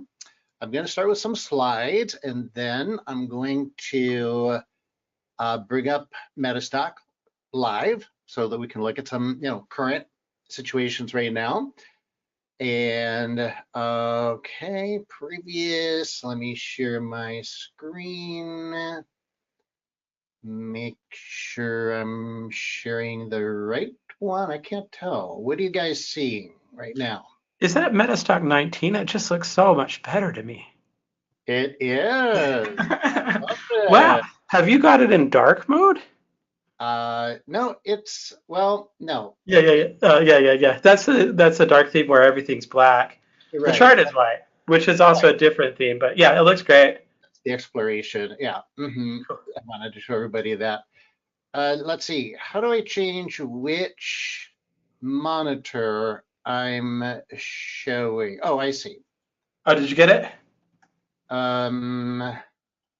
Let's see. No, that's make presenter. Yeah. So look at where it says sharing and click on the arrow to make that expand a little bit. Oh, okay. And underneath it says show screen. There's a little down arrow and it lists all your monitors. I'd recommend you just share a screen, a whole screen. In fact, I think that might be the only option. I have two monitors. That's the thing, and I only want to share one. I want to show the other one. Okay. Let's see, keyboard show. Oh, here we go. Maybe that's it. Yeah, okay, here we go. Now I'll let you know when the view changes. All right, that's done. First try. Great job. Okay. I'm gonna get out of the way. It's all you, Barry. Thanks for joining us today. Oh, real quick, how much time do I have? Well, you're the last speaker, so I'm not gonna kick you out. It's all you. Yeah. As long as you need. But the sessions are normally what? 45 minutes? Normally we do about like 55 minutes or so. But yeah, take as much time as you need to. Okay, great. Thank you. Yeah. All right. Well, welcome everyone. Thank you for having me. First of all, MetaStock. Appreciate you guys. In fact, MetaStock is the very first trading platform I ever used in my trading career. And my trading career is long. My dad was a trader. So he started teaching me when I was 8 years old, knee-high to grasshopper. And just by me saying that, you can tell that I'm old. But yeah, he started me at 8. I'm 65 now, so that's I don't even want to do the math of what that number is. But I've been trading my whole life, basically. So and before computers, but when we finally got computers, then MetaStock was the very first software platform that I used, and obviously still using it to this day. So I'm just so excited to now, take something that I've been using and actually be a presenter. And it's very, very exciting for me. And as Jeff said, I have been working with MetaStock for many, many years, and they have invited me to create an add-on to the program, which I've done now, which is just amazing. In fact, this add-on does things that no other software program can do. None. It's really, really special. But I don't want to get into that right now. I just want to give you guys some good value about trading. And so we're going to talk about timing your entries and your exits. So let's get down on it, as Cool and the Gang used to say. All right, and yes, I am a dad, so there's going to be a few dad jokes here. So anyway, I'm the author of Trend Trading for Dummies, so I'm not just a self-published author, I'm a real published author, Wiley & Sons, and keep winning Reader's Choice Awards from Stocks Commodities Magazine. Great magazine, by the way. Highly recommend you subscribe to it. I've been subscribing to that for, gosh, forever. And again, a magazine that I've been enjoying for many years and now receiving awards from. And by the way, the special thing about that to me is that those awards are given annually based on the votes of their subscribers. So not just some committee, but by real traders, people like you who are out there trading and using tools. And I've helped some other authors write books. I've spoken for the CME Exchange, obviously MetaStock, Eurex Exchange, on and on it goes. I'm not going to bore you with all my details, but just want to let you know that I've got some credibility behind me. Now this, I know, is the reason y'all came, is for the legal stuff. So I'm not going to read all this for you, but because this is a multi-speaker event, I feel it's important before every speaker that we show this to you. It is very, very important. So please do read it. And even if you're a seasoned trader, it's good to go back and to read this once in a while. I will grant you it's not the most entertaining language, but it is very, very valuable because it keeps you rooted and grounded in the realities of trading and helps you avoid the hype. All right, so now let's do some interaction here. Let's see. Now, I know this is being, I believe it at least, is being simulcast on YouTube, and I will not be able to see YouTube comments.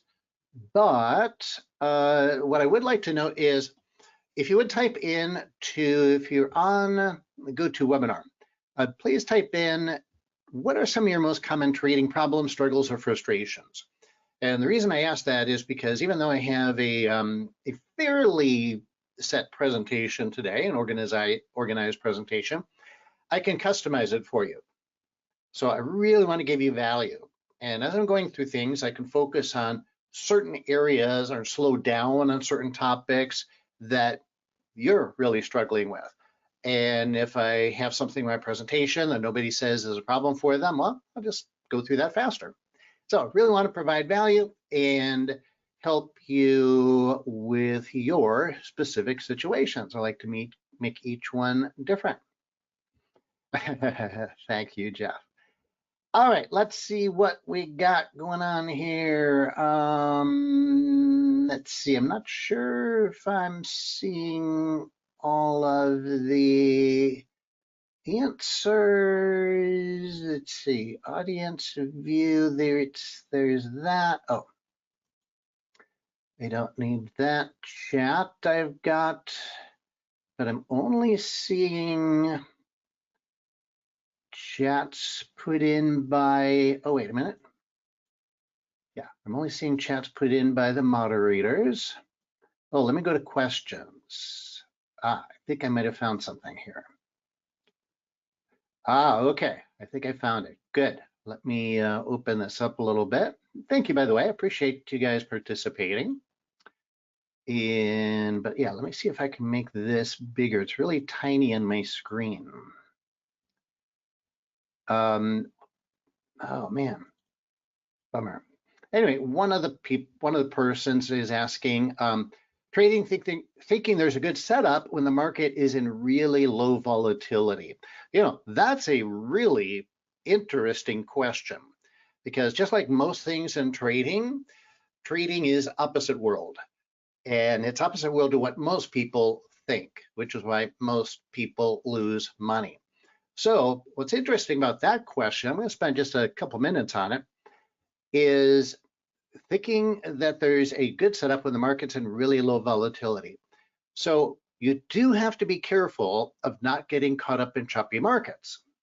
So you do need some sort of tool to measure volatility. That's good.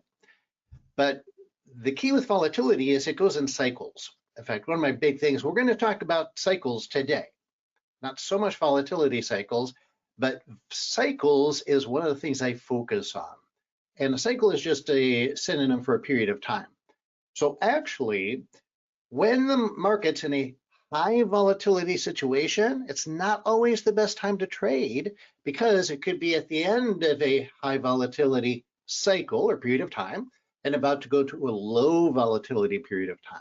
So the optimal time to take trades is at the end of a low volatility cycle. Now, I don't have time to go into all the details of how to measure that, but that's a little tip for you that if you're scanning for high volatility markets to trade, by the time everything sets up on that scan, all of the data is in, you could already be too late and you could start going into a low volatility period of time. And again, the opposite happens, opposite world. Okay, so that's the only one that I see here again, and that's fine. So I'll tell you what, I did a survey on this actually. So probably the answers that came in from the survey are going to be very similar to the ones that most of you had. So I surveyed literally thousands of traders and I asked them this question. And I left it open-ended because I wanted to hear what they had to say in their own words. It was not multiple choice. So one of them that they said is the most common problem, struggles and frustrations, as they said, you know, I enter the market, and then right after I enter, I get stopped out. But then after I get stopped out, the market goes back in my original direction. And this is a very, very common thing. I had part of my mentoring for trading was at the Chicago Mercantile Exchange. And my mentor there said to me on the very first day of my mentoring, he said, Barry, amateurs are often right, but at the wrong time. And that was really the first time that I heard any trader talking about time as far as using it as a tool in trading. And now it is a huge part of my trading. So that's what's happening here, what my mentor talked about. People are getting in and yeah, they're right, but they're getting in at the wrong time. So maybe they saw an uptrend, they're getting into an uptrend, but they got in too early, they get stopped out, and then the market continues its uptrend. Getting into big moves too soon, or I'm sorry, this is exits, getting out of big moves too soon. And so not making the huge profits. So this is about exits. So entries and exits. Well, those are the two big things in trading, aren't they? So yeah, these two things are hugely important. So that's the other side of the equation. I don't want to get out too soon, but I don't want to get out too late. I want to get a good risk reward ratio. In order to get a good risk reward ratio, I've got to stay in for the big move. Here's the third one, getting stopped out too often. People are often concerned. In fact, when I've talked to people, by the way, I not only took the survey, but actually talked to quite a few people because I wanted to really hear from them the more specifics. And people said they had a conspiracy theory that the market makers or the pros or whoever they would say are running their stops. And I hate to tell you, but that kind of thing actually is not false. So stop running is a real thing. And actually here at Top Talk Trading, we even have a tool for doing that and a technique for doing that. So yes, you got to be careful because where you place your stops, where the average person places their stops, everybody knows, and they're going to chase them down. And they're going to take that liquidity away from you. So this is why traditional technical analysis no longer really works. The old stuff that is in the classic technical analysis books, it was great. I'm not dismissing it. I'm not saying it's bad. It's just antiquated. That's all. And so now when everybody starts doing the same thing, such as learning technical analysis, all the traditional technical stuff, then it stops working. The masses are always wrong. So even if the masses start doing what used to work, well, then that's not going to work anymore. knowing the best place to exit the market was number 4, and number 5 was trading a trend that doesn't follow through. So those are the most common ones. They might seem very familiar to you as well. So now, how do we avoid these? So this presentation is really about those 5 problems and how to overcome them. That's why I created this presentation, very focused on how to overcome those 5 problems. So the overall concept of my trading methodology is this. You might want to write this down: to measure what I call the energies in the market. The energies in the market. So first of all, let me just give you a list of the energies. Energy number 1 is trend, and that's the direction, simply direction. That's all it means. And that's the first one because, well, we want to know, do we want to go long? Do we want to go short? Do we want to buy calls? Do we want to buy puts? Do we want to do spreads or whatever? So direction is the first decision. Then we go to momentum, and momentum is about the strength of that trend, because some trends are strong, some trends are weak. So you can't just trade a trend.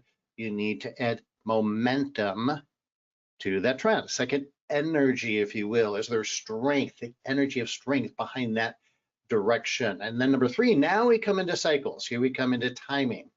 So in this situation with cycles, we're talking about finding the right time to enter a high to go short, timing your highs, and timing your lows to go long. And I'm very good at this. This is one of my, I don't like to brag about myself, but I will tell you, this is really my specialty. One of my unique contributions to the trading world is I am very, very good at nailing a cycle low to the penny, to the pip, to the tick, or conversely a cycle high to the penny, to the pip, to the tick. And that is so important. That's how you stop getting stepped out so often, by the way. That answers that question. The 4th energy is support resistance levels. Okay, not anything new there, but I call these blockages of energy. So as money is flowing, and by the way, I speak of the energy of the market. Really, what we're talking about is the current of currency. That's pretty good. I like that. The current of currency. Yeah, we talk about waves in the market, trend waves. And so it's kind of like an ocean, the waves of the ocean. And currency has a current flow to it. Or to bring it down to economic terms, supply and demand. So that's really all that makes the markets move. If there's more demand than supply, price goes up. More supply than demand, price comes down. And sure, there will be reasons, there'll be catalysts, there'll be news events, there'll be economic reports, there'll be quarterly reports, there'll be even just rumor and gossip that later is, oh, well, that wasn't true, but it'll still move the market, because if people come in with their buying, that's the energy that will move the market. Now, support resistance levels are price levels where people are watching and say, oh, last time we reached this level, the market stopped. It didn't go any higher. So they look at that and they say, oh, I don't know if it's going to keep going this time. So there's uncertainty, and the markets hate uncertainty. So what we do at those levels is we watch the money flow. Support resistance levels are not always held, right? Sometimes they're broken. Otherwise, the market would never really make any headway. So what you do is you combine a resistance level with that money flow to see if there's still an imbalance of demand, overwhelming supply. I will hold through that resistance. And this is how you do not get out of trends too soon, one of those other problems. And number 5, numero 5, fractals. So this is just a fancy name that I use for using multiple time frames. Very, very important. And I'm not going to talk about that too much here today. Now, so those are the 5 energies, and that's it. In fact, my top dog trading methodology is called the 5 energy methodology. We are measuring the money flow from 5 different perspectives. Now we need tools for this, because we don't want to do it subjectively, because, well, subjectively, I'm a horrible trader, and so is everybody else, because we all are part of the mass psychology. So we need objective rules. And for objective rules, you need objective tools, and then you follow those. Now, these instruments, some people call them indicators. I like to call them instruments because they are mathematical formulas is what they really are. So for trend, I just use a moving average. That's the tool that I use. For momentum, guess what? Ooh, shocking. I use a momentum indicator. For cycles, I use an oscillator. I'll share the specifics of that today. And support resistance, previous swing highs, lows, etc. And for the fractals, very important, the ratio between the two time frames that you're using. If you're using multiple time frames, I have found the optimal is 3:1.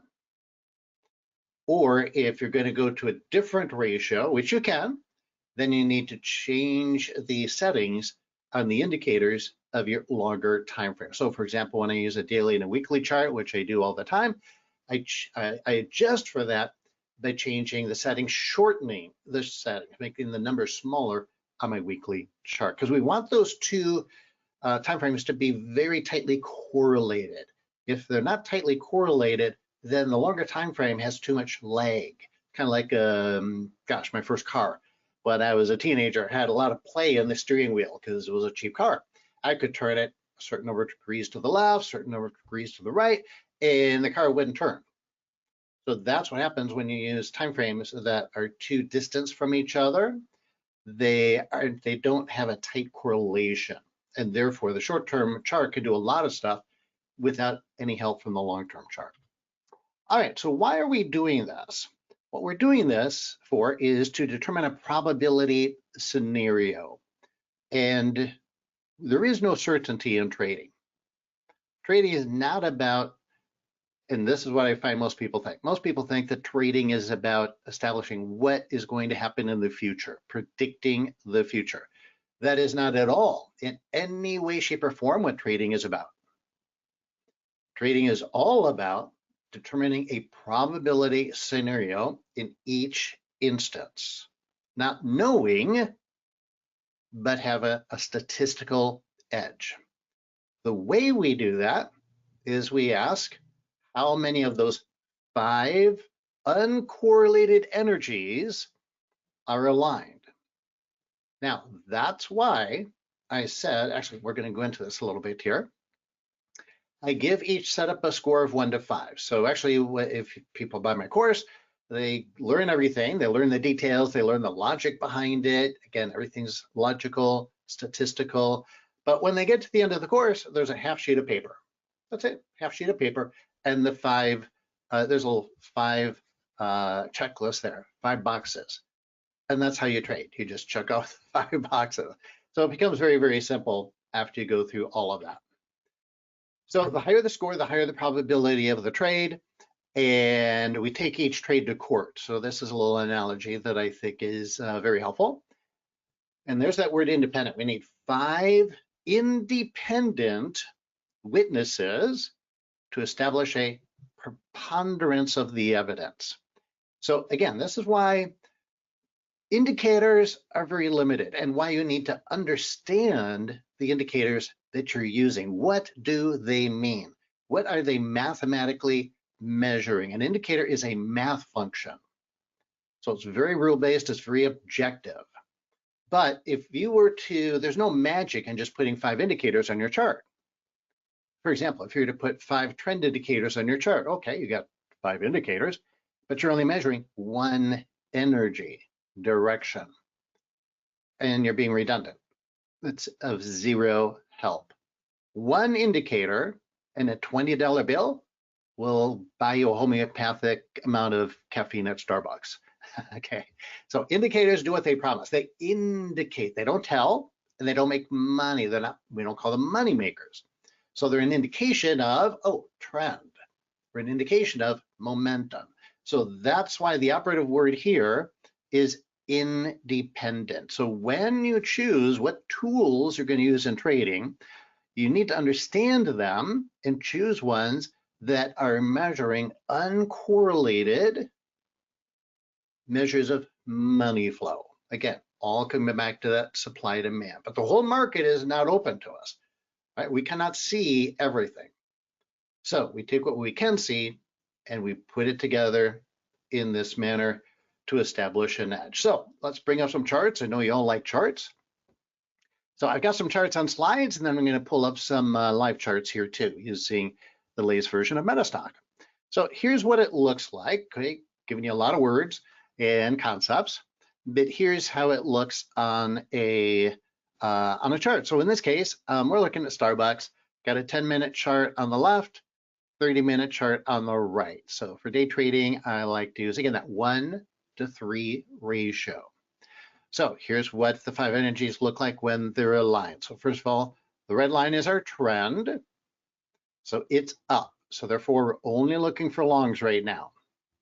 All right, then number 2, momentum. The question is this a strong trend or a weak trend? Going back to the 5 questions that came in through the surveys, people say, oh, I buy a trend and it doesn't follow through. The answer to why that happens is because they're not measuring the momentum of the trend.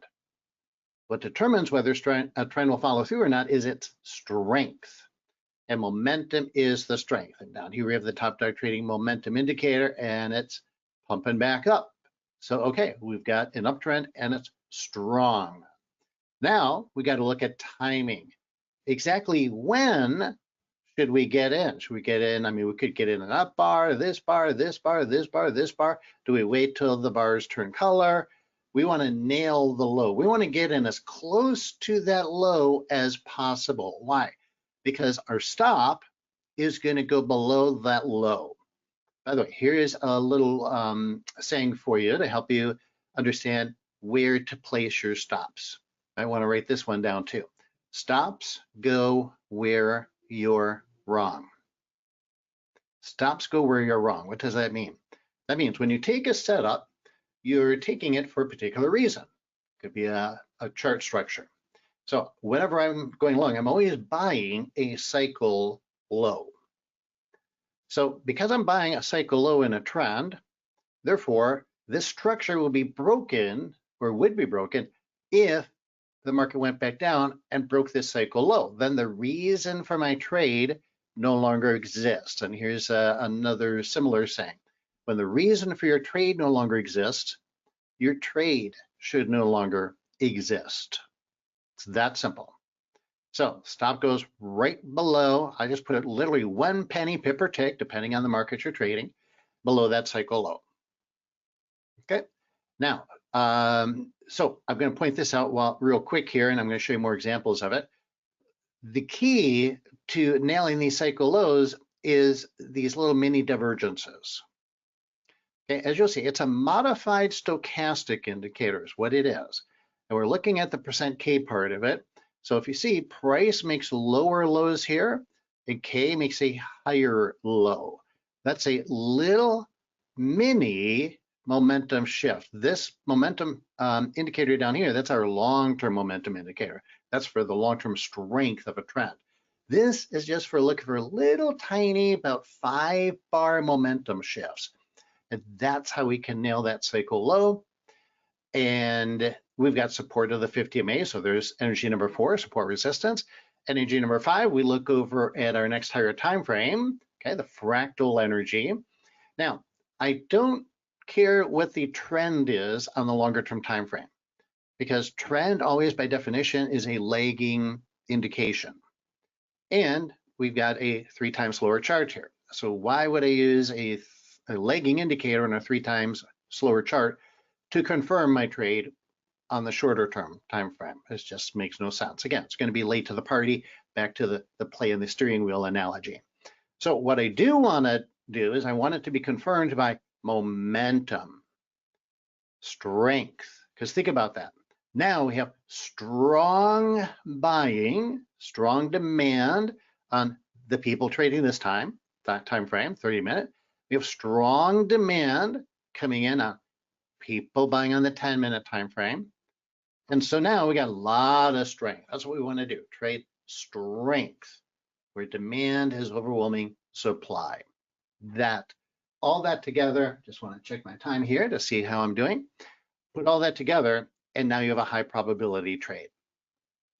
So my favorite trading technique for pinpointing market highs and lows for entries. So this is what I call my cycle indicator. It's, as I already mentioned, it's simply a modified stochastic indicator. So I'm going to give this to you. Feel free to write this down.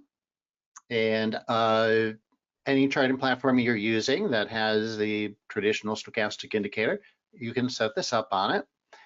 And this is the parameter, now, again, modified. So I change the parameters. All right. So this is how it looks on MetaStock, because I use MetaStock. But for %K, we're going to use a time period of 5. Usually, a lot of charting platforms default it to 14. I've seen a few defaulted to 10. But for our purposes, because we're looking for those patterns, we're looking for those mini momentum shift patterns, those little mini divergences. We want to see those just within 5 bars at the very, very cycle low or the very, very cycle high. So we want to squeeze that together and only look for it over 5 bars. Slowing is 2 for K. %D is basically moving average of K. So %D, we're going to change it to 3. And the type of moving average is simple, which is traditional. Okay, and again, this is how it looks in MetaStock. And then we're going to add some horizontal lines to it. And as you can see there, we're going to use 20, 50, and 80. So we want the indicator to get to an extreme. When K and D, when stochastic indicator, is wiggling around the middle of the range, around 50, then that means there's really nothing going on in the market. So this goes back to one of the other questions, how to avoid a choppy market. When the stochastic indicator is just wiggling around the 50 level, again, it could go up to 50, 60, even 70, or it could get under 40 or 30. But within that range, that's a really good clue that you're in a choppy market. And so I don't trade those times. So I want it to get either down to 20 to buy or up to 80 to short. All right, so we got the right indicator and the right inputs. Now again, please do not get enamored with any one indicator, as I already said. One indicator and a $20 bill, right? Not worth anything. That includes this one, by the way. This indicator and the way that I've modified it has one purpose. It's one tool in our toolbox. Remember, we got to use all 5. So by itself, it's meaningless like any of these energies. So we only going to trade cycles in the direction of the trend, early in the trend, because the trend is our friend until the end. So the converse of that is trade early in a new trend. So if the trend is up, I'm only buying cycle lows. If the trend is down, I'm only shorting cycle highs. So we're being selective. And then we're only going to trade cycles that have momentum behind them, the long-term momentum indicator. And we're only going to trade when the fractal energy is aligned. We want that big momentum on the next higher time frame to also be strong in our direction. And then finally, we're only going to trade what I call second chance indicator patterns, which I've alluded to a little bit here already, but let's deep dive into that a little bit. So these second chance indicator patterns, they indicate a momentum shift. And this is what I called already a mini divergence. So they indicate a mini momentum shift. Now, there's actually 6 of these mini momentum shift patterns that can come up at tops and bottoms. Don't have time to go through all 6 of them today, but I'm going to give away the mini divergence here. So you can start using this right away. So here's what we want to avoid. It's just like my mentor said, and again, came out in the survey. Getting in or being right, but at the wrong time. So here we got a nice downtrend, and people might buy a retrace or short, a retrace and a downtrend. So they got in, and then they got stopped out. Okay, if they put their stop up here, so they went short, put their stop here, oh, got stopped out, and then the market went down. So they were right, they got direction right, but at the wrong time. And that's why we need this timing indicator. This is what solves the problem of as my friend said, retailers are often right, but at the wrong time. Oops, one, too many. So here's what it looks like. We're just looking for these little mini divergences, as I said. So a little higher low on stochastic, that shows a mini momentum shift for trend continuation trades. So we've got an uptrend. Our uptrend is this 50, it's a 50 SMA, that's the red line here. And we've got a little bit of a lower low on price, but clearly higher high on the stochastic indicator. And that's our entry. We simply look for the next bar that hooks up, and that aligns with this bar. Before I enter 1 penny, I don't have to wait for it to break this high. I want to get in earlier. I break for it, I'll wait for it just break the high of this bar. I put my stop down below there. That's it. That's my risk. Ain'tsy weensy risk. This is my reward. So that's one of the beautiful things about nailing cycle highs and nailing cycle lows is when you do have losses, they're very, very small. And when you have winners, they're very, very big. So the risk reward ratio, actually it goes to both. Risk reward ratio is high and the win-loss ratio is high because when you trade these, again, with the other 4 energies, you rarely actually get stopped out. And you could do this for trend reversals as well. So this is not just trend trades. Remember, as I said, the trend is your friend until the end. We've all heard that saying. So if the trend is your friend until the end, we don't want to always trend trade, right? Sometimes we want to trade against the trend. When do we want to do that? Well, we want to do that when the trend is extended. So when the trend is extended and the trend is no longer our friend, then the counter trend is our friend. And so we're going to look to get into a counter trend trade. Same thing though, the entry, I'm not going to go along here. I'm not going to go along anywhere here. I'm not going to go along there. I'm going to wait for a lower low on price and a higher low on our modified stochastic. And then boom, enter right there. And my stop is down here and we're off to the races. Okay, so it works for all types of different trend setups, counter trend setups. Now here, the person who asked about low volatility. So here we have a low volatility period of time, very narrow range, contraction period of time. So now we're looking for a breakout of contraction. Higher high on price, lower high on stochastic. And that's the time to look out for the contraction breakout trades. So I don't wait for them to break out. Again, one of the hallmarks of amateur traders is amateur traders get in too late. They wait for what they think is too much confirmation. But the irony of that is by the time everything is obvious, it's already too late. It's the technical analysis equivalent of buy the rumor, sell the news. So you want to buy the rumor, the technical analysis most people don't see. By the time you see the technical analysis that everybody in their parakeet sees, that's the news, and it's too late. So that's why we have these special tools. So summary of high probability trading, just checking out my time here again. Wait for the alignment of the 5 energies, put the odds on your side. If you want to write this down, this is my whole trading methodology summarized in 1 sentence. Again, it's really pretty simple. I like to give you the details so you understand the logic. If you're trading your money, you should know what the logic is behind it, so you have confidence in it. By the way, that's 2 things. Number 1, when you're putting your money on the line, don't just follow what somebody else tells you works.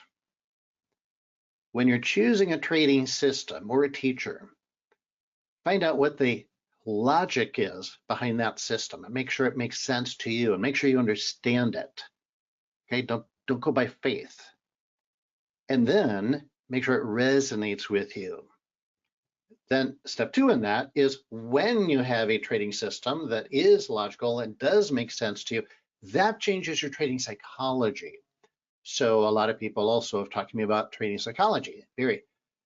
I think I'm a good trader, but I just have trouble with fear and greed and FOMO and FUD and nervousness and hesitation. And yeah, I get it. These are things that we've all wrestled with. So one of the ways to help overcome that is to really understand the methodology that you're trading. That gives you confidence, and confidence removes fear. All right, so anyway, that slogan down there is, remember 5 energies.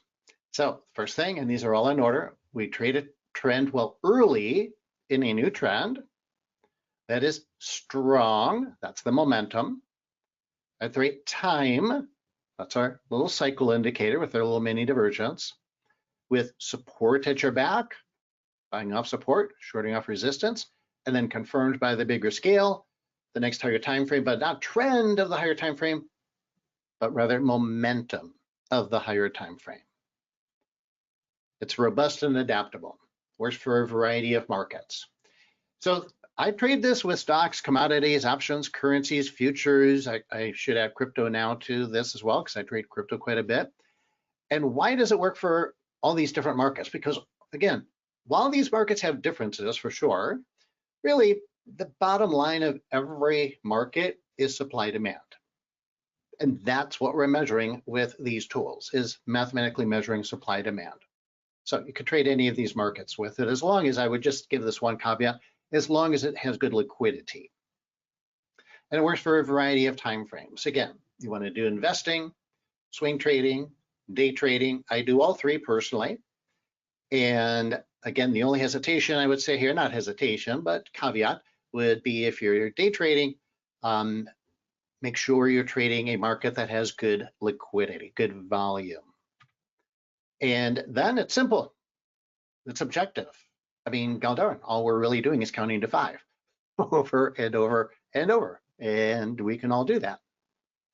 Okay, so so this is the slide about MetaStock. So I'm actually going to take this slide down, and I'm going to bring on the live version of MetaStock that I have, the new version, version 19.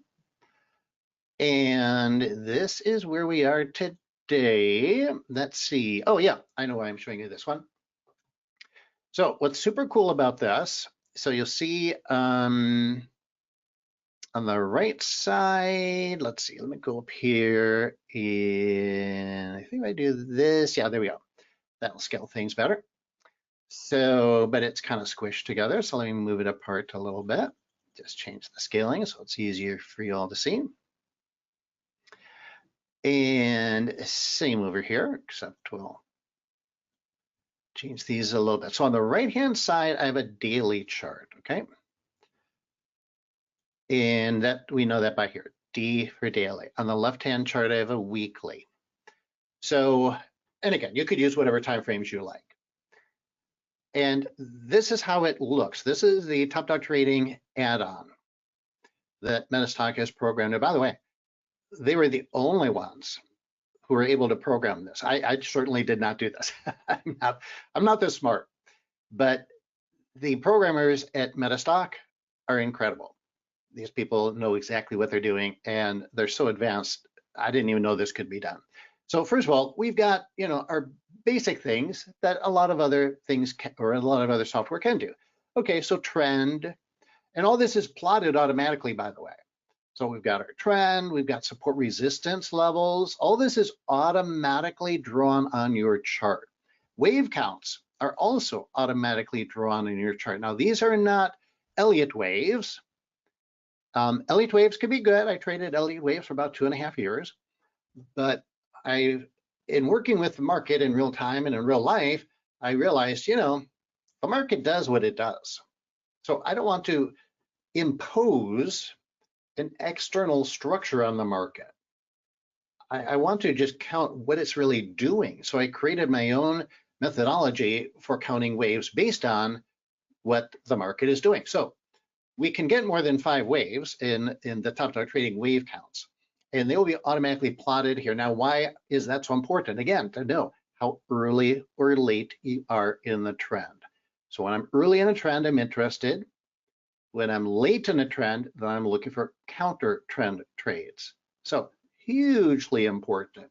And when you see like this, where you'll get a 1 and a 1 and a 1 and a 1 and a 1, then you know there's no trend. So that's also a great indication of a choppy market, and you stay out of that. So we've got all of this, all right, and then we've got a nice trend just in case you need it. There's a nice ribbon down here that gives you a trend up. Okay, I can read that. Here's our top dog cycle indicator. Now notice they put mini divergence lines. See the red line? That's your mini divergences. So they program the mini divergences right over the indicator. So you get the top dog modified stochastic indicator already pre-rendered for you, but then they added this. Now this is my long-term momentum indicator. And then again, we go to the longer term chart. This one's a weekly. So what we did on this was we changed the inputs for these indicators and made them shorter. Now, there's so many cool things about this. I don't even know. Okay, my time's running out. So, but let me show you this. I'm so excited about a couple of things. I think I'll start with this. So we open the Power Console. Here we go. And there is this thing called the exploration. So what we can do is scans. And so we have a whole bunch of top dog trading scans in here. Because one of the big problems, again, feedback I got from traders is, okay, Barry, you've got these trend trades, you've got, first retracing the trend, second retracing the trend, all this kind of stuff. But man, how do I find those among thousands of stocks, forex pairs, ETFs, commodities, etc.? It is a big problem, right? What are you going to do? Well, let's let the computer do the heavy lifting. That's why technology exists. So MetaStock has this fantastic explorer that will actually run these scans. So I did 2 scans here. There's a bunch of scans for the top dog trading. You can scan for trend trades. You can scan for triangles. So this one I chose the rubber band trade. This one of my favorite trades. And we got these results. So you can see I already ran these. I just did this today. So this is real time right now today. Interval daily. Okay, I scanned the S&P 500 basically. And we got seen out, the perfect example. So there was 4 triangle trades and there was 6 rubber band trades. But the rejects, 497, 499. So I don't want to look at all those. So, and by the way, this works fast. The scanner is super fast, so you don't have to wait around all day. I remember in the old days, I had a scanner and I had to, the thing would take like an hour to run. I'd have to go eat. So, okay, I brought up just the top dog triangles and we've got these up here. So Marathon Oil. All right, so I can bring this. I just wanted to show you how I found this. And so we've got a nice triangle trade here. Equal lows, this happens to be a descending triangle.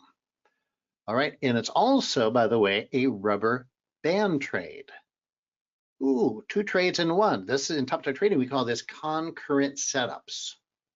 Oh yeah, by the way, you can see there, it also automatically draws Fibonacci levels for you. So everything you see on there is drawn automatically. I did not manually draw anything on there.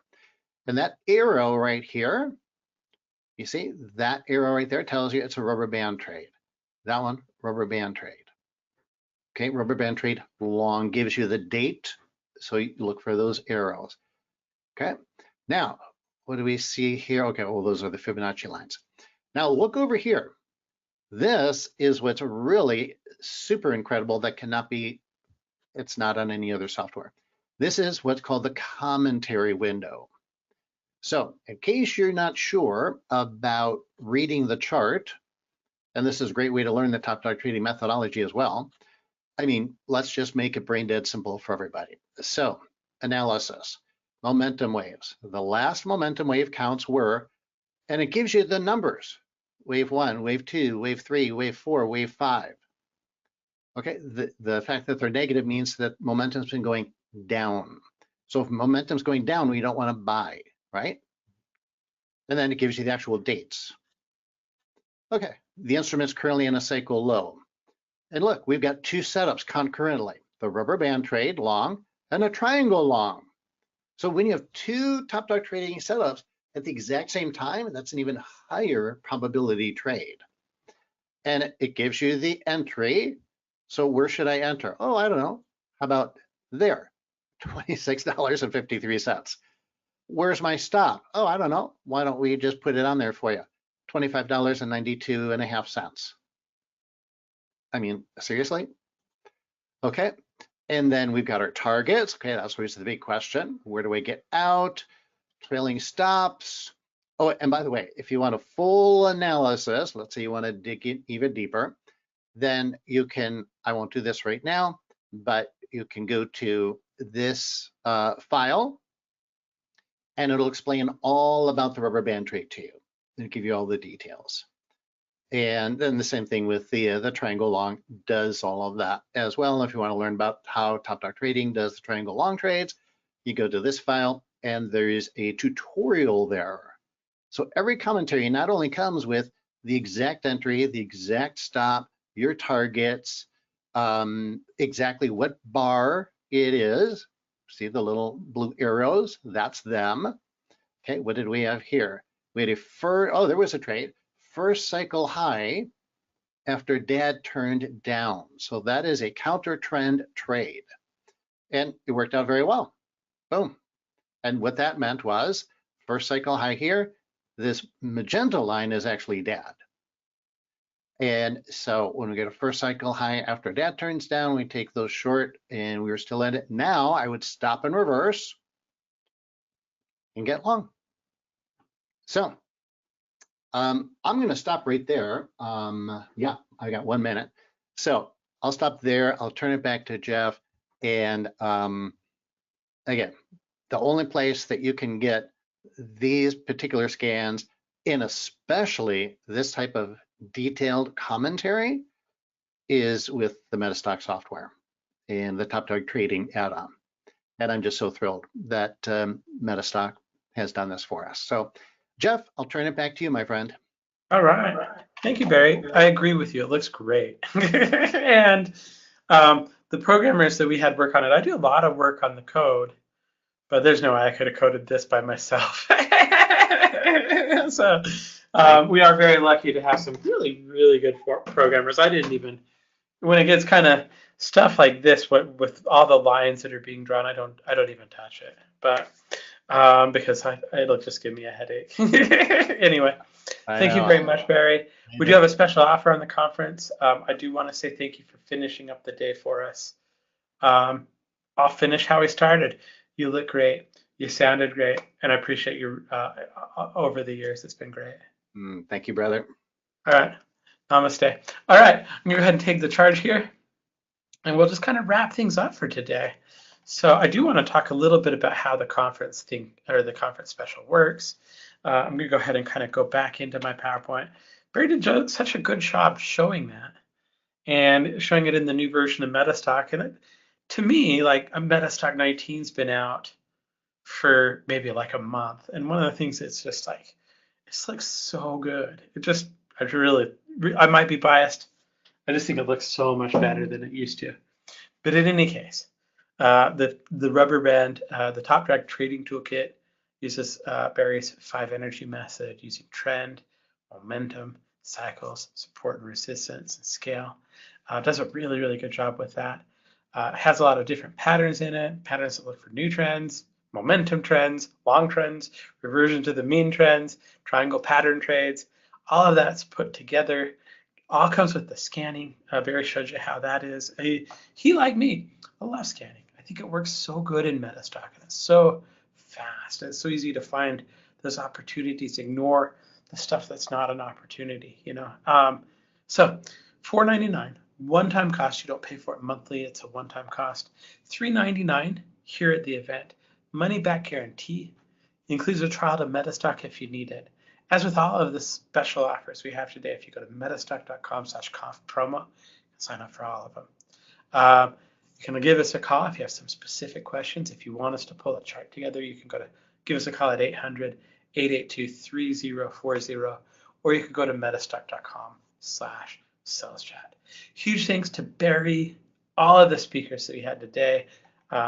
Just such a great job. Is that?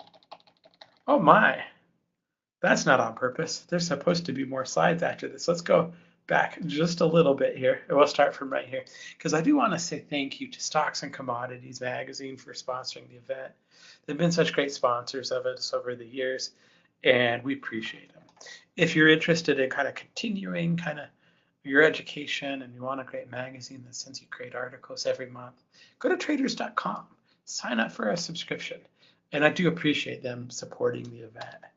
Also want to say thank you again to the CMT Association, cmtassociation.org. If you're interested in getting that CMT designation behind your name, it's it can be very helpful, especially if you're looking to get a job managing money, or if you already manage money and you want more responsibilities.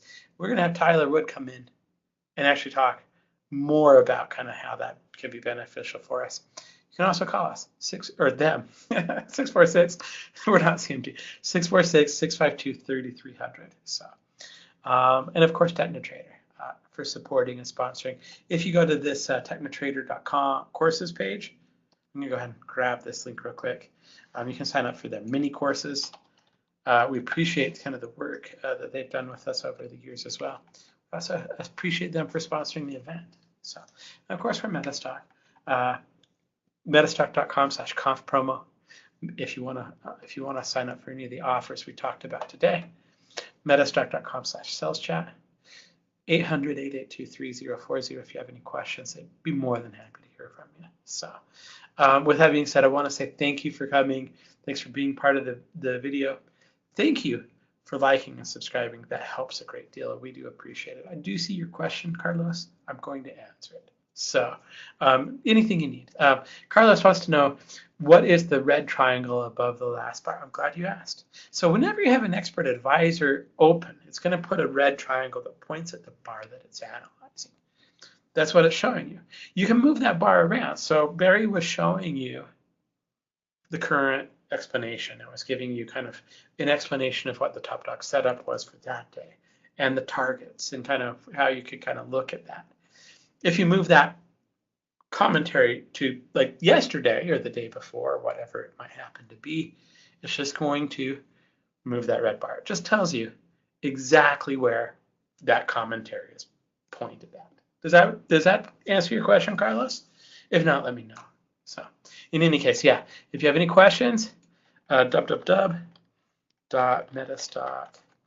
I have to type while I talk. Conf promo. metastock.com/saleschat, 800-882-3040.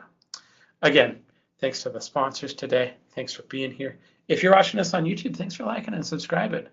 Even if you didn't, you still have a chance. So we'll see you tomorrow. We've got another great lineup that we're going to go through tomorrow. Thanks for everything. Stay healthy, stay well. See you at the next one. What is the promo code for the Technotrader course? I didn't think you needed one for that page. Oh yeah, she did have one. It was earlier. And I think it was Meta 24, but if it wasn't, Shandu, it's been a long day. Meta 24. Yeah, META 24, I believe, is the number you need to use. If you if that doesn't work, just drop me a message. I'll pull it for you. I've set it over to you. Yeah, I gotcha. Meta, META. I believe this is it. If that doesn't work, let me know, and I'll either have them answer the question and have the answer for you tomorrow, or I'll find out. So there you go. All right. Big thanks. See you tomorrow. Thanks for coming. Bye.